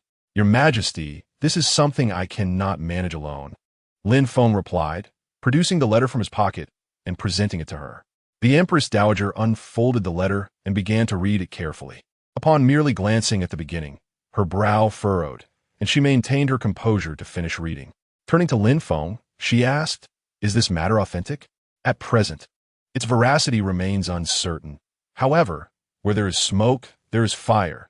Thus we must prepare in advance," Lin Feng explained. "If this turns out to be false, it would be a false alarm, but if true, failing to prepare could lead to significant peril. Does King Wu truly dare to do such a thing? Moreover, Nanjing province only has a military force of less than 10,000. Does he intend to rebel with such a small army?" The Empress Dowager expressed her doubts. Nanjing province is indeed a prosperous region of Jiangnan, and the standing army is limited, as few are willing to enlist in such affluent areas. The provincial governor is Zhu Daqian, an associate of Li Hanyang. Without Li Hanyang's approval, he would not permit King Wu to rebel. If Zhu Daqian were to side with King Wu, it would indicate a significant connection to Li Hanyang. "Is Li Hanyang involved in this matter?" Lin Feng inquired. If King Wu's rebellion receives support from Li Hanyang, the likelihood of success would be considerably high. For most of the provincial governors across the nation are aligned with Li Hanyang. While some may choose not to betray the court, they would not assist in suppressing a rebellion. They would merely observe, offering support to the victor. Thus, if the court fails to swiftly quell the rebellion, it could lead to a fragmented power structure. "How many troops are stationed in the capital?" Lin Feng queried. The Empress Dowager had just mentioned that Nanjing province had over 10,000 troops. Even if King Wu were to assemble a few more, it would amount to only 30 to 50,000. Surely, the capital must have sufficient forces. Shaking her head, the Empress Dowager responded, "It is unlikely that any of the capital's garrison troops could be dispatched to quell a rebellion, especially if this matter is indeed related to Li Hanyang." "What does that imply?" Lin Feng asked. "Why can the capital's troops not be sent out to suppress a rebellion? Has Li Hanyang already gained control over the capital's military? Should that be the case, a collusion between Li Hanyang and King Wu would place the capital in a precarious position. Whenever someone proposes deploying the garrison to quell a rebellion, Li Hanyang will immediately assert that the emperor's safety is paramount and vehemently oppose the use of the garrison. Moreover, if a conflict arises, Li Hanyang might assume the role of Taoyi in the Military Affairs Council based on ancestral precedent," the Empress Dowager elucidated. "If events were to unfold in this manner, control would indeed slip away, and King Wu's rebellion would have a substantial chance of success." "Why would Li Hanyang assume the role of Tai during a conflict?" Lin Feng asked, puzzled. "This is a tradition of the Yin dynasty, intended to ensure a unified court decree and prevent discord between the chancellor and the ministers. The founding emperor established this tradition, mandating that during warfare, the chancellor must concurrently serve as Tai to assist the emperor in military planning," the Empress Dowager clarified for Lin Feng. Originally, this notion of the founding emperor was commendable, yet it has now been manipulated by Li Hanyang, who may very well exploit this tradition to aid King Wu in a successful rebellion. Chapter 30. Alliance with Liu Rufeng. What kind of tradition is this? In an instant, Lin Feng felt an urge to curse. Was this not a path to his own demise? As a manager of the side hall, if King Wu were to succeed in rebellion, what future would he have? The stakes have truly escalated. After a prolonged discussion with the Empress Dowager at side hall, Lin Feng departed and made his way to the Eunuch bureau. Although the Empress Dowager proposed a feasible course of action, its execution still posed significant challenges. If a rebellion were to be quelled, the only troops that could be mobilized would likely be the two camps of soldiers from the Eunuch bureau. The Eunuch bureau is comprised of the emperor's personal guards. While not as formidable as the imperial guards, they hold a significant position. Furthermore, it is crucial to note that the Eunuch bureau is not under the jurisdiction of the Military Affairs Council or the Ministry of War, but rather belongs to the Ministry of Internal Affairs, meaning this military force is beyond Li Hanyang's influence. Is this fate's design? I initially intended for Yao Xing to actively train the Eunuch bureau's troops, hoping to ensure my safety should my identity be discovered. However, it seems I must now rely on this force to quell the rebellion. Lin Feng shook his head with a wry smile, hastening his steps out of the palace towards the Eunuch bureau. Upon Lin Feng's arrival, Yao Xing expressed surprise at his visit so late at night. Leading Lin Feng to his command tent, Yao Xing asked, "My lord, what brings you to the Eunuch bureau at this hour?" With a serious demeanor, Lin Feng replied, "What I am about to disclose must remain confidential. It must not be leaked, do you understand? King Wu may be on the verge of launching a rebellion." Lin Feng articulated each word with precision. "It is highly likely that this is true. Although there is no definitive evidence yet, the possibility remains significant. Therefore, the Empress Dowager has tasked me with informing you that the troops of the Yuma Bureau must be on constant alert, as the responsibility for quelling King Wu's rebellion will fall upon you." Lin Feng conveyed this information to Yao Xing with complete transparency. He remained uncertain if the two camps of soldiers in the Yuma Bureau would be of any real utility or if they would merely appear impressive without substance. With a military salute to Lin Feng, Yao Xing declared, "Rest assured, my lord, the 2 battalions of the Yuma Jian, comprising 12,000 officers and soldiers, will undoubtedly not disappoint the Empress Dowager and the Emperor."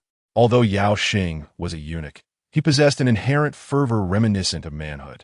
Had it not been for the dire circumstances at home, he would not have entered the palace as a eunuch. Laden with heavy thoughts, Lin Feng exited the Yuma Jian and made his way towards his residence. Gazing at the exceptionally round moon above, Lin Feng couldn't help but bitterly smile. Contemplating why he was entangled in such murky waters, perhaps it would be better to simply walk away. However, the responsibility of manhood compelled him to act otherwise. Both the Empress Dowager and Xiaoxiang were dear to him, and he felt it was his duty to protect them.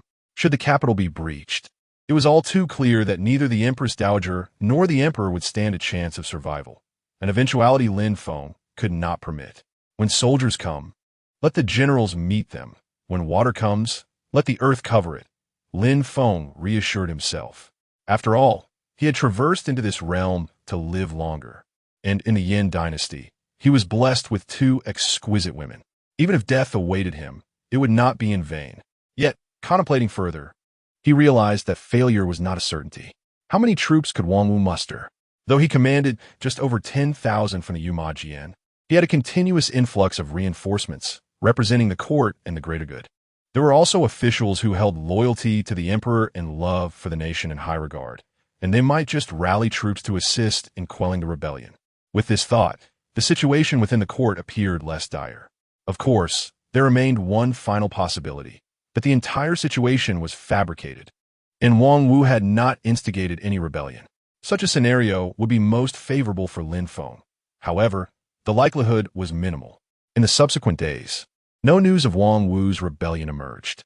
Instead, the rivalry between Li Henian and Lu Rufeng became increasingly fervent, with each uncovering the other's minor faults day after day, resulting in a cacophony of verbal skirmishes during morning assemblies. Yet, despite the commotion, neither side presented substantial evidence, leading to a mere exchange of barbs. The morning court resembled a bustling marketplace. For several consecutive days, the branch in the Nanjing province had failed to relay any valuable information. The only notable development was that the military camp in Nanjing had heightened its defenses, preventing outsiders from approaching within 5 miles, a situation unprecedented before. Has there been any significant movement from Li Henian recently? The Empress Dowager inquired. Ever since the possibility of Wang Wu's rebellion had surfaced, she had urged Lin Feng to intensify surveillance on Li Henian, hoping to glean some vital clues. Should it come to light that Wang Wu indeed harbored rebellious intentions, the Empress Dowager could take preemptive measures, avoiding the current state of passivity. Sighing deeply, the Empress Dowager lamented, "I feel as though I am sitting on needles. Until the matter regarding Wang Wu is clarified, my heart shall not find peace." In recent days, she had been unable to eat or sleep well, constantly preoccupied with the issue, and the most distressing aspect was that she could not confide in anyone, leaving her to bear the burden alone. With Zhao Qing's temperament, he would rather see the capital fall than allow foreign invaders to step even a foot beyond the Great Wall. In reflection of the chaos during the Eastern Jin dynasty caused by the 5 barbarians, Zhao Qing once penned a verse, "Scholars rise, and brave men perish." From this day forth, the realm boasts of righteousness. One day, the barbarians disrupt the central plains. The scholars flee like swine, and the cowardly weep. Thus, in Zhao Qing's heart, he would prefer internal strife over allowing foreign powers to encroach upon the central plains. Matters are shaped by human action. There will always be a way, Lin Feng stated. The Empress Dowager was now enveloped in a pessimistic mindset. Over the years, Li Henian had wielded his position as chancellor to systematically eliminate rivals and diminish military power. If all that he had done was in preparation for Wang Wu's rebellion, the situation would be dire indeed, for it would imply that Wang Wu had been planning for at least a year. The Nanjing province was already a prosperous land. With a year of meticulous preparation, it could easily amass a formidable army. If that were the case, the 10,000 from Yuma Jian would indeed be insufficient. Pondering these matters, Lin Feng refrained from voicing his thoughts to the Empress Dowager, as expressing such fears would only exacerbate her anxiety and rob her of sleep. The greatest dilemma facing the court was the inability to mobilize troops from various regions, while the frontier forces were too distant to provide immediate relief. Although the northeast was not far from Yanjing, a significant portion of its forces had been dispatched a month prior to assist the Goryeo kingdom against Japanese invasions. Thus, they were severely stretched. As for the southwest forces, they were equally beyond reach and of no assistance. The Empress Dowager looked at Lin Feng with a pitiful gaze and said, "Lin Feng, you are the only one I can rely on now. As a mere woman, I am exhausted from contending with the court officials daily. Sometimes I wish to ignore it all, yet I cannot abandon my son. He is only 6 years old. I cannot allow him to suffer the fate of the Han Shaoti." Gently embracing the Empress Dowager, Lin Feng reassured her, "Fear not, for I am here. Even if the capital falls, I will ensure your safe departure." Nodding vigorously, the Empress Dowager rested her head against Lin Feng's chest, feeling an overwhelming sense of security. However, Lin Feng understood that the weight of responsibility upon his shoulders had only intensified. While he lacked experience in military affairs, he believed that with him representing the Emperor and the Empress Dowager leading the troops, the morale of the soldiers would be significantly bolstered. Thus, he felt compelled to lead the charge himself, as he harbored reservations about entrusting the task to others. Although he lacked knowledge in military strategy, being on the front lines would allow him to receive news firsthand, which was preferable to anxiously waiting from the rear. This conviction was one of the reasons he resolved to accompany the troops into battle. Wang Wu, having gained the Empress Dowager's favor, sought to eliminate the eunuchs from power to avert a tragedy reminiscent of the late Tang dynasty. Lin Feng pondered whether Wang Wu's actions were aimed directly at him. It seemed that escape from this predicament was no longer an option. Clutching the news he had received, Lin Feng hurried towards the palace. As he entered the palace gates, a young eunuch called out to him. Lin Feng halted and turned his gaze towards the source of the call, recognizing the young eunuch from the Seida Hall. "What brings you here?" Lin Feng approached and inquired. "I am on my way to the Seida Hall." The young eunuch replied as Lin Feng hastily made his way there. How could the news arrive so swiftly? Lin Feng wondered, surprised by the rapidity of the information.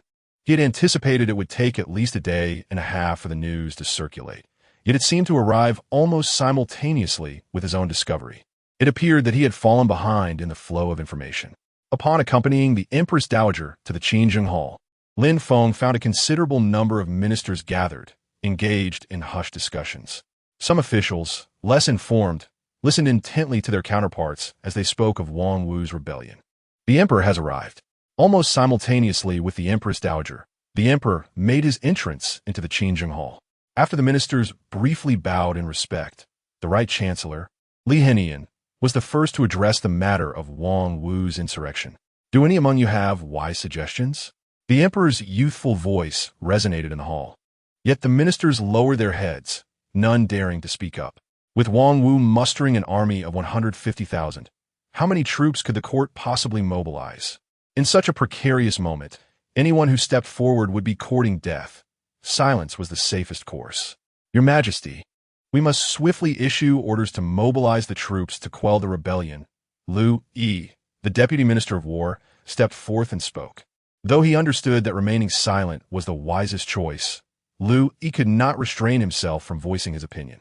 Glancing back at Lu Yi, Li Henian retorted, "Pray tell, where shall the court gather troops?" Minister Lu. "The forces in the capital number merely 50,000, tasked solely with ensuring the emperor's safety, and cannot be moved. Moreover, gathering troops from the provinces would take too long. As for the frontier forces, they are unlikely to be of any help at this juncture." According to Li Xiang, are we to simply watch as Wu Ni's rebellious forces advance, towards the capital without any response from the court? Liu Yi posed this pointed question. Although he acknowledged the truth in Li Hanyang's words, at this critical juncture, the court could not afford to show any weakness. Otherwise, the local governors, observing the situation, might develop ulterior motives and seek to establish their own territories, a scenario Liu Yi dreaded most. My lord Liu, that is not my intention, Li Hanyang replied earnestly. I would dearly like to personally lead troops to quell the rebellion in Nanjiang. Yet the court is currently unable to mobilize any forces in the short term. Therefore, our best course of action is to fortify the capital and await reinforcements from various regions. Taking a step towards Li Hanyang, Liu Yi nearly pointed at his nose as he retorted, Li Xiang, do you truly believe that by entrenching ourselves in the capital and allowing King Wu's rebels to march from Nanjiang to Yanjing, we will receive reinforcements? Liu Yi's statement bordered on heretical, yet it spoke a harsh truth. If the court chose to remain passive and permitted King Wu's forces to advance northward, the local governors might indeed sway towards King Wu or attempt to carve out their own domains. Such a division would spell the end of the unified Yin dynasty. My lord Liu, are you questioning the loyalty of those ministers? Li Hanyang countered with conviction. I have faith that they will lead their troops to the capital to support the throne. However, what he truly thought remained a mystery to others. Unable to endure the bickering between Li Hanyang and Liu Yi any longer, the Empress Dowager interjected, Enough. The pressing matter at hand is to discuss how to suppress the rebellion of King Wu. In Chapter 31, Planning, Li Hanyang asserted, Your Majesty, for the safety of the emperor and the capital, we must hold firm. He stood resolutely against the notion of sending troops from the capital to quell the rebellion. Your Majesty, I must oppose this, Liu Yi interjected. The immediate priority is to swiftly quell King Wu's rebellion. If we allow his forces to advance unchecked, those with ulterior motives will surely seize the opportunity to act. Left Chancellor Liu Rufeng immediately voiced his dissent. With his keen political instincts honed over the years, he suspected Li Hanyang's involvement in this affair, especially given that the governor of Nanjiang was Li Hanyang's former student. It was implausible to believe the governor had no part in the uprising. Casting a glance at Liu Rufeng, Li Hanyang took a step forward and said, Your Majesty, Empress Dowager, we currently lack the military strength to deploy forces from the capital. Mobilizing troops from various regions to come to the capital will also require considerable time. Therefore, I advise against taking risks by sending the capital's army to suppress the rebellion. Instead, we should focus on fortifying the capital and waiting for reinforcements. Indeed, Li Hanyang was beginning to assert control over the military. Li Daren, under normal circumstances, with the Grand Commandant absent from the capital, it would be appropriate for the Chancellor to assume the role of Grand Commandant. However, given the presence of the Left Chancellor, who should take on this responsibility? The Empress Dowager clearly did not wish for Li Hanyang to assume this position, indicating her desire for Liu Rufeng to contest it. Naturally, that would be me, Li Hanyang declared without hesitation. As I preside over the Political Affairs Hall, to ensure unity in the court, it is only fitting that I also take on the duties of Grand Commandant. Li Hanyang was unreserved in his ambition, directly claiming authority over military affairs. Noticing Liu Rufeng's silence, the Empress Dowager asked, What is your stance, Lord Liu? I believe you would be more suited for the role of Grand Commandant. The Empress Dowager aimed to draw Liu Rufeng to her side, as Li Hanyang's influence was considerable, necessitating an alliance with Liu Rufeng. Stepping forward, Liu Rufeng said, Your Majesty, Empress Dowager, I believe Li Xiang is indeed more suited for the position of Grand Commandant. I agree to Li Xiang assuming this role. His words immediately stirred a commotion among the court officials. What did Liu Rufeng mean by supporting his rival? Had he formed an alliance with Li Hanyang? With a sigh, the Empress Dowager reluctantly stated, Then, Li Daren, you shall take charge of the military affairs and bear this responsibility. I shall dedicate myself wholeheartedly to alleviate the burdens of Your Majesty and the Empress Dowager, Li Hanyang replied, formally taking control of the military affairs. At this moment, Li Hanyang effectively consolidated both military and political power. I request the emperor to issue an order to swiftly mobilize troops and quell King Wu's rebellion. Liu Yi asserted once more, expressing his distaste for Li Hanyang's opportunistic behavior during such a crisis. Do you have a better suggestion, Minister Liu? The emperor inquired. Although still young, he had matured early due to his royal upbringing and recognized that mere entrenchment was not a viable strategy. Your Majesty, Empress Dowager, I believe that the Jingying, Wujuniying, and Shenjing can all be deployed to quell the rebellion. As the saying goes, one trains soldiers for 1,000 days to use them for a moment. The court has maintained these forces for so long precisely for such a day, Liu Yi proposed, advocating for the capital's main forces to engage in the suppression of the rebellion. Though King Wu claimed an army of 150,000, the Jingying, Wujuniying, and Shenjing were elite troops, well-equipped and battle-ready. Despite being fewer in number, they could still potentially triumph over King Wu's rebels. Furthermore, a show of strength from the court would convey to those harboring dissent that the court possessed the capability to quell the rebellion, thus alleviating their unease. Absolutely not. The Jingying, Wujuniying, and Shenjing are the emperor's personal guard, tasked with ensuring his safety. They cannot be casually dispatched from the capital, placing the emperor's security at risk. Li Hanyang immediately countered. He was resolute in his determination to maintain a defensive posture within the capital, preventing any military deployment. If the Jingying, Wujuniying, and Shenjing can suppress the rebellion, then what danger would the capital face? Liu Yi countered vigorously. Turning to Liu Yi, Li Hanyang asked, "Permit me to inquire, Minister Liu, if you were to lead the troops, do you have absolute confidence in victory? If I were to lead the forces, I would certainly give my all, even to the point of sacrificing myself on the battlefield." Liu Yi, the Minister of War, despite his literary background, displayed the resolute spirit of a soldier, starkly contrasting with his scholarly demeanor. While it is commendable for you to be willing to sacrifice yourself, you would be endangering the very forces tasked with guarding the capital. What then of the emperor's safety? Are we to simply watch as King Wu's rebels invade the capital? Li Hanyang had evidently prepared for this debate, directly addressing the potential consequences of defeat, for no one could guarantee victory. That may not necessarily lead to defeat. Liu Yi hesitated, his confidence faltering. Although the Jingying, Wujuniying, and Shenjing were indeed elite forces, they had not engaged in battle for many years. Whether they still retained their former combat prowess was uncertain. You yourself admitted it may not end in defeat, which implies that victory is also not assured. Are we to risk the emperor's safety for the sake of this uncertainty? Do you harbor ulterior motives? Li Hanyang accused, casting a significant shadow over Liu Yi's intentions. I am unwaveringly loyal to the emperor. I implore you to see clearly. Liu Yi quickly knelt before the emperor, pleading his case. Observing Liu Yi's reaction, a smirk crept onto Li Hanyang's face. The court's bickering had exasperated the Empress Dowager, who raised her voice. Do you all think the Qingjin Hall is a marketplace? You are all ministers of the state. Is this how you conduct yourselves? Hearing the Empress Dowager's admonition, all the ministers lowered their heads. With no available military forces at hand, what good suggestions could possibly arise? If the court possessed an army of millions, would there be a need for deliberation in this manner? Your Majesty, Empress Dowager, I do have a suggestion, Li Hanyang announced as the silence enveloped the room. What idea do you have, Li Daren? The Empress Dowager inquired, skeptical of Li Hanyang's ability to propose anything beneficial. As long as he did not impede progress, that would be assistance enough.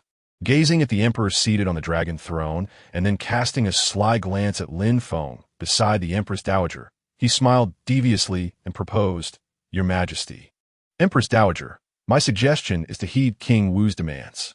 Let us eliminate this internal eunuch. Does not the King of Wu then lose his pretext? Upon saying this, he cast a glance at Lin Feng, implying, Did you foresee this day when you took the life of Gonggong Wu? No.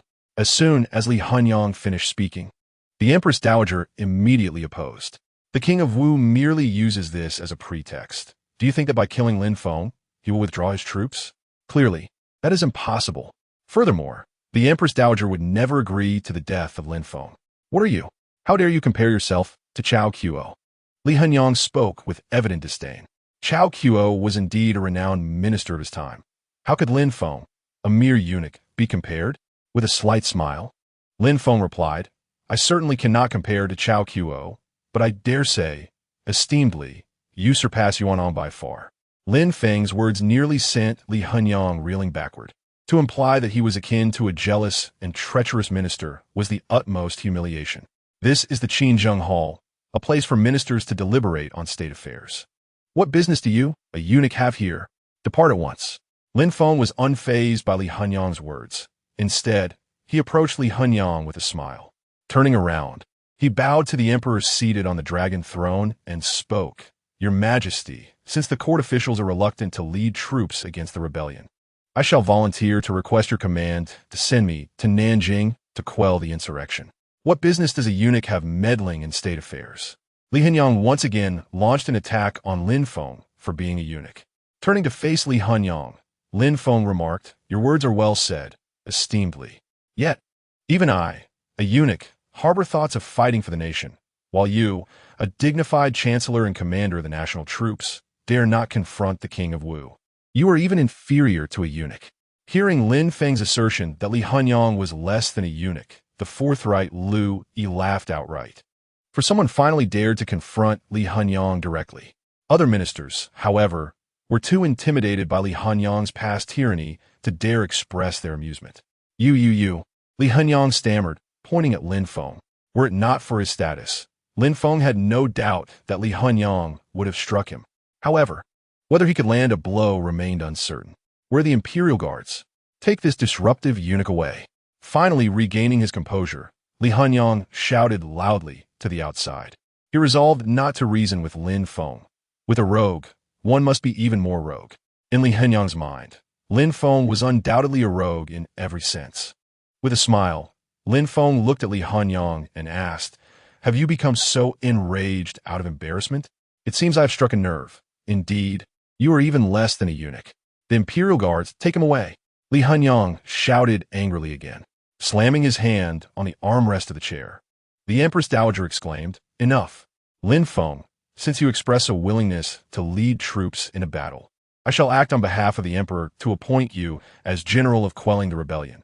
You are to lead troops out of the capital immediately. No, I oppose. Li Hunyang immediately interjected. How could he allow the court to dispatch even a single soldier? If that were to happen, the hesitant provincial governors would surely fall silent. His previous efforts would not have been in vain.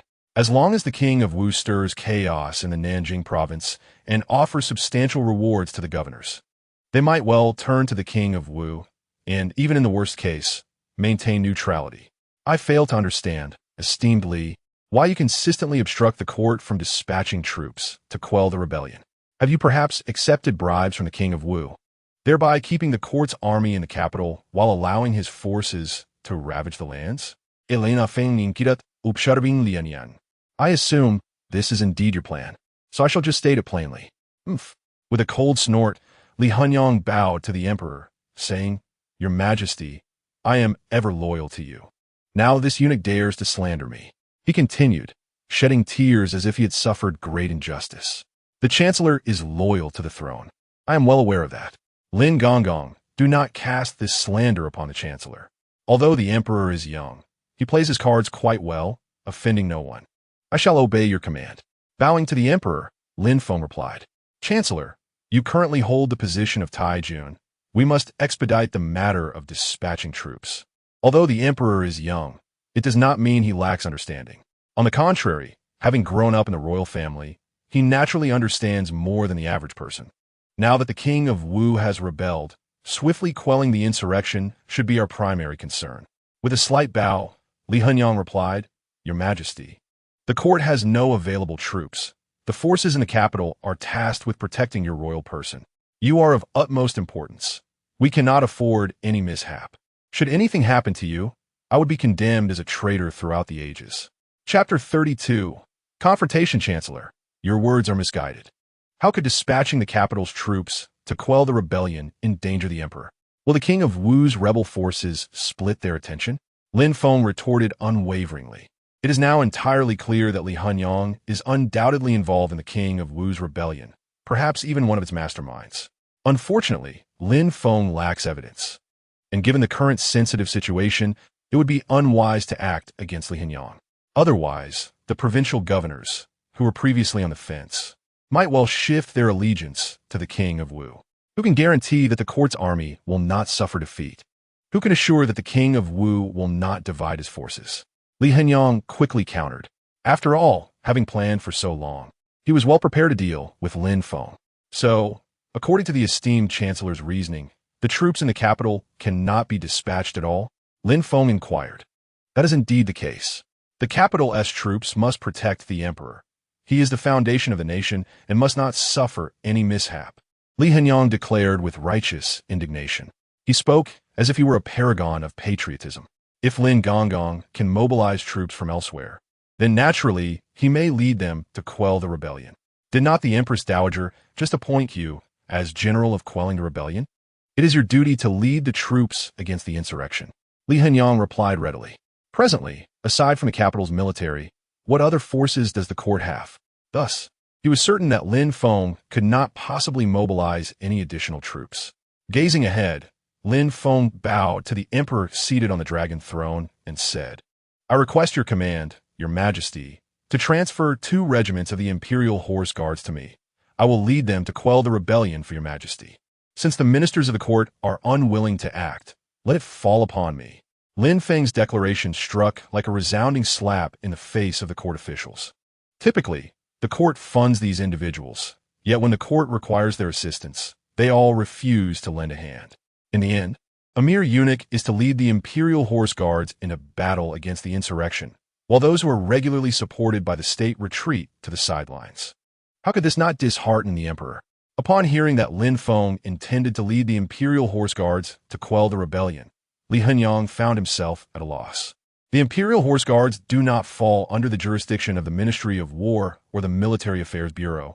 They are maintained by the Ministry of Internal Affairs. Strictly speaking, they belong to the emperor's private forces. The emperor commands his own private troops, and Li Henyang truly has no grounds to interfere. However, upon further reflection, the imperial horse guards number only 10,000. Even if they all went to Nanjing, what difference would it make? 10,000 against 150,000. Li Henyang did not believe Lin Feng stood a chance. Your Majesty, if the general of quelling the rebellion insists on leading the imperial horse guards to the Nanjing province, I shall consent. However, it must be limited to the imperial horse guards. No other troops from the capital may be dispatched.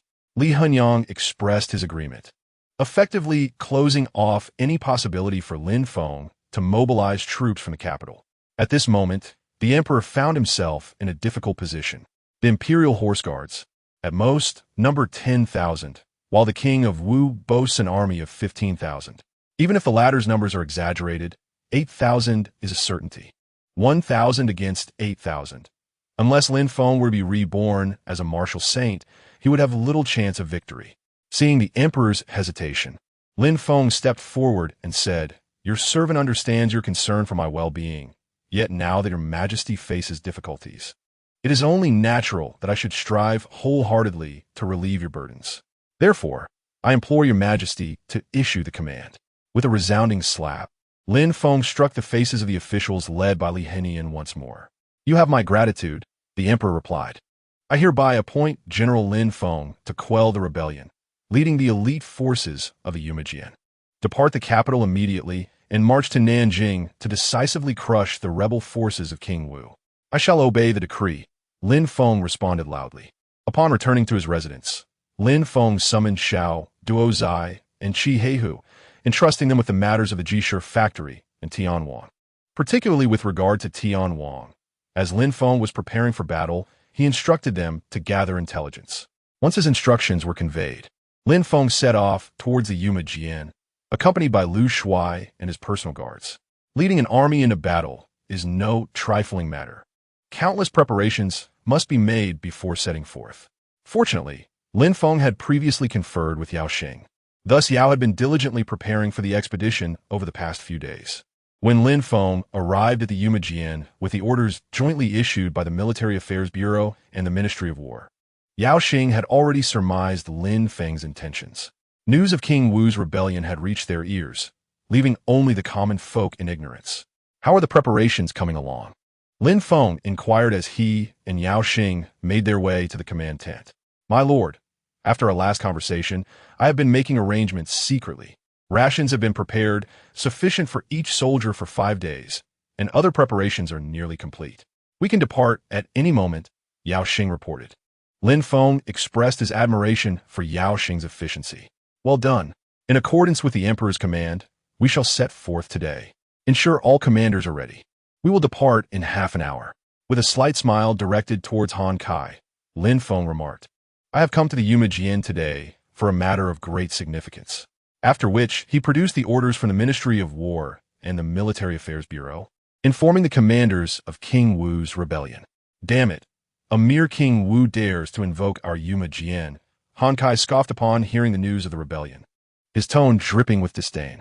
Indeed, as loyal soldiers of the emperor, they held a lofty view of themselves, exuding an air of superiority. However, the Eunuch's arrogance was backed by their formidable prowess. Their equipment was undoubtedly the finest. Even the ordinary soldiers of the Eunuch donned commendable armor, albeit somewhat rough in craftsmanship. Yet such treatment would typically be afforded only to officers elsewhere.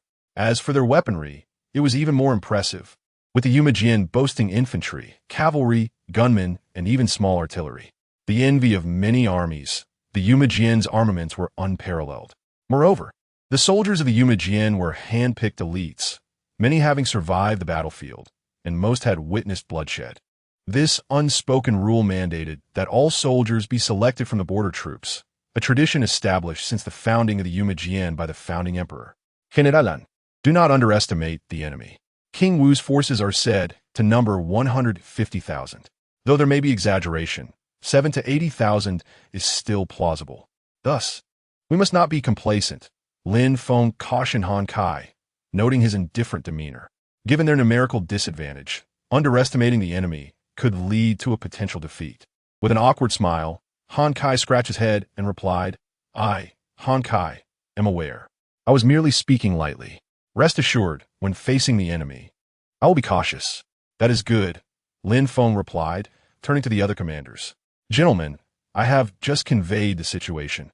King Wu has rebelled, claiming an army of 150,000, while we have only the 10,000 of the Eunuch. Although reinforcements may come, they are not expected in the short term. Therefore, we must rely on ourselves. My lord, have no worries. The Eunuch consists of elite troops. How many among us have not seen battle?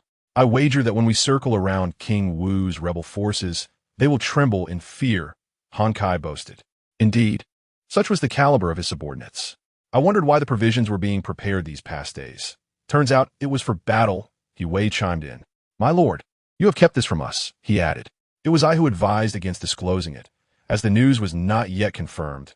Lin Feng interjected, seeing Yao Xing's awkwardness. Initially perplexed by the preparations for rations, the commanders had questioned the necessity of such measures, believing that with no battle imminent, why not enjoy the delicious meals prepared? However, regardless of their skepticism, Yao Xing insisted on the provision of rations.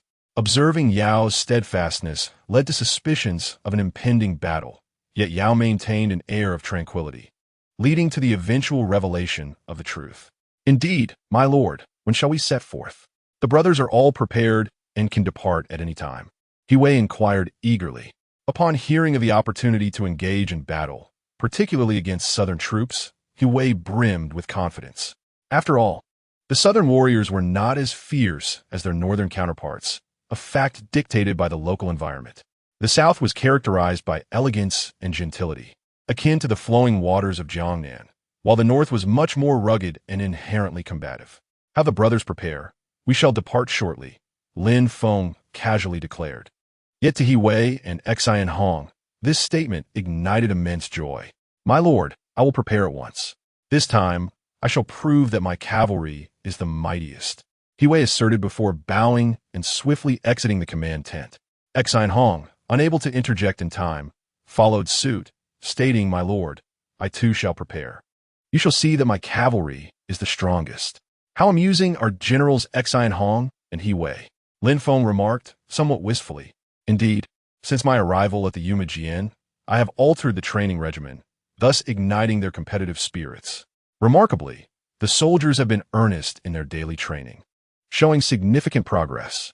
Yao Xing shared his reflections, initially concerned that the shift to daily training might displease the commanders. He was pleasantly surprised to find it inadvertently fostered a healthy spirit of competition among them. resulting in a virtuous cycle. This is a fortunate development. It is now time to assess the training outcomes of the Eunuch. With 10,000 against 150,000, Lin Feng still harbored some apprehension. Nevertheless, the arrow is nocked, and it must be released. Even in the face of overwhelming odds, one must confront the challenge head-on. Observing the worry etched on Lin Feng's face, Yao Xing reassured, "My lord, rest assured of the Eunuch's combat prowess. Each soldier is a top-tier elite. While not claiming to defeat 10, 5 should pose no issue. Alas, we are faced with an enemy 15 times our number," Lin Feng lamented. Though the Eunuch consisted of elite forces, their numerical disadvantage was undeniable. Soon, the troops of the 2 battalions of the Eunuch convened in the Grand Parade Ground. Lin Feng and Yao Xing arrived at the assembly area. Standing atop the command platform, Lin Feng gazed at the formidable sight of 10,000 soldiers below. An overwhelming sense of invincibility surged within him. "Are you afraid as we prepare for battle?" Lin Feng called out from the platform, his voice ringing with authority. "Good, good, good," he exclaimed thrice, expressing his excitement. With such a resolute group of soldiers at his side, how could Lin Feng fear the 150,000 rebel forces of King Wu? Before the Eunuch, all shall be crushed to dust. Chapter 33, Developments from All Sides. "Now heed my command, cavalry, clear the way, destination, Nanjiang. The sharp edge of our forces shall advance unimpeded." Lin Feng could not help but shout this rallying cry.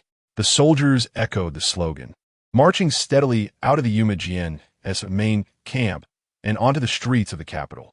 The sight of such a formidable army parading through the streets left the common folk somewhat bewildered. However, witnessing the soldiers' spirited demeanor brought them joy. With these warriors present, they felt reassured that no one would dare invade their homeland. Leading the forces of Eunuch, Lin Feng journeyed southward. Yet, due to the small artillery accompanying the army, their pace was not swift. On this day, Lin Feng's troops arrived at a place called Smirking County. "My lord, our provisions are dwindling, and the soldiers have been subsisting on dry rations for several days. Perhaps we should establish camp in this county, allowing the brothers a proper rest," suggested General Xian Hong of the Wuxiang camp, one of the 2 main commanders of Eunuch.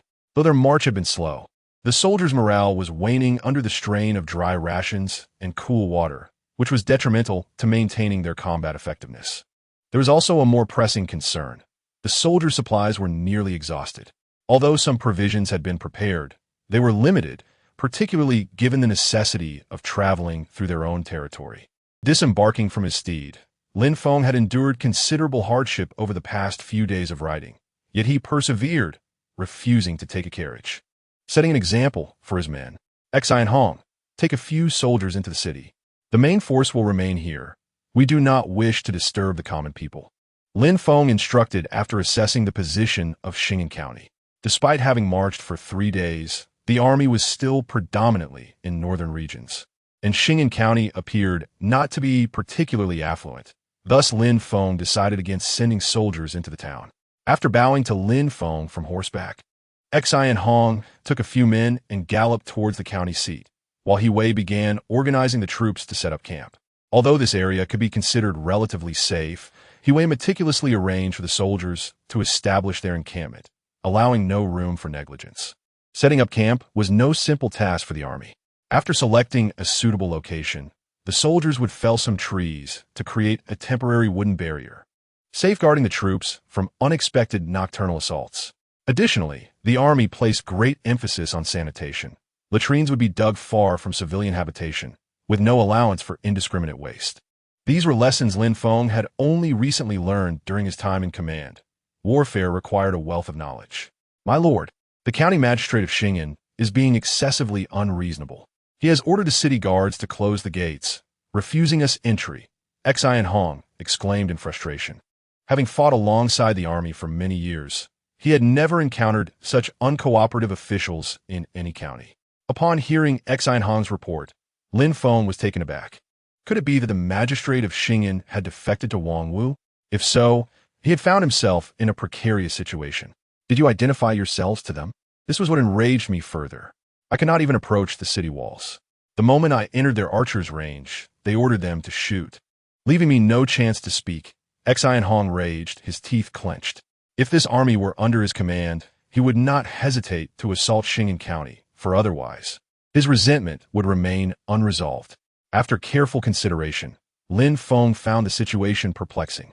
If the magistrate had indeed allied with Wang Wu, he would have no need to act in such a manner. A mere alteration of the rations would suffice. Why resort to such extremes? If he ordered an assault on the city, with Xing'an County's low walls, how could they withstand even a few of their attacks? Let's go. I wish to see for myself, Lin Feng declared to Xian Hong, deciding to personally investigate the situation. Given the distance, Xing'an County was somewhat closer to the capital. Had Wang Wu's influence infiltrated so swiftly? My lord, why bother with diplomacy with such a person? Let us drag the artillery over and fire directly. I have just estimated that the city walls of Xing'an are in disrepair and likely cannot withstand several of our assaults. Once we breach the walls, we shall seize that scoundrel and demand answers, Xian Hong stated, perplexed by Lin Feng's approach. Turning to Xian Hong, Lin Feng asked, "Are we the army of the court?" Nodding, Xian Hong replied, "Of course we are. To use the imperial army against its own city. Do you wish to incite all officials to rally behind Wang Wu?" Lin Feng inquired sternly. Realizing his error, Xian Hong responded, "My lord, I was mistaken." He then knelt on one knee. Lin Feng helped him up, saying, "General Xian Hong, we are the imperial army. How can we be like those rebels, attacking our own city at the slightest provocation? We ought to engage them in dialogue. Furthermore, I doubt the magistrate of Xing'an is likely to have defected to Wang Wu." "My lord, I understand now. I shall lead you there immediately," Xian Hong replied, taking the lead. After a short ride, Lin Feng and Xian Hong arrived at the foot of Xing'an County's walls. The soldiers stationed atop remained in a state of high alert, ready to unleash their arrows at the slightest provocation. "Send forth your official to speak with us. Our general has arrived," Xian Hong bellowed towards the wall. After a while, an official clad in civilian robes appeared atop the battlements, bowing to Lin Feng. "I am Li Wenyuan, the magistrate of Xing'an County, and I pay my respects to the general." Stepping forward, Lin Feng returned the bow and inquired, "Might I ask why you have barred my subordinates from entering the city?" "This general, as the magistrate of Xing'an County, bears the responsibility of guarding this land. With the rebellion of Wang Wu, I am concerned that ill-intentioned individuals may infiltrate the city. Hence, I ordered the gates closed before nightfall." "I beg your pardon, General." Li Wenyuan explained politely. "Now that you see our general, will you not hasten to open the gates?" "Xin Hong in dozet, at the Xin Hong, Li Wenyuan ziplit, zenevo." "It is nearing nightfall, and I do not dare take that risk. After all, I am responsible for guarding this land. Should Xing'an County fall, I would have no face to present to the emperor. What more confirmation do you require? Would you like to see my credentials?" Xian Hong's temper finally flared. "I am speaking to you respectfully, yet you suspect I am a spy for Wang Wu. If I truly were, would I be wasting my breath with you? I would have already stormed the city. If the general is willing to cooperate, it would be most fortuitous. I shall have a basket lowered. Please place your credentials inside for verification," Li Wenyuan replied, bowing once more to Lin Feng and Xian Hong. He then instructed the soldiers atop the wall to lower the basket. Li Wenyuan's actions ignited Xian Hong's fury. He had never endured such indignity. "I suggest you do not push your luck. Do you believe I will not summon the army to assault the city? With your dilapidated walls, I could reduce them to rubble with just 2 cannon shots. I am responsible for guarding this land. I hope the general will forgive me." Li Wenyuan maintained his soft-spoken demeanor, unwavering in his demand for verification of credentials. Taking Lin Feng's credentials, Xian Hong strode towards the basket in dissatisfaction. Meanwhile, Li Wenyuan expressed his gratitude to Lin Feng. "Thank you for your understanding, General." After carefully examining Lin Feng's official credentials, Li Wenyuan finally breathed a sigh of relief upon realizing that Lin Feng was a general dispatched by the court to quell the rebellion in the Nanjiang province. Earlier that day, he had received a report from the patrols indicating that a large army was approaching Xing'an County, which had caused him considerable anxiety. Although he was aware that the likelihood of it being the imperial army was greater, he could not guarantee whether they were the vanguard of the king of Wu's forces. After all, it was not impossible for the king of Wu's army to reach Xing'an County within 3 days. Consequently, upon learning of the approaching army, Li Wenyuan immediately ordered the city gates to be shut and sealed, putting all soldiers in the county on high alert. This led to the tense scene when Xian Hong arrived at Xing'an County. I have verified the credentials of both generals, and they are certainly not from the king of Wu's rebel army, Li Wenyuan announced to those below after reviewing the documents. Why do you still not order the gates to be opened? Do you intend for me to force them open with cannon fire? Xin Hong Vito Angvi Li. If he had adhered to his past practices while commanding the border troops, he would indeed dare to blast the gates open directly. Casting a reproachful glance at Xian Hong, Lin Feng addressed the city wall. Li Daren, my subordinates are soldiers and tend to be rather blunt. I hope you do not take offense. Not all, Daren. However, I truly cannot open the city gates at this moment, Li Wenyuan replied, expressing his helplessness as the gates had been firmly sealed, making them quite troublesome to reopen. Are you really going to make me use artillery to force them open? Xian Hong exclaimed once more, his temper flaring. This is truly an egregious affront. You requested to see credentials, and we have provided them. Yet, after viewing them, you still refuse to open the gates. With a respectful gesture towards Xian Hong, Li Wenyuan said, General, please allow me to explain. At noon, my patrols discovered troops approaching Xing'an County, prompting me to order the gates to be blocked with stones. Thus, reopening them is rather troublesome. However, I will expedite the removal of the stones to open the gates as quickly as possible. Who would have thought that Li Daren would be so cautious? If all the officials across the land were like you, how could the king of Wu incite rebellion? Lin Feng tactfully complimented Li Wenyuan before continuing. However, my troops are running low on provisions, and I wish to resupply in your county. Rest assured, I will pay for it. I will not take anything for free. You are too kind, General.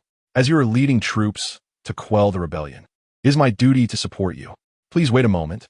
I will make the necessary preparations. Li Wenyuan courteously replied. I will first lower some supplies from the city wall using a basket. The rest will be personally delivered to your camp once the gates are opened. Thank you for your assistance, Li Daren, Lin Feng acknowledged, and thus a potential crisis was averted through their communication. Had a hot-headed general been in charge, Xing'an County might well have been devastated by now. This incident underscored the significance of effective communication. By midnight, the gates of Xing'an County were finally opened, and Li Wenyuan personally escorted the provisions to Lin Feng's camp. General Lin, I sincerely apologize for having blocked you outside the city. I was genuinely concerned about the king of Wu's rebel army attacking, given the insufficient garrison at Xing'an County. Therefore, I had no choice but to seal the city. Li Wenyuan expressed his embarrassment. Being of a scholarly background, he was easily alarmed by any unusual movements, which had led him to issue the lockdown order at the first sign of an approaching army.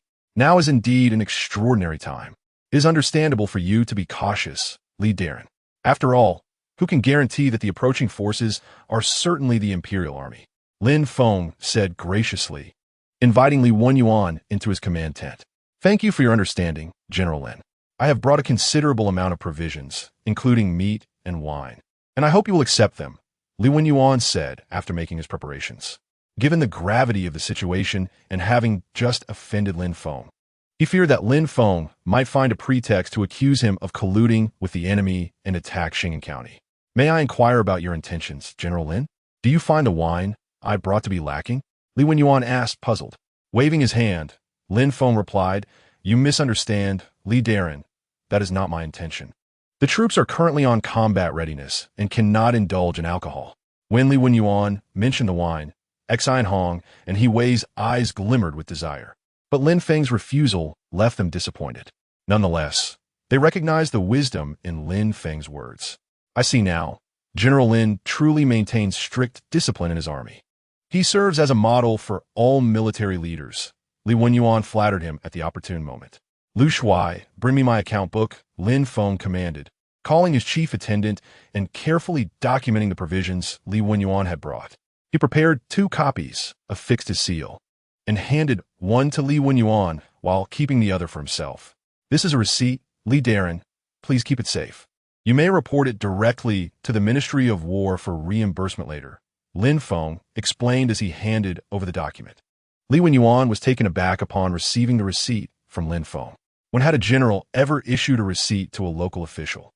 Typically, they would indulge in free feasting and drinking, and some might even extort the local wealthy families to fill their own pockets.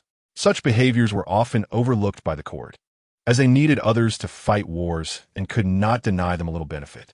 For the first time, Li Wenyuan began to appreciate the virtues of military officers. The general before him, Lin Feng, exemplified this. "General, please let this go. Your service to the country is commendable, and my contribution of provisions is merely my duty. It is my way of contributing to the quelling of the rebellion," Li Wenyuan insisted. "Take it." "I insist," Lin Feng replied. "I observe that Xing'an County is not affluent. If you had the means, you would have repaired these lowly walls. Were it a wealthier county, I would not be so courteous, but as it stands, Xing'an County is genuinely impoverished, and I cannot in good conscience take advantage of you. Ultimately, the burden would fall upon the common people. Moreover, Lin Feng was spending the court's money, which he felt no remorse about. After all, who knew whether the savings would be pocketed by corrupt officials in the Ministry of War? It was better to invest the money into Xing'an County. Standing up, Li Wenyuan deeply bowed to Lin Feng, saying, "Thank you for your understanding, General. To be frank, a portion of this grain was borrowed from local wealthy families, as the county's granaries are nearly empty." Seeing Li Wenyuan bow, Lin Feng quickly rose to assist him, saying, "Li Daren, what is this? I feel unworthy of such honor. This is on behalf of the entire populace of the county to express gratitude to you, Daren. If these funds were not provided by you, the burden would ultimately fall upon the common people. The wealthy families are one thing, but the true suffering would be borne by the impoverished," Li Wenyuan said with a heavy heart. While he was indeed a good official for the common folk, the enormity of the deficit was beyond his personal capacity to address, and thus it would need to be shouldered by the entire populace. Gently guiding Li Wenyuan back to his seat, Lin Feng remarked, "Precisely for this reason, you should accept the receipt." "Then I shall graciously comply," Li Wenyuan said, tucking the receipt away. This way, he no longer had to stress over how to cover the deficit. After engaging in light conversation for a while, Li Wenyuan invited Lin Feng to rest within the city, as sleeping in tents out in the wilderness could not compare to the comfort of a proper room. Of course, Li Wenyuan also subtly expressed his desire to treat Lin Feng to a meal as a gesture of gratitude from the entire county. By the time Li Wenyuan escorted Lin Feng out of the military camp, it was already late into the night. Observing Lin Feng, Exine Hong, with a hint of grievance, asked, "Daren, why did you not accept the wine?" The end of the tale finds the soldiers yearning for wine, a sentiment echoed by Exine Hong, who eagerly remarked that a mere few jars would hardly suffice. Dozens would be required to quench the thirst of the valiant men of Wuxiangying. "Yes, my lord, the brothers are all aware, and even our esteemed commander is present, so you must bear witness for us." He Wei, feeling uneasy, called upon Yao Xing to join them. Enough, Yao Xing. There is no need to make things difficult. It is but a trivial matter of royal wine, Lin Feng stated confidently. Shaolin, being with the Shangshan Jian, can easily procure a few hundred jars. After all, the palace's reserves are plentiful. With this endorsement from their lord, Yao Xing consented to serve as a witness for Exine Hong and He Wei, recognizing it as a means of bolstering morale. "We speak without evidence. Let us establish a written agreement," He Wei cautioned, doubting the validity of mere words. What if Lin Feng later denied his promise? After all, royal wine is not something easily obtained. A few jars might be manageable, but hundreds meant provisions for 1,000 men, a significant quantity indeed. Chuckling, Lin Feng replied, "You are quite the character. Lu Shuai, draft a written agreement and affix my seal." Turning to Lu Shuai, he made the request. Upon hearing this, He Wei hurried to Lu Shuai's side, watching intently as the document was inscribed and stamped with Lin Feng's insignia of the pacification general. Gazing at the document with delight, He Wei asked, "My dear General He, is this satisfactory now?" "Indeed, it is more than satisfactory.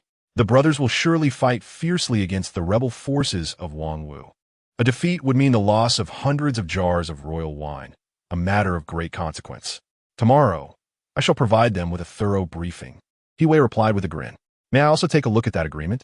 Exine Hong interjected, edging closer to examine the document. Casting a sidelong glance at Exine Hong, He Wei retorted, "What are you staring at? Can you even read? This agreement is in my possession. Rest assured, when we reach the capital, you shall receive your share." "Aye, Huey am not a miser. On what grounds do you keep it? Xin Hong, go with that. Can you guarantee you won't lose it? With your forgetful nature, I cannot be at ease. It is far better kept with me, Huey replied, clearly refusing to relinquish the document, having tucked it securely into his garments. I take my leave, Xin Hong announced, and with that he and Huey, along with the other commanders, turned to depart. Lin Feng yawned and retreated to his tent, ready to indulge in a restful slumber. The following morning, the army began preparing their meal before swiftly marching towards the territory of Nanjiang province. As a local magistrate, Li Wenyuan, accompanied by local gentry, personally came to bid farewell to Lin Feng. It imbued him with a sense of grandeur akin to a general embarking on a campaign. The troops advanced southward, making minimal stops in the towns, as Lin Feng's supply was sufficiently stocked. Moreover, the closer they drew to the south, the higher the likelihood of local officials defecting to Wang Wu's side, necessitating Lin Feng's vigilance. My lord, we shall reach the borders of Nanjiang province within half a day. Should we set up camp here today? Huey inquired as afternoon approached. Arriving after dark would be perilous, exposing them to an ambush by the enemy. After consulting the map and seeking the opinions of other generals, Lin Feng decided, very well, we shall camp here for the night. Dispatch scouts, and the rest should rest well. We may encounter Wang Wu's rebels by tomorrow. Understood, my lord, Xin Hong replied, turning his horse to relay the orders. At that moment, they found themselves in an advantageous position for camping. The army halted while cavalry units were deployed as scouts, spreading out like a net to fortify their defenses against a surprise attack from Wang Wu's forces. Chapter 35. The calm before the storm. As soldiers busied themselves with setting up camp and preparing meals, the commanders gathered around Lin Feng. Gentlemen, tomorrow we officially enter enemy territory, and an encounter with them is imminent. Therefore, all must be prepared for battle. My lord, rest assured, the brothers are ever ready. Xin Hong declared, his forthright nature evident. Following his lead, the other commanders echoed their readiness. Though apprehensive about his first battle due to the significant disparity in numbers, Lin Feng felt the weight of the challenge ahead. Although the troops from the Yumajian were elite, the old adage rings true: 2 fists cannot contend with 4 hands. The enemy's sheer numbers could easily overwhelm them through sheer attrition. Can our artillery be fired at a moment's notice? Lin Feng inquired of Han Kai, the commander responsible for the artillery. Shaking his head, Han Kai replied, "It is quite difficult, my lord. The artillery requires time to prepare, and even at the fastest pace, it takes nearly half a stick of incense to get ready. By that time, the enemy will have mingled with our forces, rendering the cannons ineffective." The crux of the issue lay in the speed of operation. This era's technology was still rather primitive, especially concerning firearms. Can we not prepare the artillery ahead of time? Ensure they are loaded and ready to fire when the moment arises. That would not be feasible, my lord. The artillery can only be loaded once it is securely stationed. Moving it after loading could lead to accidental explosions, endangering our own men, Han Kai quickly countered. Given the volatility of black powder, preloading, it would essentially create a ticking time bomb. Then does that mean our artillery will be of no use? Lin Feng asked. Should that be the case, he would not hesitate to order its abandonment, for its cumbersome nature significantly hampered the army's mobility. Not entirely. If we can dictate the battlefield, setting up the artillery in advance would maximize its effectiveness. Conversely, if we must move, it will serve no purpose, Han Kai elaborated.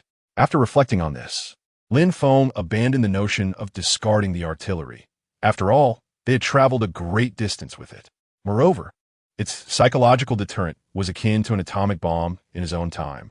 Even if it could not be used, it would instill fear in the enemy. Generalan, you shall have full authority to utilize the artillery as you see fit. If the opportunity arises, do not hesitate to unleash its wrath upon them. Our numbers are few. We must leverage every advantage. Lin Feng instructed Han Kai before turning to He Ming to inquire about his infantry's situation. My lord, rest assured, as long as my soldiers stand, Wang Wu shall not breach our defenses, He Ming declared with unwavering confidence. His self-assurance was not unfounded. The strength of the infantry lay in their formidable armor, rendering them nearly invincible on the battlefield. Nodding, Lin Feng, though unfamiliar with the infantry, could not forget their heavy armor, which seemed impervious to ordinary weapons. Perhaps only the artillery could pose a threat to them. Have our scouts been dispatched?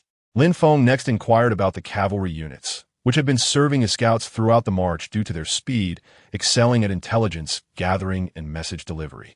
Rest easy. My lord, I have dispatched a multitude of scouts to the south. It would be impossible for Wang Wu's rebels to launch a successful surprise attack against us. General Lei Jun assured. One must not succumb to habitual thinking. Reinforcements from the north are imperative. What if Wang Wu's forces maneuver around and strike us from behind, catching us off guard? Such a situation would not permit Lin Feng to be negligent. Should we suffer defeat here, Li Hinian would have an excuse, and officials from various regions would surely perceive the court's facade of strength concealing its weakness. Those disloyal governors might seize the opportunity to claim their own dominions. Indeed, my lord, Lei Jun responded promptly. Gentlemen, the significance of this battle cannot be overstated. In short, we must secure victory. Defeat is not an option. Lin Feng reiterated. This battle is a matter of life and death for the Eunuch, and Lin Feng cannot afford to be careless. My lord, rest assured, even if it comes down to the last man, the Eunuch shall not falter. The commanders of the Eunuch express their resolve. As for rewards, I desire none. Rather, ensure that I receive several jars of the royal wine, Han Kai stated, nearly salivating at the mention of alcohol. After all, what soldier does not have a fondness for liquor? Subsequently, Lin Feng and all the commanders deliberated on potential scenarios for the following day and their corresponding strategies before dispersing the meeting. Once everyone had departed, Lin Feng remained awake in his tent. The captain of his personal guards, Lu Shuai, approached him and inquired, My lord, it is getting late. Why do you not retire? Seated in the tent, Lin Feng lost track of time until he heard hurried footsteps approaching. Soon, Lu Shuai entered, accompanied by a slender man, presumably a member of Tian Wang's personnel. My lord, he requests an audience with you, Lu Shuai announced, stepping aside to allow the man to enter. Your subordinate pays respects to you, my lord. I am from the Nanjing branch, tasked with delivering a letter to you. The man declared as he produced a letter from his bosom, handing it to Lu Shuai, who then passed it to Lin Feng. Urgently grasping the letter, Lin Feng scrutinized its contents. Indeed, it revealed that Wang Wu's army had already laid an ambush along Lin Feng's route, a piece of intelligence acquired at a cost, with several lives sacrificed by Tian Wang. After bowing once more to Lin Feng, the man turned to leave, and Lu Shuai accompanied him out, aware that wandering alone in the camp could attract the attention of the night watch. Once they had exited, Lin Feng examined the letter thoroughly.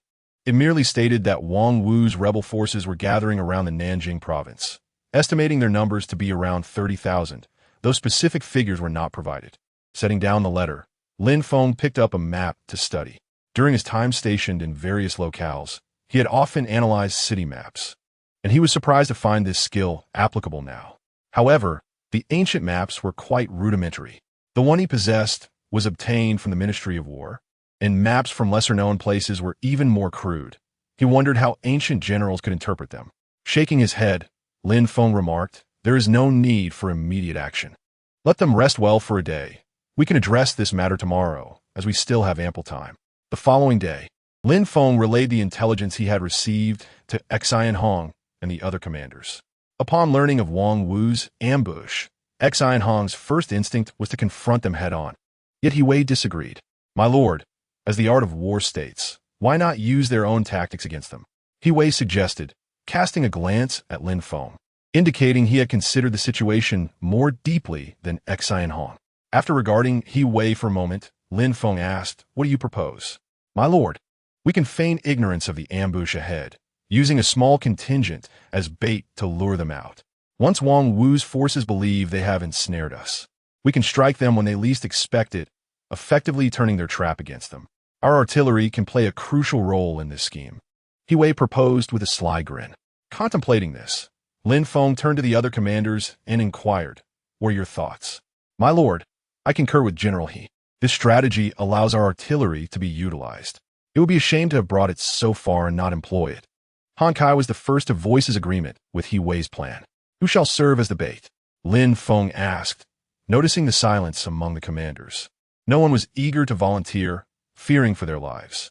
Scanning the room, Lin Feng declared, "Since no one is willing, I shall take it upon myself. This battle shall be entrusted to you all." He spoke with a fa of righteousness, though deep down, he understood he would not go. After all, who is unafraid of death? Moreover, there were two delicate beauties in the capital awaiting his return. His declaration was merely a provocation. Ming's jest brought laughter from the others, lightening the atmosphere. "If I were to perish, remember to pour a drink on my grave when you celebrate," he quipped. "Ning da xin hong." "General, I know you enjoy your wine, but please do not have the audacity to consume my share. As the saying goes, living men should not compete with the dead for wine." With a kick to Ming, Xian Hong retorted, "Whose ancient saying is that? You better stay alive. If you die, do not expect me to leave you any wine. I shall drink it all." Though he spoke harshly, there was a hint of moisture at the corners of Xian Hong's eyes. "Ha ha ha, I was merely jesting. Do you truly think I would meet my end? If I die, I shall miss out on the royal wine," Ming replied, attempting to ease the heavy atmosphere. Looking at Han Kai beside him, Ming added, "General Han, you must be precise when you strike. The lives of our brothers depend on your aim. Rest assured, I have not missed my target in all these years. I promise to aim for your backside, not your head," Han Kai responded jokingly. With the mood lightened, Lin Feng continued, "General your nobility shall not go unrecognized. This battle shall be credited to you. When the time comes, do bring me several jars of wine. I wish to indulge," Ming said with a smile, clearly not taking the matter too seriously. Those who have risen from the depths of despair seldom hesitate once they have made up their minds. "My lord, this is your promise. I shall hold you to it." Ming brightened at the mention of wine, his demeanor instantly lifting the spirits of those around him. This was all part of Lin Feng's strategy to create an illusion of fear, convincing Wang Wu's forces that they were intimidated, thus lowering their guard and maximizing his own advantage. "My lord, we are but 20 miles from the ambush site of Wang Wu's rebel forces," Wei reminded, riding alongside Lin Feng. "Do not worry.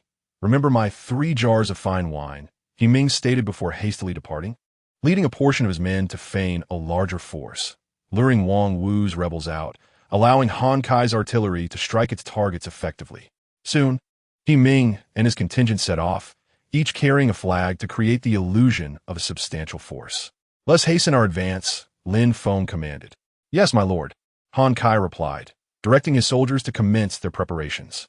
Although the artillery brought was not of large caliber, limiting its range to 1 or 2 miles, it would suffice. After advancing for over 10 miles, the troops halted. With the soldiers' assistance, Han Kai swiftly positioned the artillery on a nearby ridge, expertly setting it up and aiming it at the predetermined location, awaiting the appearance of Wang Wu's rebel forces. Concealed in the woods, Yao Xing inquired of Lin Feng, "My lord, do you believe Wang Wu's army will take the bait?" Certainly, upon witnessing the imperial forces retreat, how could they resist the urge to pursue? Lin Feng assured, "Unless that general is a fool, they will certainly be deceived," Lin Feng confidently declared. "If there exists a possibility to utterly defeat the imperial army, the forces of King Wu would undoubtedly pursue. Your wisdom is commendable, my lord," Yao Xing timely flattered Lin Feng, filling him with a sense of accomplishment. Although autumn had arrived, the weather in Jiangnan remained sweltering. The soldiers, having been accustomed to the northern climate, found it quite challenging to adapt to the damp air of the south, especially as they crouched in the woods. "Inform everyone to remain concealed. Should the rebel forces of King Wu discover our ambush, they may not pursue." Lin Feng expressed his concerns regarding the soldiers potentially compromising their position, issuing yet another command to the generals at his side. "Yes, my lord," the generals replied, promptly carrying out the orders. What followed was a period of anticipation, waiting for Ming to lure King Wu's rebels. Whether he could successfully draw them in depended on his skills. If the enemy detected any flaws, they would surely refrain from pursuing. After approximately a quarter of an hour, the keen-eared Wei was the first to hear the commotion, reporting to Lin Feng, "My lord, it seems a battle has commenced." No sooner had Wei finished speaking than Lin Feng was met with the sounds of shouts and clashing weapons. Casting a glance at Han Kai beside him, Lin Feng remarked, "It is up to you now." "Rest assured, my lord," Han Kai replied. making his way towards the artillery position he had prepared. Gradually, figures became discernible in the distance. Although indistinct, it was evident that He Ming had succeeded in bringing the rebels of King Wu to this location. With Lin Feng's orders given, the soldiers mounted their steeds, ready for battle, poised to charge at any moment. Observing the advancing forces of King Wu, Han Kai calculated the opportune moment. After gauging the distance, he finally commanded the artillery to fire. Fire cut off their retreat.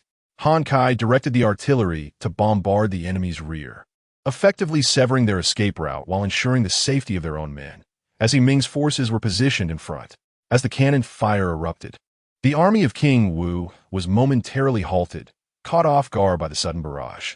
However, the ensuing terror induced by the cannonade caused some inexperienced soldiers to frantically scatter in all directions.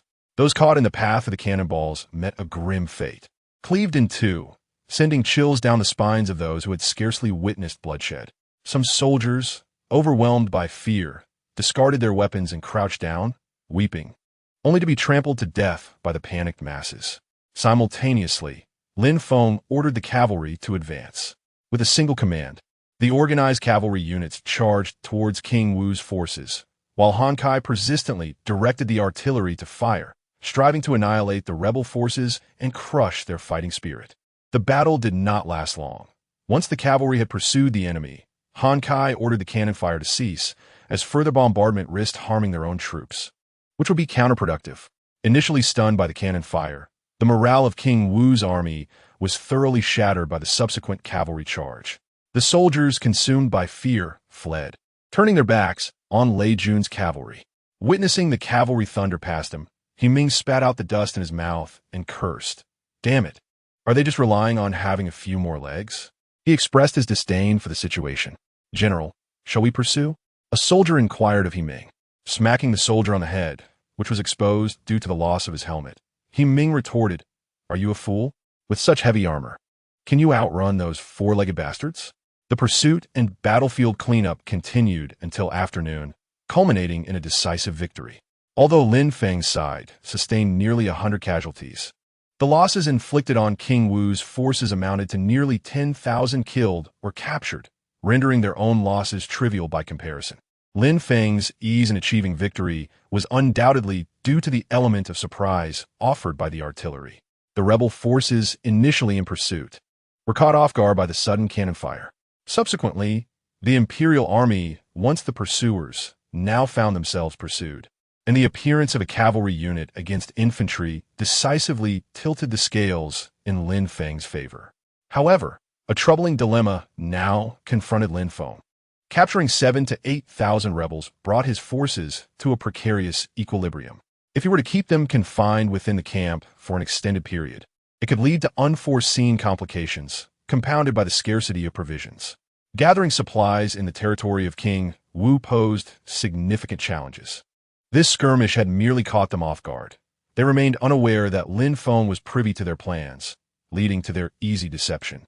The primary factor in their downfall had been the shocking efficacy of the artillery. While Lin Feng felt a sense of elation, he could not help but remind himself of the potential pitfalls of underestimating the enemy. He Ming, however, appeared to disagree with Lin Feng's assessment, asserting, My lord, why should we diminish our own prestige to elevate that of others? Even in a direct confrontation, we have no reason to fear them. I understand that the soldiers of Changxiang Camp and Wuxiang Camp are elite, yet we are outnumbered. It is wiser to remain cautious, Lin Feng countered. While he acknowledged that his words might seem unfounded in light of their recent victory, he remained prudent, aware of the significant numerical disadvantage faced by his forces. Sensing the tension at the dining table, He Wei interjected, My lord raises valid points. After all, this is merely a small faction of the enemy. Exercising caution is prudent. Observing the silence that followed, he continued, My lord, what shall we do with the captives? We cannot sustain them indefinitely. Our food supplies are limited, and keeping them in the camp for too long may lead to turmoil. Indeed, I too am troubled by this matter. I wonder if anyone has any good suggestions. Lin Feng replied, echoing He Wei's concerns. The general who had sustained the most losses in battle, He Ming, was the first to speak up, suggesting, What is there to ponder? They are all traitors. We ought to execute them. This would not be appropriate. They have surrendered. Would killing them not classify us as executioners? Such actions would tarnish the reputation of the court. He immediately objected. Although they had engaged in the execution of prisoners in the past in the western regions, it had been a last resort. Given the presence of many foreign individuals in enemy territory, the potential for complications was significant. Moreover, the current situation was different. These captives were Han people like themselves. To kill them would weigh heavily on their consciences and harm the court's reputation. He general is correct. We must not execute the prisoners. If we were to do so now, the rebels of King Wu would resist us fiercely in the future, for they would remember our precedent of executing captives and would never surrender, thus aiding King Wu in his endeavors. Lin Feng concurred with He Wei's sentiments. Most importantly, Lin Feng found it difficult to fathom executing so many defenseless individuals. On the battlefield, they were warriors, and death was an expected outcome. However, now that they had surrendered, he could not bring himself to slay them. If we cannot execute them, then what shall we do? Shall we continue to harbor them in our camp? In the military camp, with so many individuals present, it was imperative to assign at least half to guard duty, which would consequently reduce our available combat forces. Xian Hong expressed his agreement, suggesting that eliminating these individuals would be a prudent course of action, as their actions could be classified as treason, a serious offense warranting severe punishment. It is essential to note that treason could lead to the annihilation of entire clans. Absolutely not, retorted He Ming. Our manpower is already limited. We cannot afford to spare anyone to watch over them. In my opinion, we should simply execute them. They're all rebels, and their deaths are of little consequence. He Ming, feeling aggrieved by the loss of his men, sought an outlet for his frustration. While others basked in the glory of victory, they were quick to share the accolades. However, Lin Feng chuckled, appreciating that his generals were not embroiled in power struggles.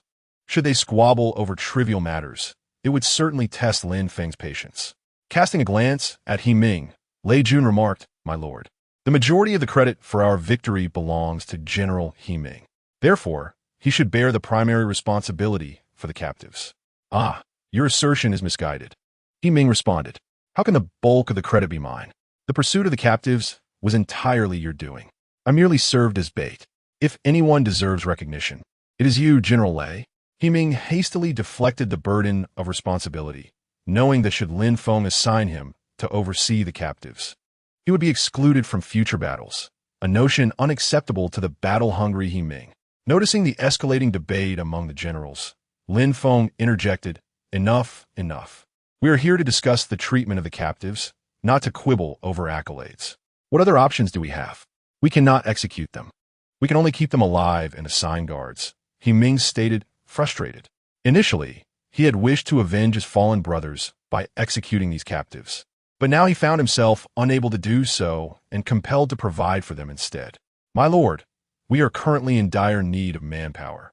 We cannot spare anyone to guard these captives," He Wei reminded them. With a mere 10,000 troops, stretching their resources any thinner would further exacerbate their predicament. "Is there truly no other solution? Are we to leave them within the camp?" Lin Feng queried. In truth, Lin Feng's decision to spare these individuals was motivated by a hope that Wang Wu would execute them, making it easier to recruit from Wang Wu's rebellious forces in future encounters. Addressing He Ming, Lin Feng declared, "I understand that you have lost many men, but this is war. Casualties are inevitable. There's a rationale behind my decision to release them, and you must adhere to my judgment. You are the Lord, and I shall naturally comply with your decision. Yet I cannot comprehend it," He Ming replied. "Are we to release these individuals only to allow them the chance to turn against us in the future?" Upon reaching the prisoner camp, they found the captives dining. Though their rations paled in comparison to those of the soldiers, they were at least afforded a decent meal. Upon Lin Feng's arrival, the camp's officer hastened to pay his respects. "Gather the captives. I have something to say," Lin Feng instructed the officer. "Yes, my lord," the officer replied promptly, rushing to fulfill the command. Standing upon a makeshift platform, Lin Feng addressed the captives. "I recognize that most of you were forcibly conscripted into the army by Wang Wu. You do not wish to serve, nor do you desire to oppose the court." As Lin Feng spoke, murmurs arose among the captives, uncertain of how their fate would unfold. Anxious about their prospects, and whether they would see another dawn. Now, tell me, are you willing to serve? Lin Feng asked emphatically. Do you wish to oppose the court? The captives erupted in a cacophony of discussion, astonished by the unexpected proposition. However, Lin Feng's subsequent actions validated his assertions as the cook arrived with steaming food, distributing it to the captives. Holding the fluffy buns, disbelief washed over them, but hunger soon prevailed, and they devoured the food, having gone nearly a day without sustenance. Ultimately, all the generals came to understand Lin Feng's decision to release the captives, recognizing the strategic advantage it afforded. Had they executed the prisoners, any future encounters with Wang Wu's forces would have been met with fierce resistance, placing the already outnumbered pacification army at a distinct disadvantage. By demonstrating such leniency, they effectively reduced the likelihood of staunch opposition from Wang Wu's army in future confrontations. My lord, shall we camp here for the night or advance? Yao Xing inquired, responsible for logistics among other matters. Surveying the assembled generals, Lin Feng asked, what are your opinions? My lord, I believe we should pursue the enemy while our momentum is strong. We have just secured a victory. The morale of our troops is high, making an opportune moment to strike, Xian Hong asserted, his temperament dictating his words. Conversely, He Wei, more cautious in nature, suggested that they should establish a camp. Although we have triumphed, the soldiers are fatigued, especially the cavalry, who have been in pursuit for quite some time. Their horses also require rest, He Wei argued. The army set up camp while the cavalry fed their horses yellow beans, essential for replenishing their strength after prolonged combat. The artillerymen busied themselves polishing their cannons, while He Ming oversaw the maintenance of armor, as the heavily armored infantry relied on their protective gear.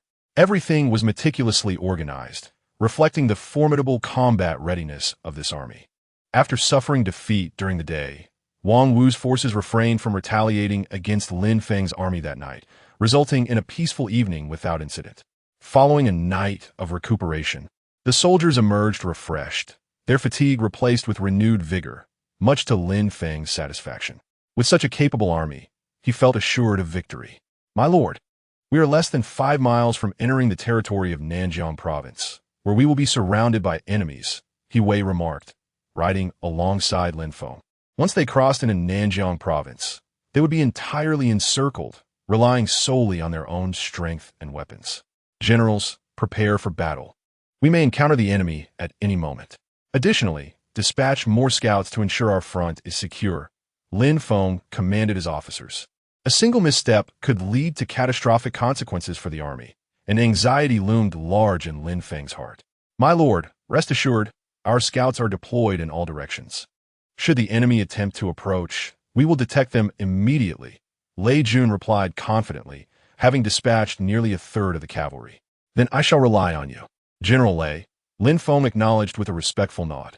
As the army ventured deeper into Nanjiang province, an unsettling realization dawned on Lin Feng. They had yet to encounter even a small detachment of Wang Wu's forces. This absence stirred unease within him. It was implausible that Wang Wu was unaware of their incursion. If Wang Wu remained silent, it could only mean that he was preparing for a significant maneuver. Gazing at the sun, which was still high in the afternoon sky, Lin Feng instructed, order the camp to be established here. No, Lin Feng declared, for the sake of safety, we shall proceed at a more deliberate pace rather than be careless. Inform the troops to set up camp here. The structures must be sturdy. Now in enemy territory, he could not afford to be anything but cautious. Chapter 38. The commanding expedition with Lin Feng's directive given. The generals had no choice but to comply. The troops halted their march and began to fell trees to establish a campsite. Fortunately, the southern region was abundant in timber, providing ample material for their encampment. With the soldiers' concerted efforts, a solid barack soon emerged upon the plain. Constructed from logs as thick as a man's thigh, the barack was undeniably robust. It also served as a safeguard against nighttime ambushes. The enemy would first need to breach the barack before launching an attack, thus affording the soldiers a moment of respite from any sudden onslaught. Everything proceeded methodically as scouts were dispatched in droves to patrol the area surrounding the barack, ensuring protection against enemy incursions. Surprisingly, the atmosphere remained as tranquil as a still lake. It seemed that the king of Wu had been thoroughly intimidated. As dusk gradually descended, Lin Feng's unease intensified. He summoned the officer on night watch, He Wei, and inquired, "Have the sentries been deployed?" "My lord, rest assured, the sentries are all in position," He Wei replied. A prudent man, he would never neglect such an essential duty. "I harbor a growing sense of foreboding. Double the sentries and deploy additional concealed watchers.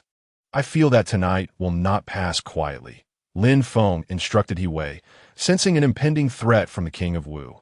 Though He Wei felt Lin Feng's caution was excessive, he complied and set about organizing the increased sentry detail, along with several hidden watchers.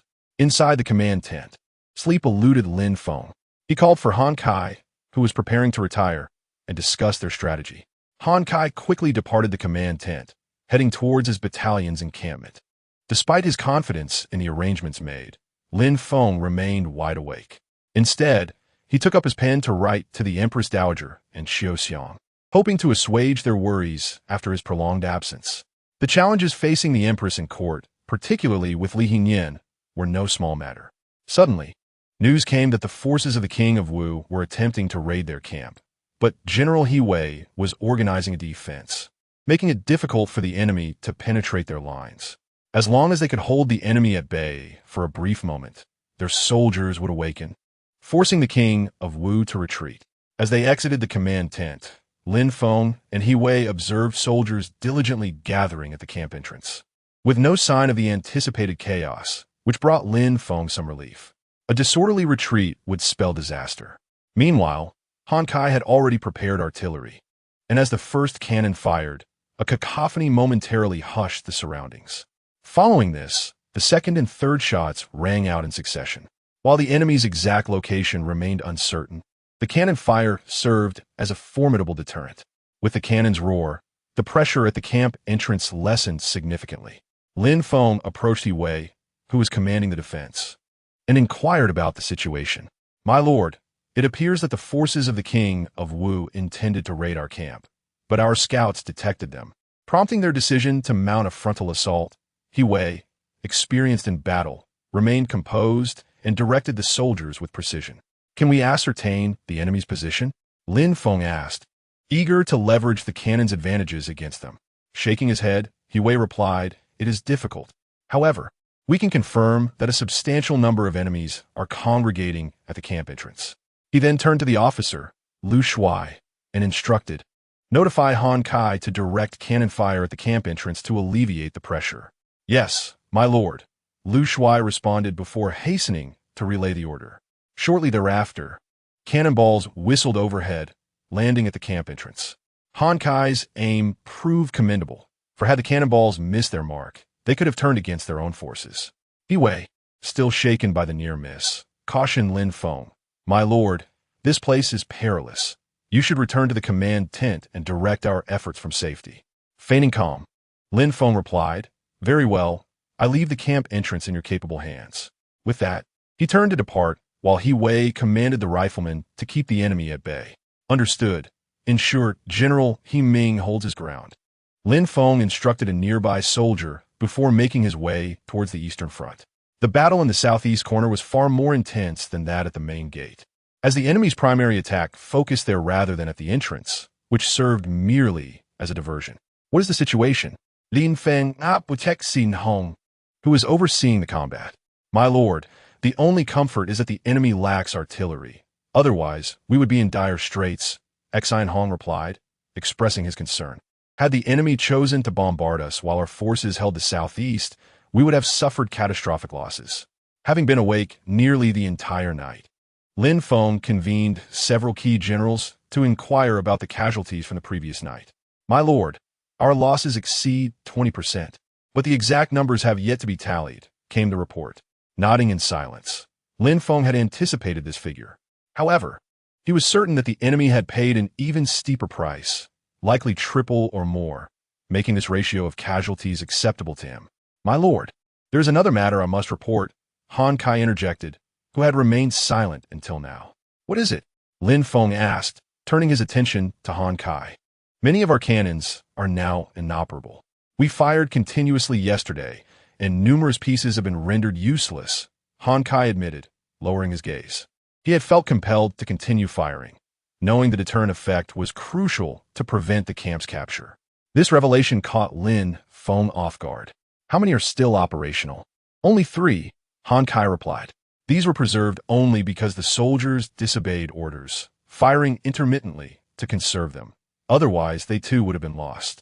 Nodding, Lin Feng acknowledged the situation. Departing the capital with 10 cannons, only 3 remained. Yet, 3 were better than none. Are our supplies of ammunition sufficient? He inquired. My lord, I was just about to address that. After a night of usage, our ammunition is nearly depleted and requires resupply. Otherwise, our riflemen and cannons will be rendered useless. Han Kai delivered the unwelcome news. Without ammunition, the cannons and rifles were no different from mere sticks. The artillery had been his greatest asset, and now it was rendered impotent. Is there any way to procure supplies locally? My lord, that may prove challenging. Gunpowder is allocated by the Jiangsu Bureau, and the court maintains strict control. Only through them can we obtain it, Han Kai explained. Strict regulations prohibited the possession of artillery and firearms by civilians, which also explained why the king of Wu had not used cannons in his assault. He simply did not possess them. Sighing, Lin Feng said, equip them all with close combat weapons. For now, we must utilize our riflemen and artillerymen as regular soldiers, which conveniently addresses our manpower shortage. Yes, my lord, Han Kai replied with a sense of resignation. Although it was quite displeasing to have them discard their weapons, there was no alternative at this moment. All gunpowder was to be concentrated for artillery use, while the musketeers would resort to melee weapons. Lin Feng reiterated that, despite the limited gunpowder available to the musketeers, it was insufficient for even a few rounds of cannon fire. Communicating with the capital to request additional supplies was utterly impractical due to the considerable distance and the risk of revealing their shortages to the forces of Wang Wu. Li Henny had connections with Wang Wu. Thus this matter must remain undisclosed. Han Kai nodded silently, understanding Lin Feng's intentions. Let's rest here for the day and advance tomorrow. Prepare for battle tonight to thwart any further ambushes, Lin Feng ordered. All the generals responded in unison, affirming his command. A small detachment was dispatched to transport the wounded to the rear, while the rest continued to advance. Just as they stepped onto Wang Wu's territory, Lin Feng and his men encountered a significant setback, causing dissatisfaction among the soldiers. Although their kill count exceeded that of the enemy, it left the prideful soldiers of the Imperial Horse Monitoring Bureau feeling humiliated. Mounted on horseback, Lin Feng proceeded slowly with his troops. Being on enemy soil necessitated caution, as they feared sudden assaults. My lord, ahead lies a grove of trees. The scouts are investigating. Should we halt to rest until it is deemed safe to proceed? A soldier reported. Following the events of the previous night, everyone in the Imperial Horse Monitoring Bureau had grown wary. Even the usually carefree Xian Hong had begun to exercise caution. Chapter 39. Communication is key. Let everyone pause for a moment to rest while we await the scout's report. Lin Feng commanded, seeking the shade of a tree. Despite the onset of autumn, the climate in this region remained rather warm, compounded by the heavier attire they donned from the north, resulting in discomfort. Gathering the generals, Lin Feng unfurled a map and inquired, "Where are we at present?" This location is approximately 50 li from Jinling City, Yao Xing indicated on the map. Jinling City stood as a prominent symbol of the south, flourishing economically and otherwise. At this moment, it was the stronghold of Wang Wu, who had taken residence there the instant he declared rebellion against the court, his intentions unmistakably clear. Do we have any updates on the movements of Wang Wu's forces? Lin Feng inquired. None, my lord. Lei Jun, responsible for reconnaissance, replied. Our manpower is limited. We cannot extend our efforts to gather intelligence on Wang Wu. The cavalry must not only engage in combat, but also serve as scouts. Furthermore, being on enemy territory, I have had to deploy scouts more frequently, thereby weakening our reconnaissance on Wang Wu. Sir, we have captured a spy. A soldier entered, announcing the apprehension of an individual. No need for consultation on trivial matters. Handle it yourselves, Lin Feng replied without lifting his gaze, preoccupied with pressing concerns. My lord, it is I, Bamidlush Dime. I was sent by the Hall Master, the spy exclaimed, fearing he might be hastily executed. Upon looking up, Lin Feng recognized the individual as a member of Tianwang. He promptly ordered for him to be brought closer. After bowing, the Tianwang member stated, "My lord, this is a letter from the hallmaster." Receiving the letter, Lin Feng began to read. It detailed changes in the Southern River Province, but did not delve into profound issues. However, the hallmaster mentioned that they had observed an increasing frequency of exchanges between the Northern River Province and the Southern River Provincial Governor's office. After bowing again, the Tianwang member withdrew, while the other generals cast their eyes upon Lin Feng, eager to discern news. Our situation may be perilous. The Northern River Province has likely aligned with Wang Wu. Lin Feng spoke gravely. The proximity of the Southern and Northern River Provinces, separated merely by the Yangtze River, had fostered a close relationship, and it was indeed the Northern River Province that first turned to Wang Wu. We observed no unusual activities during our passage through the Northern River Province a few days ago. He Wei expressed his confusion, aware that if the Northern River Province sided with Wang Wu, their retreat would be compromised. Handing over the letter to General Liu for safekeeping, Lin Feng stated, "The likelihood of the Northern River Province siding with Wang Wu is considerable, given their familial ties and close relations. Moreover, the proximity makes it easy for Wang Wu to persuade the Northern River to join him. What shall we do now? Should we withdraw?" He Wei questioned. Recognizing that the forces of the Imperial Horse Monitoring Bureau were already strained against those of the Southern River Province, which had now gained an additional province's manpower. General Xian Hong is correct. We cannot retreat. The entire nation's governors are observing us, scrutinizing the court. If we retreat now, those with treacherous hearts will surely take advantage of the situation. The wavering governors will also shift their allegiance to Wang Wu, perceiving the court as weak. Lin Feng addressed the generals. They were trapped in a precarious predicament. Retreating would undoubtedly aid Wang Wu. "I am at your service, my lord. Whatever you decree, I shall follow." I, Yao Xing, vow to remain loyal. Yao Xing was the first to declare his stance, conveying to the generals of the Imperial Horse Monitoring Bureau that they must all remain, as per court regulations, should the commanding officer perish in battle. Others retreating would face severe consequences. The generals exchanged glances and, clasping their fists, declared to Lin Feng, "We pledge our loyalty to you, my lord. We shall not yield an inch. Just ensure you bring me several jars of fine wine later," Xian Hong added, prompting laughter and lightening the atmosphere. "Does Wang Wu intend to engage us in direct confrontation?" Lin Feng pondered aloud, somewhat perplexed. Nodding, Lin Feng concurred with He Wei's assessment, deducing that this would indeed be a fierce battle. If Wang Wu approached with an unwavering sense of victory, they would undoubtedly send forth their strongest troops. "My lord, allow me to lead the charge," He Ming eagerly volunteered.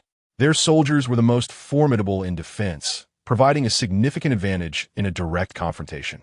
After all, unless they discarded their armor, the enemy would struggle to threaten them. Nodding in agreement, Lin Feng cautioned, "Exercise caution.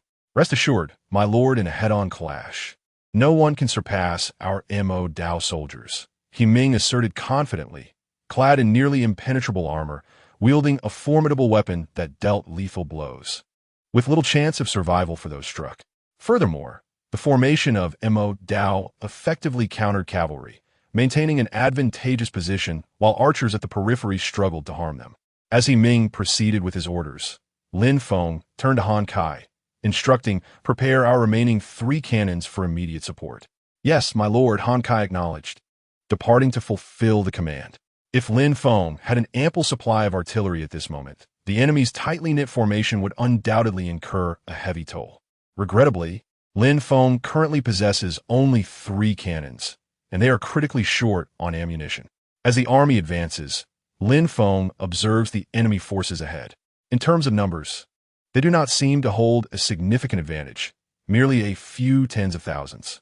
Has Wang Wu exhausted all available troops, resorting only to a final gamble? In an instant, Lin Feng dismissed this unrealistic notion. Wang Wu has recently garnered the allegiance of the Beijiang province. At the very least, he could muster a contingent of several thousand soldiers. Thus, Lin Feng surmised that Wang Wu still has reserves. He instructed Lei Jun to keep the cavalry on high alert, particularly on the flanks. Lin Feng conveyed to He Wei that should Wang Wu's forces charge from the sides, the cavalry must not be caught off guard. "Understood, my lord." He Wei acknowledged, sensing the unusual tension, and promptly set off to relay the orders. Meanwhile, He Ming and his soldiers were already less than 200 steps from the enemy. Since the Mo Dao warriors were clad in heavy armor, they were unable to mount horses, including He Ming, who was forced to march on foot. Who dares approach? A mounted youth emerged from the opposing ranks, appearing to be merely in his 20s, adorned in silver armor, exuding a certain resemblance to Zhao Zilong. However, whether his prowess matched that of Zhao Zilong remained uncertain. "You arrogant fool, take this spear." With that, disregarding the customary decorum of the battlefield, he charged forward on horseback. He Ming, observing the enemy's approach, remained unperturbed, stepping forward to shake the Mo Dao in his hand. Just as the enemy closed in, He Ming swung his weapon fiercely, targeting the steed of the young commander. He Ming intended to force the confrontation into a foot battle. The youthful commander, brimming with anger from He Ming's provocation, was caught off guard and struck down as his horse faltered. Why such grand gestures? A couple of blows will suffice. No need for excessive formalities, or I shall grow impatient, He Ming taunted, displaying little difficulty in dealing with this inexperienced adversary. Watch the spear. The silver-clad commander, undeterred, charged once more with his long spear. Chapter 40. A promise. Seeing the grim situation, the enemy launched a full-scale assault. The Mo Dao warriors, commanded by He Ming, formed ranks and advanced steadily. The silver-clad commander narrowly evaded He Ming's strike and retreated hastily. Soon, the two forces clashed. Although He Ming's troops were outnumbered, they compelled the enemy to retreat step by step, as Wang Wu's soldiers were incapable of inflicting harm upon them. Observing He Ming's commanding presence on the battlefield, Lei Jun found it increasingly difficult to remain in his saddle, urging Lin Feng, "My lord, allow me to charge forth. I promise not to let a single one escape." "Wait a moment," Lin Feng replied, sensing the formidable advance of Wang Wu's army, convinced they would not succumb easily. If they did, it would render them a laughingstock. Lin Feng forbade Lei Jun from launching an attack, leaving Lei Jun restless in his saddle, itching to charge, but restrained by Lin Feng's command. Seeing the enemy continue their retreat, Lei Jun implored again, "My lord, let us pursue them. If we delay, they may escape." "Indeed, my lord, allow General Lei to take command of the pursuit. General, he is heavily armored and at a disadvantage in this chase. We must not let them all flee," Xian Hong urged, observing the battlefield conditions. "Yes, my lord, this is the perfect moment for a counterattack," even the usually cautious He Wei interjected. With no ambushes from Wang Wu nearby, it was indeed the opportune moment to pursue. Failing to do so would grant Wang Wu's routed troops a chance to escape. Lin Feng contemplated their words and recognized their wisdom, realizing he had perhaps overthought the situation. His scouts had already surveyed the vicinity, and if there were any ambushes, he would have been aware. "Very well, General Lei, the fleeing soldiers are in your charge. Ensure they are all defeated," Lin Feng commanded. "Yes, I shall fulfill this task," Lei Jun replied, clasping his fists in salute before galloping forth with the cavalry in pursuit of the enemy. Watching Lei Jun lead the cavalry away, Xian Hong felt a surge of excitement and turned to Lin Feng, "My lord, I too wish to partake in this thrill." "Ha ha," He Wei chuckled, amused by the eagerness of the seasoned warriors. "All right, you may also take your men. Whether you can catch up depends on your speed. If we win this battle, I shall be pleased." Lin Feng readily acquiesced to Xian Hong's request. Upon seeing Lin Feng approve Xian Hong's request, the other commanders expressed their eagerness to join the fray. Even Han Kai joined the fervor. Glancing at Han Kai, Lin Feng inquired, "Will you pursue with artillery? Can you keep pace?" "If I cannot, I can leave the cannons behind," Han Kai retorted, noting that his troops were effectively functioning as infantry. Aside from the 3 cannons, they possessed no other artillery. "Ha! Abandon the cannons. Who would have thought you would suggest such a thing?" He Wei laughed, noting how Han Kai, known for his reverence for artillery, was so eager for battle. All right, you may all proceed. Quick and decisive. We are on enemy territory and must not be careless." Lin Feng understood the inherent desire for battle within these commanders and allowed them to go. Were it not for concerns about maintaining his image, Lin Feng would have joined them himself. However, he recognized that his presence might hinder their efforts, leading him to relinquish that desire. As he watched the enthusiastic commanders ride off, Lin Feng turned to Lu Shuai and asked, "What about you? Do you wish to join? Protecting your safety is my foremost duty." Lu Shuai acknowledged his role as a guard. Patting Lu Shuai's shoulder, Lin Feng said, "Rest assured, there will be opportunities for you to engage in battle." "Thank you for your support, my lord," Lu Shuai replied, elated. As Lin Feng observed his forces pursuing the enemy further away, he felt a surge of delight. This victory was surprisingly effortless. Initially expecting a fierce confrontation, he was taken aback by how easily they overwhelmed Wang Wu's forces, revealing them to be rather fragile. "Wait, someone is approaching from this direction," Lu Shuai suddenly exclaimed. A large contingent of troops was heading towards them. "Wait, they are coming from behind. My lord, be cautious," Lu Shuai warned, quickly instructing his guards to prepare for battle. With Lu Shuai's command given, an enemy force emerged from behind. "My lord, have we fallen into a trap?" Lu Shuai remarked. The earlier forces had clearly been a diversion to draw the main army away, and now this wave was the true threat, aiming for Lin Feng himself. As a throng of enemy soldiers surged towards them, Lu Shuai swiftly thrust his blade into the horse Lin Feng rode, urging, "My lord, flee." He then led his guards to confront the enemy. In the chaos, Lin Feng's steed, stung by pain, bolted forward uncontrollably. With his lack of horsemanship, Lin Feng clung tightly to the horse's neck to avoid falling. As the horse galloped wildly, Lin Feng found the once clear plains transformed into a dense forest. Clearly having veered off course, the branches whipped against him, leaving numerous wounds upon his body.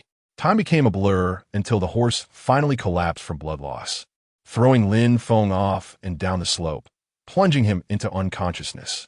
When Lin Feng awoke once more, he found himself lying in bed, seemingly bandaged by someone who had tended to his wounds.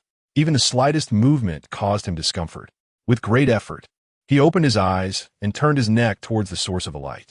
At that moment, footsteps approached, and a young woman appeared before Lin Feng, struggling to speak. He inquired, "Did you save me?" "It was not I who rescued you, but my young mistress," she replied as she placed the items she held onto the table. Then, she took a towel hanging by the bed and gently wiped Lin Feng's face, introducing herself. "I am Donger, a maidservant to the young mistress. You may call me Donger from now on." "Thank you, Miss Dong. Where is your young mistress?" "I wish to express my gratitude," Lin Feng said earnestly. After all, it was only proper to thank the person who saved him. Once she finished wiping his face, Donger quickly washed the towel and hung it up, returning with food.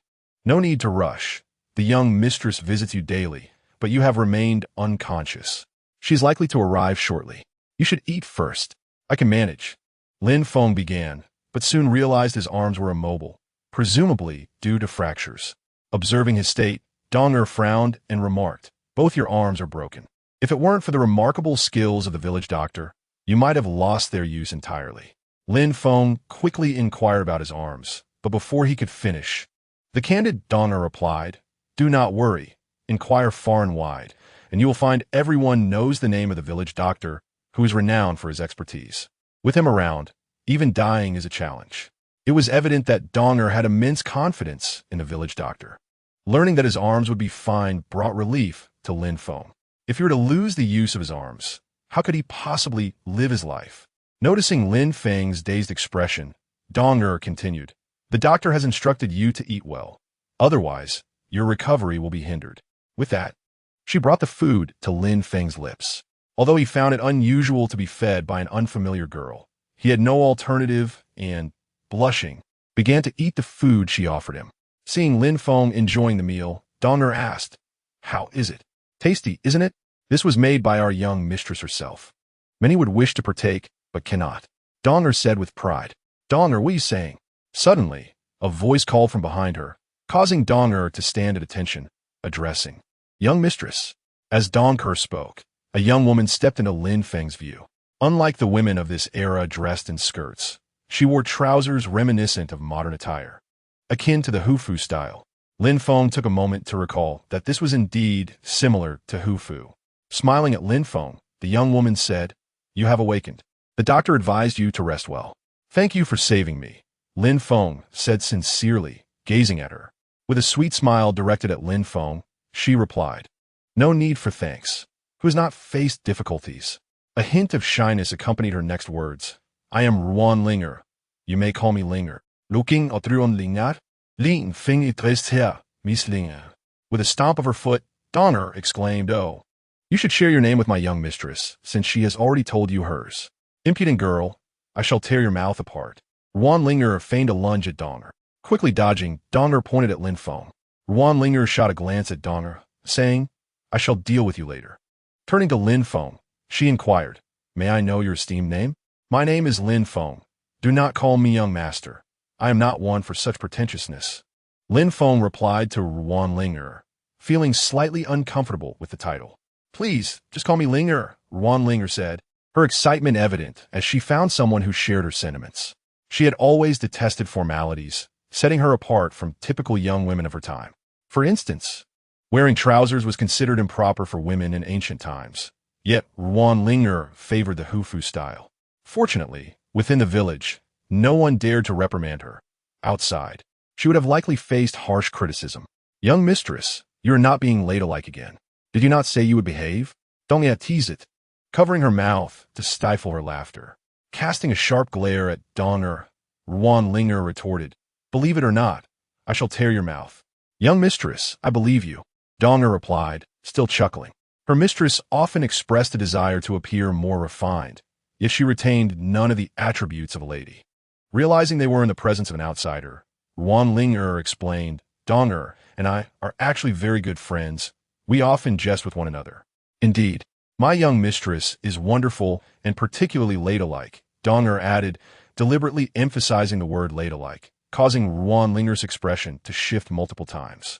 Had it not been for the presence of an outsider, Ruan Linger would have surely retaliated against Donner. Turning to face Donner, Ruan Linger commanded Donner, I order you to leave. Young mistress, that would be inappropriate. The rules state that a man and woman should not be alone in a room, Donner replied. Recognizing that Ruan Linger was about to become angry, she swiftly exited the room. Feeling slightly embarrassed by Donner's remarks, Ruan Linger said, Young Master Lin, please rest well. I shall visit again another day. Blushing, she turned and left the room. Once outside Lin Feng's chamber, Ruan Linger exhaled deeply, chastising herself. Ruan Ling, why are you so flustered? It is merely a man. Why are you so nervous? You have seen far worse situations in your life. As she reflected on saving Lin Feng, she recalled bathing in a small lake behind the mountain when a man unexpectedly tumbled down beside her, leaving her flustered and embarrassed. Had it not been for her loyal maid, Donner, she might have forgotten that she had been unclothed while holding a man. What were you thinking, young mistress? Donner appeared behind Ruan Linger, inquiring. Startled by Donner's sudden question, Ruan Linger scolded, You silly Donner, why did you sneak up on me like that? You scared me. Looking at Ruan Linger, Donner, he said with a pout, Young mistress, I was walking quietly. I almost didn't make a sound. With that, she grinned and leaned closer, asking, What were you and young Master Lin discussing earlier? The emphasis on the word alone was unmistakable. You impudent Donner, it seems I have spoiled you too much. I shall teach you a lesson today, Ruan Linger declared, lunging towards Donner. However, Donner nimbly evaded her grasp and ran towards the door, while Ruan Linger chased after her. Each day, Donner would arrive punctually to bring Lin Feng meals, and during these times, she would not forget to extol the virtues of her young mistress. Lin Feng listened attentively, seeking to learn more about his surroundings. You ask where this is? This is Ruan Family Village. The village chief is my young mistress. Donner replied matter-of-factly. However, when Lin Feng inquired about the village's purpose, Donner skillfully evaded the question, unwilling to divulge any useful information. Lin Feng, however, paid little mind to her reticence. Perhaps this is someone's secret. As time passed, Lin Feng's health gradually improved, and he was able to walk with some assistance. Ruan Linger frequently visited him, often blushing, which was starkly different from the Ruan Linger Lin Feng learned about from Donner. After 3 days of recuperation in Ruan's village, Lin Feng felt a significant recovery in his body. Although his arm remained immobile, he could distinctly sense his healing, proving that Sai Hua was indeed worthy of his reputation. May I have the honor of meeting this Sai Hua? Lin Feng inquired of Donner, who was attending to his meals. After casting a wary glance at him, Donner replied, That is out of the question. Sai Hua is a treasure of our village. With a mysterious smile, She added, "However, if you were to become our young lady's husband, then perhaps it would be possible." This remark caused Lin Feng's face to flush with embarrassment. "By the way, Donger, what does your village do?" Lin Feng had long been curious about Ruan's village, but despite his repeated inquiries, Donger always evaded the topic. All right, I won't ask anymore," he quickly said, realizing he had barely touched his food. If Donger were to become angry and deny him his meal, he would surely become a starving time traveler, a notion that would amuse the elite among time travelers. Such a fate was unacceptable for Lin Feng. The anger on Donger's face vanished instantly as she picked up a bowl from the table and moved a chair to sit across from Lin Feng. "That's more like it. What needs to be said, our young lady will naturally tell you. Why do you keep asking?" I understand. I won't ask anymore," Lin Feng hurriedly replied, genuinely intimidated by this spirited girl. Despite her youth, her skills were impressive. Just yesterday, while strolling in the village, an arrow had nearly struck Lin Feng. But Donger had reacted swiftly, executing a perfect 180 turn and narrowly avoiding the projectile. Currently, Wan Linger was investigating who had shot that arrow. As she fed Lin Feng, Donger asked, "What do you think of our young lady?" "She is quite remarkable, a heroine among women," Lin Feng responded. Wan Linger was unlike the girls of this era. She resembled the independent women of the future, unencumbered by the constraints of propriety, and she was undeniably beautiful. "Really?" Donger exclaimed, her excitement evident. "If that's the case, perhaps I can persuade the young lady to speak up." She noted that Wan Linger had been restless these past few days and was quite anxious about it. Nodding, Lin Feng said, "Indeed, I admire Miss Ruan's cheerful disposition. It's refreshing compared to other girls, especially her candid nature." "I'll go tell her right away," Donger exclaimed happily, before resuming her enthusiastic feeding of Lin Feng, which often resulted in him choking or spilling food everywhere. Despite the mess, Donger continued to feed him rapidly. After finally finishing a large bowl of rice, Donger told Lin Feng, "You should rest for a while. I need to attend to some matters." Without waiting for his response, she dashed out the door, leaving Lin Feng to lament, "At least clean the food off me first. How can I rest like this?" When Donger found Wan Ling, she was in the council hall, meeting with other leaders of the village. "Who shot that arrow? Do I have to investigate each one of you?" Wan Linger was genuinely angry, as this was not an accident, but an attempt on Lin Feng's life. Slamming the arrow onto the table, she declared, "An accident? Do you believe that yourself? Our village is filled with skilled archers, and who among us would carelessly handle a bow? I will ask again, who did it? Step forward." The council hall fell silent. All the leaders dared not lift their heads, secretly cursing the perpetrator who had ordered the shot. "If you come forward, we would have no issue with you. As for you, you are no longer of concern to us." Seeing no one speak, Wan Linger stood up and raised her voice again. "I'll ask one last time. If you don't confess, I will investigate each of you one by one. I refuse to believe I cannot uncover the truth." After much hesitation, a minor leader stepped forward, kneeling in the council hall and admitting, "It was I who did it. I accept my punishment." "You?" Wan Linger looked at him incredulously. "Why would you do such a thing?" She could not fathom his motive for wanting Lin Feng dead. "It was because I couldn't stand seeing the way you favored that pretty boy," the leader confessed. "In the Jiangnan 18 villages, everyone reveres you like a deity, yet you treat him so well. I was incensed and ordered him killed."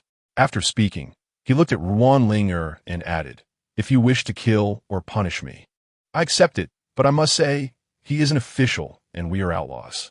We are not of the same ilk. I hope you can understand my good intentions. Take him away and imprison him," Wan Linger commanded with a wave of her hand. Sitting back down, she pondered the leader's words. The large seal Lin Feng carried still remained with her.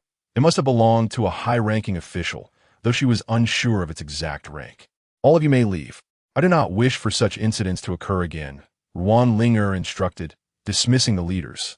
Once they had departed, Donger emerged and asked Wan Linger, "Did you find out who was responsible?" "Miss, I have some good news to share," Donger said excitedly, having obtained significant information from Lin Feng. Casting a glance at Donger, Wan Linger urged, "Speak your mind." Noticing Wan Linger's lack of enthusiasm, Donger decided to get straight to the point. "Miss, today I asked Lin Feng what he thought of you." "What did he say?" Wan Linger's interest peaked at the mention of Lin Feng. Seeing her reaction, Donger giggled, provoking Wan Linger's annoyance. "Speak." or I will settle the old and new scores with you. Miss, you mustn't turn on me after I've served you all these years, dowager pleaded, even managing to squeeze out a few tears, which softened Ruan Linger's heart. All right. You always resort to this tactic. I know you're not truly crying, but I can't bear it. Ruan Linger relented, immediately softening. Dowager quickly smiled. I knew you cared for me the most. Today, when I asked Lin Feng about you, he said you were a heroine among women. Is that all? Ruan Linger asked, somewhat disappointed.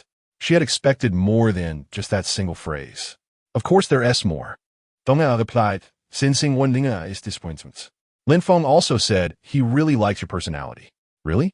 Ruan Linger asked, her excitement bubbling as her cheeks flushed. Dowager playfully remarked, Miss, you are blushing, as if she had uncovered a great secret. Impudent dowager, just wait until I catch you, Ruan Linger exclaimed, rising from her seat to chase after Dong. However, dowager was already aware of the outcome and had long since evaded it. After a playful tussle, Ruan Linger and dowager headed towards Lin Feng's residence. She intended to explain the events of the previous day to Lin Feng, as the situation was prone to misunderstanding. Upon arriving at Lin Feng's abode, the sight of rice grains scattered across his attire momentarily stunned Ruan Ling. While dowager quickly recognized her mistake and rushed to Lin Feng's side, apologizing, young Master Lin, I'm truly sorry, I did not pay attention. It's quite all right. Lin Feng replied with remarkable tolerance. It would be unreasonable to chastise someone for such a trivial matter, especially when dowager tended to his needs daily, feeding him and assisting with his attire. Under dowager's diligent care, the remnants of food on Lin Feng finally vanished. Glancing at Lin Feng, dowager shined aside, young Master Lin, if it happens again, please do inform me. Yes, Lin Feng replied, though inwardly he thought, you flit about like a gust of wind. How am I to call you back? Young Master Lin, is your injury improving? At this moment, Ruan Linger finally spoke. Looking at her, Lin Feng replied, much better. Thank you for your concern, Miss Ruan. Young Master Lin, I am here today to apologize for yesterday's incident. One of the subordinates in the village accidentally discharged an arrow, nearly injuring you. I express my apologies on their behalf, Ruan Linger stated, bowing deeply. Miss Ruan, you are too courteous. Moreover, I was not harmed, thanks to dowager. I had no worries at all, Lin Feng remarked, casting a glance at Dong. Ruan Linger also looked at dowager, causing dowager to feel a bit bashful as she said, I will leave you to converse. With that, she made a playful face at Ruan Linger and dashed out. With dowager gone, Ruan Linger suddenly felt a bit shy herself. The typically poised individual now appeared somewhat bashful. Observing this transformation, Lin Feng felt a playful urge to tease her, saying, Miss Ruan, why not take a seat? Perhaps beside me? Ruan Linger was taken aback and blushed deeply, murmuring almost inaudibly, that sounds good. She then slowly moved to sit beside Lin Feng, albeit still maintaining a slight distance. Noticing Ruan Linger's flushed cheeks, Lin Feng observed a stark contrast to her usual assertiveness, replaced now by a youthful shyness. The two spoke almost in unison, then paused, saying, you go first. Haha, I didn't expect we would think alike, Lin Feng chuckled, attempting to ease the awkward atmosphere. Miss Ruan, did you come to discuss something specific today? Yes, I have something to share, Ruan Linger replied, avoiding Lin Feng's gaze and looking down. Regarding the matter you asked me to investigate, I have gathered some information. What is the situation? Lin Feng inquired, as the status of the pacification army occupied his thoughts. If his disappearance had thrown the pacification army into disarray, it would be troublesome.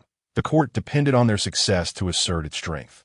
Nodding, Lin Feng speculated that the pacification army was likely launching desperate attacks against the rebel forces of Wang, perhaps believing he had been captured. They might be attempting to negotiate for temporary peace by demonstrating their might. Gazing into the distance, he pondered the current condition of the pacification army. After all, the forces of the Yuma Supervisory Office were already limited, and the army sent to confront Wang had suffered significant losses. Could they still hold their ground in Nanjiang? If Wang launched another offensive, would they be able to endure? What are you thinking about? Noticing Lin Feng lost in thought, Ruan Linger could no longer contain her curiosity. Snapping back to reality, Lin Feng sheepishly replied, Pardon me, I was lost in contemplation. I wish to ask you something. Geling he kwash, when Linger spoke. Looking at her flushed face, which radiated shyness and tension. Lin Feng encouraged, "Please, go ahead. I mean, if I were a bandit, would you look down on me?" Ruan Linger finally mustered the courage to lay her cards on the table. After all, it was inevitable that Lin Feng would discover her true identity sooner or later. It was better to ask him directly now. A saying goes, every profession has its masters. There is no hierarchy of worth among occupations. How could I possibly look down upon you? Lin Feng reassured her. He had begun to suspect Ruan Linger's true identity, likely akin to the legendary forest heroes. Even if not precisely that, it bore resemblance to such a nature. Really? Ruan Linger asked, her eyes sparkling with hope. Initially, she had contemplated how to explain to Lin Feng that they were compelled into their current situation or had not committed any heinous acts, hoping to garner his acceptance of their identity. To her astonishment, Lin Feng seemed entirely unperturbed. Nodding earnestly, Lin Feng continued, "Of course. I believe everyone has their own way of living and unique perspectives. Regardless of the path one chooses, it is understandable. Actually, I am a bandit, a rather significant one," Ruan Linger admitted shyly. With the truth finally unveiled, she felt a weight lift from her heart. The topic that had once caused her such anxiety was now out in the open. "How significant?" Lin Feng inquired, his gaze unabashedly roaming over Ruan Linger. Indeed, her figure appeared quite alluring in the tight-fitting attire. Fortunately, Ruan Linger kept her head lowered, oblivious to Lin Feng's wandering eyes. Summoning her courage, Ruan Linger declared, "I manage the forest heroes of the 18 villages of Jiangnan. I am the leader of the 18 villages." With her heart finally unburdened, Ruan Linger felt a sense of relief. Wow, how impressive. At such a young age, you have become the leader of the 18 villages of Jiangnan? Lin Feng exclaimed, astonished. He had not anticipated that this young woman possessed such an extraordinary identity. To be the leader of the 18 villages of Jiangnan meant she commanded the forest heroes of that region. "I am 18 years old," Ruan Linger replied, feeling somewhat bashful at being questioned by a man about her age. Had it not been for Lin Feng's inquiry, she would have certainly kept it a secret, as it was a point of pride for a young woman. Turning to Ruan Linger, Lin Feng asked, "How many individuals are there in the 18 villages?" "I'm not entirely certain, perhaps several thousand," Ruan Linger replied uncertainly. Although she commanded the 18 villages, she was unaware of the exact number of people. As the population fluctuated, new recruits might join today, while others might perish tomorrow. After all, their line of work involved risking their lives, and death was always a looming possibility. So many? Lin Feng expressed disbelief. Initially, he had assumed that each village comprised around 100 individuals, totaling merely 1,000 or so. But he had not expected such a substantial number. Indeed, there should be, Ruan Linger explained. The population varies across different villages. For instance, our Ruan family village has only a little over 700 people. Some of the larger villages may have several thousand. She clarified that each village's size differed based on their circumstances. As a leader, how is it that your village does not have the largest population? Lin Feng inquired, incredulous. Ruan Linger only commanded 700 individuals. How could those with larger numbers possibly heed her? Rolling her eyes at Lin Feng, Ruan Linger retorted, "We are forest heroes, not merely a contest of numbers. Although our Ruan family village has only 700 people, they could easily match the strength of several thousand. Each of them is exceptionally skilled." Speaking of her village's members, Ruan Linger radiated confidence, a source of pride for her. "Do all those several thousand truly follow your command?" Lin Feng asked. Lin Feng, while inquiring, began to contemplate how to best utilize these thousands of individuals. The pacification army was in dire need of manpower, and the addition of a fresh force of several thousand would indeed be a boon. After careful consideration, Ruan Linger remarked, "Most of them should be inclined to follow my lead. The 18 strongholds merely maintain an alliance. Although I am the leader of the 18 strongholds, it is primarily to resist the imperial court's suppression. In reality, each stronghold operates independently." Lin Feng then inquired, "How long will it take to gather them at your stronghold?" If these individuals could be assembled to join the pacification army, it would yield the most favorable outcome. However, this remained a hopeful notion in Lin Feng's mind. With the success still uncertain, they are scattered at varying distances. To gather them all would likely take at least half a month, Linger thoughtfully replied. Half a month was indeed a considerable duration. Lin Feng probed further. How many could arrive within 2 days? In 2 days, only those from the nearby strongholds could make it, likely around 1,000 or so, Linger reflected. The nearby strongholds were few, with most situated far from Ruan family stronghold.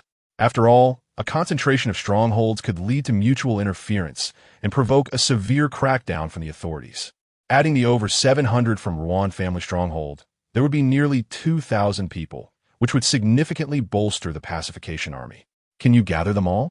Lingya, casting a wary glance at Lin Feng, queried, what is your intention in summoning them? She was concerned that Lin Feng might aim to eradicate all the 18 strongholds of Jiangnan.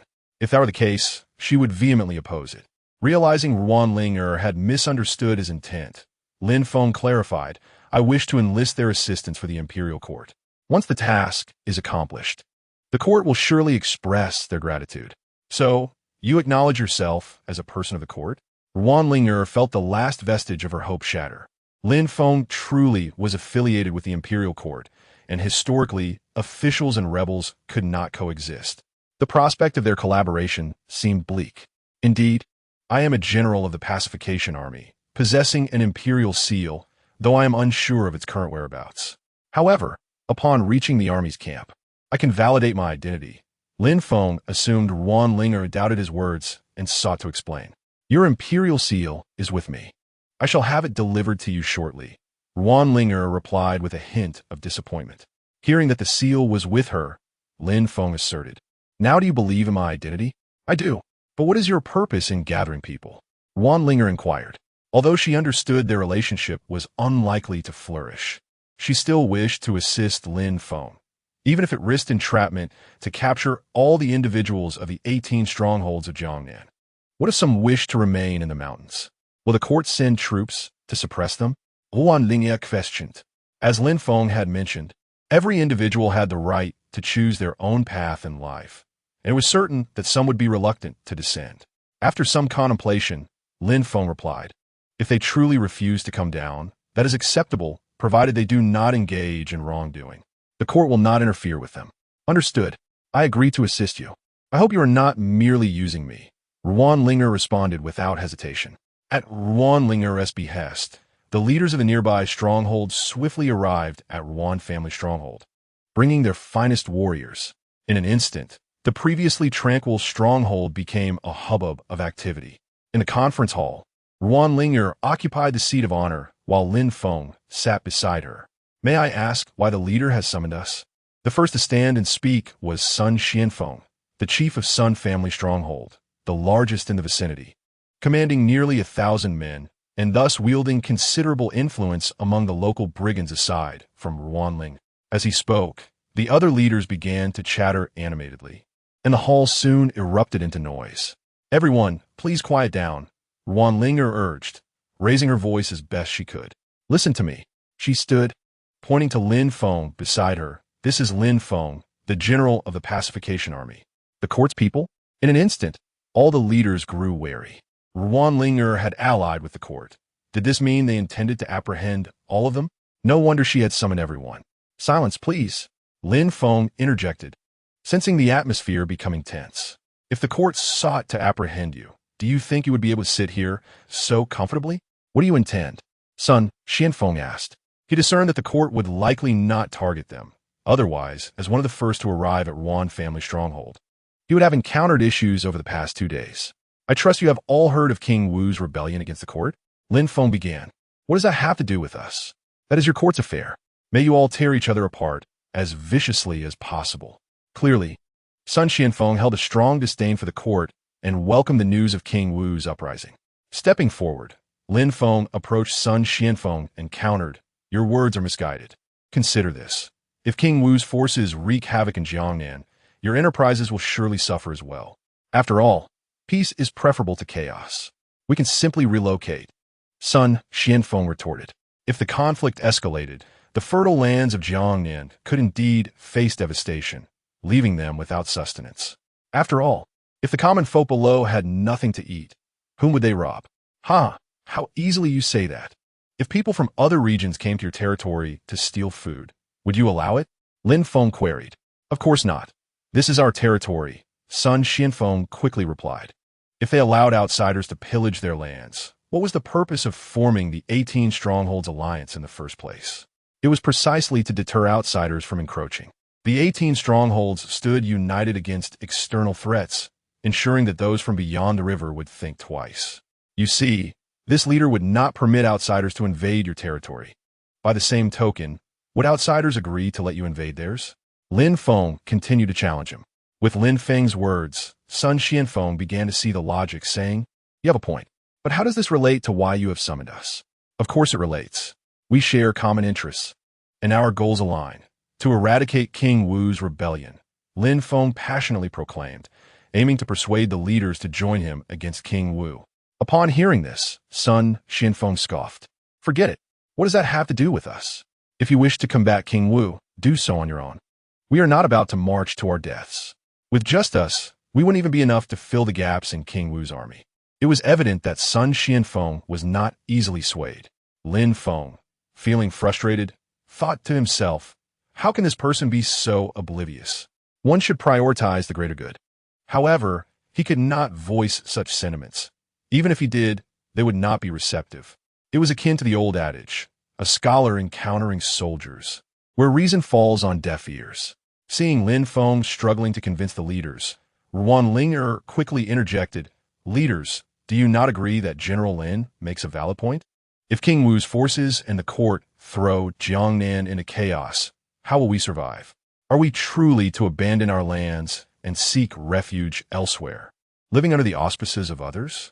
I acknowledge the reasoning behind the words of Lin, yet we must not assist the court. If we wait until they regain their strength, they may turn against us." An older leader stepped forward and spoke. "Uncle Zhou, you are overthinking. Over the years, the court has not succeeded in eliminating us. As long as we do not overstep our bounds, they will not deploy a large army to eradicate us. Moreover, we have rendered significant assistance to the court this time. They will not forget our contributions," said Ruan Linger to the chief of Zhou family village, Zhou Yishui. Zhou Yishui shares a close relationship with Ruan Linger's father, and since childhood, he has regarded Ruan Linger as his own daughter, which is why she has always called him Uncle Zhou. "Indeed, you speak the truth, esteemed leader. Your assistance to the court will not go unrecognized. After defeating King Wu, if you so wish, I can guarantee your enlistment into the Imperial Army. For those unfit for combat, I will arrange positions in various government offices. No one will be treated unfairly," Lin Feng hastily added, revealing the agreement he had made with Ruan Ling. Casting a glance at Lin Feng, Zhou Yishui inquired, "Can you truly make such promises? What is your official rank?" Observing Lin Feng's youth, Zhou Yishui presumed his position to be low. For someone of lesser rank, such promises often lack credibility, given the multitude of higher officials above him. Lin Feng clasped his hands towards Zhou Yishui and replied, "I am a general appointed by the court to quell rebellions, holding the rank of 3rd grade. There are 3 types of generals that begin with Ping, Pingban, Pingzhe, and Pingko. This is equivalent to the provincial commanders," Zhou Yishui, who is quite familiar with the court's hierarchy, explained. The court appoints one governor in each province, with a commander assisting in the management of military affairs. The commander holds the rank of 3rd grade. "Now do you trust my words, Chief Zhou?" Lin Feng questioned. "I am of equal rank to the commander. Do you still doubt me?" "That seems rather inappropriate." Shaking his head slightly, Zhou Yishui responded, "While your rank is indeed respectable, it is merely 3rd grade. In local terms, that is a high position, yet within the court there are countless officials of similar status. Did not the vice-general of Jinling City once declare that he would not pursue us? Yet, shortly after we descended the mountain, the command from the commander arrived, and the vice-general had no choice but to obey and attack us." Zhou Yishui recalled the court's previous attempts at pacification, during which he lost his beloved son. Since that incident, the 18 villages of Jiangnan have ceased to trust the court's promises. Noticing Zhou Yishui's sorrowful expression, Ruan Linger spoke, "Uncle Zhou, do not be disheartened. I promise to care for you in your old age, and I will keep my word. Indeed, it is not in vain that you have cared for me," Zhou Yishui said, wiping the tears from his eyes. His expression filled with paternal affection. Knowing they had been betrayed by the government, Lin Feng felt compelled to invoke the emperor's authority. He produced a golden token from his bosom, raising it high and asking, "Surely everyone knows what this is? Is that a golden token?" Zhou Yixue, being older and well-informed, inquired. Lin Feng decided to intensify his persuasion and stated, "Surely you all understand that a sovereign does not jest. The emperor's words are not to be retracted. Holding the imperial token signifies representing the emperor. Do you still harbor doubts? Chief Zhou, what is your perspective?" All eyes turned towards Zhou Yixue, who was the most knowledgeable and authoritative among them. "Can you truly represent the emperor?" Zhou Yixue asked, somewhat uncertain. "I can undoubtedly do so," Lin Feng affirmed confidently. "Did you not see that I hold the imperial token? Encountering the token is akin to encountering the emperor himself. If that is the case, then I agree to cooperate with you. After all, most of those who ascended the mountain have their own hardships. Who wishes to live in fear on the mountain when they could live peacefully below?" Zhou Yixue responded. He was aging, and few of his contemporaries remained. Life had been perilous. "Since Chief Zhou is willing, I have no further objections. But I hope General Lin will remember your promises," son Xianfeng added. With Zhou Yixue and son Xianfeng leading the way, all the leaders expressed their agreement, and a smile adorned Lin Feng's lips. After all the leaders pledged their support to the court, Lin Feng could hardly contain his eagerness for the army to march forth. However, he was aware that although 2,000 individuals were not a vast number, the preparations for the journey were substantial. Fortunately, Ruanlinger's village was prosperous and lacked for nothing. With everyone's collective effort, they spent an afternoon preparing the necessary supplies, and they planned to rest that night before setting off the following day. In the evening, within Lin Feng's quarters, Ruanlinger asked, "Will you truly stand by your words?" She remained skeptical that the court would easily forgive them, as many among them bore blood on their hands. After all, who would willingly endure hardship on a mountain when they could live peacefully below? Looking at Ruanlinger, Lin Feng replied earnestly, "Rest assured, every word I spoke is genuine. If the court turns against us, you may kill me first. Would that be acceptable?" Upon reflection, Lin Feng added, "You do have a point. Here, I will leave this token with you.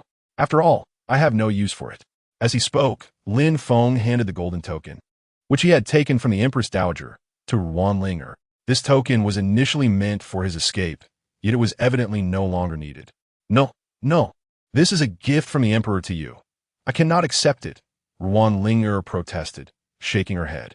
Naturally, she greatly desired to receive it, not for any other reason, but because it was a gift from Lin Feng. Taking Ruanlinger's hand, Lin Feng placed the token in her palm and said, "Keep it. Should the court renege on their promises, presenting this token will deter those soldiers from acting rashly." Lin Feng was so engrossed in conversation that he completely forgot he was still holding Ruanlinger's hand. Noticing her cheeks flush, Lin Feng asked with concern, "What is wrong? Your face is so red. Are you unwell?" He reached out to touch her forehead, while such an action would be unremarkable in modern times. In this era of strict etiquette, Lin Feng's intimate gesture left Ruanlinger flustered. Though she did not entirely oppose his somewhat forward manner, she wished he would exhibit a modicum of restraint. Ruanlinger lowered her head, remaining silent. At that moment, Lin Feng became aware that he was still holding her hand. With an awkward smile, he released her hand, internally reflecting on how pleasant it felt. Miss Ruan, there's one more thing I wish to inquire about." Lin Feng called out to Ruanlinger, who was preparing to leave. Turning back, Ruanlinger was too shy to meet Lin Feng's gaze, softly asking, "What is it, young Master Lin?" She assumed Lin Feng was about to confess his feelings or discuss something equally significant after their recent intimacy, and the thought made her ears burn with embarrassment. "Is it really necessary? I was merely asking. I would not steal him away," Lin Feng thought to himself. Shaking his head, he marveled at how unfathomable a woman's heart can be. The following day, before dawn, Lin Feng rose early. After breakfast, the sun had just begun to rise. At that moment, the Ruan family village had gathered the 2,000 individuals who would assist in quelling the rebellion, serving as fresh troops in the imperial army. "Quiet down," Lin Feng stated from atop his horse. "I understand that some of you may be reluctant to involve yourselves in the court's affairs. After all, The conflict between the court and King Wu does not directly concern you. Clearly, Lin Feng's words struck a chord with the bandits present. Even if we emerge victorious, the court will only reward the leaders, leaving the valiant foot soldiers with nothing. If the outcome is the same, who would willingly risk their lives? I'm aware of your thoughts. Therefore, I shall add a new decree. The foes you slay will be counted equally towards your military achievements as those of the official army. Rewards will be granted in accordance with the court's regulations. Even if your merits reach the rank of nobility, the court will not deny your contributions. As Lin Feng concluded this statement, his voice rose sharply, igniting fervor among the soldiers below. Such a boon. With diligent effort, perhaps they could even attain a minor official title, bringing honor to their families. My lord, is this truly the case? A voice called out, quickly followed by others echoing the sentiment. In the military, there are no empty promises. What I say holds true, Lin Feng declared loudly, providing reassurance to all the soldiers. My lord, when do we set forth? An eager member from the Green Forest inquired, impatient to engage in a confrontation with the forces of Wang Wu. Though they had never served in the military, they were confident in their skills, believing that taking down a few soldiers would be child's play. We shall depart immediately. However, I must make one thing clear. Since you are now enjoying the privileges of the official army, you must strictly adhere to military discipline. Should anyone transgress, I will enforce the military law. Lin Feng was concerned that these Green Forest members might disregard orders and recklessly charge at Wang Wu's forces, resulting in the loss of all 2,000 men. My lord, rest assured, while I cannot vouch for others, every member of Sun's village will obey. If anyone dares defy military orders, they need not trouble you. I shall take care of them myself. Sun Xianfeng proclaimed, his voice ringing out for all in Sun's village to hear. Since the head of Sun's village has made his stance clear, I, from Ruan's village, cannot lag behind. Listen well. If anyone disobeys orders, do not blame me for turning against them. Ruan Ling'e also commanded here follow us. Soon, the other leaders followed suit with their own orders. As time drew near, Lin Feng announced, all right, let us set forth, under the guidance of their respective leaders. The orderly contingent of 2,000 made their way towards Jinling City. Donger, why you persist in following me? Lin Feng inquired of Dong, who had been closely trailing him since their departure from Ruan's village, ever vigilant, as if they were facing a formidable foe. Feigning ignorance, Donger glanced around and replied, am I? Our army is headed for Jinling City, and I am merely accompanying them. Did your lady send you to protect me? Lin Feng speculated, suspecting that Ruan Ling'e had indeed dispatched Donger for his safety, given her concern for his well-being amidst the dangers of battle. Young Master Lin, please do not put Donger in a difficult position. The lady has instructed me not to divulge this, and you speaking of it now makes it quite awkward. Perhaps you could pretend to be unaware? Donger pleaded earnestly Epsilon. Defeated by Donger's insistence, Lin Feng retorted, if I wish to feign ignorance, why would I even ask you? I could pretend to be unaware, but you must tell me one thing. Lin Feng seized the opportunity to inquire about the famed Sai Hua, Tua. Nodding vigorously, Donger replied, ask away. I know everything about the lady. If you desire her undergarment, I could easily procure it for you. She surely wouldn't mind. Lin Feng rolled his eyes. He was hardly the sort to pilfer intimate garments. Moreover, if he were to steal, he would ensure that no one else was privy to it, as that would tarnish his honorable image. Chapter 45.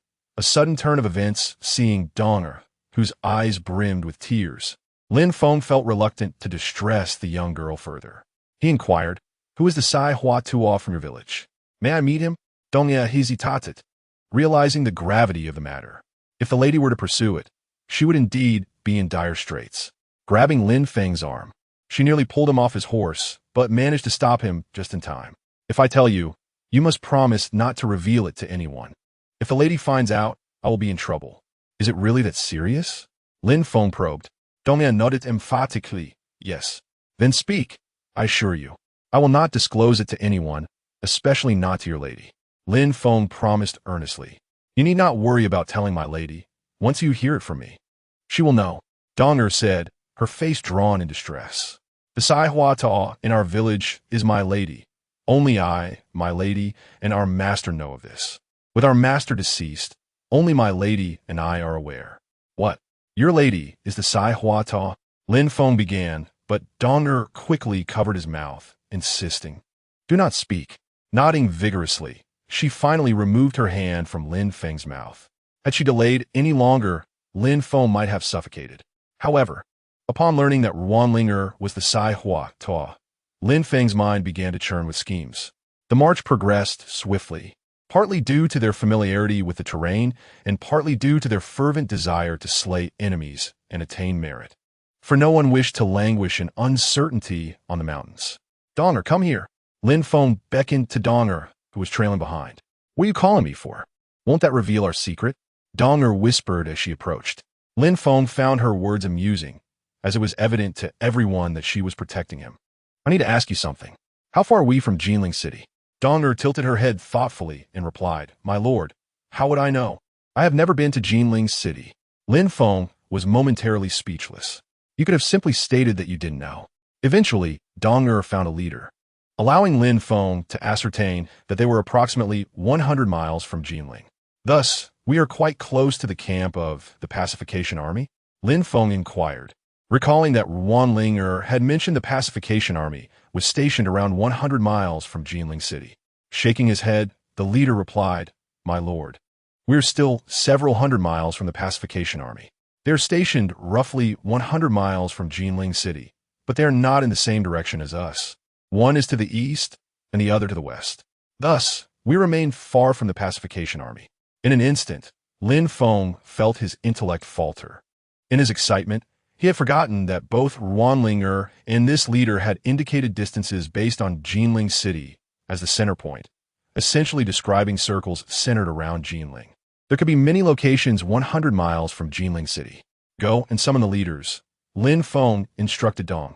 With no other options, he had to rely on her as a messenger, as he had yet to familiarize himself with anyone else. Pouting, Donger turned her horse around to inform the leaders, while Lin Feng sought to gather information about the surroundings of Jinling City from the current leader. The terrain around Jinling City was undulating, characterized by mountains and hills, making it a challenging location to assault. No wonder the army led by Yao Xing suffered significant casualties. Before long, the leaders had gathered. Zhou Yishui, representing them, addressed Lin Feng, "My lord, you summoned us. What are your orders?" "Please do not stand on ceremony, Zhou De. I called the leaders here because our army and the Pacification Army are not aligned in direction. Therefore, we must navigate around Jinling City to reach the camp of the Pacification Army. There is a possibility we may encounter the forces of Wang Wu along the way. I sought your counsel for any strategies you might propose," Lin Feng articulated. "To circumvent Jinling City, it is naturally preferable to maintain a considerable distance. However, this approach will inevitably prolong the marching distance for the troops. A direct route, albeit the shortest, poses the grave risk of encountering the forces of Wang Wu before reaching the camp of the rebellion-suppressing army, potentially leading to their annihilation. My lord, why should we avoid confrontation? If we meet Wang Wu's army, we shall engage them directly," one leader exclaimed. In his view, their numbers and individual prowess would surely suffice to vanquish Wang Wu's troops. Yet, if they are indeed capable of defeating Wang Wu's forces, why then ascend the mountains? Would it not be more advantageous to establish dominion at the base? With their limited numbers, should they encounter Wang Wu's army, they might not even manage to flee, Lin Feng remarked. Presently, Wang Wu is aware that the rebellion-suppressing army is stationed outside the city. Thus, the patrolling forces beyond the walls are unlikely to be small contingents. Otherwise, they would be easily captured and destroyed by the rebellion-suppressing army. Therefore, if Lin Feng and his men were to encounter Wang Wu's army, it would likely be a large force, one that they would not be able to contend with. Observing the state of their march throughout the day, Lin Feng surmised that within another day, these men would dissolve into a rabble, as they were untrained and beginning to exhibit signs of disarray. Should their march extend any further, they might scatter without the need for an adversary. Their only motivation at present is the prospect of glory and wealth. If this final shred of conviction is eroded, they will surely disperse. This is beyond the control of those leaders. Thus, they must circumvent the city. Though Lin Feng inquired if anyone possessed a more efficient marching route, for it is imperative that they arrive in the shortest possible time. He was unfamiliar with the area and could only rely on the guidance of his companions. All the leaders fell silent, uncertain of how to respond. They were accustomed to descending the mountains, plundering hastily, and had little regard for strategic routes. There was little time to contemplate such matters when they could instead be scheming their next target, with numerous affluent households below, most of which were callous in their wealth. The common folk were often delighted to see these wealthy families plundered, and some even assisted by providing warnings about the approach of government troops. Witnessing Lin Feng's predicament, Ruan Linger felt a pang of anxiety, yet could conceive no effective solution, inwardly chastising herself and brooding in silence.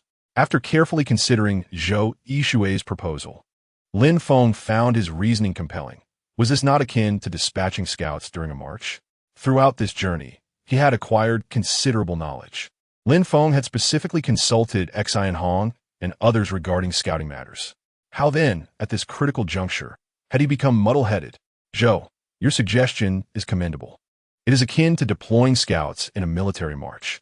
However, the requirements for these scouts will be somewhat elevated. I wonder which leader would be willing to send forth their subordinates? Lin Feng proposed. Typically, scouts in the army are exceptional individuals, possessing skills and attributes that far surpass those of ordinary soldiers. Therefore, military scouts are often seasoned veterans, adept at adapting to circumstances and providing accurate intelligence for the march. Upon hearing the proposal to send their own men as scouts, all the leaders fell silent. After all, scouts operate independently, and if ensnared by Wang Wu's forces, their fate would be sealed. Who would wish to sacrifice their own personnel? At that moment, Ruan Linger stepped forward, declaring, "My lord, I, from Ruan family stronghold, am willing to take on this task." As she made this declaration, Zhou Yishui, positioned behind her, tugged at her sleeve, evidently urging her not to take the lead. Unfortunately, Ruan Linger feigned ignorance of Zhou Yishui's warning. Observing Lin Feng seemingly taken aback, Ruan Linger continued, "My lord, the members of Ruan family stronghold are all skilled fighters. Any one of them is formidable. Hence, I entreat you to entrust this task to us." The other leaders could hardly take offense at Ruan Linger's commendation of her subordinates. Her assertion was indeed true, and if they were so capable, how could it be inappropriate not to send them? Very well, this task shall be assigned to your Ruan family stronghold. Noticing that the other leaders showed no inclination to step forward, Lin Feng felt compelled to bestow the responsibility upon Ruan Linger. Initially, Lin Feng had hoped that someone would volunteer, allowing him to assign the task accordingly. Alas, he had misjudged. These individuals were not his military commanders, each eager to undertake the most perilous assignments. They were not inclined to act unless they perceived clear benefits. Now, Lin Feng began to question whether his initial decision had been misguided. "My lord, you may rest assured. This task is in capable hands with us from Ruan family stronghold." Ruan Linger, displaying a demeanor reminiscent of a man, clasped her fists in salute toward Lin Feng, then turned to depart. Lin Feng intended to pat Ruan Linger on the shoulder, but considering the propriety of gender distinctions, lowered his hand instead, advising her to exercise caution.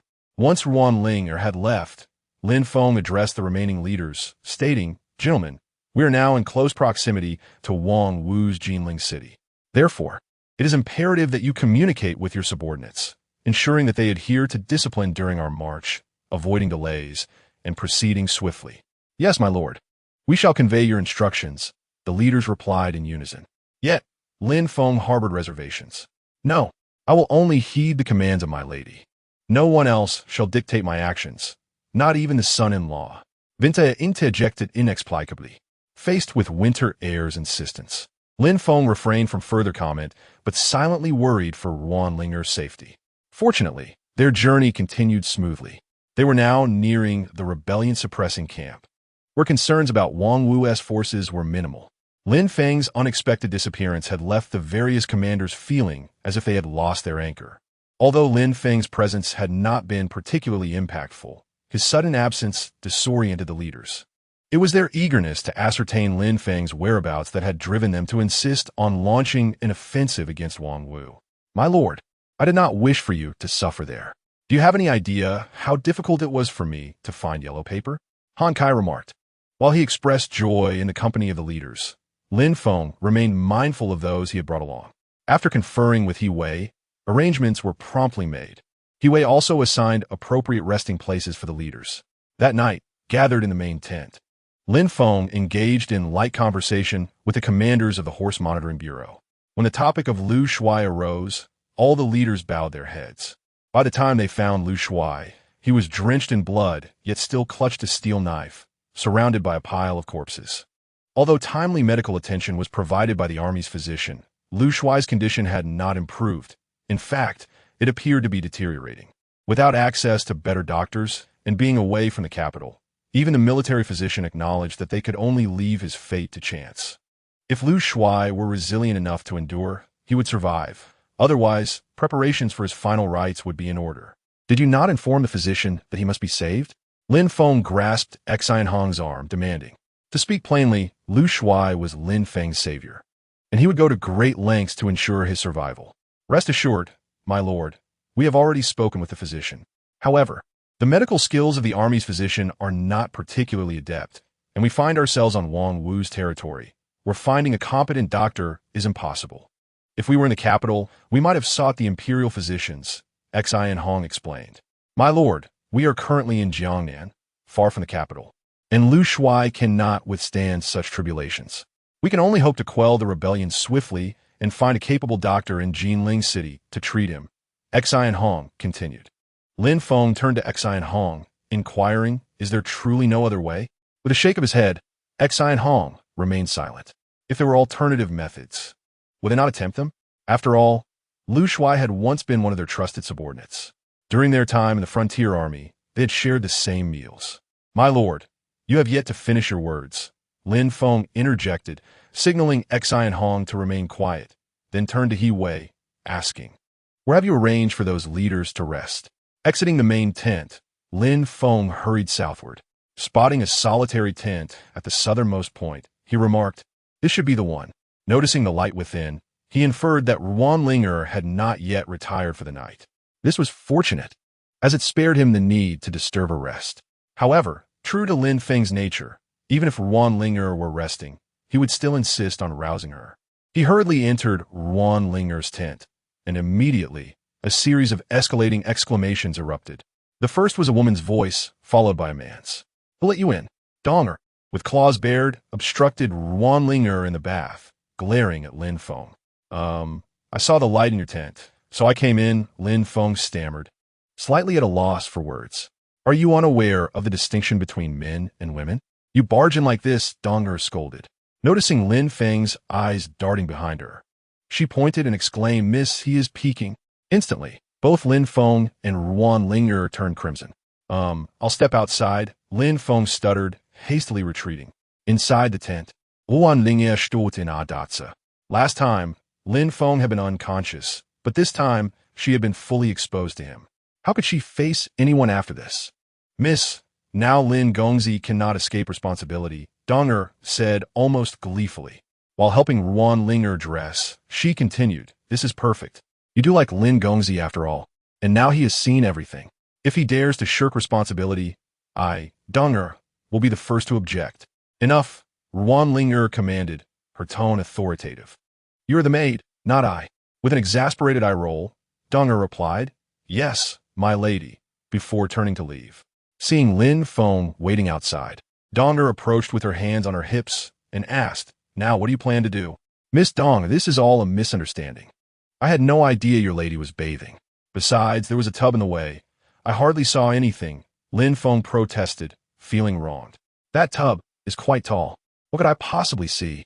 Just a glimpse, really. But I must admit, though she does not often reveal it, Ruan Linger is indeed quite remarkable.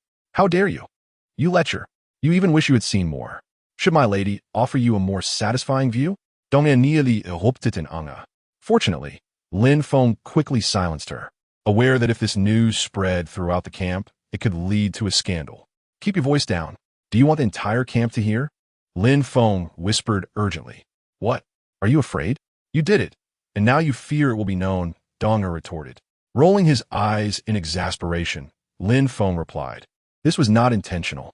If I had meant to, I would have waited until Ruan Linger stood up. Miss, you must understand I am a man. It does not affect me. However, Ruan Linger is a lady, And if this information spreads, it could tarnish her reputation. You do make a valid point. I shall keep this to myself, dowager conceded after a moment's thought.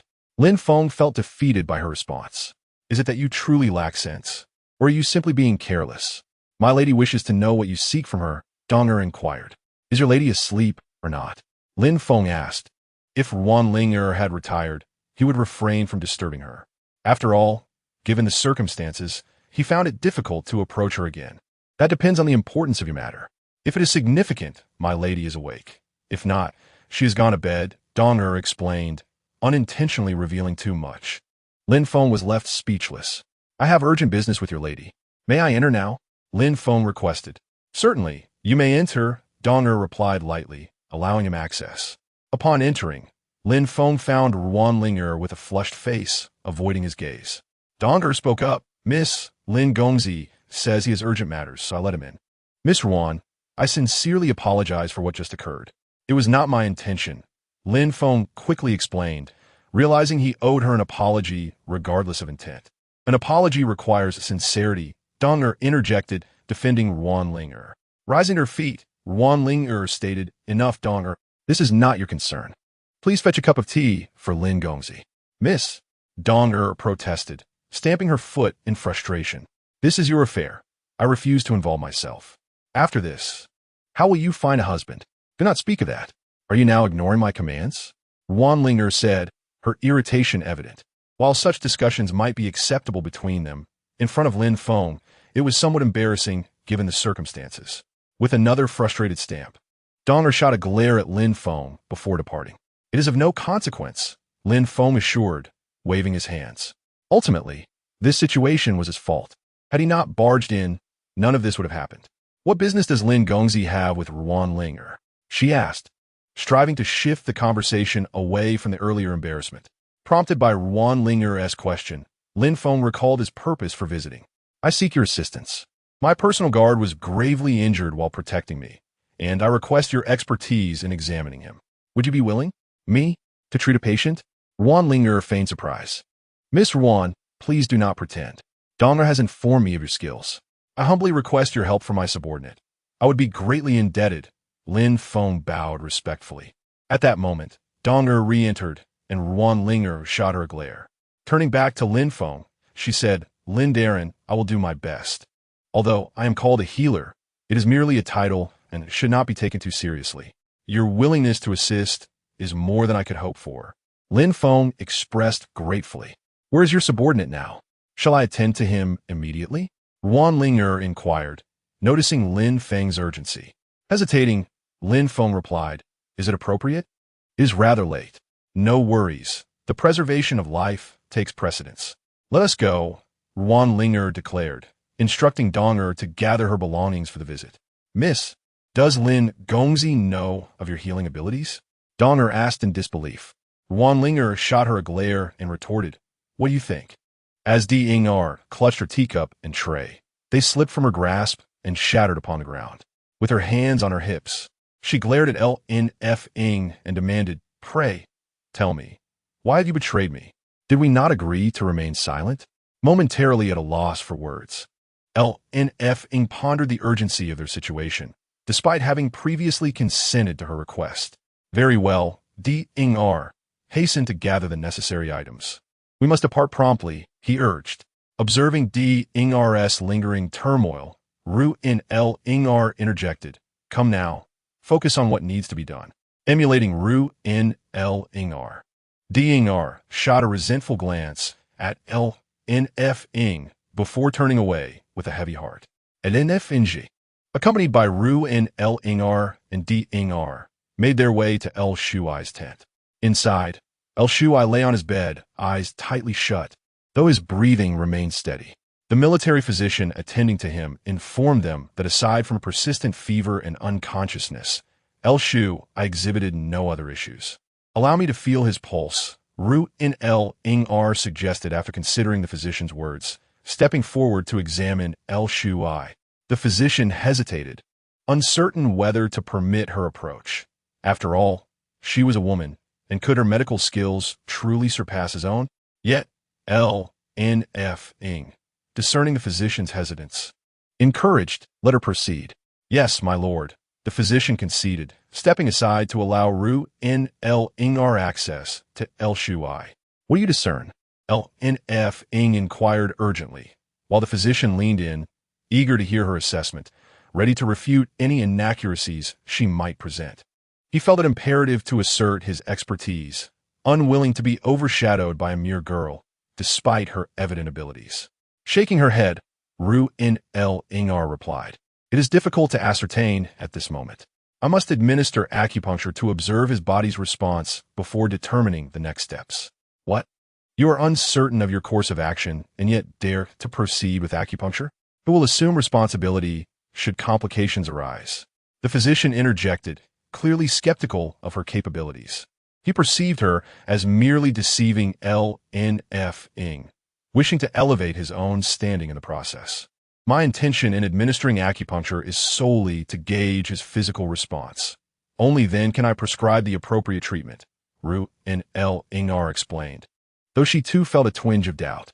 D. Ingar, resolute in her defense of her mistress, declared, "Your ignorance does not negate the validity of my lady's knowledge. I have witnessed her skill firsthand, and it is not to be underestimated.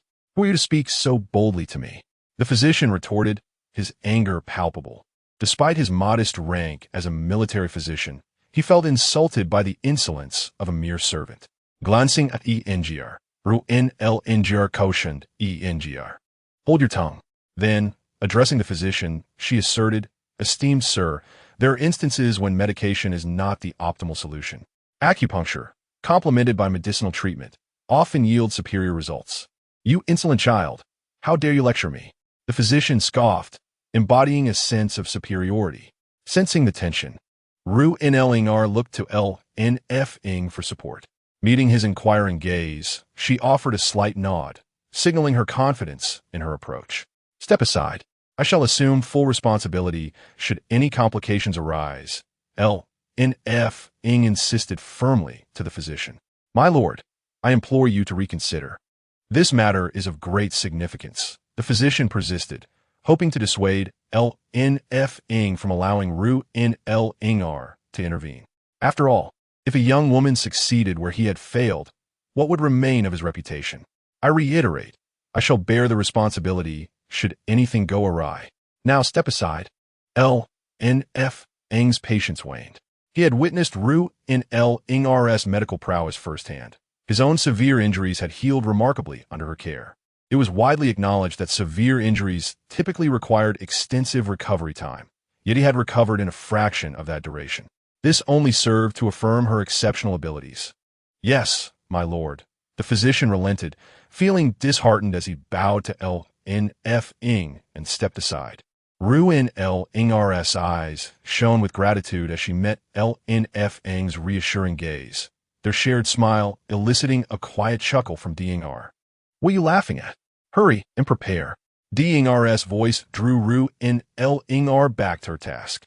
"Yes, Miss," D. Ingar replied, smiling as she gathered the necessary items for the acupuncture procedure. Carefully, they removed El Shui's outer garment, and with D. Ingar's assistance, Ru In El Ingar swiftly inserted the needles, astonishing the previously skeptical physician, who could not help but inquire, "Is that the long-lost Fei Jing Zhui Qi technique?" Indeed, it is the fabled Fei Jing Zhui Qi technique. Qingling B IWI BIHYOTU Seeing Gutian Su. No. Seek on Fim. Who would have thought I would witness it today? I'm grateful for this opportunity to witness such skill. The physician, humbled by his earlier arrogance, felt shame for doubting her abilities. If she could master such techniques, she could not possibly be a quack.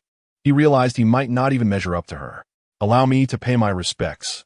I was indeed blind to your talents," he said, bowing deeply to Ru In El Ingar once she completed the acupuncture.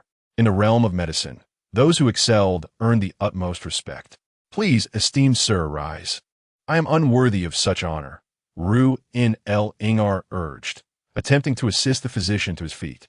However, as she stood, she nearly lost her balance, saved only by D. Ingar's quick intervention. "Enough. You may rise. Do not disrupt Miss Ru In's treatment." El Feng said to the physician. Yes, I was indeed rash, the physician admitted, standing up and retreating, unwilling to hinder Feng's efforts. Just as Lin Feng prepared to inquire further about Feng's progress, Shui, previously unconscious, stirred slightly. Though Feng and Ding were unaware due to their positioning, Lin Feng witnessed the moment with palpable surprise. Is Shui truly awakening? Lin Feng exclaimed. Is that so? Lin replied, disregarding her fatigue as she swiftly removed the silver needles from Shui's back. Watching her, Lin Feng felt a pang of sympathy, burdened with a weight of guilt for Feng's efforts. It seems unwelcome tidings are upon us, Lin Feng remarked as he sat in the tent. The commanders present, including the Green Forest leaders who had accompanied him, shared a somber mood. Anyone who had arrived the previous day, only to awaken surrounded, would feel disquieted. General Xin is correct. Though the WW's forces are numerous, their combat effectiveness is lacking. While we may be outnumbered, each of our soldiers is elite, I added, rising to speak. Despite suffering significant losses in the last rebellion, we still have nearly 5,000 fighters, and with the addition of Lin Feng's men, our numbers are comparable. Moreover, many of WW's troops are likely fresh recruits. Should battle ensue, their capabilities may not rival those of the seasoned soldiers from before. Thus, it stands to reason that the overall combat effectiveness of WW's forces has diminished. While Lin Feng's commanders clamored for battle, the Green Forest leaders were far less enthusiastic, preoccupied with thoughts of escape. Surrounded by so many foes, how could they possibly fight? Initially, they had anticipated a greater number of rebel forces, only to find themselves disappointed by the reality of their numbers. Furthermore, awakening to find themselves encircled had extinguished the last flicker of their fighting spirit. Now, they merely hope that the army of Wu Wang will show some leniency and refrain from annihilating them entirely. Joda, what are your thoughts? Lin Feng inquired as he noticed their silence. Rising to his feet, Zhou Yixue spoke. My lord, it is not that the brothers fear death. Rather, the numbers of Wu Wang's forces are overwhelming. Our forces are simply too few. The disparity is too great for us to engage in battle. If you're afraid to die, then what are you doing in the military? Do you believe I won't execute you? Upon hearing Zhou Yixue's demoralizing words, Xian immediately stood up in response. General Xian, Lin Feng quickly intervened. Zhou Da's point is valid. After all, we are outnumbered. Lin Feng understood that these men were merely present to bolster their ranks.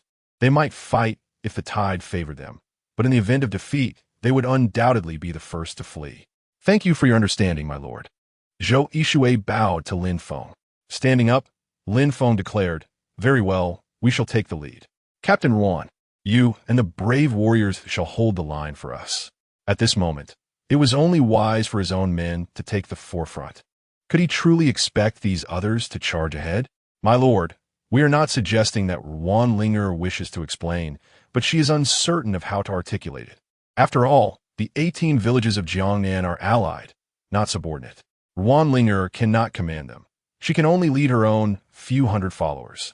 Offering a smile to Wanlinger, Lin Feng reassured her, I understand. If the situation turns dire, make sure to retreat with your men swiftly. We will hold the line long enough to afford you time to escape. After saying this, Lin Feng turned to Xian, instructing, prepare yourselves. We shall commence our assault in a quarter of an hour. Passive defense will only invite attack. Yes, all the generals responded in unison. However, this synchronized response felt like a dagger piercing Wanlinger's heart, causing her considerable distress. Initially, her contingent had agreed to assist Lin Feng against Wu Wang, but upon witnessing the formidable might of Wu Wang's forces, they had promptly reversed their stance. My lord, let me lead my people alongside you. The Ruan family village is filled with skilled warriors. Wanlinger finally could not restrain herself from saying. Turning towards her with a smile, Lin Feng replied, No, you are the captain of the 18 villages of Jiangnan. You have your own responsibilities, just as I have mine. With that, Lin Feng exited the war tent alongside the generals, heading towards his private quarters. With the assistance of his guards, Lin Feng donned heavy armor. For today's battle was pivotal, a matter of life and death. To bolster morale, Lin Feng resolved to lead the charge himself, while he may not slay enemies. The presence of a commanding general would surely instill confidence in the soldiers at the front. "What are you doing here? Aren't you supposed to be with your young mistress?" Lin Feng inquired. "My young mistress instructed me to protect you. She is concerned for your health," dowager replied, appearing resolute in her duty. Lin Feng examined himself and remarked, "What makes you think I am not well? My young mistress insists that if you are not well, then you are indeed unwell. Your denial suggests you are reluctant to confront the truth, which is unacceptable," dowager retorted, presenting an array of arguments. However, Lin Feng surmised that these words were likely premeditated instructions from Linger. "Did your young mistress teach you that?" Lin Feng asked with a smile. Eyes wide, dowager responded. "How did you know?" With a glare, she pressed her hand against the spot where Lin Feng had struck her, her expression fierce. Upon arriving at the Central Army, Lin Feng found Hong and several key generals gathered, awaiting his arrival. "My lord, it seems Wu Wang's army is somewhat apprehensive. They have encircled us for over an hour without daring to attack, nor have they made any meaningful probes," Hong remarked, a hint of disdain for Wu Wang evident in his tone. "It appears Wu Wang has forgotten the pain of his past wounds. We must teach him a proper lesson this time," Wei added, jesting to alleviate the pre-battle tension.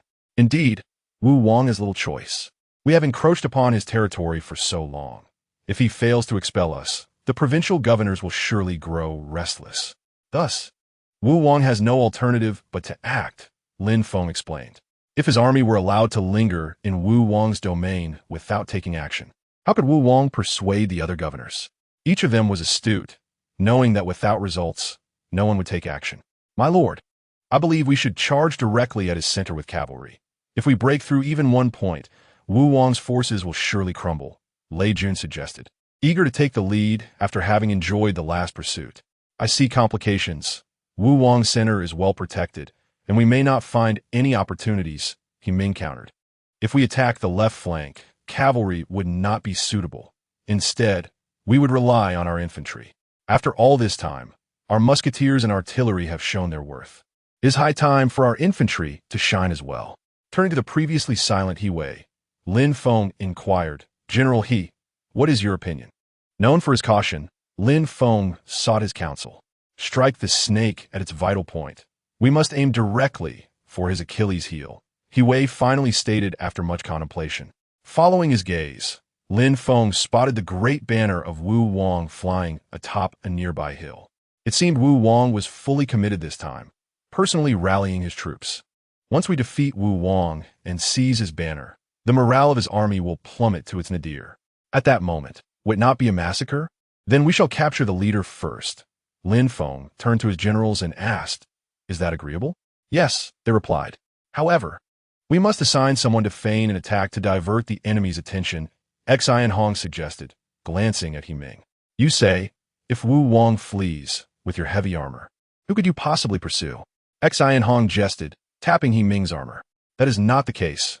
We could remove our armor and give chase. Who could outrun us once unencumbered?" Ming retorted. Hong chuckled. "By the time you strip off your armor, the flowers will have wilted." "General I concur with General Xian. Perhaps you could bear with it this time?" "You will earn great merit," Lin Feng added, considering the agility of cavalry compared to Ming's heavy infantry. "If it comes to that, I will have General Lei let you take the credit," Hong continued. Glancing at Lei Jun, "Fine, I will allow you to take the credit. If that is what you wish," Lei Jun agreed. "Whoever desires the glory can take it. If we are to feign, then I shall convert that feint into a full assault," Ming grumbled. Once preparations were complete, Ming's infantry charged forth, targeting Wu Wang's left flank. With a single action, the entire battlefield stirred to life. As Ming's troops initiated their advance, both sides sprang into motion. Meanwhile, Lei Jun and his cavalry remained poised, awaiting the opportune moment, observing the chaos unfolding on the battlefield. Lin Feng felt a surge of anxiety as Ming's forces became entirely surrounded. Lin Feng turned to Lei Jun, who reassured him, "My lord, do not worry. The infantry is not so easily subdued. Even if Wu Wang were to bite down, he would not be able to take a single morsel from Ming." With Lei Jun's words, Lin Feng felt a sense of relief. At that moment, Lei Jun's cavalry remained still, biding their time for the perfect opportunity to join the fray. As Ming's troops engaged, the battlefield descended into chaos. Their fierce fighting led Wu Wang's army to mistakenly believe that Ming was the primary aggressor, prompting them to redirect most of their forces toward the left flank. Lin Feng felt a deep concern for Ming. Could he withstand such overwhelming numbers? Charge with me. As the moment approached, Lei Jun raised his spear and shouted loudly. Then, charging ahead with unwavering determination, Lei Jun burst forth, accompanied by 2,000 cavalrymen. In an instant, a serpentine formation surged towards the center of the Wu Wang's army. The Wu Wang's generals, fully aware of Lei Jun's intentions, could only curse inwardly, utterly helpless. How could mere foot soldiers outrun steeds? They were left to watch as Lei Jun's cavalry bore down upon the Wu Wang. Their only recourse was to fervently wish for the Wu Wang's well-being. Casting a glance back at the general, Lei Jun showed no signs of slowing his mount. Instead, he urged his steed onward with fervor.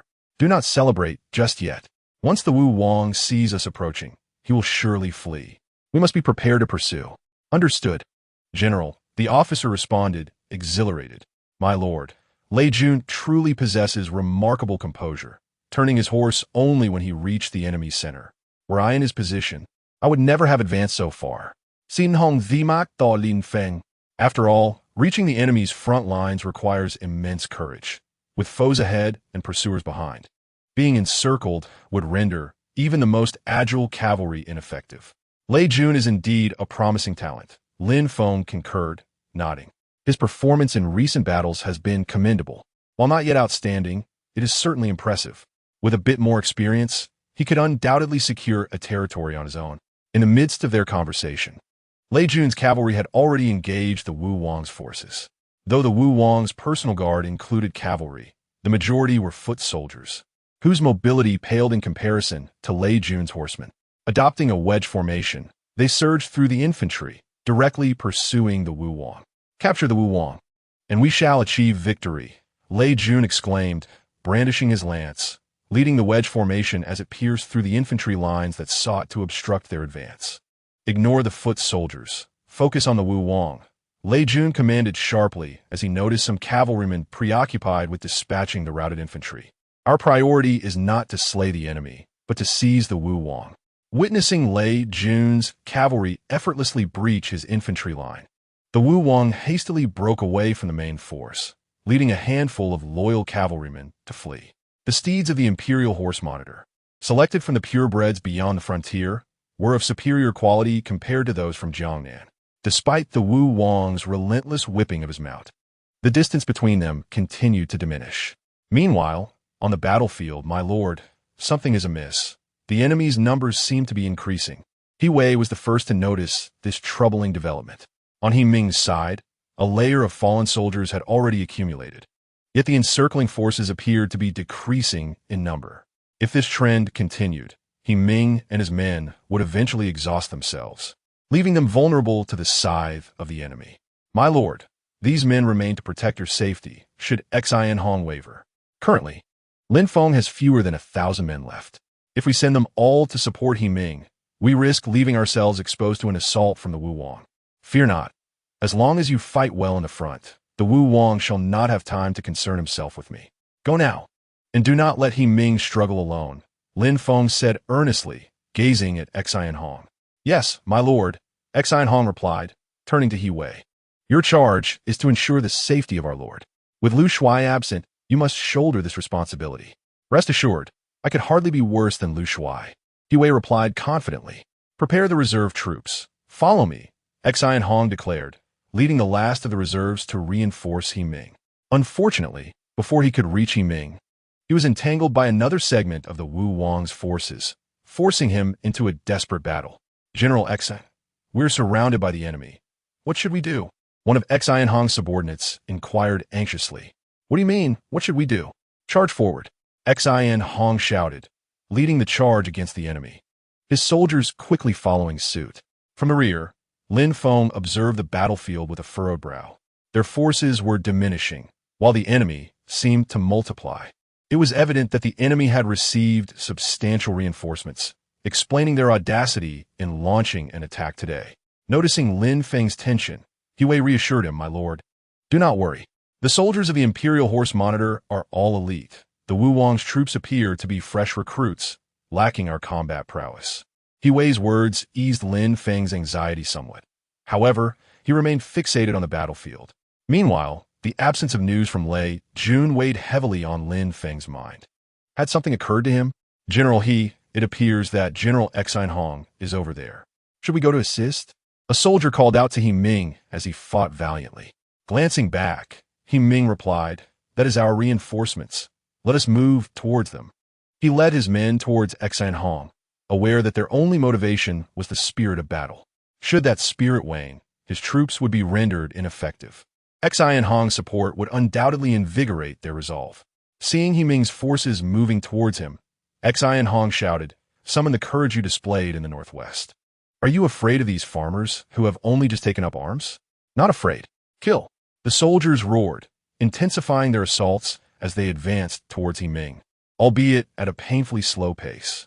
Observing the battlefield, even the battle-hardened Hue could not suppress his frown. The enemy's numbers were overwhelming. It seemed the Wu Wang had committed all his forces, likely even summoning troops from Jiangbei to ensure success. Now, both Hue and Lin Feng hoped fervently for Lei Jun's timely appearance, leading the capture of the Wu Wang. If that occurred, they would surely secure a resounding victory. Alas, Lei Jun had yet to make his presence known. On Lei Jun's front, he shouted, "Do not concern yourselves with the steeds. Capturing the Wu Wang is paramount. Pursue." He relentlessly urged his horse onward, showing no regard for its exhaustion. Observing their leader, the soldiers mirrored his determination, pushing their mounts forward with fervor. On the battlefield, Hue, vigilant of the advancing enemy, urged, "My lord, the enemy approaches. You must retreat while I hold the line. I cannot abandon my post. My presence is vital for maintaining morale." Lin Feng firmly rejected Hue's suggestion. His banner represented the last vestige of hope for the troops. If he fled, their spirits would surely disintegrate. "My lord, allow me to remain behind while you lead a retreat," Hue implored sincerely. "Why are you here?" Lin Feng inquired, turning to Ruanlinger. "My lord, we of the Green Forest are not cowards. We honor our commitments. Please, give your orders." Ruanlinger declared with the confidence befitting a general. "Have half of you remain, while the other half supports General He. Hue, you shall lead them." Lin Feng commanded decisively. "Yes, my lord," Hue responded, emboldened by the arrival of 2,000 fresh troops. He led a contingent from the Green Forest towards the battlefield.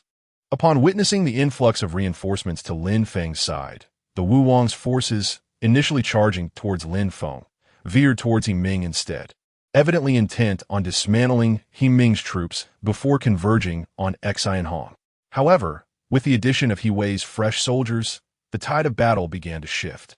However, it was not long before the king of Wu sent out soldiers once again, causing Hue and his companions to lose the slight advantage they had just gained. At this moment, Lin Feng eagerly awaited good news from Lei Jun, but Lei Jun had yet to appear. Meanwhile, Lei Jun was exceedingly frustrated, as the king of Wu seemed to be leading them in circles, always maintaining a certain distance. Relying on his familiarity with the terrain, the king of Wu consistently eluded them. "General, the situation seems amiss. The enemy is not merely evading us. Rather, it appears they're toying with us," remarked one of Lei Jun's officers. Nodding, Lei Jun replied, "I too have noticed. They consistently keep their distance from us, and, upon observation, it seems they are leading us in circles. What shall we do then?" The officer inquired. Their war horses were nearing their limits, and if this continued, they risked being exhausted to the point of collapse. Let the second team relinquish their war horses to the first team, allowing the second team's mounts to rest temporarily, and then pursue, Lei Jun commanded. They were to transfer the second team's horses to the first, and once the second team's mounts had regained their strength, they would switch back to those horses, a tactic previously employed by the king of Wu. Soon, the transfer of horses was completed. The second team, having lost their mounts, remained in place for the time being. After pursuing for a while, once the second team's horses had sufficiently recovered, Lei Jun ordered the first team to mount the second team's horses and pursue the king of Wu with full force. Thanks to the inherent advantage of their steeds, Lei Jun and his men quickly cornered the fleeing forces of the king of Wu. Just as Lei Jun was preparing to engage in battle, to his surprise, the king of Wu dismounted voluntarily. Although puzzled, Lei Jun also dismounted and approached the king. After examining him, Lei Jun directly asked, "Who are you? Why are you impersonating the king of Wu?" It was immediately clear to him that this individual could not possibly be the king of Wu. "I am a subordinate of the king of Wu. After leading you on for so long, it is surely enough. I wonder how the situation is faring on the main battlefield?" The impersonator replied. It turned out that everything had been meticulously planned in advance. They had deliberately distanced themselves from the main army and raised the king of Wu's banner to lure Lin Feng's most formidable cavalry away, intending to execute a counter-assassination. From the current perspective, it seemed they had succeeded, having delayed Lin Feng's cavalry for a considerable time. Meanwhile, the main battlefield was in dire peril, with the king of Wu's troops charging at Lin Feng without regard for casualties.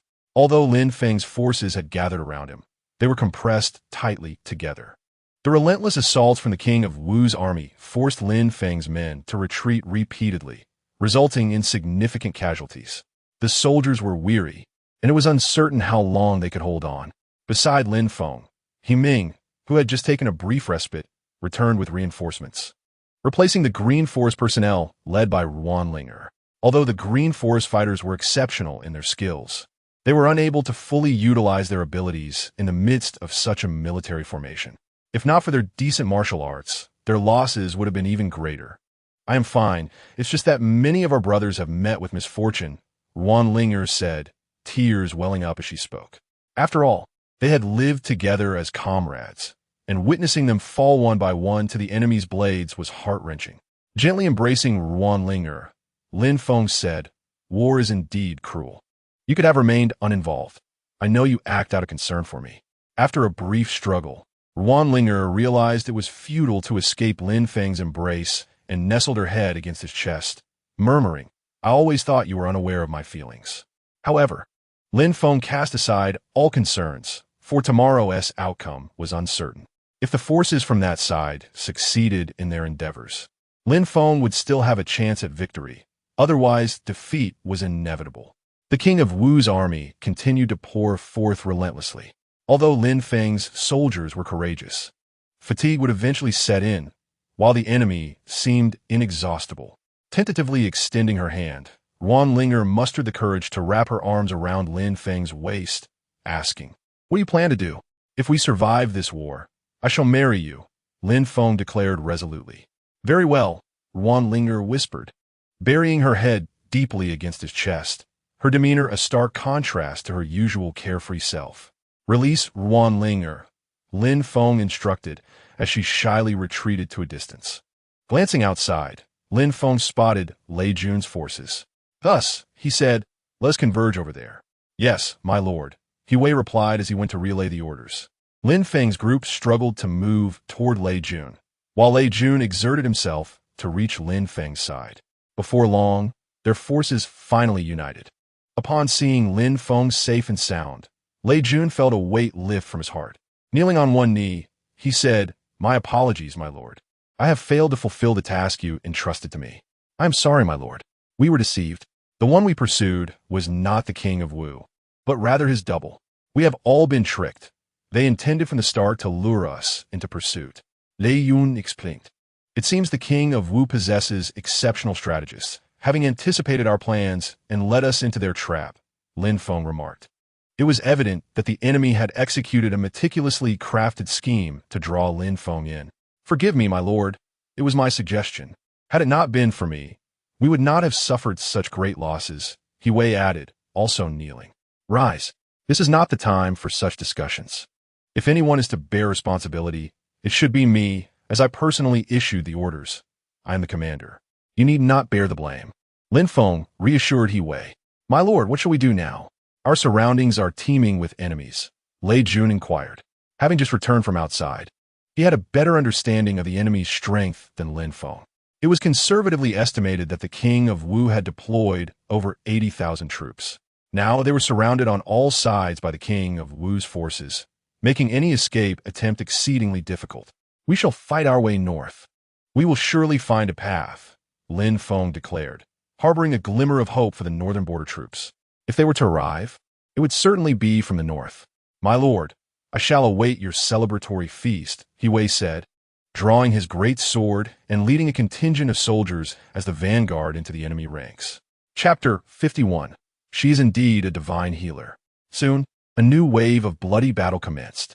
This time, everyone exerted their utmost strength, for there was but one path: to fight their way out. If they could not break free, they would perish here. Ruan clutched Lin Feng with one hand while wielding her long sword with the other, always ready to confront any potential crisis. Even in death, they would face it together. Lin Feng also drew his decorative yet impractical long sword for self-defense. They were situated in the innermost layer, thus not subjected to much attack, while those on the outermost layer suffered casualties every second. As the group advanced, fewer and fewer people gathered around Lin Feng. Conversely, the forces of the king of Wu seemed inexhaustible, crashing upon them wave after wave. A rumbling sound, akin to the earth splitting apart, echoed from a distance. For a moment, Lin Feng entertained the illusion that an earthquake had struck. It was not until the voice of Xianhong roused him from his stupor that he regained his senses. "My esteemed sir, it is the sound produced by cavalry. A multitude of cavalry. The presence of such an extensive cavalry indicates but one possibility. The border troops from the northwest have arrived. Brothers, gather your spirits. Our reinforcements are here. We must hold on," Lin Feng shouted with nearly hoarse vocal cords. Upon hearing the news of reinforcements, the morale of the pacification army surged, while the enemy's formation began to falter. As the sound of hoofbeats drew nearer, a large contingent of cavalry appeared behind the forces of the Wu Wang army. The Wu Wang army, which had previously felt assured of victory, was suddenly thrown into disarray, while Lin Feng breathed a sigh of relief, having finally passed this critical juncture. "What are you all dawdling for? Come, let us charge." Xianhong was the first to recover from the excitement of the arriving reinforcements and shouted loudly, "Now is the time for vengeance." Without waiting to see if others followed, he galloped forward. The pacification army welcomed the long-awaited reinforcements, elite border troops no less. It is well known that the border troops, seasoned by years of warfare, possess combat prowess far beyond that of local forces. Awakening to Xianhong's words, the pacification army's spirits soared, and they brandished their weapons. Rushing towards the once arrogant Wu Wang army, the Wu Wang forces, stripped of any fighting spirit, saw some of their soldiers discard their weapons and flee towards Jinling City. Xianhong and his men pursued from behind. At this moment, the advantages of cavalry became evident. Lei Jun calmly called his subordinates to mount their horses, then waved his whip and sped ahead of Xianhong, leaving him in a cloud of dust, forcing him to change direction and pursue the retreating soldiers who had not fled towards Jinling. "Might you be the general of the pacification army?" "I am Zhao Palu, the general of the Western expedition." A commander on a magnificent steed, upon seeing Lin Feng standing beneath the banner, inquired. "General Lin, you are too kind. I apologize for my delayed arrival. I hope you can forgive me," Zhao Palu continued. They had traveled from the northwest, each man riding 2 horses, hardly pausing for rest. Yet it was only today that they arrived. The distance was simply too great. "General Zhao, do not mention it. Had you not arrived in time, my forces would have been completely lost here," Lin Feng replied, feeling somewhat embarrassed. The sense of danger from earlier still lingered in his heart. "Thank you, General Zhao. Your arduous journey is greatly appreciated. Please, rest at the pacification army's camp for a while." Lin Feng gestured invitingly. "Indeed, it has been a relentless journey, and I'm quite fatigued. Tai, notify everyone to rest at the forward camp. The first unit will stand guard." Zhao Palu instructed one of his deputies, then proceeded with Lin Feng towards the pacification army's camp. This time, Zhao Palu brought 30,000 cavalry, a number far exceeding the capacity of the pacification army's camp. Fortunately, the border troops from the northwest were accustomed to harsh conditions. They quickly set up a makeshift resting area nearby. Observing the soldiers from the northwest sleeping directly on the ground, Lin Feng felt a pang of sympathy and suggested, "Perhaps I should send someone to fetch some bedding for the soldiers. Sleeping directly on the ground cannot be good for their health." Zhao Pelu waved his hand, stating, "It is of no consequence. In the northwest, outside the Great Wall, is it not always this way? Sleeping on the ground allows for prompt detection of enemy ambushes." Zhao Pelu firmly declined Lin Feng's good intentions, demonstrating that the border troops were indeed a formidable army. Upon entering Lin Feng's command tent, Yue hurriedly served them tea. At that moment, his status as a fourth-rank general felt somewhat diminished, given that there were numerous fourth-rank marshal generals among Zhao Pelu's troops. Moreover, Zhao Pelu could be considered a former superior of Yue, making his deference understandable. What the other forces in the capital? Why were they not brought along? When my father instructed me to bring 30,000 cavalry, I found it perplexing. Now, seeing that the pacification army consists of fewer than 10,000 men, I am beginning to understand, Zhao Pelu remarked. When the Grand General of the state, Zhao Qing, ordered him to bring 30,000 cavalry to assist in the pacification, Zhao Pelu was baffled. That number represented a significant portion of the Northwest cavalry. What sort of situation warranted such a substantial allocation?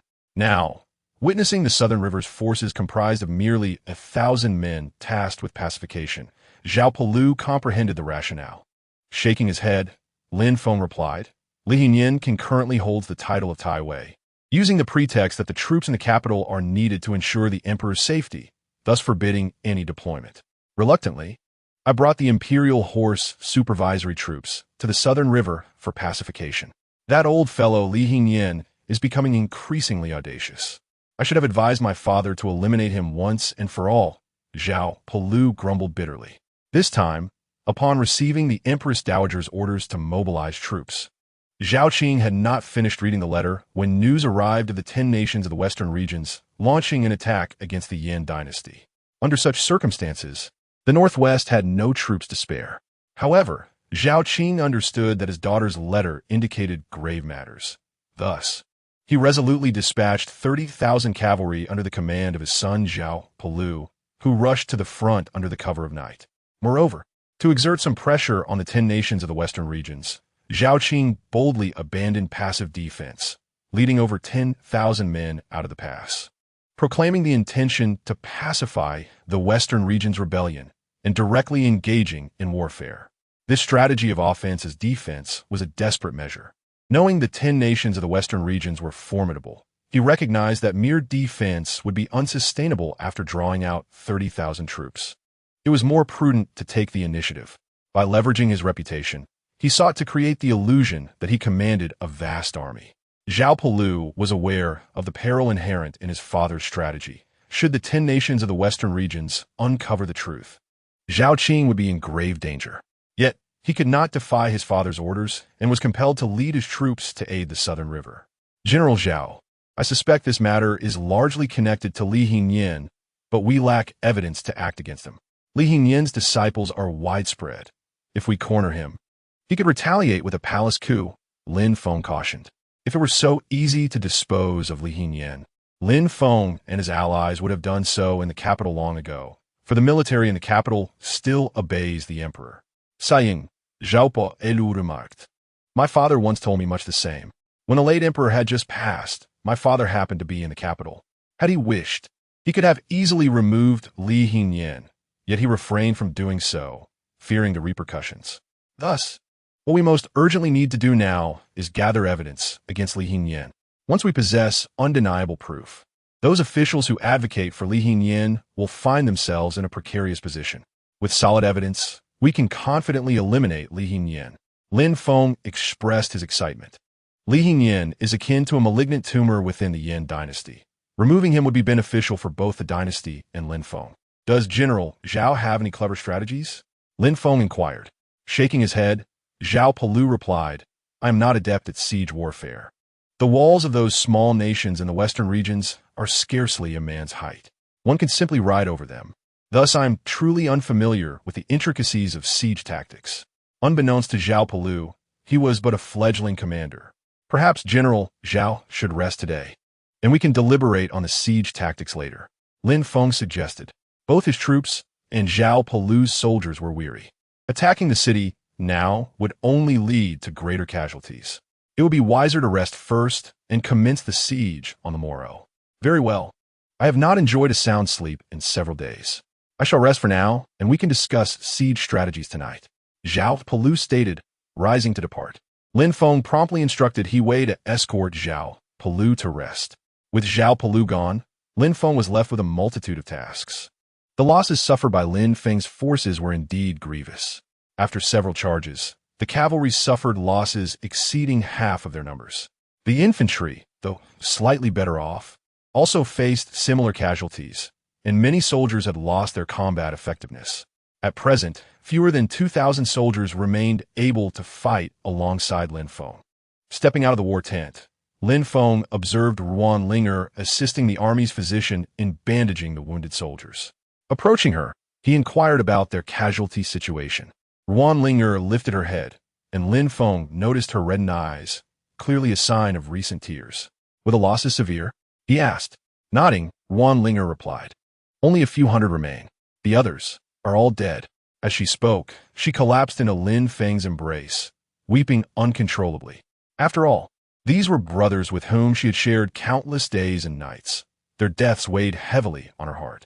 More importantly, Ruan Linger blamed herself for their demise, believing that had she not called them to arms, they would not have followed Lin Feng in a battle and met their fates on the battlefield. "I will ensure they receive a proper burial, and their families will be cared for by the court for the rest of their lives," Lin Feng gently reassured her. Patting her back, nodding vigorously, Ruan Linger expressed her gratitude. "Thank you." "Why thank me? It is I who should be grateful to you. Without your assistance, I might not have been able to hold out until the reinforcement from the northwest arrived," Lin Feng replied, tenderly holding her. At that moment, Donger rushed over, and upon witnessing the scene, instinctively covered her eyes with her hands. Hearing the noise, Ruan Linger quickly broke free from Lin Feng's embrace and turned to Donga, asking, "What is it? Where are the things I asked you to fetch?" Right here, Donger hurriedly handed them over, her expression revealing that she had discovered something significant. Observing the amusing interaction between the master and servant, Lin Feng couldn't help but chuckle before turning back to the war tent to address other matters. Chapter 52. Returned to the army in the evening, Lin Feng gathered all the generals, including Zhao Palu and his accompanying officers. The primary agenda for the meeting was to discuss how to besiege the city. Neither Lin Feng's nor Zhao Palu's forces possess siege equipment. "If necessary, we can quickly fabricate siege engines," one of Zhao Palu's generals suggested.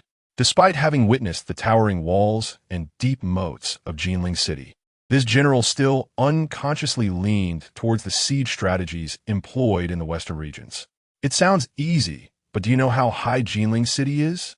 Even if we rush to create siege engines, it will take a considerable amount of time and cannot be resolved quickly," He Wei interjected. Jinling City, as a crucial stronghold in the south, was sturdier than the average city. "Then what do you propose? Should we have the cavalry charge?" the general asked. Discussions on how to besiege the city had dragged on for quite some time, without yielding any results. Noticing the potential for the generals to argue, Zhao Palu stood up and said, "Enough chatter. General Lin is the commander. We shall heed his counsel." With this simple statement, Zhao Palu effectively passed the responsibility to Lin Feng. Looking at Zhao Palu, Lin Feng thought to himself, "How could I express my frustrations? I am far from being an expert in these matters." The meeting continued for a long time without any resolution, and in despair. Lin Feng had no choice but to adjourn it, retreating into the large tent with a headache. Once all the generals had departed, He Wei entered and said to Lin Feng, "My lord, I have a suggestion." "Oh, what is it?" Lin Feng, devoid of any direction, was eager to hear He Wei's proposal. "Do you recall the few cannons we have yet to utilize?" He Wei inquired. Upon hearing this, Lin Feng realized indeed, we can use cannons to besiege the city. No matter how thick the walls, they cannot withstand cannon fire. If we can create a breach, our forces can enter the city, and then everything else will be manageable. "Are you suggesting we use cannons to attack the city?" Lin Feng asked, unable to suppress his curiosity. "Yes, my lord. Although Jinling City has high walls and deep moats, it will not endure long under cannon fire," He Wei replied enthusiastically. The most advantageous factor was that Jinling City lacked cannons, while Lin Feng had them. with the long-range capabilities and destructive power of the cannons. Seizing Jinling City would pose little difficulty. Reflecting on this, Lin Feng added, "However, we currently lack gunpowder. Those cannons are essentially ornamental." A pressing issue loomed before Lin Feng: the absence of gunpowder. Without it, the cannons were mere decorations, inferior even to fire sticks. "My lord, in fact, General Zhao brought a considerable supply of gunpowder with him," Wei revealed, delivering shocking news that left Lin Feng astounded. "Is that true?" Lin Feng asked, his hopes rising. If so, capturing Jinling City would be imminent. Nodding earnestly, Wei affirmed, "Yes, my lord. Would I dare to speak carelessly? Furthermore, the gunpowder was handed over to us by General Zhao just moments ago. It is stored in our warehouse and is sufficient for a day's cannon fire." "But why didn't General Zhao mention it earlier?" Lin Feng questioned, pondering how much easier it would have been had Zhao Palu stated he had brought gunpowder. With such a powerful weapon as cannons at their disposal, taking Jinling City would be as simple as reaching into a pocket. "My lord," Wei said, casting a troubled glance at Lin Feng, "I will lay it all out.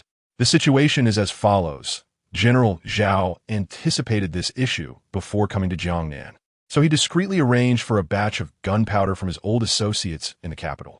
He refrained from mentioning this to ensure that you receive the credit for capturing Jinling City."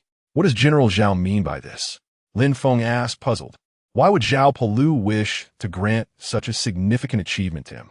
Did he not desire further advancement? With such a merit, combined with his relationship with the Empress Dowager, he could effortlessly attain a noble title. "Ah, my lord, are you not aware of the saying, 'A tall tree attracts the wind'?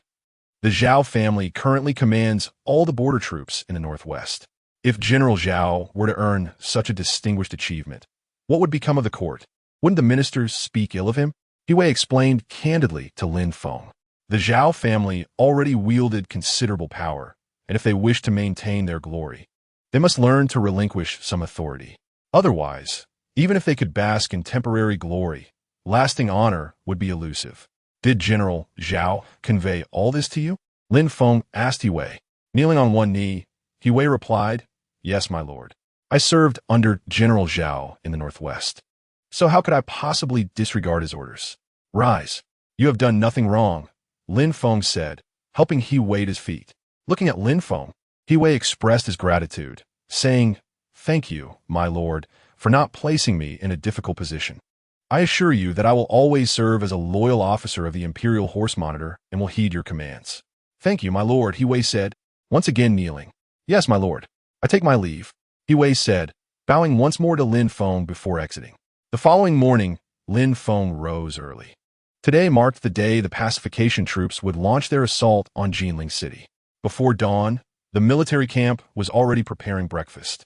The soldiers were growing impatient, especially Han Kai, whose cannons were finally about to see action. After breakfast, Lin Feng, accompanied by several generals, made his way to the camp gate. At that moment, the pacification forces had already encircled Jinling City. Although their numbers were somewhat lacking, the cavalry's superior mobility was sufficient to besiege the city effectively. Upon the arrival of Lin Feng, Han Kai excitedly rushed over, exclaiming, "My lord, you are truly remarkable. Where did you procure such an abundance of gunpowder?" It seemed that Han Kai mistakenly believed that the gunpowder was acquired by Lin Feng. Just as Lin Feng was about to clarify that it was Zhao Palu who secured the gunpowder, Wei interjected. "Is it your place to inquire about the matters of my lord? Are your men prepared?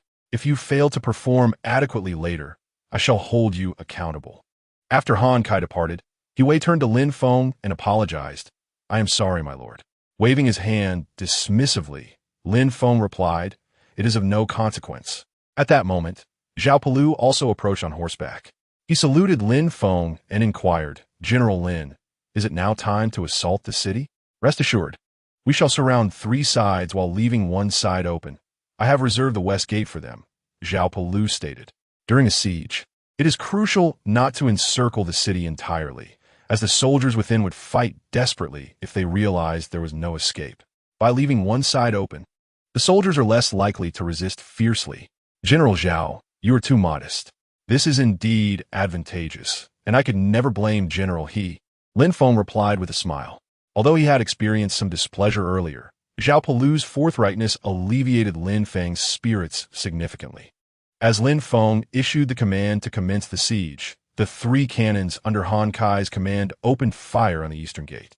The deafening roar of the cannons startled the enemy soldiers atop the walls, who had been drowsily yawning, causing them to collapse in terror.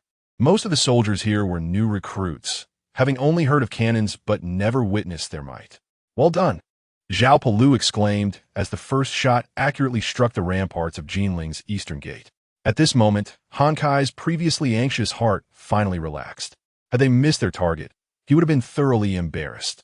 With the sound of cannon fire, the enemy inside Jinling was preparing for battle. However, their archers could not reach Lin Feng's formations. Both Lin Feng's troops and Zhao Pelu's cavalry remained beyond the range of the archers. And although the enemies on the walls continued to shoot arrows, they posed no threat to Lin Feng's forces. Observing Han Kai animatedly directing his soldiers to bombard the walls of Jinling with cannon fire, the other commanders could only watch helplessly. There was little they could do, as they lacked the capability for long-range attacks. Before long, the eastern gate would likely be breached. At that point, we will rely on General Zhao. Lin Feng stated to Zhao Pelu beside him. "Do not worry, General Lin. Once the eastern gate is breached, the morale of the troops inside will surely wane. At that point, we will simply pursue them," Zhao Pelu assured, displaying his seasoned understanding of warfare. With another cannon blast, the eastern gate of Jinling finally crumbled. Zhao Pelu raised his spear and shouted, "Enter the city." With that, he galloped forward, leading the cavalry swiftly behind him.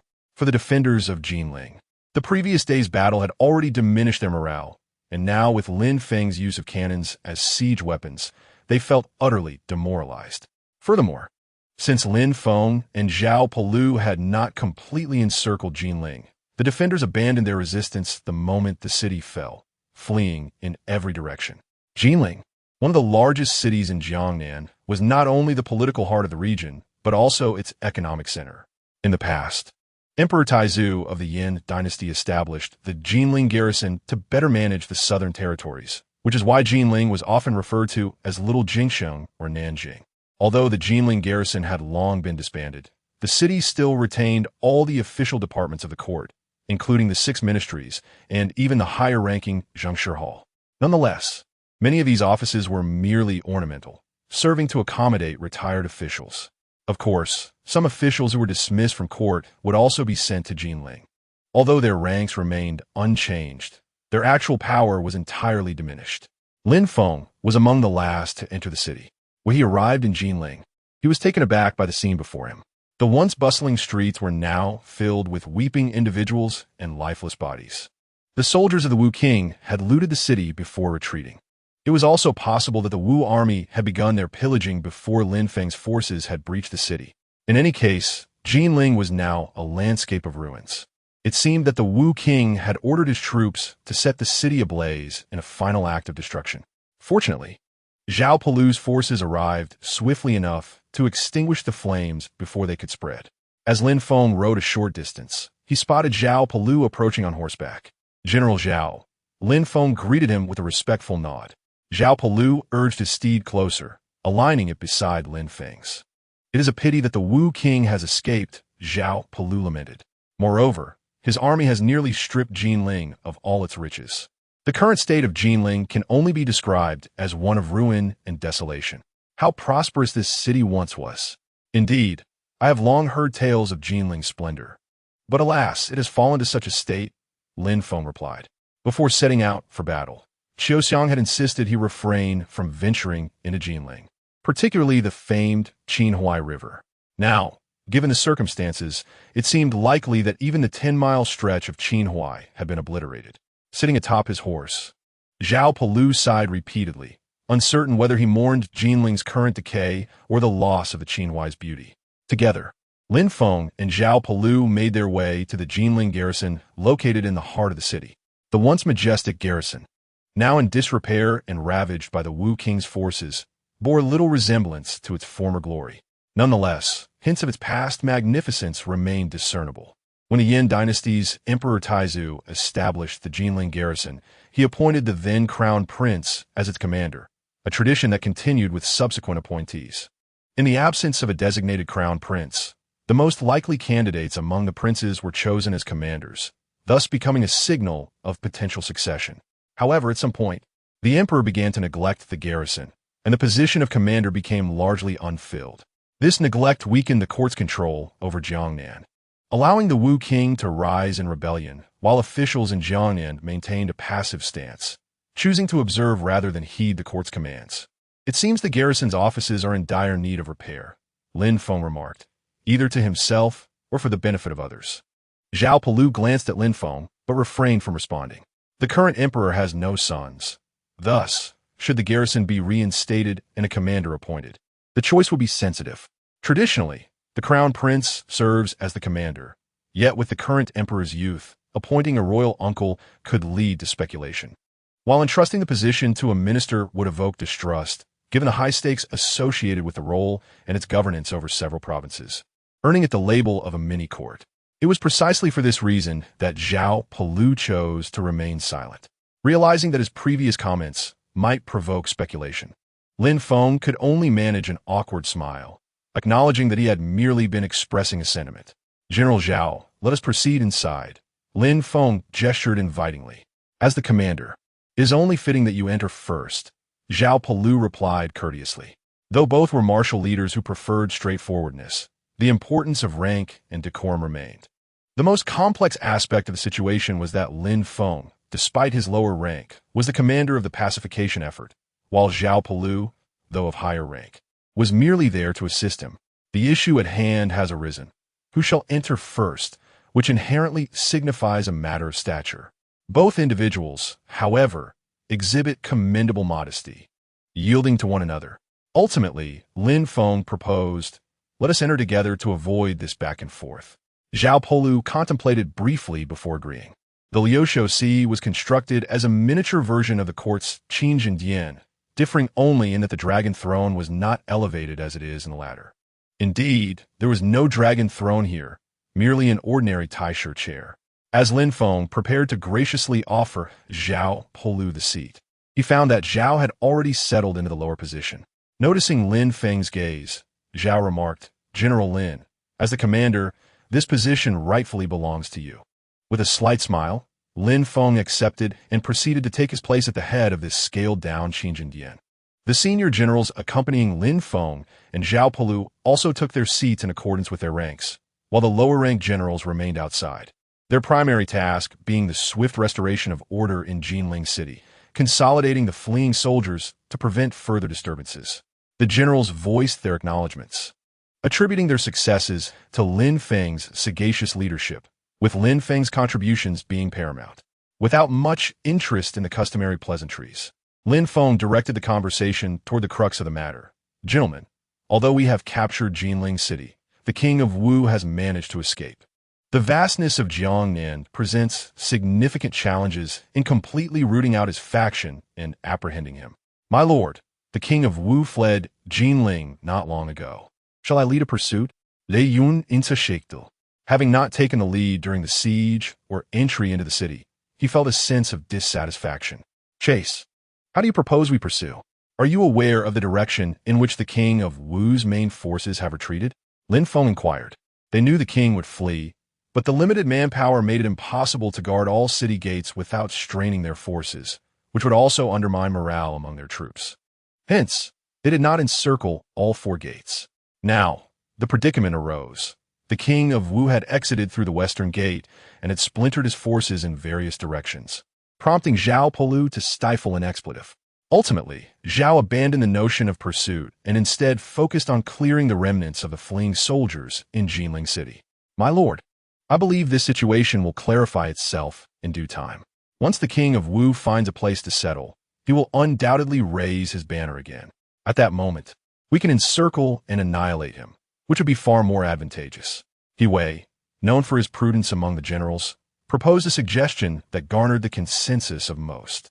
Of course, there remained a slight possibility that the king of Wu might completely vanish, seeking refuge and living incognito for the remainder of his days. However, such a scenario was exceedingly unlikely, as it would be more humiliating for him than death itself. Rising, Lin Feng performed a formal bow and addressed the assembly, Gentlemen, while we have successfully taken Jinling City, you have all witnessed its current state. I must emphasize the importance of maintaining discipline among our soldiers. We must not behave like the army of the King of Wu. We are the imperial forces, not bandits. Lin Feng's statement stemmed from his observations of historical dramas where victorious imperial armies often descended into chaos, plundering the city as if they were common outlaws. In some instances, civilians preferred to aid bandits over the imperial troops. My lord, I cannot speak for others, but I assure you, my subordinates will face severe consequences if they dare to seize the belongings of the common folk. Those who take shall lose their hands. Xin Hong, characterized by his fiery temperament, was the first to assert his stance. Upon hearing Xian Hong's declaration, the countenance of some generals under Zhao Polu shifted uneasily, for they had engaged in similar conduct during their campaigns in the western regions, where such behavior was commonplace, and commanders often turned a blind eye. Thus, upon entering the city, they had imposed little restraint on their soldiers. Given their past conduct, it was likely that they would continue in the same vein. Thank you, General Zhao, Lin Feng said, relieved that Zhao Polu had not reacted adversely, thinking, after a battle, with lives lost, would you deny me a little spoils?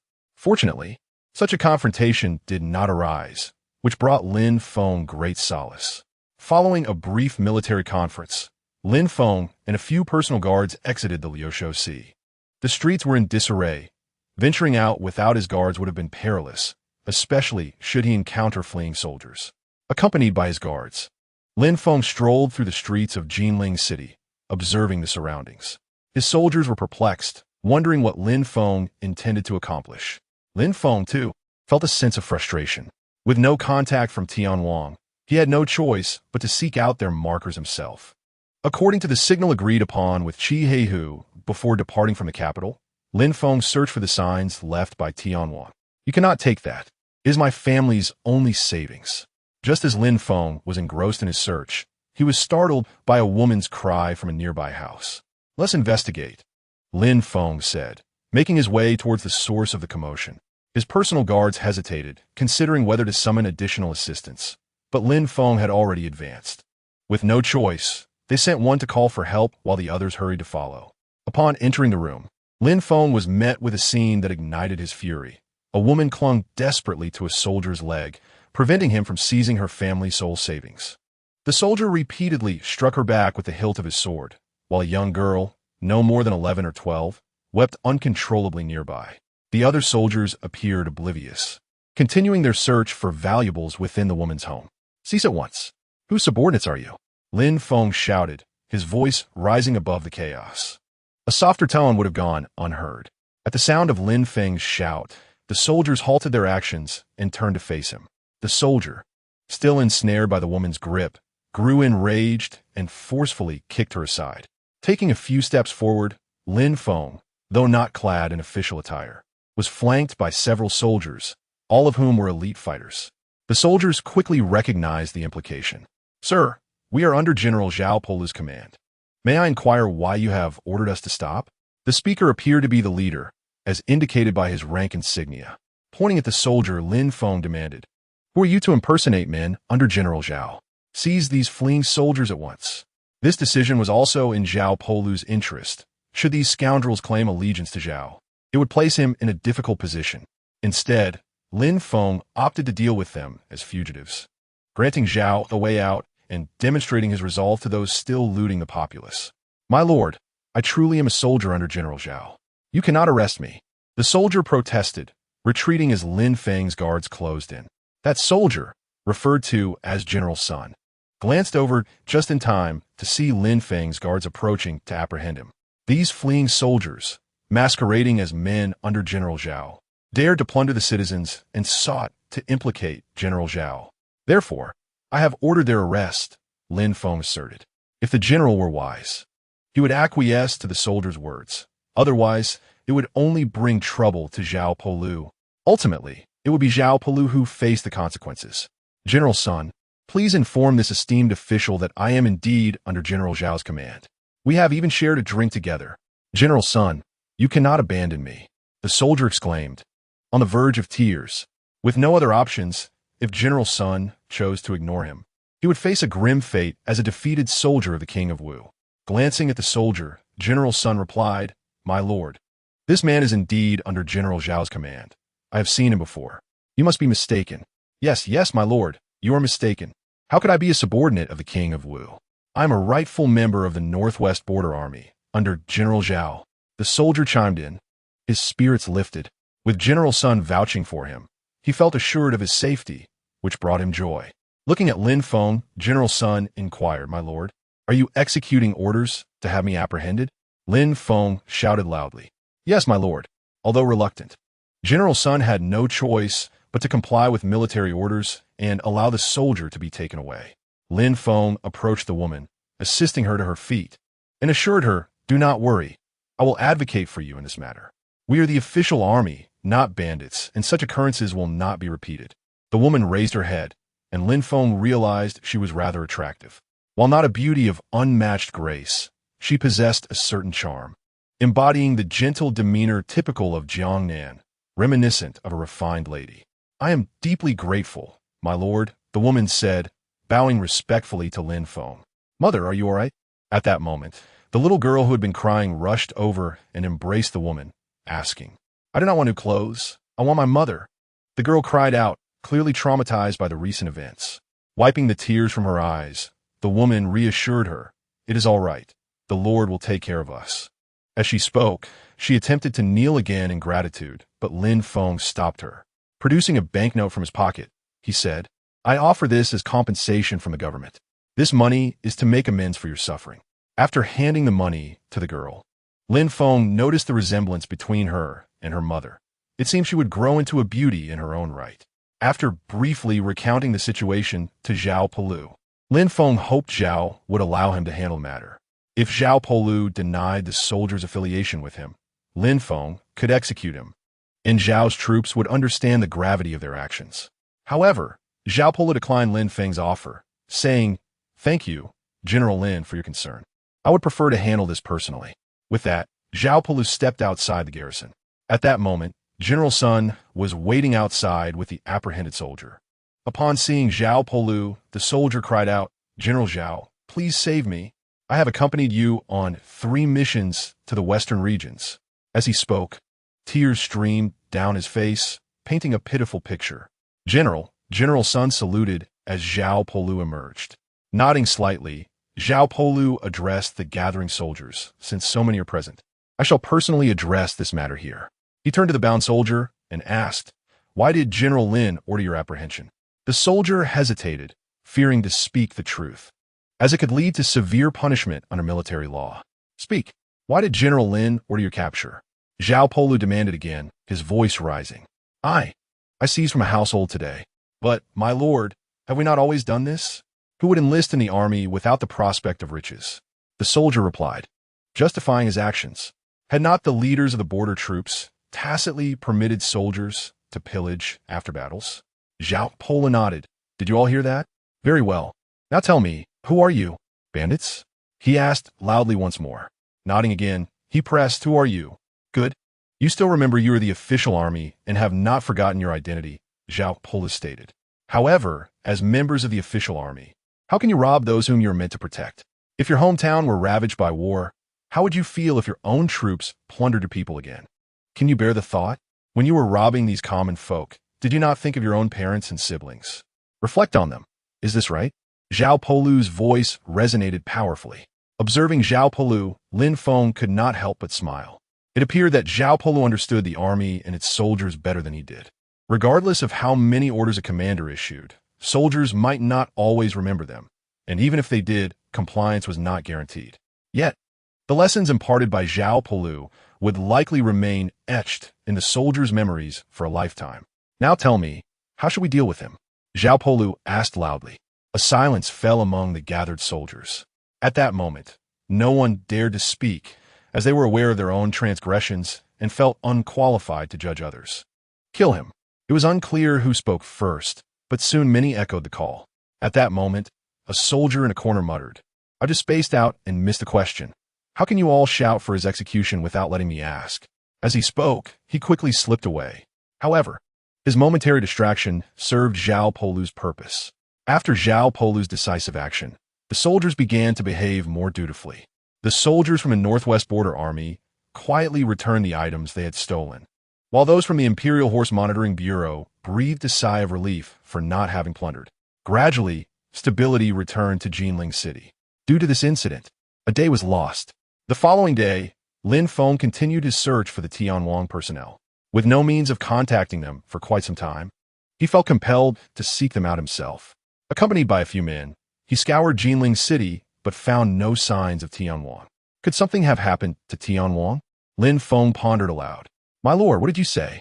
A personal guard, unable to hear clearly, inquired. Chapter 55. The Great Battle Approaches. Shaking his head, Lin Feng replied, "It's nothing. After wandering for so long, you must be tired. Let's take a moment to rest at this tea house." As he spoke, he led the way toward the establishment. "Welcome, esteemed guests. Do you have a reservation?" The enthusiastic waiter at the entrance asked. "No reservation. There are 5 of us. Please find us a quiet private room," Lin Feng requested, preparing to move forward. The waiter, looking troubled, replied, "I sincerely apologize, esteemed guest, but all our private rooms are booked today. Would you allow me to arrange a secluded spot for you?" The waiter noticed Lin Feng's formidable demeanor and the weapons carried by his guards. In Jinling City, only those affiliated with the court dared to carry arms in public.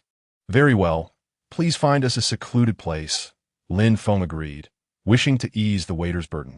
Furthermore, knowing that all the tea house's private rooms were occupied brought him some comfort. It indicated that the local gentry felt secure enough to venture out, suggesting that they recognized Jinling City as stable and safe. The waiter led them to a quiet area, but the personal guards, mindful of their status, hesitated to take a seat. Ultimately, they only complied under Lin Feng's insistence. After sipping a few cups of tea, a soldier spoke up. "My lord, do you not find it peculiar that this establishment has such a large net-like painting hanging within?" "A net? What net?" Lin Feng inquired. "My lord, look. It is right there," the soldier replied, pointing to a massive net-shaped design situated in the center of the hall. Upon seeing the artwork, Lin Feng smacked his thigh, realizing that he had been searching outside, unaware that the emblem of Jinling City was displayed within the shop. "Waiter, come here," Lin Feng called to the busy attendant nearby. "Sir, how may I assist you?" the waiter asked politely, his face adorned with a broad smile. Lin Feng produced a gold badge from his pocket and handed it to the attendant. The waiter's expression shifted upon receiving the badge, as he said, "What does this mean?" "I wish to see your manager," Lin Feng stated directly. "Please follow me," the waiter replied, handing the badge back to Lin Feng. "You all wait here," Lin Feng instructed the soldiers, following the waiter upstairs.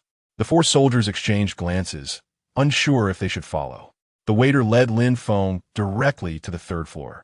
He knocked on the door of an elegantly decorated room and announced, "Manager, there are visitors from above." When Lin Feng initially established the Tianwang network, he had roughly categorized the ranks based on the quality of badges held, dividing them into 4 tiers: gold, silver, bronze, and iron. Currently, only Lin Feng and Qi Heihu possessed the gold badge, while local leaders held bronze badges. And most of the personnel below were either iron badge holders or lacked any badge entirely. The silver badge was exclusively for messengers. The door opened promptly, revealing a middle-aged man. Glancing at Lin Feng, he greeted, "Tianwang Gai Di Hu. Xiaoji Dun Montaku," Lin Feng replied. He had set this code as a playful jest. Typically, when one utters Tianwang Gai Di Hu, the expected response is Bao Ta Zhen He Yao, rather than Xiao Ji Dun Mo Gu. This served as a security measure. The middle-aged man gestured for the waiter to leave and then addressed Lin Feng. "Please, come in." Once inside, he closed the door and said, "According to protocol, I must verify your badge." "Of course," Lin Feng replied, producing his badge from his pocket. His badge bore the number 1 in Arabic numerals, a deliberate choice to prevent forgery, as people of this era were unlikely to write in Arabic numerals, and those within the Tianwang network were only barely familiar with them. Thus, it would be exceedingly difficult for anyone to impersonate a member of the Tianwang network. After inspecting the prominent Tian character and the number 1 on Lin Feng's badge, the middle-aged man confirmed the Arabic numeral hidden in an inconspicuous corner before returning the badge to Lin Feng. Bowing, he introduced himself. "I am Xiao Fan. and I apologize for not welcoming you upon your arrival. It is truly an oversight. No need for that. Please stand, Lin Feng said, assisting Xiao Fan to his feet. You have not contacted me in several days. I had no choice but to seek you out. My lord, I sincerely apologize. I was left with no choice. The situation outside is rather chaotic. The 3 parties I dispatched encountered mishaps, so I had to halt the transmission of information until conditions improved, Xiao Fan explained. Following the arrival of King Wu in Jinling City, he had issued a decree sealing the city. Without his direct orders, no one could exit. In an effort to relay information about King Wu, Xiao Fan had sent 3 groups, all of which had met with disaster. Upon learning of Lin Feng's entry into the city, he hesitated to seek him out, knowing that all the intelligence he possessed would now be outdated. After listening to Xiao Fan's explanation, Lin Feng recognized the truth in his words and replied, "You did the right thing. I am here to request your assistance in locating King Wu." He slipped away while we entered the city.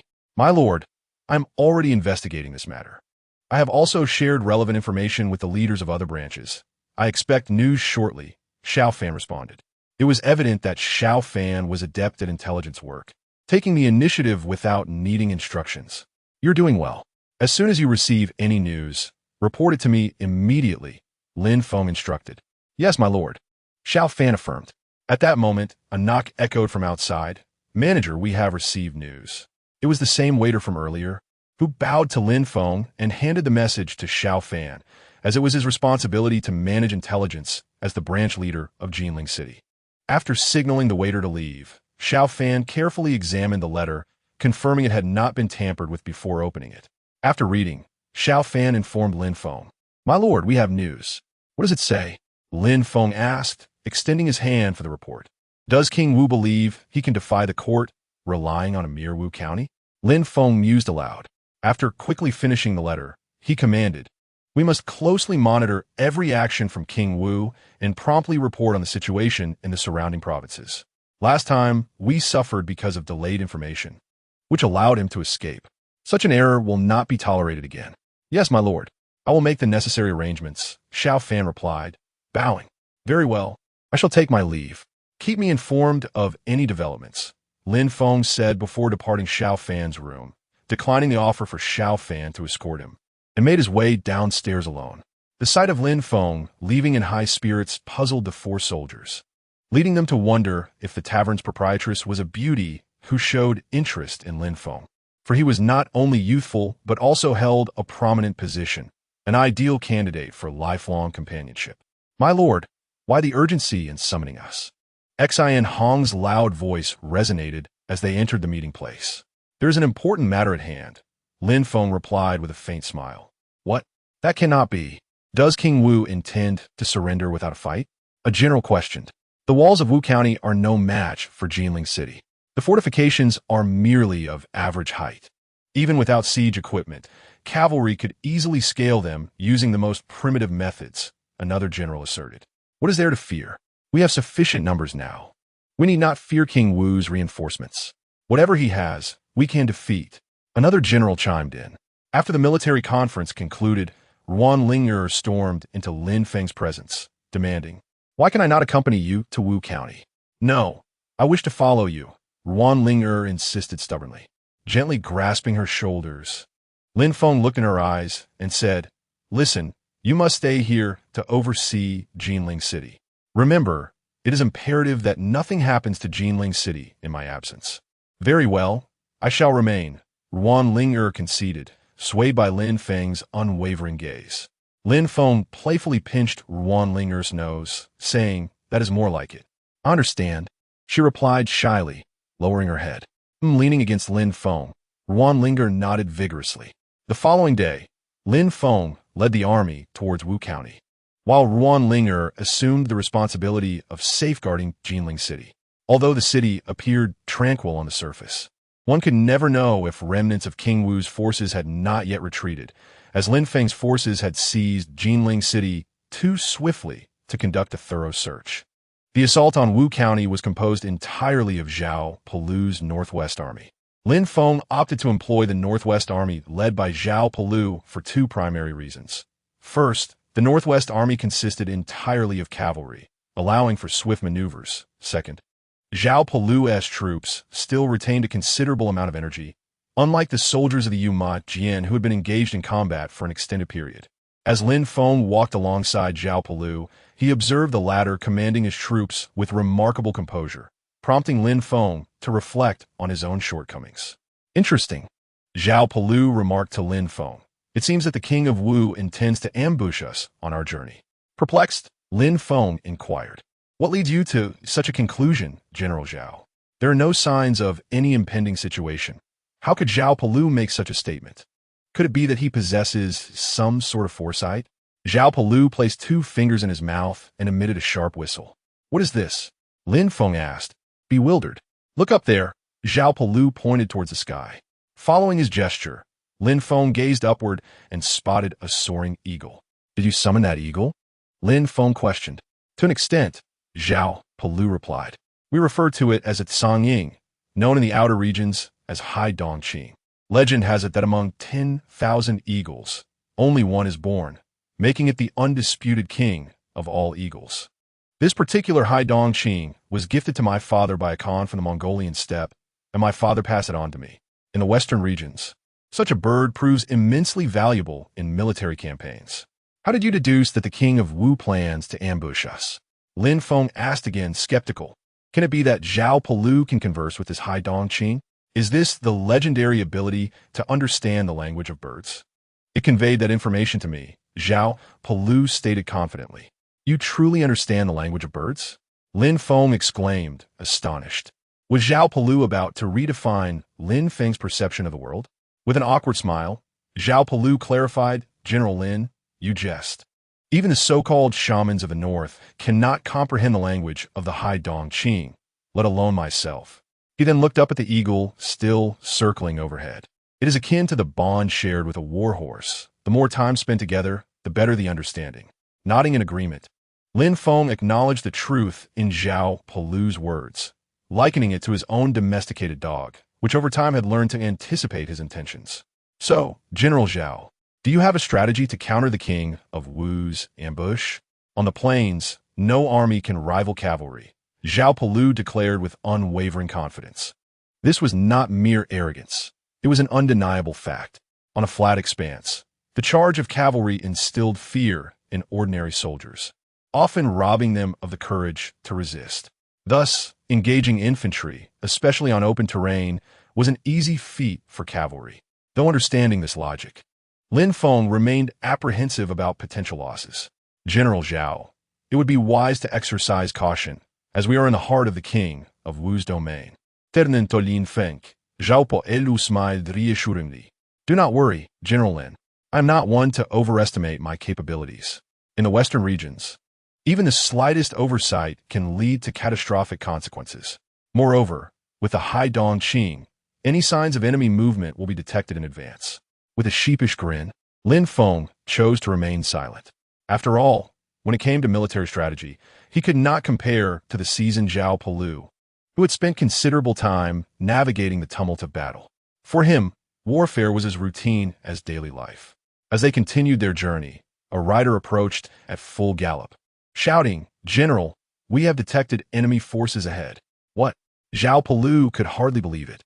Did the enemy intend to confront him head-on? He had never shied away from such confrontations. Commanding 30,000 iron cavalry, he feared no infantry on the plains. The enemy has formed a line ahead. With an estimated strength of no fewer than 50,000 troops, the soldier reported. "Let us proceed. Lead me to them," Zhao Pelu commanded, then turned to Lin Feng and asked, "Would you care to join me, General Lin?" "I shall accompany you, General Zhao," Lin Feng replied, spurring his steed alongside Zhao Pelu as they galloped towards the enemy. Upon observing the opposing forces, Zhao Pelu remarked to Lin Feng, "The commander leading them appears to be a civil official of considerable rank. How peculiar. What's so strange about it? Perhaps the king of Wu distrusts his military leaders and opted to send a civil official to oversee the troops," Lin Feng suggested.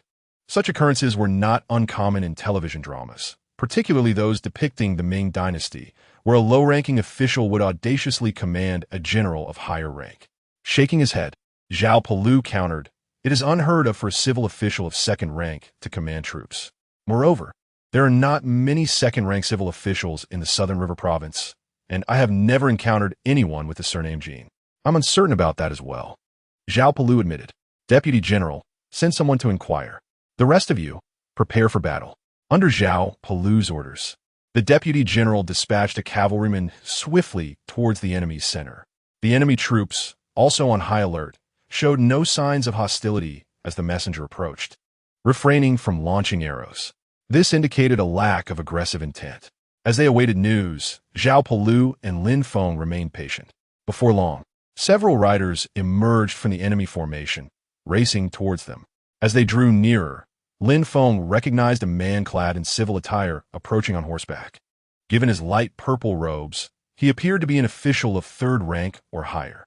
Lin Feng and Zhao Palu exchanged bewildered glances, both contemplating whether the king of Wu's envoy had come to surrender or negotiate terms. As the civil official neared, Lin Feng discerned that he appeared to be around 50 years of age. Moreover, his posture on horseback indicated he was no novice in military affairs. When the official was merely 10 paces away, he dismounted. In a gesture of politeness, Lin Feng and Zhao Palu also dismounted and stood ready to greet him. The official clasped his hands in salutation and introduced himself. I am Jin Quan, the governor of the southeastern province, here to pay my respects to the pacification general and the western defense general. Lin Feng stepped forward, replying, it is indeed you, Lord Jin. He returned the greeting. Though unfamiliar, Jin Quan's demeanor suggested he was not an enemy. As the commander of this pacification effort, Lin Feng sought to cultivate a favorable relationship. General Lin, you are truly young and accomplished, Jin Quan remarked, also bowing to Zhao Palu, who reciprocated the gesture. What brings you here, Lord Jin? Lin Feng inquired.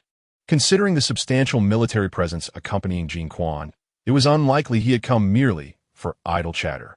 Jin Quan clasped his hands in respect and explained. Upon hearing of the king of Wu's rebellion, I mobilized all officials and gentry in the province to organize troops, preparing to assist the court in quelling the insurrection. However, my lack of military knowledge led to delays, and only today have I managed to assemble this force. I have come to assist the pacification general in restoring order. Hearing Jin Quan's words, Lin Feng could not help but mentally chastise him. Old fox, you are merely aligning yourself with the victor. Had Zhao Palu not arrived in time to defeat the king of Wu's forces, you would have pledged your loyalty to him. Chapter 57. The arrival of reinforcements. Such actions are my duty, Jin Quan continued, upon learning that General Lin had captured the city of Jinling. I hastened to the city without pause, only to encounter General Lin here. How many troops has Lord Jin brought with him? Lin Feng asked. Had Zhao Palu not intervened, these soldiers might have become his adversaries. I have brought all the military personnel from the southeastern province, totaling 60,000, Jin Quan replied. The 60,000 men are indeed his capital, intended to convey to the court that although I did not initially bring assistance to quell the rebellion, I possess an army of 60,000. Do not force my hand, for I have this formidable force at my disposal. Master Jin's arrival is truly like a timely gift of coal amidst the snow, with Master Jin's 60,000 aiding us. The complete annihilation of Wang Wu is surely just around the corner, Lin Feng expressed with great delight. With a respectful nod towards Lin Feng, Jin Quan stated, You may command these troops as you see fit. With Jin Quan's 60,000 soldiers now included, Lin Feng could confidently advance towards Wujun. A grand army of 90,000, including 30,000 elite cavalry, would render it nearly impossible for Wang Wu to swallow this force without the proper means. General Lin, we are now approaching the territory of Wujun, Jin Quan pointed ahead. Throughout the journey, Jin Quan fulfilled the role of guide admirably, responding to Lin Feng's inquiries with complete openness. It appears that Wang Wu has utterly abandoned resistance, Lin Feng remarked. Having reached Wujun's borders, any semblance of a well-planned ambush from Wang Wu now seems nearly impossible. Unless Wang Wu chooses to confront Lin Feng directly, he can only resort to a defensive stance within his city. However, how many men can Wang Wu muster now? Inform the troops to expedite their march. We must strive to reach Wujun, Lin Feng commanded. At this point, they were unconcerned about ambushes from Wang Wu and could travel with complete confidence. This was a clear advantage, And now it was Wang Wu who found himself at a disadvantage. Yes, my lord. A soldier designated to relay orders promptly set off to convey the message. By afternoon, Lin Feng and his troops arrived at Wujun. Observing the not particularly imposing city walls, Lin Feng found it hard to believe that a prince's fiefdom could exist in such an unremarkable location. It was likely that he had incurred considerable resentment. Why would Wang Wu's territory be in such a small county? Lin Feng inquired of Jin Quan beside him. With a smile, Jin Quan replied, "All is by the emperor's decree. How could I possibly know?" However, Wang Wu was reassigned to Wujun. His original domain was in Suzhou, not Wujun. Though Jin Quan did not elaborate fully, his explanation was sufficiently clear. It seems the late emperor disapproved of Wang Wu, thus relocating him to the relatively remote Wujun. This could very well be one of the reasons Wang Wu resolved to raise an army. "Let us encircle Wujun," Lin Feng commanded. This time, under no circumstances should Wang Wu be allowed to escape. With Lin Feng's orders given, the soldiers swiftly surrounded Wujun, leaving no avenue of escape. Coupled with Zhao Pe's 30,000 cavalry maneuvering nearby, Wang Wu's chances of fleeing were exceedingly slim. Accompanied by several generals, Lin Feng approached the city gates. It was evident that the soldiers atop the walls had already spotted them. As they drew near the gates, a voice called out loudly, "May I inquire if you are the pacification general?" "Indeed, that is I. Inform Wang Wu that he is now surrounded by us. If he is wise, he should surrender the city. I believe the emperor will not treat him harshly, considering his royal lineage." Lin Feng shouted towards the walls. "General Lin, I am but a minor commander. It is you who should deliver the message to Wang Wu," said the officer, pausing briefly before continuing. "His Highness Wang Wu has requested that if General Lin arrives, you are to come in for a visit. Of course, if you lack the courage to enter. That is understandable. General, this is absolutely inadvisable. You are the commander of the pacification forces. You must not take unnecessary risks. Moreover, we hold the advantage and could easily storm the city," Jin Quan interjected. Given their overwhelming superiority, should Lin Feng enter and face any mishap, while they would bear no significant fault, it would still be difficult to justify to the court. Lin Feng glanced at Zhao Pe, seeking his opinion. In truth, visiting Wang Wu may not be a bad idea. Wang Wu is a pragmatic individual and would likely not wish to harm General Lin, Zhao Pe suggested thoughtfully. "Are you prepared, General Lin? If so, I shall open the gates to allow you entry. Of course, should you prefer to avoid the risk, I will convey your decision to Wang Wu," the officer atop the wall urged. While Lin Feng and his party had yet to reach a conclusion, the officer began to press for a decision. After some contemplation, Lin Feng concluded that Wang Wu likely wished only to negotiate terms and would not pose a threat to him. After all, Wang Wu was not alone as a prince. He had numerous wives and children.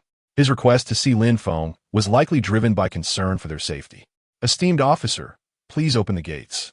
"I wish to meet Wang Wu," Lin Feng declared. "Please wait a moment, General. I shall open the gates for you," the officer replied, preparing to descend and grant Lin Feng entry. Turning to Lin Feng, Jin Quan expressed his concerns. "My lord, what if Wang Wu, in a desperate act, turns against you? Would it not place you in peril? As long as you maintain a firm encirclement of Wujun, I shall remain safe," Lin Feng reassured him. He then looked to Zhao Pe and said, "General Zhao, I leave the command of the troops outside the city to you for now. Rest assured, General Lin." "Cao Po," Li replied. Nodding to both Zhao Pe and Jin Quan, Lin Feng urged his steed towards the gates of Wujun, and at that moment, the officer atop the wall opened the gates appropriately. "Greetings, General Lin. I shall escort you to meet Wang Wu," the officer said, bowing respectfully. Wang Wu's palace is situated in the very heart of Wujun, and in comparison to those of other princes, its size is rather modest. After all, Wujun itself is not large, and a grand palace here would not occupy much space. Despite its modesty, the palace still exudes a certain grandeur befitting a member of the imperial family. Guided by the officer, Lin Feng made his way to the palace, which appeared to have dismissed most of its personnel, with only a few attendants busily attending to various tasks. Upon reaching the door of Wang Wu's study, the officer remarked, "The prince is within. I shall take my leave now." After bowing to Lin Feng, he turned and departed. Knocking gently on the door, Lin Feng heard a deep voice from within. "Is that you, Lord Lin? Please come in." Pushing the door open, he stepped inside. Wang Wu sat behind his desk, looking quite youthful, likely still under 30 years of age, with a scholarly demeanor that made it difficult to associate him with rebellion. "Please, take a seat, Lord Lin." Wang Wu gestured to a chair opposite his desk. Approaching and sitting down, Lin Feng inquired, "What matters have compelled you to summon me?" "Who would have thought, General Lin, that someone so young could, with merely 10,000 troops, utterly vanquish me? It seems I am not cut out for rebellion," Wang Wu remarked, seemingly reflective as he shook his head. "I too did not expect such a young prince to possess such great resolve," Lin Feng replied, mirroring Wang Wu's tone. "You need not worry, for you are of royal blood. Regardless of the circumstances, the emperor will likely not treat you harshly," Lin Feng reassured him. Wang Wu gently shook his head, stating, "The most heartless of all are the imperial families. Otherwise, my elder brother, the emperor, would not have relegated me from the bustling Suzhou to this remote Wujun. It is a shame for a prince to be confined to such a backwater." In light of this, Lin Feng felt it inappropriate to respond and chose instead to await Wang Wu's further remarks. "I imagine, Lord Lin, that your primary concern lies with which ministers are in collusion with me," Wang Wu inquired with a smile. "If not for this, there would have been no need for Lin Feng to enter the city. A direct assault would have been the quickest course of action. Indeed, may I ask which ministers have been involved in this incident?" Lin Feng asked.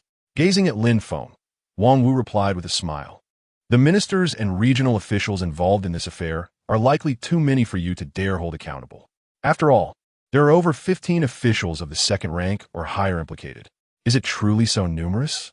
Lin Feng questioned. Initially, it was believed that only Li Heni-in and a few local governors were involved, but it seems the situation is far more extensive. Indeed, there are many. Now, does Lord Lin still wish to know their names? Wang Wu inquired. This list is akin to a double-edged sword. If mishandled, it may compel them to bet everything on a desperate gamble. At such a moment, it is likely that an even more formidable rebellion will arise. Nodding, Lin Feng replied, "Yes, Lord Lin possesses great ambition. I can provide you with this list, but you must ensure my safe arrival in the capital and the protection of my family," Wang Wu stated. Currently, Wang Wu's fear does not stem from the court sanctions, but rather from those desperate officials seeking to silence him. "No problem," Lin Feng assured him. With an army of 90,000 at his disposal, safeguarding Wang Wu should pose no difficulty. Chapter 58. Zhao Polu. Very well. I shall first provide you with half of the list. The other half will be delivered once I reach the capital safely, Wang Wu declared, as he retrieved a sealed envelope from his drawer and handed it to Lin Feng. Upon hearing Wang Wu's words, Lin Feng finally discerned the lengths to which Li Heni-in had gone to obstruct the army's departure from the capital to quell the rebellion. Unfortunately for Li Heni-in, he miscalculated. He would be leading the troops from the Imperial Horse Department to suppress the insurrection. Li Heni-in could hardly fathom that the 10,000 men he brought with him would emerge victorious. "What are the other officials from the Nanjing province?" Lin Feng inquired. "The officials from Nanjing are indeed among the core conspirators of this rebellion. Why have we not seen them now?" Shaking his head, Wang Wu replied, "Once we left Jinling, we each took our own paths to escape. I suspect they may have fled to Jiangbei province, given that its governor is also implicated. It appears this war is far from over," Lin Feng remarked. Nodding and then shaking his head, Wang Wu responded, "It is not far off. Is it possible for you to command your subordinates to lay down their arms and surrender?" Lin Feng asked. In this situation, Wang Wu has no opportunity for a comeback. They have already complied. Looking at Lin Feng, Wang Wu donned a profound expression. This left Lin Feng somewhat perplexed. As the foremost figure of this rebellion, Wang Wu should be under strict surveillance per the court's regulations. However, out of consideration for Wang Wu's royal lineage, Lin Feng refrained from shackling him, instead assigning a few soldiers to follow him closely. After capturing Wang Wu, Lin Feng and his men also raided Wang Wu's residence. Frankly speaking, most of Wang Wu's wealth had been allocated as capital for this uprising, and what remained had been given as severance pay to the soldiers. Thus, Wang Wu's estate was practically destitute, and the seized assets likely amounted to less than those of an average household. Observing the incredulous expressions of the generals, Wang Wu remarked, "I was never favored by the late emperor. This meager fortune was accumulated through my own efforts. Register it, as is. Lin Feng waved his hand. He believed Wang Wu genuinely possessed little wealth. Even if he had any, it would be of no use to him. As a traitor, the court's lightest punishment would likely be lifelong confinement, rendering wealth irrelevant. Since Jin Quan is also implicated in Wang Wu's rebellion, Lin Feng assigned Zhao Polu's men to oversee Wang Wu. After all, Wang Wu's decision to provide only half of the list was to ensure Lin Feng could protect his safety and facilitate his arrival in the capital. As the ancient Chinese saying goes, better to live poorly than to die well. Who would wish for death, especially an unclear one? However, before leaving Wujuan, Wang Wu summoned Lin Feng and presented him with a small lockbox. Upon receiving the box, Lin Feng inquired, "What is this? Something you desire?" Wang Wu replied with a mysterious smile. "Inside are the correspondences between myself and those high-ranking officials. Surely, this is far more significant than that list." "Indeed, it is crucial," Lin Feng acknowledged. Although Wang Wu's testimony would facilitate the court's efforts to deal with those officials, it would still lack sufficient weight. With ample evidence, matters would be considerably easier. However, the court must carefully consider the implications of dealing with so many officials at once. Could they potentially rebel again? Regardless of how this situation unfolds, Lin Feng decided to secure this evidence.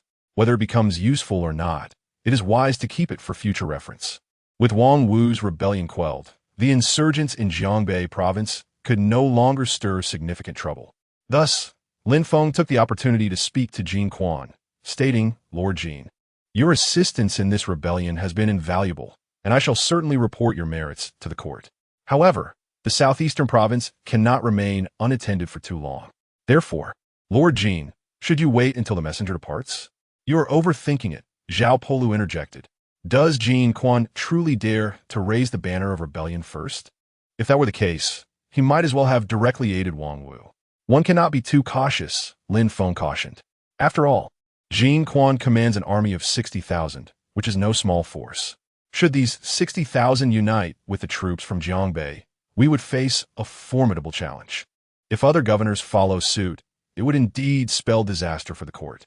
Even if the rebellion is ultimately quelled, the Dian dynasty would sustain severe losses, possibly leading to its downfall." Nodding in agreement, Zhao Polu recognized the rationale behind Lin Feng's concerns and refrained from further comment. The recent battle to pacify Wujuan had required minimal effort, leaving the soldiers in a relatively pristine state. Otherwise, contending with the enemies from Jiangbei would have posed a significant challenge. Suddenly, a rider appeared in the distance, galloping swiftly towards Lin Feng's position. "Reporting to you, my lord. Jin Ling is in peril." The soldier's opening words left both Lin Feng and Zhao Polu astonished. The soldier glanced at Lin Feng before continuing, "This morning, a sudden force surrounded Jin Ling and launched an immediate attack. Miss Ruan is currently leading the soldiers in defense. I barely managed to break through and escape." The soldier explained that upon the enemy's approach, Ruan Linger quickly recognized the gravity of the situation and dispatched several messengers to inform Lin Feng. Unfortunately, only this one managed to escape. The others were likely captured by the enemy forces. "How many are there?" Lin Feng inquired. If their numbers were few, Ruan Linger and her soldiers might still hold their ground. If numerous, they would surely falter, especially given the high number of injured and ill among the city's defenders. Could one truly rely on these wounded to fight? Shaking his head, the soldier replied, "I do not know. I fled without looking back. It is conservatively estimated that they number around 3,000 to 5,000. Gazing toward the direction of Jin Ling, Lin Feng felt a surge of regret. He should not have allowed Ruan Linger to remain in Jin Ling. What he had thought to be a safe haven had turned out to be the most perilous of places. "Linger, please be safe," Lin Feng silently implored. Meanwhile, within Jinling City, "Miss, the enemy is charging once more. Lord Lin's reinforcements have yet to arrive. What shall we do?" Donger, already smeared with blood, was in a dire state, as was Ruan Linger. The enemy had chosen to assault the city's most vulnerable eastern gate. Within mere moments, the eastern gate was breached. Fortunately, the gate was relatively narrow, making it challenging for the enemy's main forces to advance. Thus, Ruan Linger and her remaining soldiers managed to hold the eastern gate firmly. "Do we have any soldiers left?" Ruan Linger asked one of her commanders. Shaking his head, the commander lowered his blood-stained sword. Responding, none remain. All lightly injured soldiers have been brought in. What is left are those heavily wounded or incapable of fighting. Miss Ruan, it seems we have only about 30 men left to defend Jinling City, the commander observed as he surveyed the remaining soldiers. There remains but one person, yet we must hold our ground. Ruan Ling declared stupidly. Lin Feng entrusted Jinling City to her, should she fail to protect it. Even if Lin Feng did not blame her, her heart would be heavy with regret. However, before the general could utter another word, the enemy surged forward. As an arrow flew towards Ruanlinger, the general had no time to warn her and instead shielded her with his own body. Ruanlinger, not pausing for sorrow, brandished her weapon and charged ahead. The enemy's assault intensified with each wave, evidently aware that if they did not seize the moment to penetrate the city, they would be forced to retreat. In the midst of the carnage, Ruanlinger relentlessly swung her longsword, thrusting it towards the approaching foes. Meanwhile, Donger vigilantly protected her, dispatching any adversaries that dared to come close. Thanks to her exceptional martial prowess and Donger's guardianship, Ruanlinger remained largely unscathed. However, the ordinary soldiers were not so fortunate. They might evade one enemy's weapon, but it was nearly impossible to dodge a second. Soon, the original group of over 30 dwindled to merely a dozen. "Miss, we cannot hold out much longer," Donger urgently whispered in Ruanlinger's ear. "We absolutely must not allow the enemy to breach the city," Ruanlinger insisted, fervently swinging her longsword, disregarding her own safety. Her fervent actions instilled a sense of trepidation in the enemy, keeping them at bay and sparing her from severe injury. Yet, the limits of human endurance are finite. Eventually, Ruanlinger mechanically wielded her longsword. Upon hearing Donger announce that reinforcements had arrived, Ruanlinger smiled joyfully before collapsing. Unable to locate Ruanlinger in the throng, Lin Feng grasped a commanding officer amidst those directing the cleanup of the battlefield and inquired, "Have you seen Miss Ruanlinger?" Upon hearing that Ruanlinger had been struck by an arrow, Lin Feng felt a surge of confusion. How could she have been shot? Most importantly, he did not even know where she was at that moment. Wandering aimlessly toward the command post, Lin Feng's thoughts were consumed by Ruanlinger, her every expression and their shared moments. Yet now, her fate hung in the balance, a reality he found hard to accept. Arriving beside Donger, Lin Feng said, "Donger, please stop crying. I am equally distressed by your mistress's plight. However, death cannot be undone." Suddenly, Donger shot up, glaring at Lin Feng. "Who are you saying has died? You shall be the one to die." I just overheard someone at the entrance mentioning that Miss Ruanlinger was struck by an arrow, and then I saw you here weeping, so I assumed," Lin Feng explained awkwardly. "You see, Miss Ruanlinger was struck, and then you are here crying. How could I not think more on the matter?" He thought to himself, "My mistress is not dead. She is perfectly fine. Moreover, she was not hit by an arrow, merely exhausted to the point of fainting. The doctor has examined her and confirmed she will recover with rest," Donger exclaimed emphatically. Lin Feng, somewhat agitated, turned to Donger and asked, "Is Miss Ruanlinger really not in any serious trouble?" "Of course. Do you wish for my mistress to be in distress?" Donger retorted fiercely. Waving his hands, Lin Feng replied, "Absolutely not. Why would I wish for Miss Ruanlinger to be in trouble? But if she is fine, then why are you sitting here crying?" "That is my prerogative," Donger shot back, her gaze towards Lin Feng still unkind. "Then you may continue to cry. I shall go see your mistress. Rest assured, I will ensure no one disturbs you," Lin Feng said cheerfully as he made his way inside. Since Ruanlinger was unharmed, that was the best outcome. "You should keep crying then. Why should I cry if my mistress is fine? Besides, I, Donger, am a woman of resolve. When have I ever cried?" Donger declared, adamantly denying her tears. Lin Feng chose to disregard her and said, "I cannot be bothered to argue with you. I'm going to check on your mistress." "I shall accompany you," Donger promptly replied, nearly sprinting ahead of Lin Feng. Casting a glance at Dong, Lin Feng asked, "What are you going to do?" "I am here to watch over you. My mistress is currently weak. If you seek to take advantage of the situation, she will be unable to fend you off. Thus, I must protect her," Donger asserted with righteous fervor. Pointing at himself, Lin Feng questioned, "Do I seem like that kind of rogue?" With utmost seriousness, Donger nodded. Indeed, Lin Feng was left speechless. How could he possibly resemble a rogue? True rogues hide their intentions well, while he, despite some apparent frivolity, harbored a purity of heart surpassing even that of Lu Xiaohui. "Forget it. I shall not argue with you," Lin Feng declared, turning to walk toward Ruan Linger's quarters. Donger shot him a wary glance and hurried after him, her demeanor suggesting she feared Lin Feng might harass her mistress, leaving him somewhat exasperated. Upon reaching Ruan Linger's quarters, Lin Feng found her peacefully asleep. The doctor who had attended to her was packing his belongings and preparing to leave when he noticed Lin Feng's arrival. He bowed respectfully, saying, "Greetings, my lord. How is Miss Ruan's condition?" Lin Feng inquired. "Rest assured, my lord, Miss Ruan is fine, merely fatigued. With some rest and care, she will recover," the doctor assured him. From the doctor's words, Lin Feng discerned that Ruan Linger was not in grave danger. "May I go in and see her?" Lin Feng asked, preparing to enter.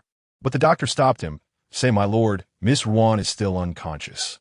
"I understand, but I merely wish to take a look," Lin Feng insisted. The doctor bowed again and exited the room. As Lin Feng stepped inside, he saw Ruan Linger lying quietly on the bed, sweetly asleep. As he reached out to stroke her head, Donger intercepted him, clearly determined not to let him take advantage of her mistress. "What do you mean?" Donger said, her expression filled with grievance, leaving Lin Feng perplexed about how he had offended her. When Lin Feng arrived at the administrative hall of the command post, he found Zhao Pelu and many of the officers present. Upon seeing Lin Feng, Zhao Pelu led the others in bowing respectfully. "Thank you for your patience. I apologize for the delay," Lin Feng said as he walked toward the seat of honor. "General Lin is responsible for guarding the king of Wu. A weighty responsibility, we all understand," Zhao Pelu began. In truth, those present were not outsiders. Aside from Lin Feng's officers, they were Zhao Pelu's border troops. Essentially, as long as Zhao Pelu did not voice any objections, the other officers would remain silent. Thus, Zhao Pelu's statement signified that his subordinates would not raise further issues. "General Zhao, have you uncovered the origins of this army?" Lin Feng inquired. He was quite curious as to why a force would attack Jinling. Logically, there should not be any other armies within the territory of the Southern River Province. "I had someone interrogate them. They claim to be soldiers from Jiangbei. Currently, Jiangbei Province has fallen into utter chaos," Zhao Pelu explained. "The generals of Jiangbei initiated a rebellion, assassinating the provincial governor Zhuo Qinqing, and began pillaging throughout Jiangbei. This contingent is part of Zhuo Qinqing's direct forces and has faced exclusion from other armies. Thus, they were compelled to come to the Southern River to loot before planning to set sail. However, they had not yet managed to capture Jinling before we apprehended them." "What is the current situation in Jiangbei? What did they kill Zhuo Qinqing?" Lin Feng pressed. If too much time passed, the innocent populace of Jiangbei would suffer greatly at the hands of these scattered troops. Even if the imperial army later reclaimed Jiangbei, it would require considerable resources to aid the afflicted citizens. Shaking his head, Zhao Pelu replied, "As for Jiangbei's situation, they do not yet know. The betrayal occurred yesterday. After they assassinated the provincial governor, Zhuo Qinqing, they plundered the provincial capital of Jiangbei, Yangzhou, which in its current state is unlikely to rival even the present-day Jinling. The fleeing soldiers have behaved even more egregiously than those of the Wu King. It seems we must hasten to dispatch troops to Jiangbei," Lin Feng remarked. "If we do not act swiftly, those retreating soldiers may very well raid the area and then either escape or disperse on the spot. At that point, capturing them would become exceedingly difficult. This is indeed a dilemma. I should have insisted on keeping the 60,000 troops of Jin Quan behind," Lin Feng lamented, slapping his forehead. "With Jin Quan's 60,000 troops, we would have had no concerns regarding manpower."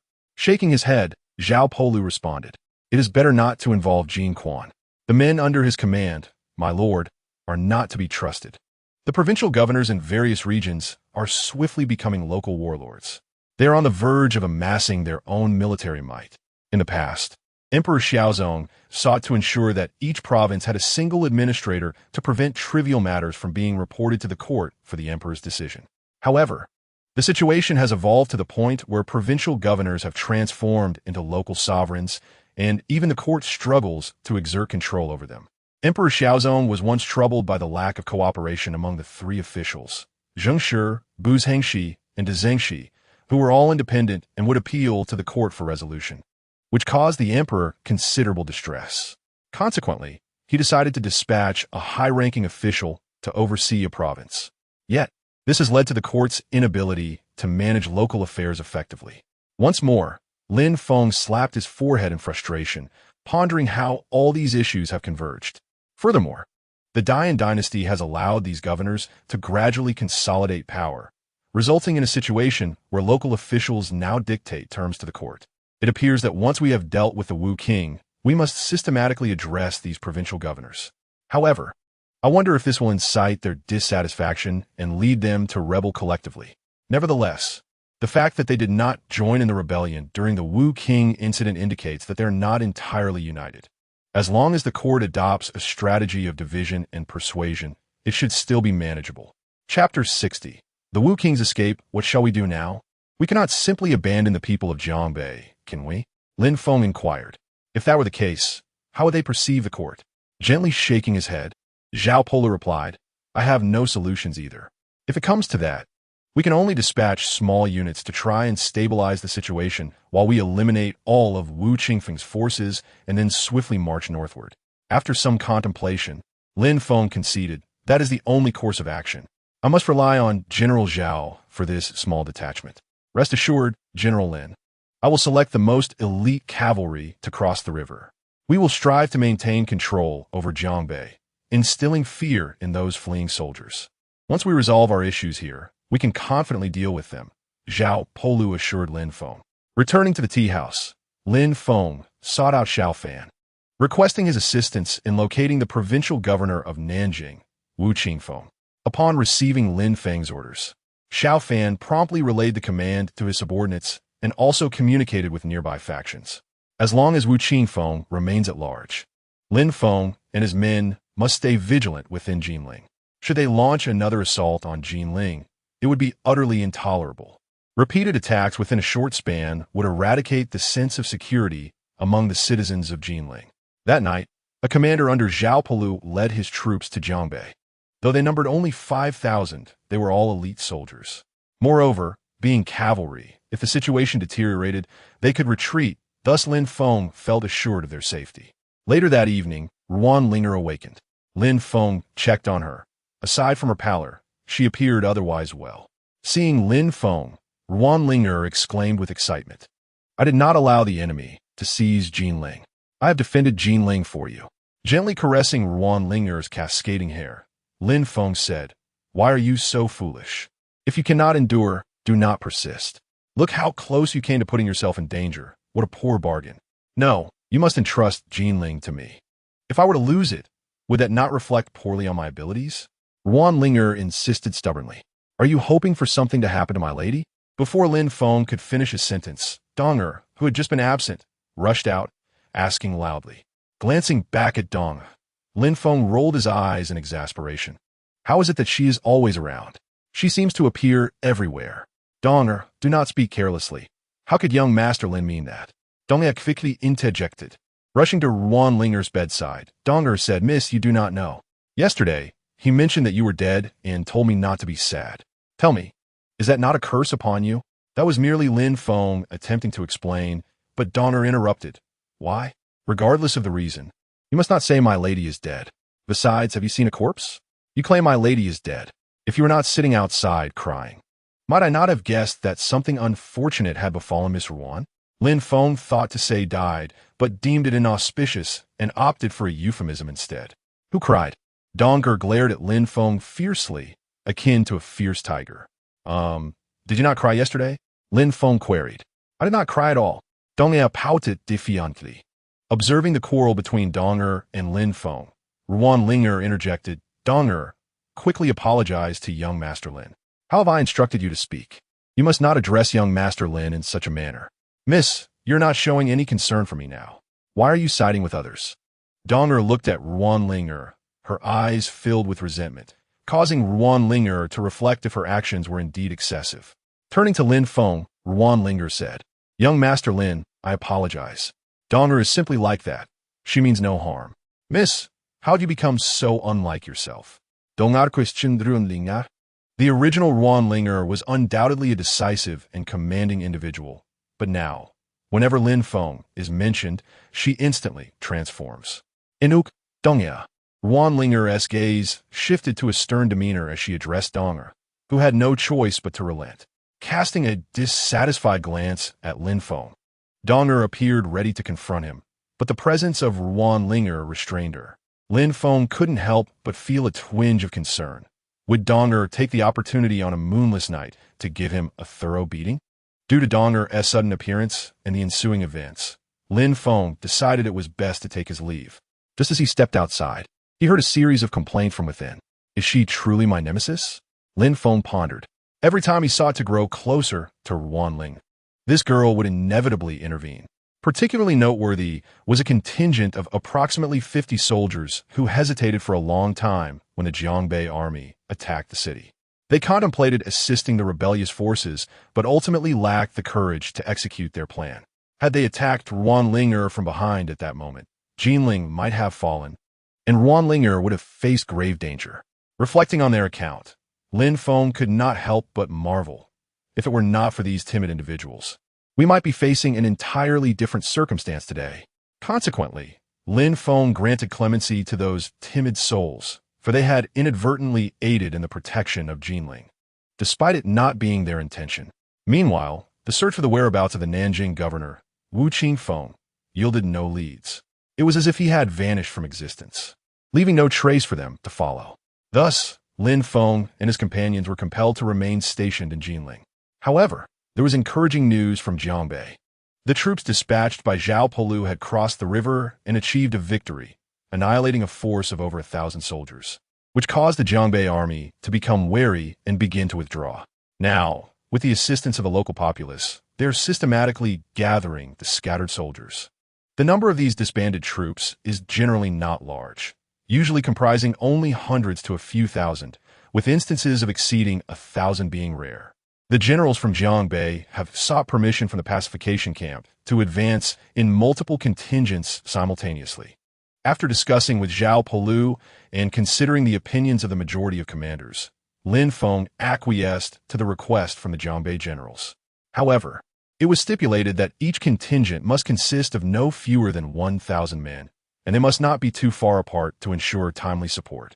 Nanjiang, being the site of Wu Wang's uprising, has become the area most severely afflicted by the ravages of war. Many farmers, who were preparing for the autumn harvest, have been conscripted into the army, resulting in numerous crops left unharvested. This situation has led to the price of rice in Nanjiang province fluctuating daily. Merchants, seizing the opportunity, have begun hoarding large quantities of grain, subsequently inflating prices almost daily, leaving many commoners unable to afford food. With the administrative system in Nanjiang province in disarray, Lin Feng has had to intervene to manage these pressing issues, adding yet another headache to his already burdened shoulders.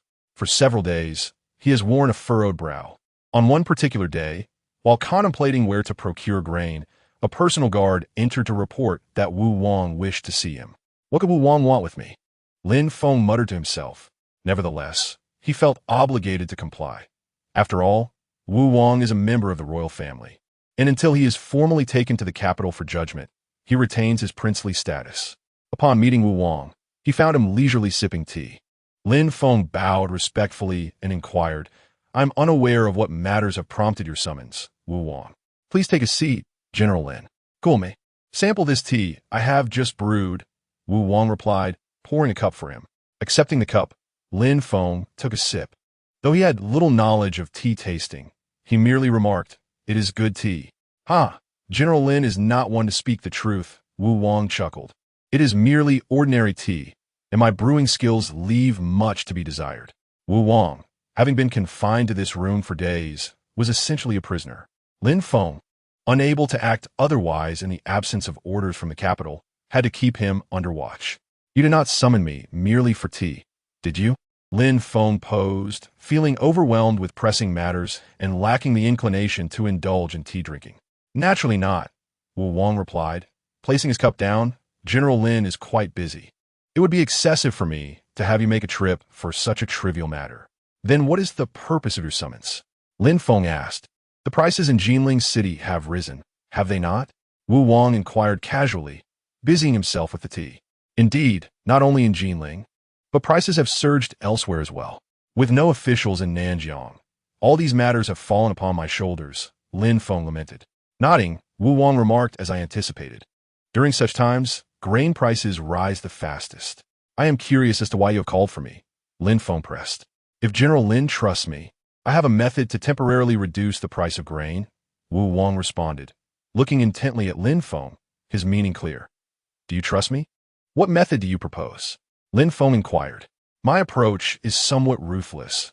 I am uncertain if General Lin would be willing to accept it, Wu Wang explained.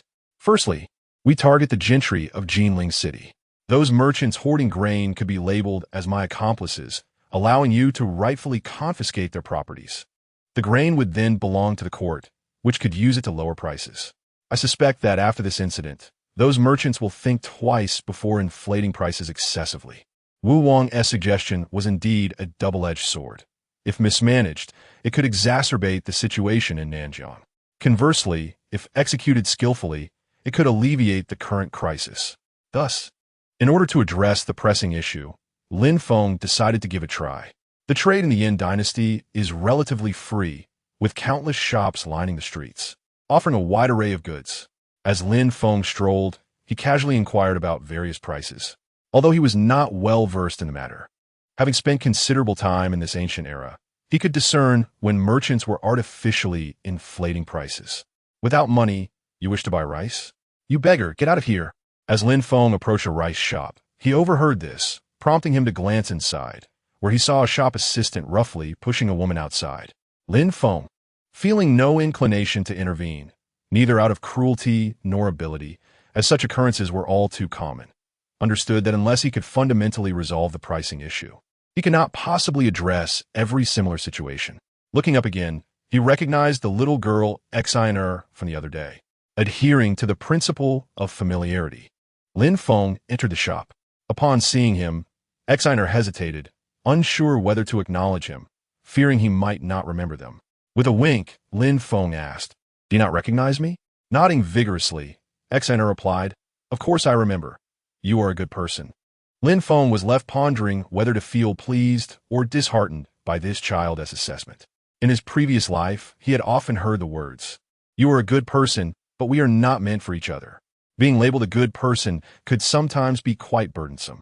The woman, noticing the interaction, lifted her gaze to Lin Feng, offering a slight nod without speaking. However, Lin Feng observed the evident weariness etched on her face. It was clear that their recent days had been quite arduous. Esteemed guest, are you here to purchase rice? The assistant, upon noting Lin Feng's attire, assumed he was not like Yuning and her child, who lacked funds. With a resigned sigh, Yuning took Exiner's hand and slowly made her way toward the exit. Wait, Lin Feng called out. Glancing back at him, Yuning asked, Might I inquire what you require, sir? Turning to the assistant, Lin Feng instructed, Please pack 20 pounds of rice for them. The assistant's intent was clear. While they could provide rice, payment was necessary. Reaching into his pocket, Lin Feng produced a 100-tael silver note and inquired, Is this sufficient? The assistant examined the note carefully, then beamed, Indeed, it is more than enough. I shall fill their bag with rice at once. With that, he took the bag brought by Yuning and went to fill it. Looking at Lin Feng, Yuning performed a graceful bow and expressed her gratitude. Thank you. No need for such formality. As the saying goes, every encounter is a fateful meeting. It is only right that I assist you in your time of need, Lin Feng replied with a kind smile. Meeting Lin Feng's gaze, Yuning said, Once I have the means, I shall repay you. Her words carried a hint of stubbornness. It was evident she was reluctant to accept charity outright. Thank you, sir, she said, bowing once more. Before long, the assistant returned, having filled the bag generously. Even with Lin Feng's untrained eye, it was apparent that the bag contained far more than the 20 pounds requested.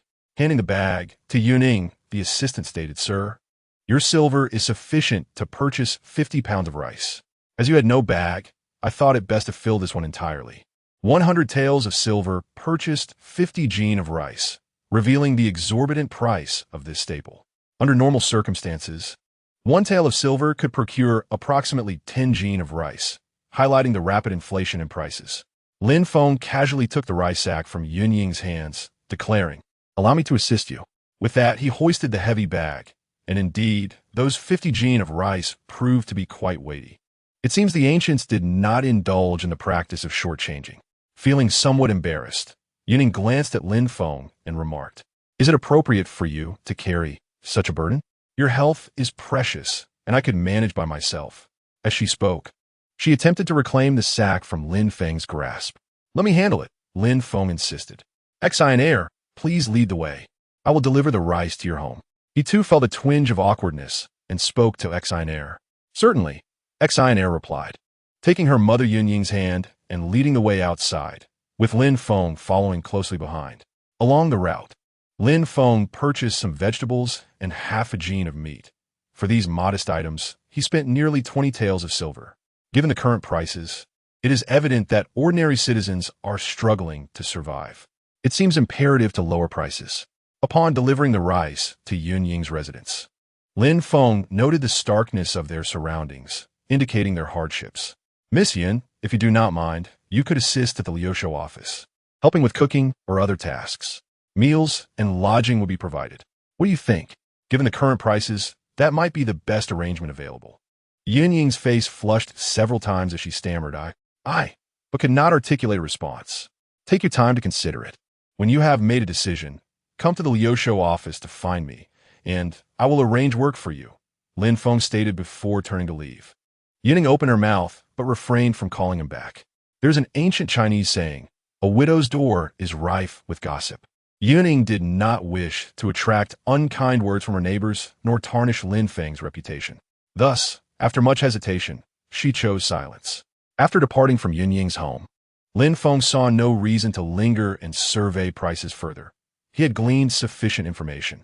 Arriving at Xiao Fan's tea house, Lin Feng made his way directly to Xiao Fan's quarters.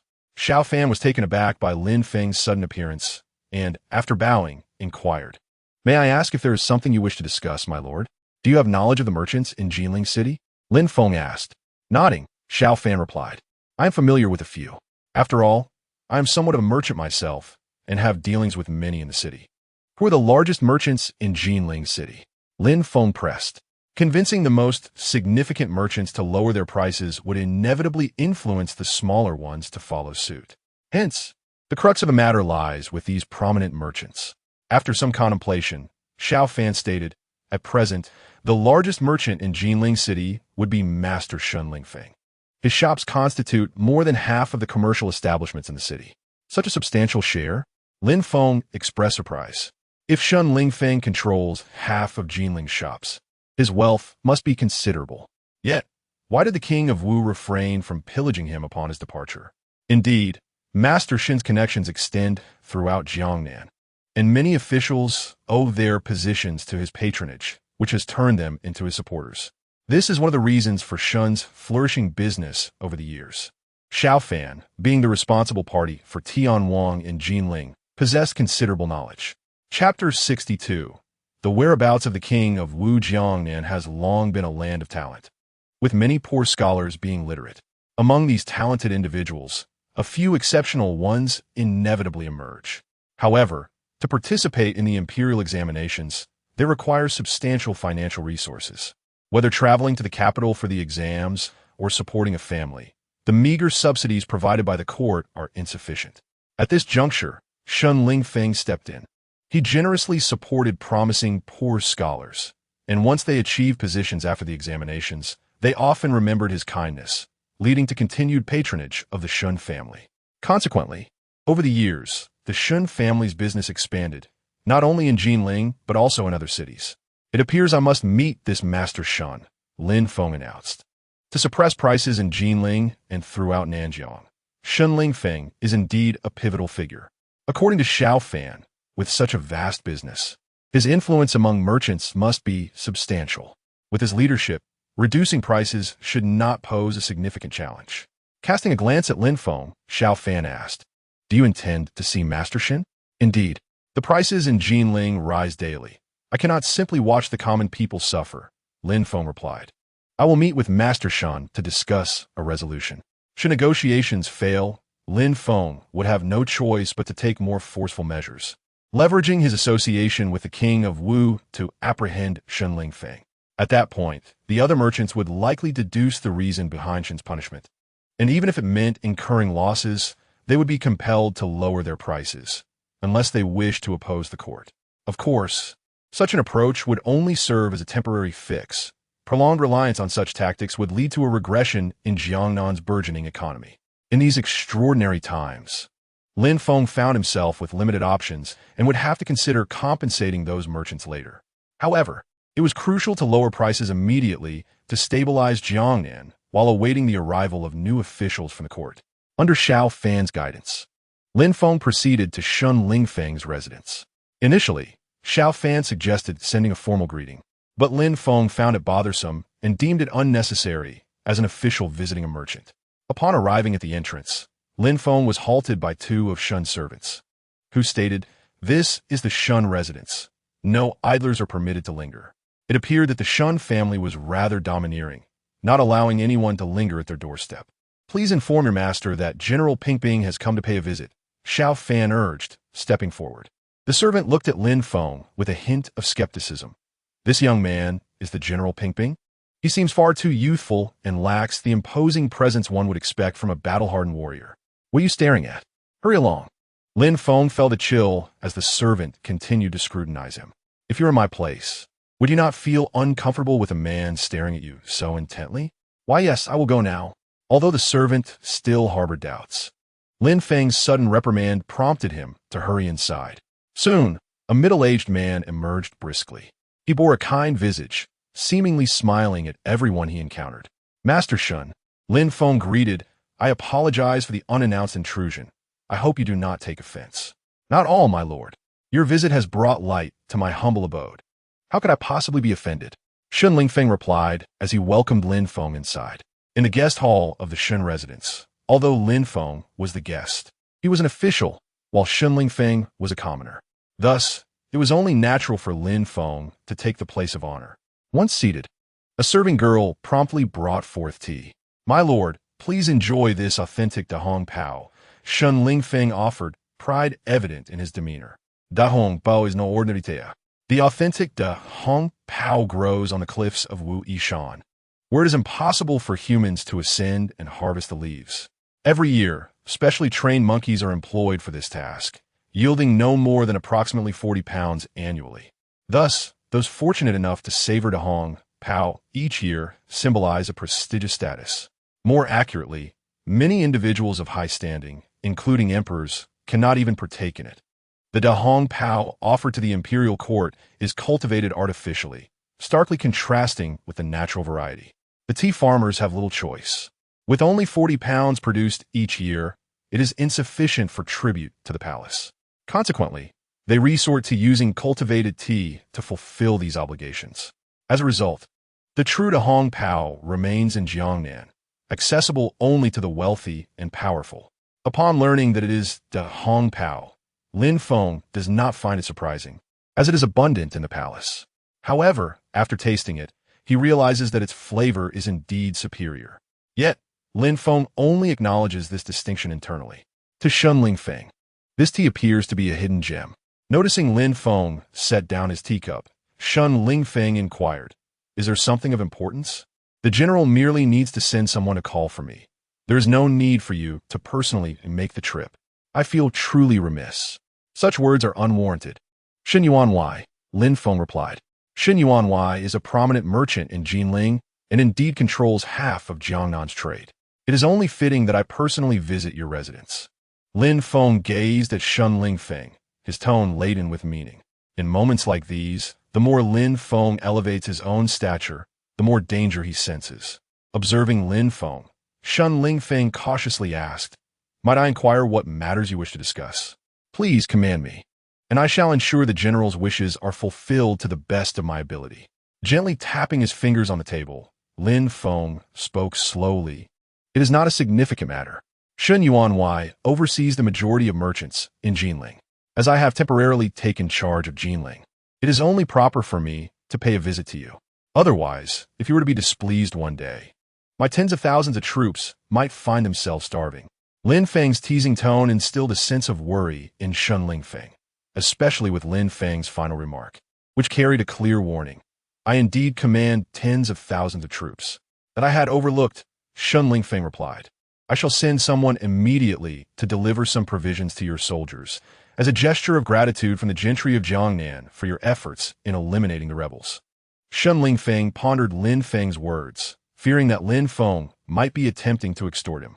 Although he felt quite displeased, he dared not voice any objections, knowing that the thousands of troops could easily raise his residence. Upon hearing Lin Feng's response, Lin Feng realized that Lin Feng had misunderstood his intent, thinking him to be a blackmailer. Was he truly that kind of person? Even if he were to engage in extortion, he would not do so personally. It would be far more efficient to send Xian Hong for such matters, as his boisterous voice would suffice. Confused, Lin Feng regarded Lin Feng while rapidly contemplating. If he does not seek provisions, then he must be after money.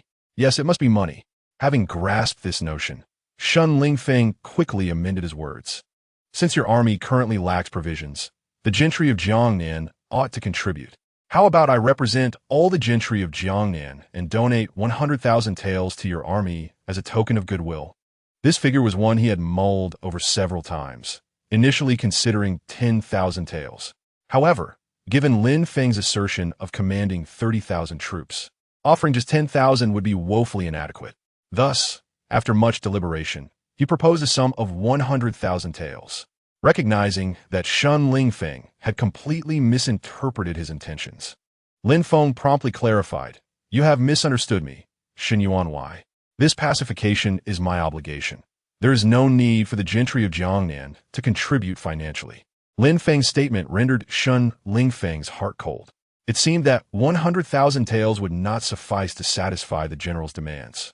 Stifling his bleeding heart, Lin Feng extended 2 fingers and proposed, General, how about the gentry of Jiangnan contribute 200,000 taels? The moment he uttered those words, his heart felt as though it were bleeding profusely. Xinyuan Wei, you have completely misunderstood my intentions. I am not here to collect military funds, nor to extort the gentry of Jiangnan. I have come to discuss a matter with you, Lin Feng exclaimed, realizing that he had perhaps acted too impulsively. Glancing at Lin Feng, Lin Feng expressed surprise. You do not seek money? If that is the case, then everything is negotiable. Even if you desire my concubine, that can be discussed as long as it does not involve my finances. What is your command, my lord? Lin Feng inquired. Yet he still sought his money, and substantial sums at that. Lin Feng's heart ached once more. He had hoarded a considerable amount of grain during the war, intending to sell it at a premium once peace was restored. However, if Lin Feng's suggestion were to lower the price of grain, he would incur substantial losses. After hoarding for so long, to give it away for free? My lord, you are aware that this year's grain yield is poor. The grain I possess was purchased at a premium from outside sources. With transportation costs and losses factored in, should the price decrease, I would suffer considerable losses. Lin Feng lamented, displaying a pitiful demeanor. At this moment, appearances mattered little. Safeguarding his finances was paramount. Gently tapping his fingers on the table, Lin Feng remarked, I fear it is not as you claim. To my knowledge, Mr. Shun has been stockpiling grain since before the war. At that time, Jiangnan was not experiencing a grain shortage. Casting a glance at Lin Feng, Lin Feng found it peculiar that Lin Feng had broached this subject again. The current dynasty has never levied taxes on commerce since its inception, a widely recognized fact. The court believes that the trivial sums from commodity transactions do not warrant significant taxation. However, this was the initial phase of the dynasty, and the founding emperor aimed to allow the populace to recover, recognizing the vital role merchants play in society. After the war, merchants had already been hesitant to engage in trade. Imposing taxes would likely reduce their numbers even further. Furthermore, the merchants of that time mostly conducted minor transactions, which led the founding emperor to exempt them from taxation. My lord, what do you mean by this? Lin Feng inquired, puzzled. Are you suggesting the imposition of a commercial tax? Would it not lead to my ruin? Lin Feng recognized that he had struck a nerve with Lin Feng, leading him to relax. Leisurely lifting the teacup from the table, he took a sip and remarked, This truly is fine tea. My lord, let us discuss the quality of the tea later, shall we? First, please clarify the matter of taxation. Did not the founding emperor declare that merchants would not be taxed for their meager earnings? Why then do you now intend to impose taxes? Lin Feng queried. Even if it were merely a tenth, that would still amount to a considerable sum annually. The critical question remained whether it would indeed be a tenth. If it were to be a ninth or even an eighth, that would mean paying out 1/10 or 1/8 of his earnings. Setting down his teacup, Lin Feng responded, I believe you have resided in the prosperous Jiangnan for too long to comprehend the suffering of the people in the north. The emperor, empathetic towards the common folk, believes that the burden of taxation should not rest solely on the farmer's shoulders. Rather, those merchants who enjoy a relatively better life should shoulder some of that burden. Chapter 63. The late arriving reinforcements. Such matters are beyond my comprehension. I can only assume that the burden will not be lighter than that borne by the farmers. Lin Feng remarked, observing Lin Feng's reaction.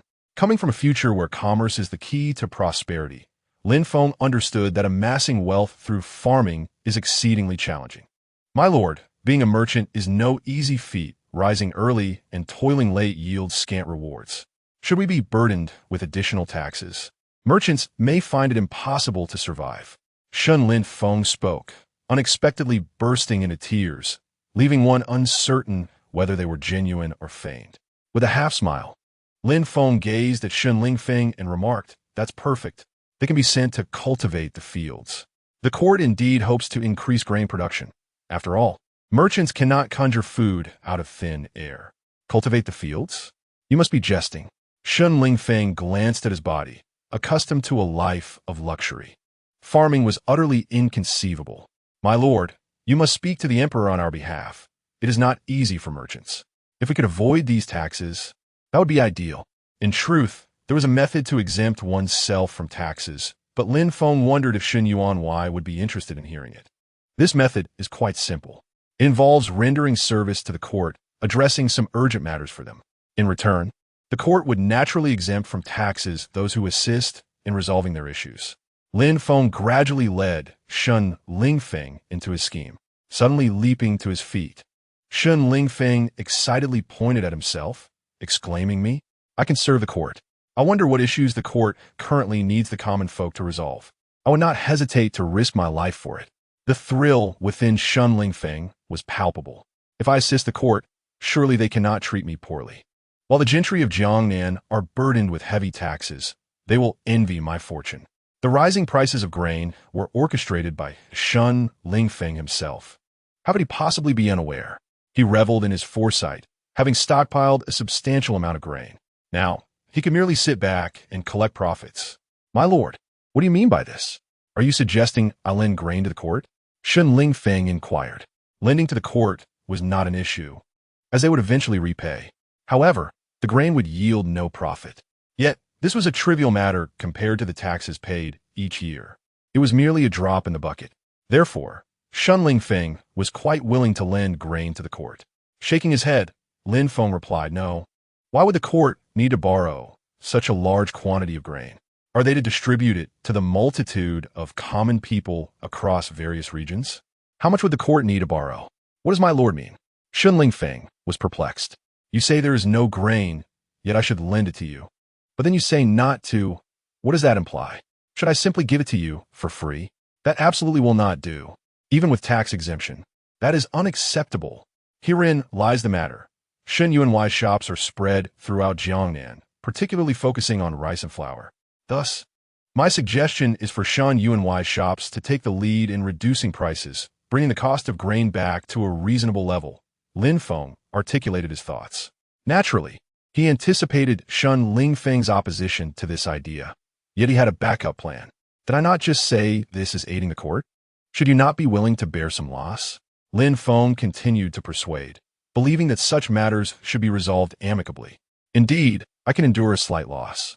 But the key is whether I can minimize my losses, Lin Feng questioned. The final remark elicited laughter from Lin Feng. You claim to love money, yet this is excessive. Yuanwei, you must consider the tax burden over the next 3 to 5 years. In comparison, which is greater? Lin Feng's maneuvering prompted Lin Feng to silently calculate in his mind. My lord, is the court collecting tax at a rate of 1/10? Lin Feng asked. knowing the tax standard would allow him to assess profits and losses.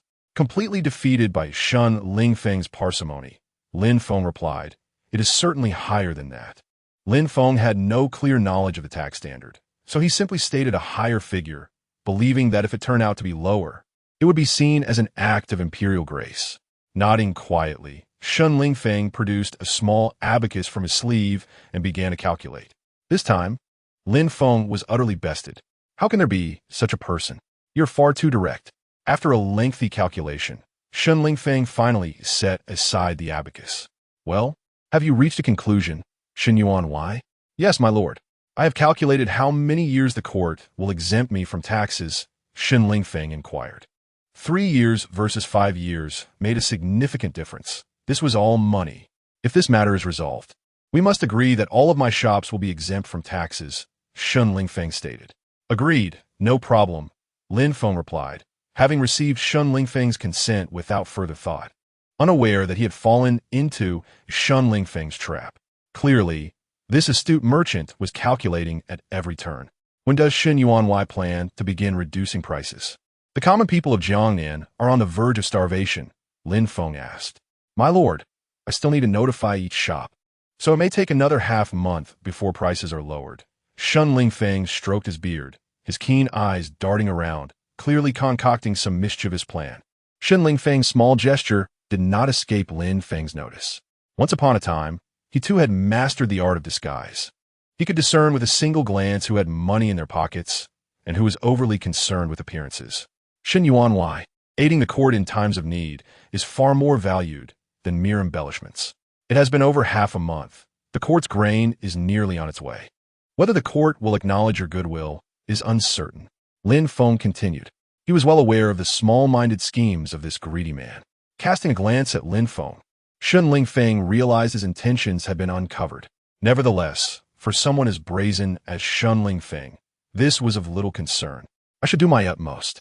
How about in 7 days? Yuan, if you lower prices after 7 days, the tax exemption will be reduced to merely 1 year at most," Lin Feng countered, raising a finger. This caused Lin Feng to panic. "My lord, did we not agree on a 5-year tax exemption? How has it changed to 1 year? But you mentioned lowering prices in 7 days. Since you have discounted, must I not do the same?" Lin Feng replied. Competing with Lin Feng was a game Lin Feng could not win. "Yet, you cannot simply reduce it by 4 years. Lin Feng protested. "I have only delayed by 7 days. How can you take away 4 years of exemption? That is too harsh. Did I not mention that aiding the court in times of need is far more valued than mere embellishments? Thus, how to proceed is for Yuan to decide." Lin Feng said lightly. Grinding his teeth, Lin Feng declared, 3 days. Within 3 days, all shops under the Shen family will revert to normal prices. "How does that sound, my lord?" "Very well. Considering the distance, there may be some leeway. However, the price of rice in Jinling must begin to drop immediately. This will also serve as an example for others. What do you think?" Lin Feng suggested. While distant places were beyond their control, Jinling was close at hand, and prices must be lowered first. Once again gritting his teeth, Lin Feng agreed, "Fine. I shall heed your counsel. For the sake of a 5-year tax exemption, I shall endure this. Such a small amount pales in comparison to the burden of 5 years' taxes. This I understand well." Thus, this weighty discussion concluded amicably, with both Lin Feng and Lin Feng satisfied. Declining Lin Feng's invitation to dine, Lin Feng and Xiao Fan exited the Shen residence. Upon leaving, Xiao Fan could not help but admire Lin Feng, saying, "My lord, you are truly remarkable, managing to pluck feathers from the well-known miser of Jiangnan." Everyone knew Lin Feng was a miser. Aside from being slightly generous to scholars, it was difficult to extract even a little money from him, even if one were his own son. "Haha," Lin Feng chuckled. "All humans are driven by desire. Where there is desire, there is vulnerability. Lin Feng loves money, does he not? I shall let him realize that the court intends to impose a commercial tax, and thus he shall begin to calculate. This scheme has ensnared him in his own trap." "Sir, the court cannot genuinely intend to impose a commercial tax, can it?" Xiao Fan inquired. "If such a tax were to be levied, it would impose a significant burden on his tea house annually." "Haha," Lin Feng chuckled once more, remarking, You actually believe the nonsense I casually uttered? I do not even believe it myself. Upon hearing Lin Feng's words, Xiao Fan could not help but roll his eyes. This miserly fat fellow has indeed met his match. Are you still aware of my young lady? She has not come to visit recently, he continued. Ruanlinger remained silent, but Donger spoke up first. Well, as I was about to mention how busy I am, Ruanlinger interrupted, saying, Donger, do not speak foolishly. Young Master Lin is currently managing all affairs in Nanjiang, so of course, he is busy. Ruanlinger's words made Lin Feng feel somewhat embarrassed. Although he was indeed busy, he could still carve out some time to visit Ruanlinger. However, he found her perceptiveness quite endearing. My lady, you only ever defend him, who has been bustling around you these past few days. I shall not concern myself with you any longer, Donger declared, and to everyone's surprise, she truly let go of Ruanlinger, walking away on her own. Chapter 64. The surrender of King Wu. Ruanlinger, who is already somewhat frail, nearly fell to the ground when Donger abruptly released her. Luckily, Lin Feng reacted swiftly and stepped forward to steady her. Being embraced by Lin Feng caused Ruanlinger's previously pale face to flush a deep crimson, leaving her too shy to meet his gaze while harboring a grudge against Dong. This courtyard belonged to the guard commander, and with so many people coming and going, how would she show her face again if anyone were to see them? Nonetheless, despite her concerns, Ruanlinger found the embrace surprisingly sweet. If not for the fear of being seen, she would have gladly remained in Lin Feng's arms indefinitely. The two remained tightly entwined in silence. Lin Feng refrained from speaking, feeling a tad awkward. Little did he realize how resilient Ruanlinger's body was. His hand inadvertently rested on her waist, while Ruanlinger, too bashful to speak, failed to notice his hand had subtly ventured there. This was merely a testament to her trust in Lin Feng. Otherwise, she would have certainly been more aware. Reluctantly withdrawing his hand from Ruanlinger's delicate form, Lin Feng awkwardly asked, Linger, are you all right? I am fine, Ruanlinger stammered, unable to meet his gaze. Just as Lin Feng contemplated taking further action, loud voices erupted from outside.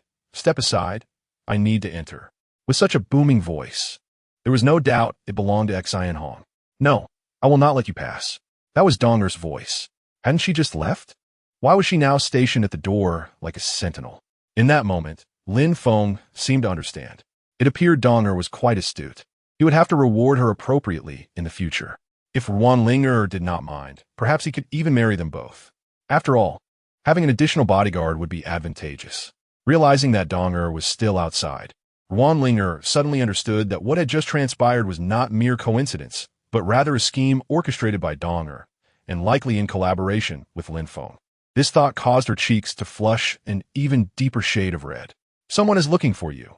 I shall head in first, Ruanlinger said, attempting to extricate herself from Lin Feng's embrace. Can you manage on your own? Lin Feng inquired, gazing at her. Turning to look back at Lin Feng, Donger remarked, Oh, how'd you come out? Why can I not come out? Lin Feng responded, All right, hurry and attend to your young lady, he urged. Stepping past Donger to address Xian Hong, what brings you here?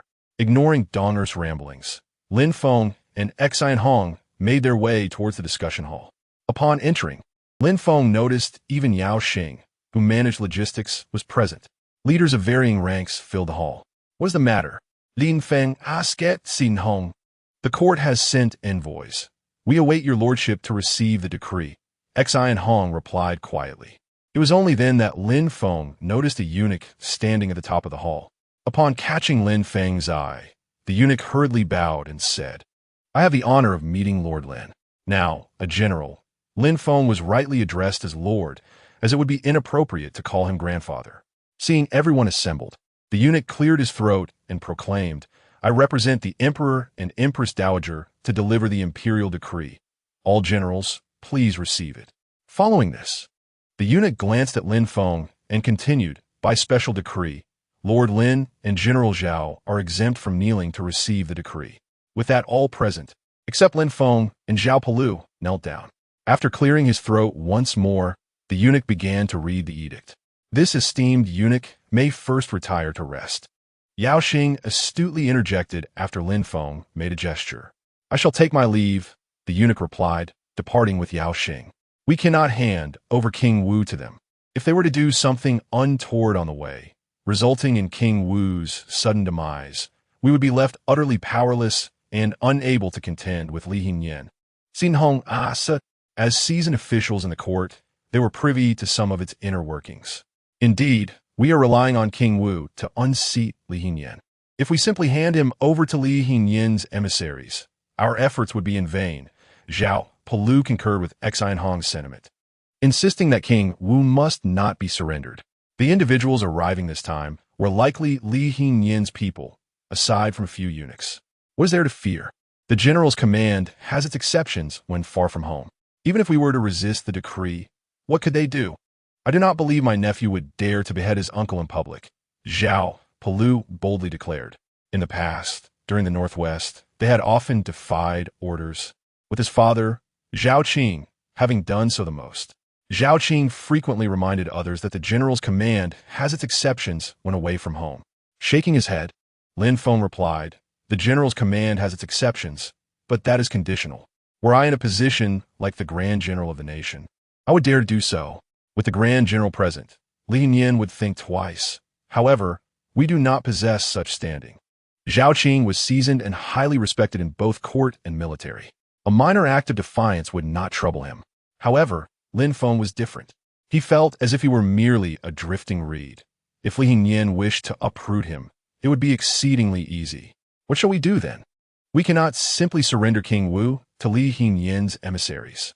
If that were the case, King Wu would surely not survive the journey to the capital. Xin Hong, ever impatient, asked, "Please elaborate." Lin Feng urged He Wei, knowing he often had good ideas in such situations. This was something Lin Feng greatly admired about He Wei. After glancing at Zhao Palu and then at Xin Hong and the other generals, Lin Feng asked, "What are your thoughts?" "I find it plausible," Xin Hong replied. Upon hearing He Wei's suggestion, he felt it was indeed a sound plan.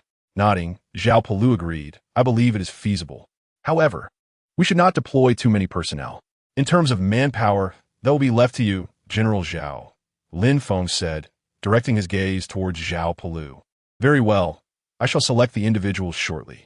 Each one will be an elite," Zhao Palu assured Lin Feng. "General Lin, what do you think of these 50 individuals? If they are unsuitable, I can make adjustments," Zhao Palu inquired. Nodding eagerly, Lin Feng replied, "They are excellent. These 50 can likely match the strength of 500. Truly 1 against 10. With these 50 guards, it would be challenging for Li Hingyan's men to act against King Wu, as such actions must be conducted discreetly rather than openly. If Li Hingyan were to act brazenly, even 5,000 men would be of no use to Lin Feng. Ha! These are indeed remarkable talents from our military. I feel a twinge of sorrow to see so many exceptional individuals drawn from the ranks," Zhao Palu remarked. Most of these individuals are lower-ranking officers with extensive combat experience. More importantly, they have emerged from the clutches of death, fighting with a reckless abandon unmatched by others. After all, when the time comes, there will be no witnesses to confirm their demise. As for how Wang Wu met his end, that will be left to Li Hingyan to dictate. Given the current unrest across the lands, they are powerless to intervene in Wang Wu's assassination. The day is still young. Wang Wu retains his noble status. We must learn to show him the respect he deserves. Although Lin Feng's words were lighthearted, the underlying message was unmistakable. You are in a subservient position and ought to understand the decorum expected of you.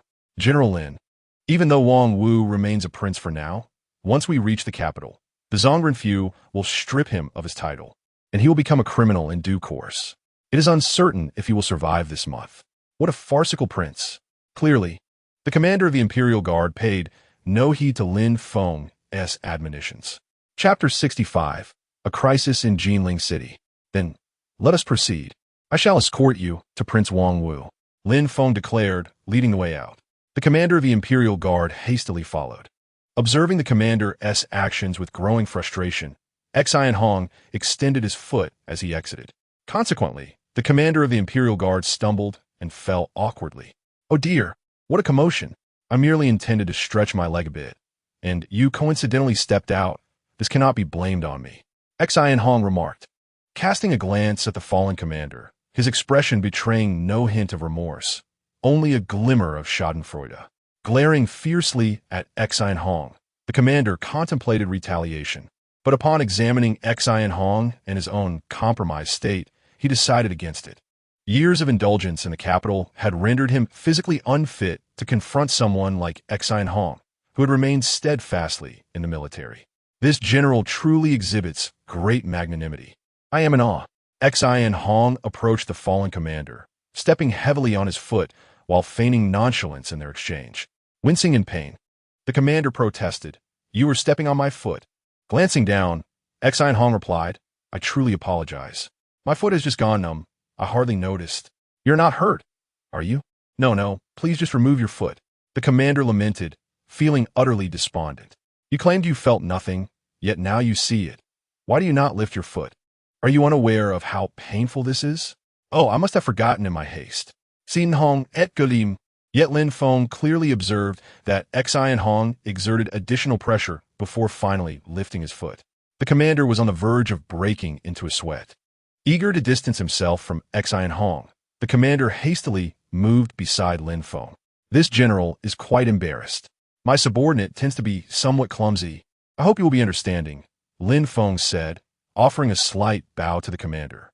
Although he found the situation amusing, he recognized the necessity of maintaining appearances. Despite harboring intense resentment towards Xian Hong, the commander feigned indifference, responding, "It is merely a trivial matter. Let's focus on our primary concerns." With that, he nearly dragged Lin Feng forward. Upon arriving at the residence, Lin Feng discovered that Zhao Palu had already assembled 50 personnel, ready and waiting. Seeing the neatly arranged group, the commander inquired, "General Lin, what is the purpose of these 50 individuals?" Although the number was modest, their presence exuded an aura of coldness, a testament to their years of battlefield experience and the lethal energy they exuded. After scrutinizing the soldiers to ensure his eyes did not deceive him, the commander turned to Lin Feng and asked, "Are you certain there has been no mistake? These men are all injured, and seriously so?" Lin Feng's declaration was so impassioned that even the soldiers present began to believe they were indeed wounded. "Are there not visible injuries?" the commander questioned. "Internal injuries?" he continued, perplexed. "How can soldiers sustain internal injuries from combat? What causes such a condition? How does one acquire such injuries?" Lin Feng responded, "They are born from restraint. Is it not said that one can suffer internal injuries from holding back?" Lin Feng's explanation nearly caused Xian Hong to burst with suppressed laughter. How could Lin Feng speak such absurdities with a straight face? This was a true testament to his composure. "Internal injuries from restraint?" the commander exclaimed incredulously. "What kind of nonsense is this?" Nodding solemnly, Lin Feng affirmed, "Indeed, there are internal injuries from restraint." To further convince the commander, Lin Feng gestured towards the 50 soldiers and asked, "Is it not true, gentlemen, that your injuries are from restraint?" With a triumphant smile, Lin Feng thought, "I shall see if you will not concede to this." "Thus, I must trouble you, General," Lin Feng concluded, entering Wang Wu's quarters to briefly explain the situation and fervently assure him that with these 50 individuals present, his safety was guaranteed. Sighing in resignation, Wang Wu understood that Lin Feng faced a daunting challenge. With Li Hinian holding the dual titles of Chancellor and Grand Marshal, he wielded nearly all military and political power. Lin Feng found himself in a precarious position. "General Lin, please wait a moment. I shall write something. If, and I emphasize if, I should meet with misfortune, you may open this letter," Wang Wu stated, turning to write without waiting for Lin Feng's consent. Once finished, Wang Wu sealed the letter and handed it to Lin Feng, saying, "May I escape this calamity. With my 50 wounded soldiers present, I assure you of your safety," Lin Feng proclaimed earnestly. Accompanying Wang Wu outside, Lin Feng assisted him into the carriage, while the 50 soldiers promptly encircled it for protection. Casting one last glance at the soldiers, the commander of the Imperial Guard could only follow behind, filled with a sense of melancholy. As they departed, Lin Feng called after them, "Please take good care of my wounded soldiers, General." After the court officials left, tranquility returned to Jiangnan. However, no news emerged regarding the whereabouts of the former governor of Nanjing, Wu Qingfeng, as if he had vanished from the earth. Meanwhile, reports of victories continued to flow from Jiangbei. Although Lin Feng's contingent was outnumbered, They met the rebel forces of North Jiang with such overwhelming force that they encountered little resistance. A visitor has arrived, wishing to meet with you. He brought this, saying you would certainly wish to see him upon recognizing it. He announced, presenting an iron badge to Lin Feng. Upon receiving the badge, Lin Feng recognized it immediately. It was exclusively used by the Tianwang personnel. This indicated that the visitor was indeed an operative of Tianwang. Clearly, they had uncovered information regarding Wu Qingfeng's whereabouts. Where is he?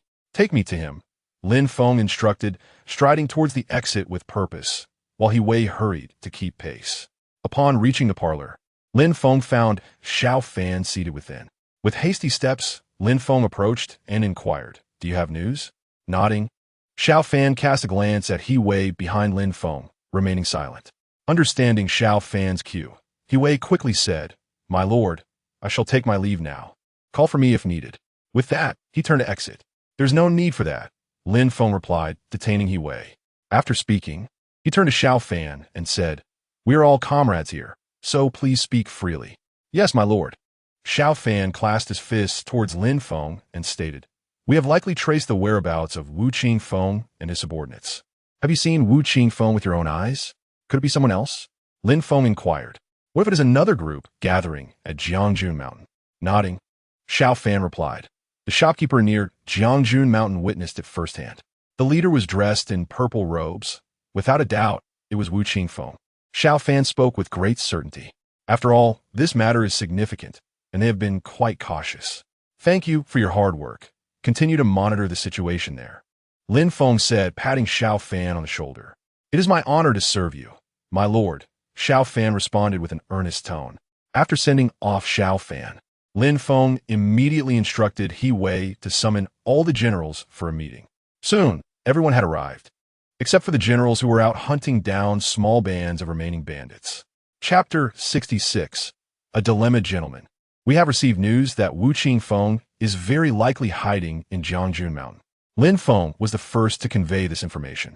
The other generals exchanged glances and replied, "That is impossible. Jiangjun Mountain is merely 10 miles from Jinling City. Wu Qingfeng is so close to us. Does he not fear being discovered?" You see, when I mentioned Wu Qingfeng was at Jiangjun Mountain, your immediate reaction was disbelief. Put yourself in Wu Qingfeng's shoes. Would you hide at Jiangjun Mountain? Lin Feng asked. Jiangjun Mountain is indeed an excellent location, close to Jinling City. As soon as they noticed Lin Feng's army departing, they could immediately counterattack. Furthermore, if Lin Feng's generals doubted that Wu Qingfeng would hide at Jiangjun Mountain, it would render them safer. Indeed, this is a case of darkness under the lamp. Wu Qingfeng is not to be underestimated. However, despite all his calculations, he has overlooked one crucial detail. With so many people with him, food will inevitably become a major issue, leading to suspicion over time. Lin Feng remarked, were it not for Xiao Fan's keen observation, this issue might never have been uncovered, allowing them to trace Wu Qingfeng by following the clues. After contemplating, Zhao Polu said, "Agreed. It is best to resolve this once and for all. We cannot allow this old fox to escape again. We would be unable to pursue him." Lin Feng insisted on strict confidentiality regarding the meeting's discussions. If word got out, capturing Wu Qingfeng next time would be exceedingly difficult. After the generals dispersed, Lin Feng felt an inexplicable excitement within him.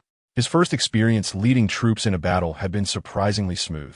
Not only did they succeed, but they did so admirably, managing to defeat the enemy despite their disadvantageous position.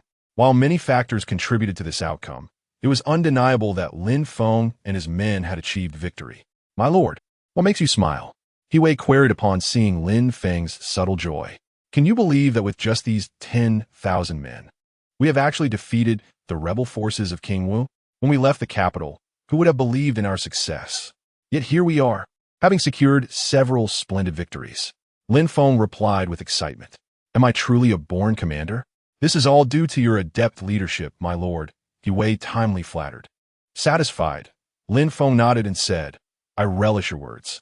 However, let us keep this conversation private. We must maintain a low profile." "Yes, my lord," He responded earnestly. This is not merely Lin Feng's desire for modesty. He was acutely aware that their victory had little to do with him personally. At most, He had merely persuaded Ruanlinger and her group to join them. Now, with so few remaining, Lin Feng needed to seriously consider the compensation for Ruanlinger and her people. "My lord, what are you pondering?" He Wei asked as he noticed Lin Feng lost in thought. "Please find Yao Xing and ask him to come here. I need to discuss something with him." Lin Feng instructed He Wei. Yao Xing oversees the logistics for the entire pacification army, including all matters related to compensation, which is quite a substantial responsibility. It is fortunate to have Yao Xing, otherwise Lin Feng would have quite the headache. Before long, Yao Xing arrived. He greeted Lin Feng respectfully and inquired, "May I ask what you require of me, my lord? You can no longer refer to yourself as a servant. You should call yourself a general. You are one of my subordinates." Lin Feng corrected Yao Xing's terminology. This was also to remind Yao Xing of his current position, as he was no longer a eunuch but a military officer. "Yes, I will no longer refer to myself as a servant." "I understand, my lord," Yao Xing replied. "Indeed, my lord. Would you like to see it?" Yao Xing asked. Shaking his head, Lin Feng responded, "I shall not review it. Tell me, have you also counted the casualties among the righteous army led by Miss Ruanlinger?" If Lin Feng were to inspect that roster, he would surely be overwhelmed. "Yes, it has been tallied. The casualties among Miss Ruan's group are substantial. Nearly 8 or 9 out of 10 have perished, particularly during the defense of Jinling City. Almost all of them were lost." Even Yao Xing could not help but lament when discussing the fate of those Ruanlinger had brought. In battle, they fought with the same ferocity as the elite soldiers of the Imperial Horse Monitoring Bureau. It is precisely because of this that their losses were so severe. "Have the arrangements for their compensation been made?" Lin Feng inquired. "With their deaths, we can only compensate their families. Beyond that, there is little more I can do." Yao Xing shook his head and said, "My lord, the most challenging issue now is contacting their families. Many of them only have nicknames. No one knows their real names or addresses. Thus, we cannot distribute the compensation. Even so, we must strive to ascertain their situations. They're the main labor force in their households. Without them, their families will surely struggle," Lin Feng lamented. "Yes, I will do my utmost to determine their family situations and ensure the compensation is distributed," Yao Xing promptly assured. Although uncovering the identities of these individuals will be a laborious process, he was determined to fulfill Lin Feng's orders. "Thank you, my lord," Yao Xing exclaimed. As long as what he does earns Lin Feng's approval, he will be satisfied. Jiangjun Mountain is just over 10 miles from Jinling City, and since Lin Feng's army consists mainly of cavalry, they arrived at Jiangjun Mountain in no time. Jiangjun Mountain is merely a small hill near Jinling, and although Lin Feng's forces were few, they could effectively encircle the area. "My lord, we are almost ready," Xian Hong reported to Lin Feng. Lin Feng divided the army into 4 squads, surrounding Jiangjun Mountain from all directions. "Bring our artillery over so that Wu Qingfeng knows we have arrived," Lin Feng instructed on Kai. Although Jiangjun Mountain is not large, Lin Feng's forces were insufficient to overwhelm it. Thus, their battle strategy was clear: compel Wu Qingfeng to emerge. Once preparations were complete, Han Kai ordered the artillery to commence firing at Jiangjun Mountain. There was no specific target. They simply bombarded the area with the hope of forcing Wu Qingfeng out. Boom, boom, boom. 3 cannon blasts resonated throughout Jiangjun Mountain. As the shells, shrouded in white smoke, fell into the mountain, an unexpected situation arose. Since it was still autumn, a thick layer of fallen leaves covered the ground. When the incendiary shells landed on the leaves, the consequences were predictable. "My lord, a fire has started over there." He Wei was the first to notice the flames. Lin Feng followed He Wei's gaze and indeed saw the fire growing larger. "Han Kai, cease firing," Lin Feng quickly called out to Han Kai, who was eagerly preparing for a second round of bombardment. Looking at Lin Feng with confusion, Han Kai ran over and asked, "My lord, why should we not continue firing? Do you not see that fire raging? Quickly organize the men to prepare to extinguish it," Lin Feng instructed. As autumn descends, the risk of a conflagration looms over the mountains, threatening to reduce the vast expanse to mere ashes. With a furrowed brow, Han Kai directed his inquiry towards Lin Feng. "My lord, why bother extinguishing the flames? Would this not serve to flush out Wu Qingfeng and his cohorts? If they possess any courage, let them endure the inferno." Lin Feng countered, "If the mountains burn, they should be reduced to cinders. Han Kai replied nonchalantly, "So be it. They can regrow by next year." It appeared that the ancients lacked an awareness of forest preservation. Observing Lin Feng's anxiety over the spreading fire, Zhao Polu expressed his confusion, stating, "General Lin, the leaves atop Jiangjun Mountain are not particularly robust. They could barely serve as firewood for a common household. Their loss is not significant. The trees on Jiangjun Mountain, typically only as thick as a man's thigh, were indeed unsuitable for construction. In later times, such timber would be deemed valuable, yet in antiquity, it was commonplace." Thus, Zhao Polu and his companions were perplexed by Lin Feng's reaction, lacking an understanding of environmental consciousness. Lin Feng lamented, "How is it that you lack such awareness? To safeguard vegetation is to protect our very habitat." However, in this era, the verdant hills and clear waters prevailed, and discussions on conservation would likely bewilder the ancients. Chapter 67. The Scheme of King Wu. "My lord, what is this environmental protection you speak of?" Xian Hong inquired, embodying a spirit of inquiry. This curiosity stemmed from his frequent ridicule, compelling him to aspire towards erudition. Yet, after considerable time, Xian Hong found himself still distant from scholarly pursuits. Environmental protection refers to the safeguarding of our surroundings. "Do you comprehend?" Lin Feng asked Xian Hong. Shaking his head vigorously, Xian Hong replied, "I do not." "Such ignorance," Lin Feng remarked, striking a nerve with Xian Hong. "My lord, though I may lack education, I assure you they too are unfamiliar with this term," Xian Hong insisted, genuinely believing that He Wei and the others had never encountered it either. "Do you know?" Lin Feng turned to He Wei and the others, feeling somewhat embarrassed. He Wei admitted, "I do not," which severely tarnished his self-proclaimed image as the most knowledgeable among them.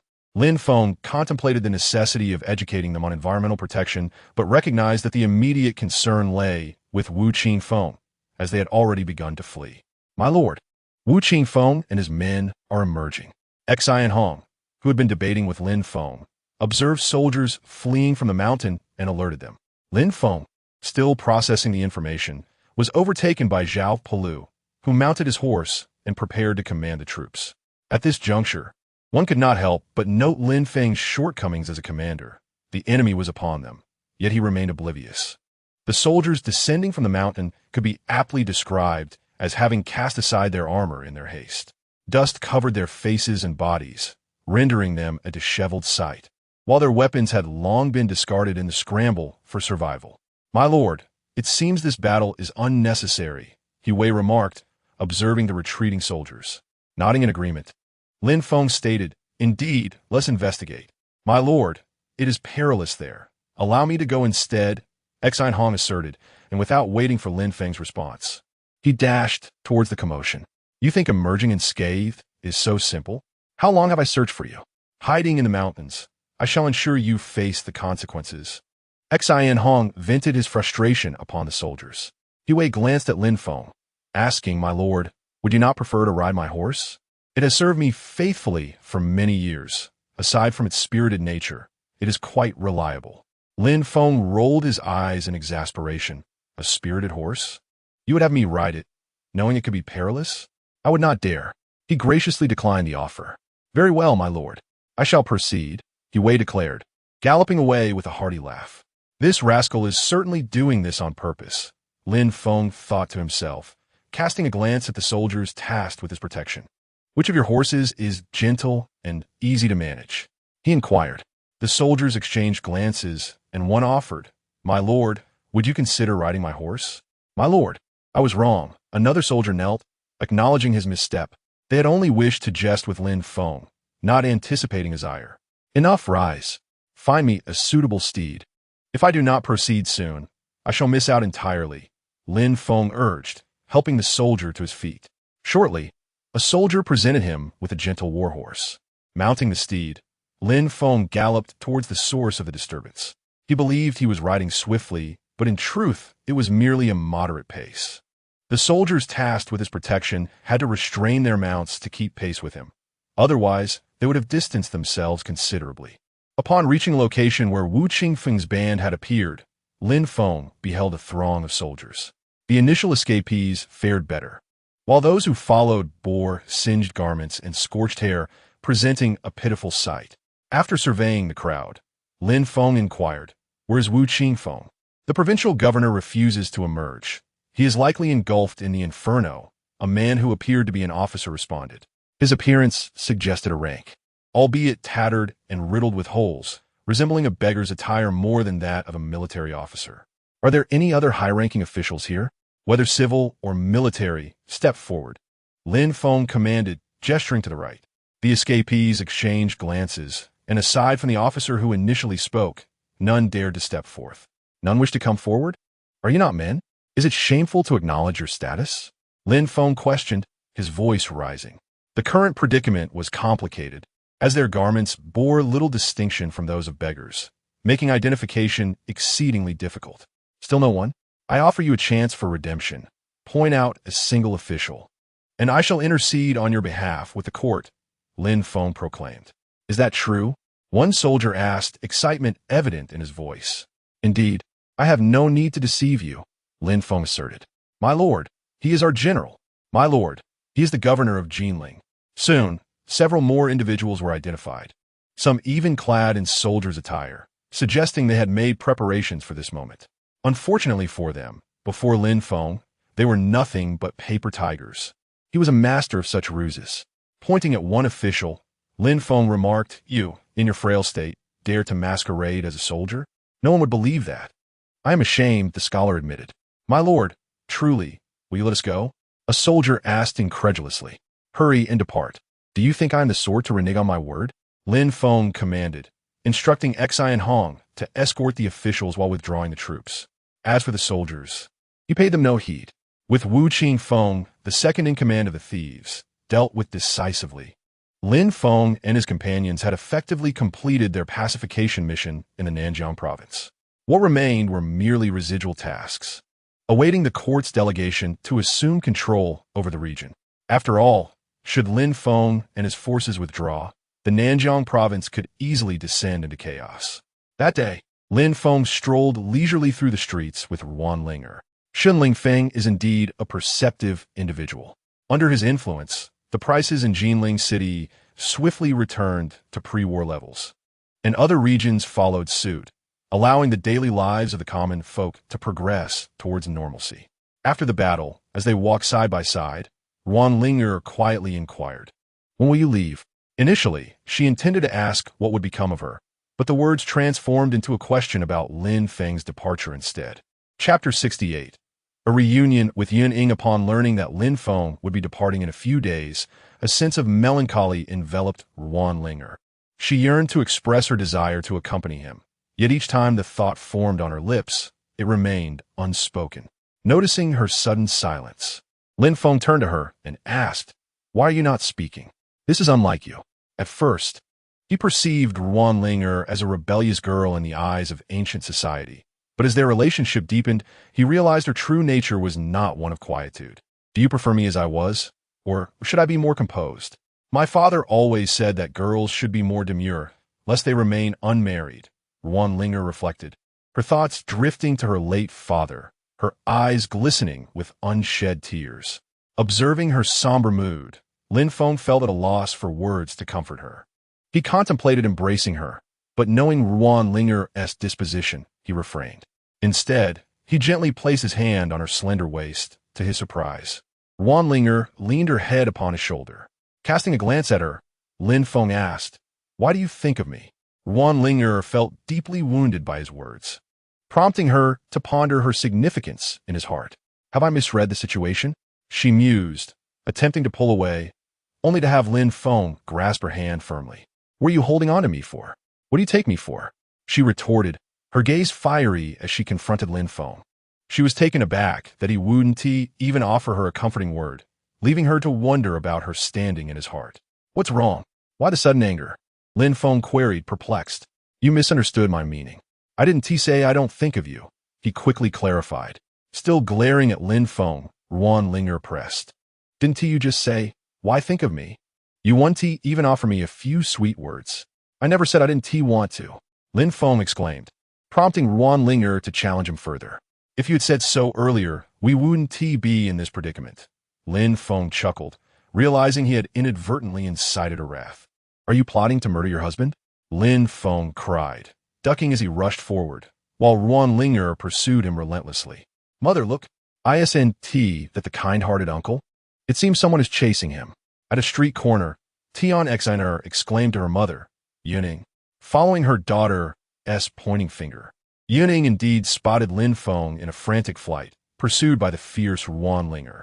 In that instant, Yunjing's mind concluded that Lin Feng was in grave danger, and as someone who held him in high esteem, she felt compelled to assist him.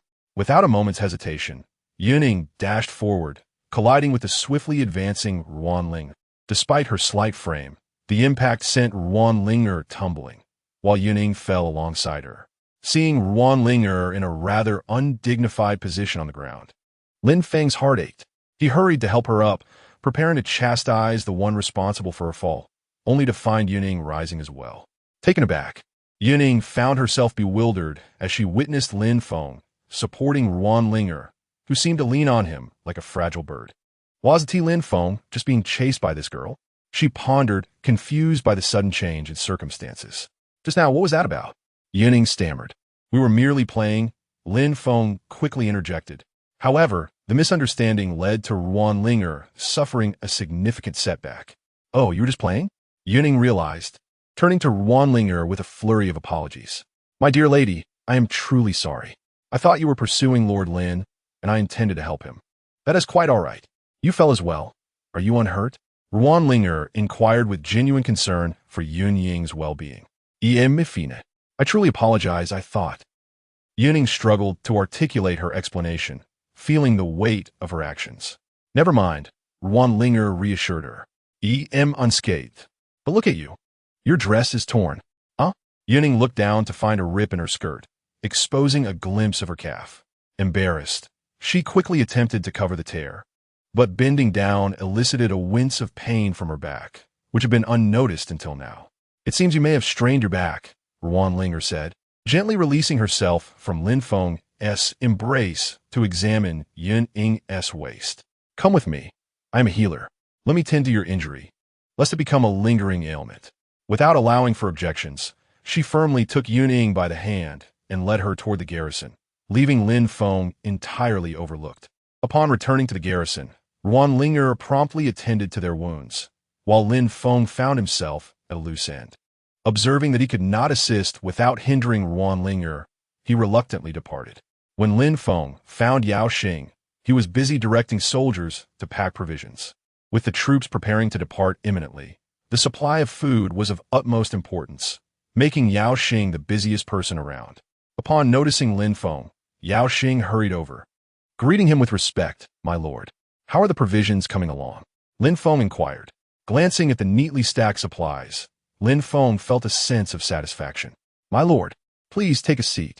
Very well, I have matters to discuss as well, Lin Feng replied, following Yao Xing into his quarters, where he typically conducted his duties. After pouring a cup of tea, Yao Xing asked, What questions do you have for me, my lord? Please sit down. Lin Feng gestured toward a chair opposite him. Yao Xing looked at the chair and replied, I shall stand and listen. I insist you sit. Lin Feng feigned annoyance.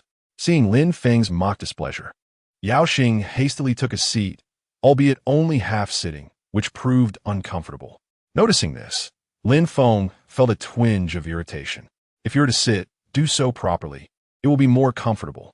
Embarrassed, Yao Xing finally settled into the chair. Then he turned to Lin Feng, awaiting his instructions. This time, our victory over the rebel forces of Wang Wu is largely due to your contributions, Lin Feng remarked as he set down his teacup. Oh, not all. It is entirely due to your adept command, Yao Xing quickly replied. He had always been cautious regarding such matters. Your command is nothing of the sort. Am I not aware of my own capabilities? Lin Feng stated, If it weren't for your assistance, I doubt I would have even reached Nanjiang, let alone dealt with the rebellion. Your words make me feel somewhat embarrassed, Yao Xing replied, displaying a modest demeanor. Thank you, my lord, he added, promptly rising to bow respectfully to Lin Feng.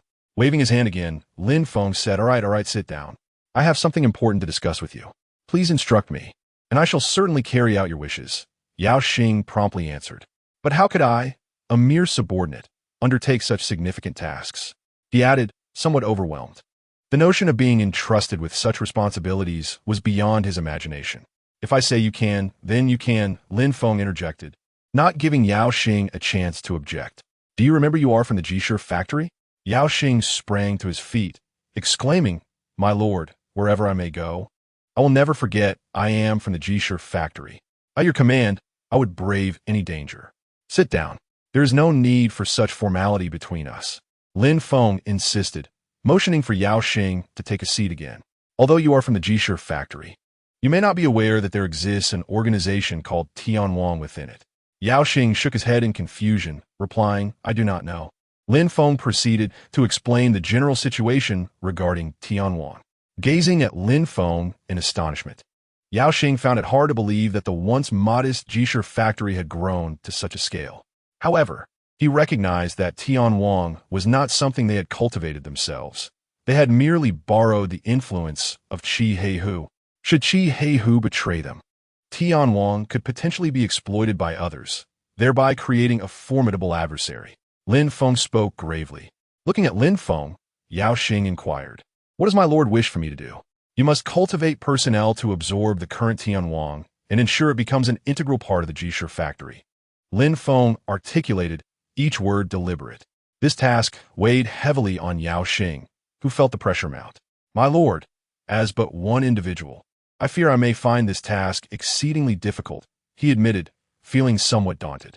The current heads of Tianwang across various regions were all loyal to Qi Heihu, and even if he wished to intervene, he would find it challenging. Do not worry, I have already devised a strategy. What remains is the need for an executor, and you are the most suitable candidate, Lin Feng assured Yao Xing. I will follow your command, Yao Xing replied, his gaze fixed on Lin Feng with unwavering determination.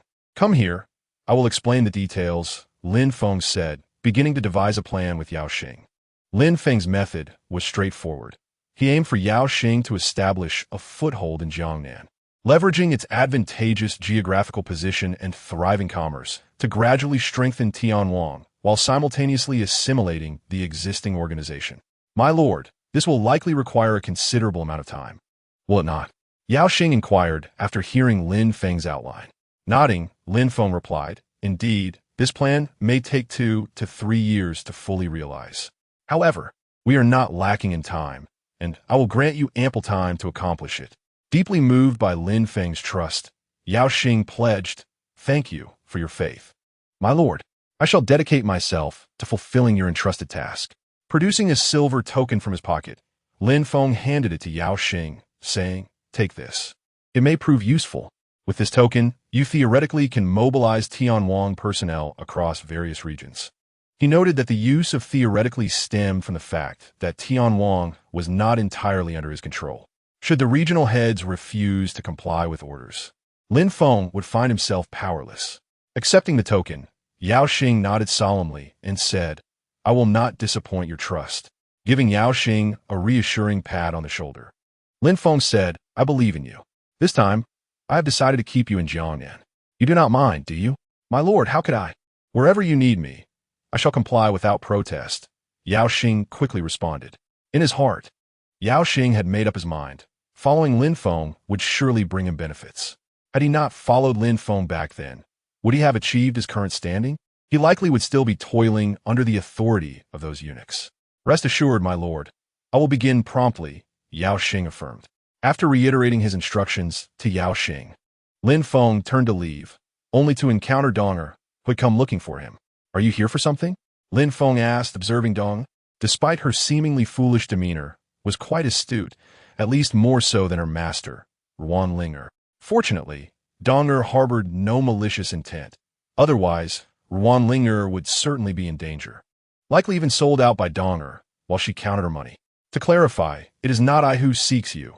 It is my young mistress who does, Donger retorted, seemingly still irked by past grievances with Lin Feng. Lin Feng was not offended.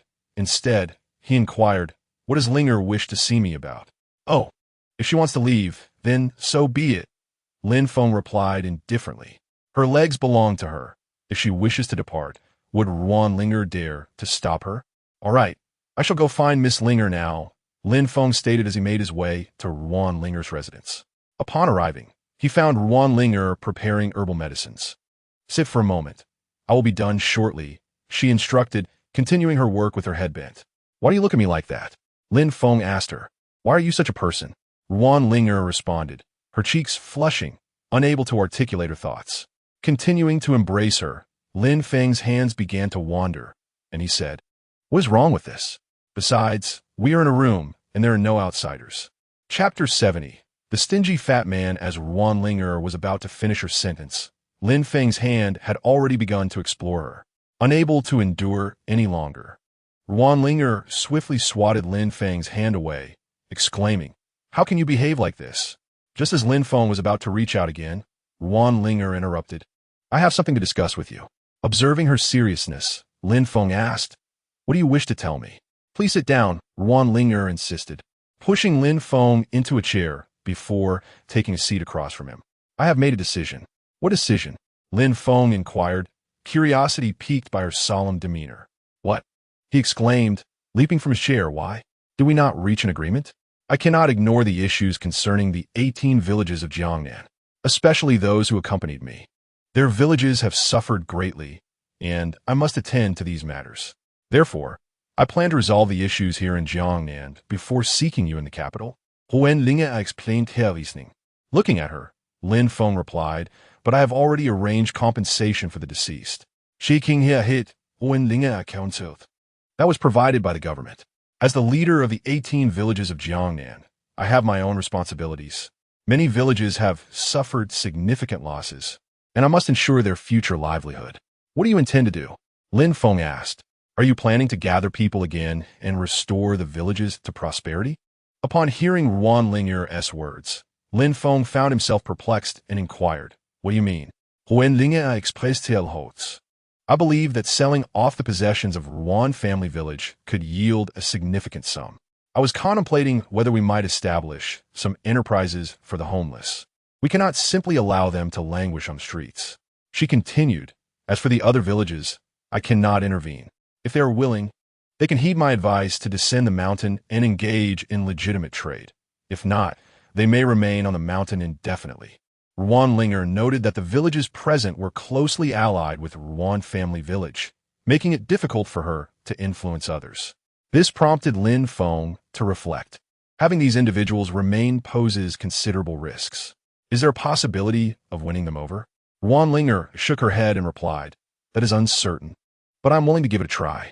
Grasping Linger's hand, Lin Feng expressed his gratitude. "Thank you." With a sweet smile directed at Lin Feng, Linger asked, "Do we really need to express such sentiments?" "Absolutely," Lin Feng replied, before planting a gentle kiss on her lips, saying, "Consider this a token of my appreciation." "You rogue," Linger said, her cheeks flushed, her tone tinged with playful indignation. With a mischievous glance, Lin Feng teased, "Would you like to see something even more scandalous?" After some playful banter, Lin Feng proposed, "Perhaps I can assist you in dealing with those who have been persistently pursuing us under the banner of King Wu. What do you have in mind?"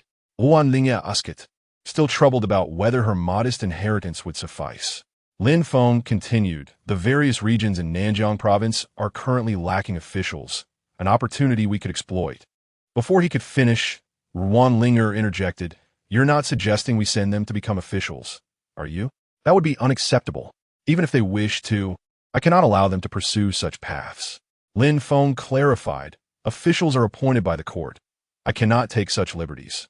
Even if I could, I cannot allow individuals who lack governance skills to assume such roles." "What do you intend?" Linger queried, initially believing Lin Feng meant to position them as officials. While they may not be suitable as local magistrates, they could certainly excel as constables or jailers. As for the leaders, they could take on roles as head constables. Though these positions may not be prestigious, they would at least provide a livelihood under the emperor's patronage. Moreover, with my support, it is unlikely anyone would dare to trouble them. Lin Feng articulated his sudden revelation, which presented two advantages. First, it would offer those who have continuously supported him a sense of assurance, preventing feelings of being discarded by the court. Second, and most importantly, these individuals could be considered his own, thereby indirectly aiding in maintaining control over the region. After all, constables and jailers are the true administrators. as local magistrates tend to be distant figures, often indifferent to the common folk.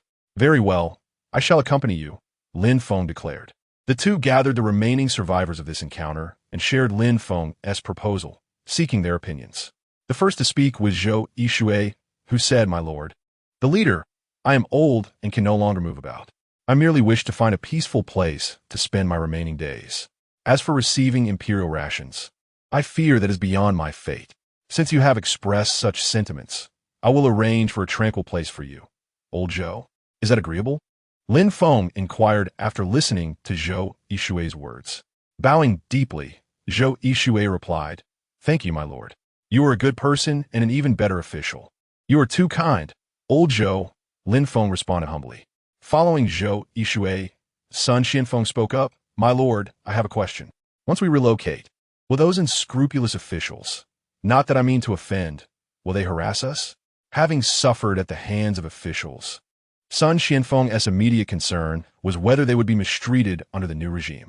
Rest assured, brother son, no one will dare to mistreat you. Regardless of how formidable a magistrate may be, they rely on you to carry out their duties. Without your assistance, how could they manage the affairs?" Lin Feng reassured him.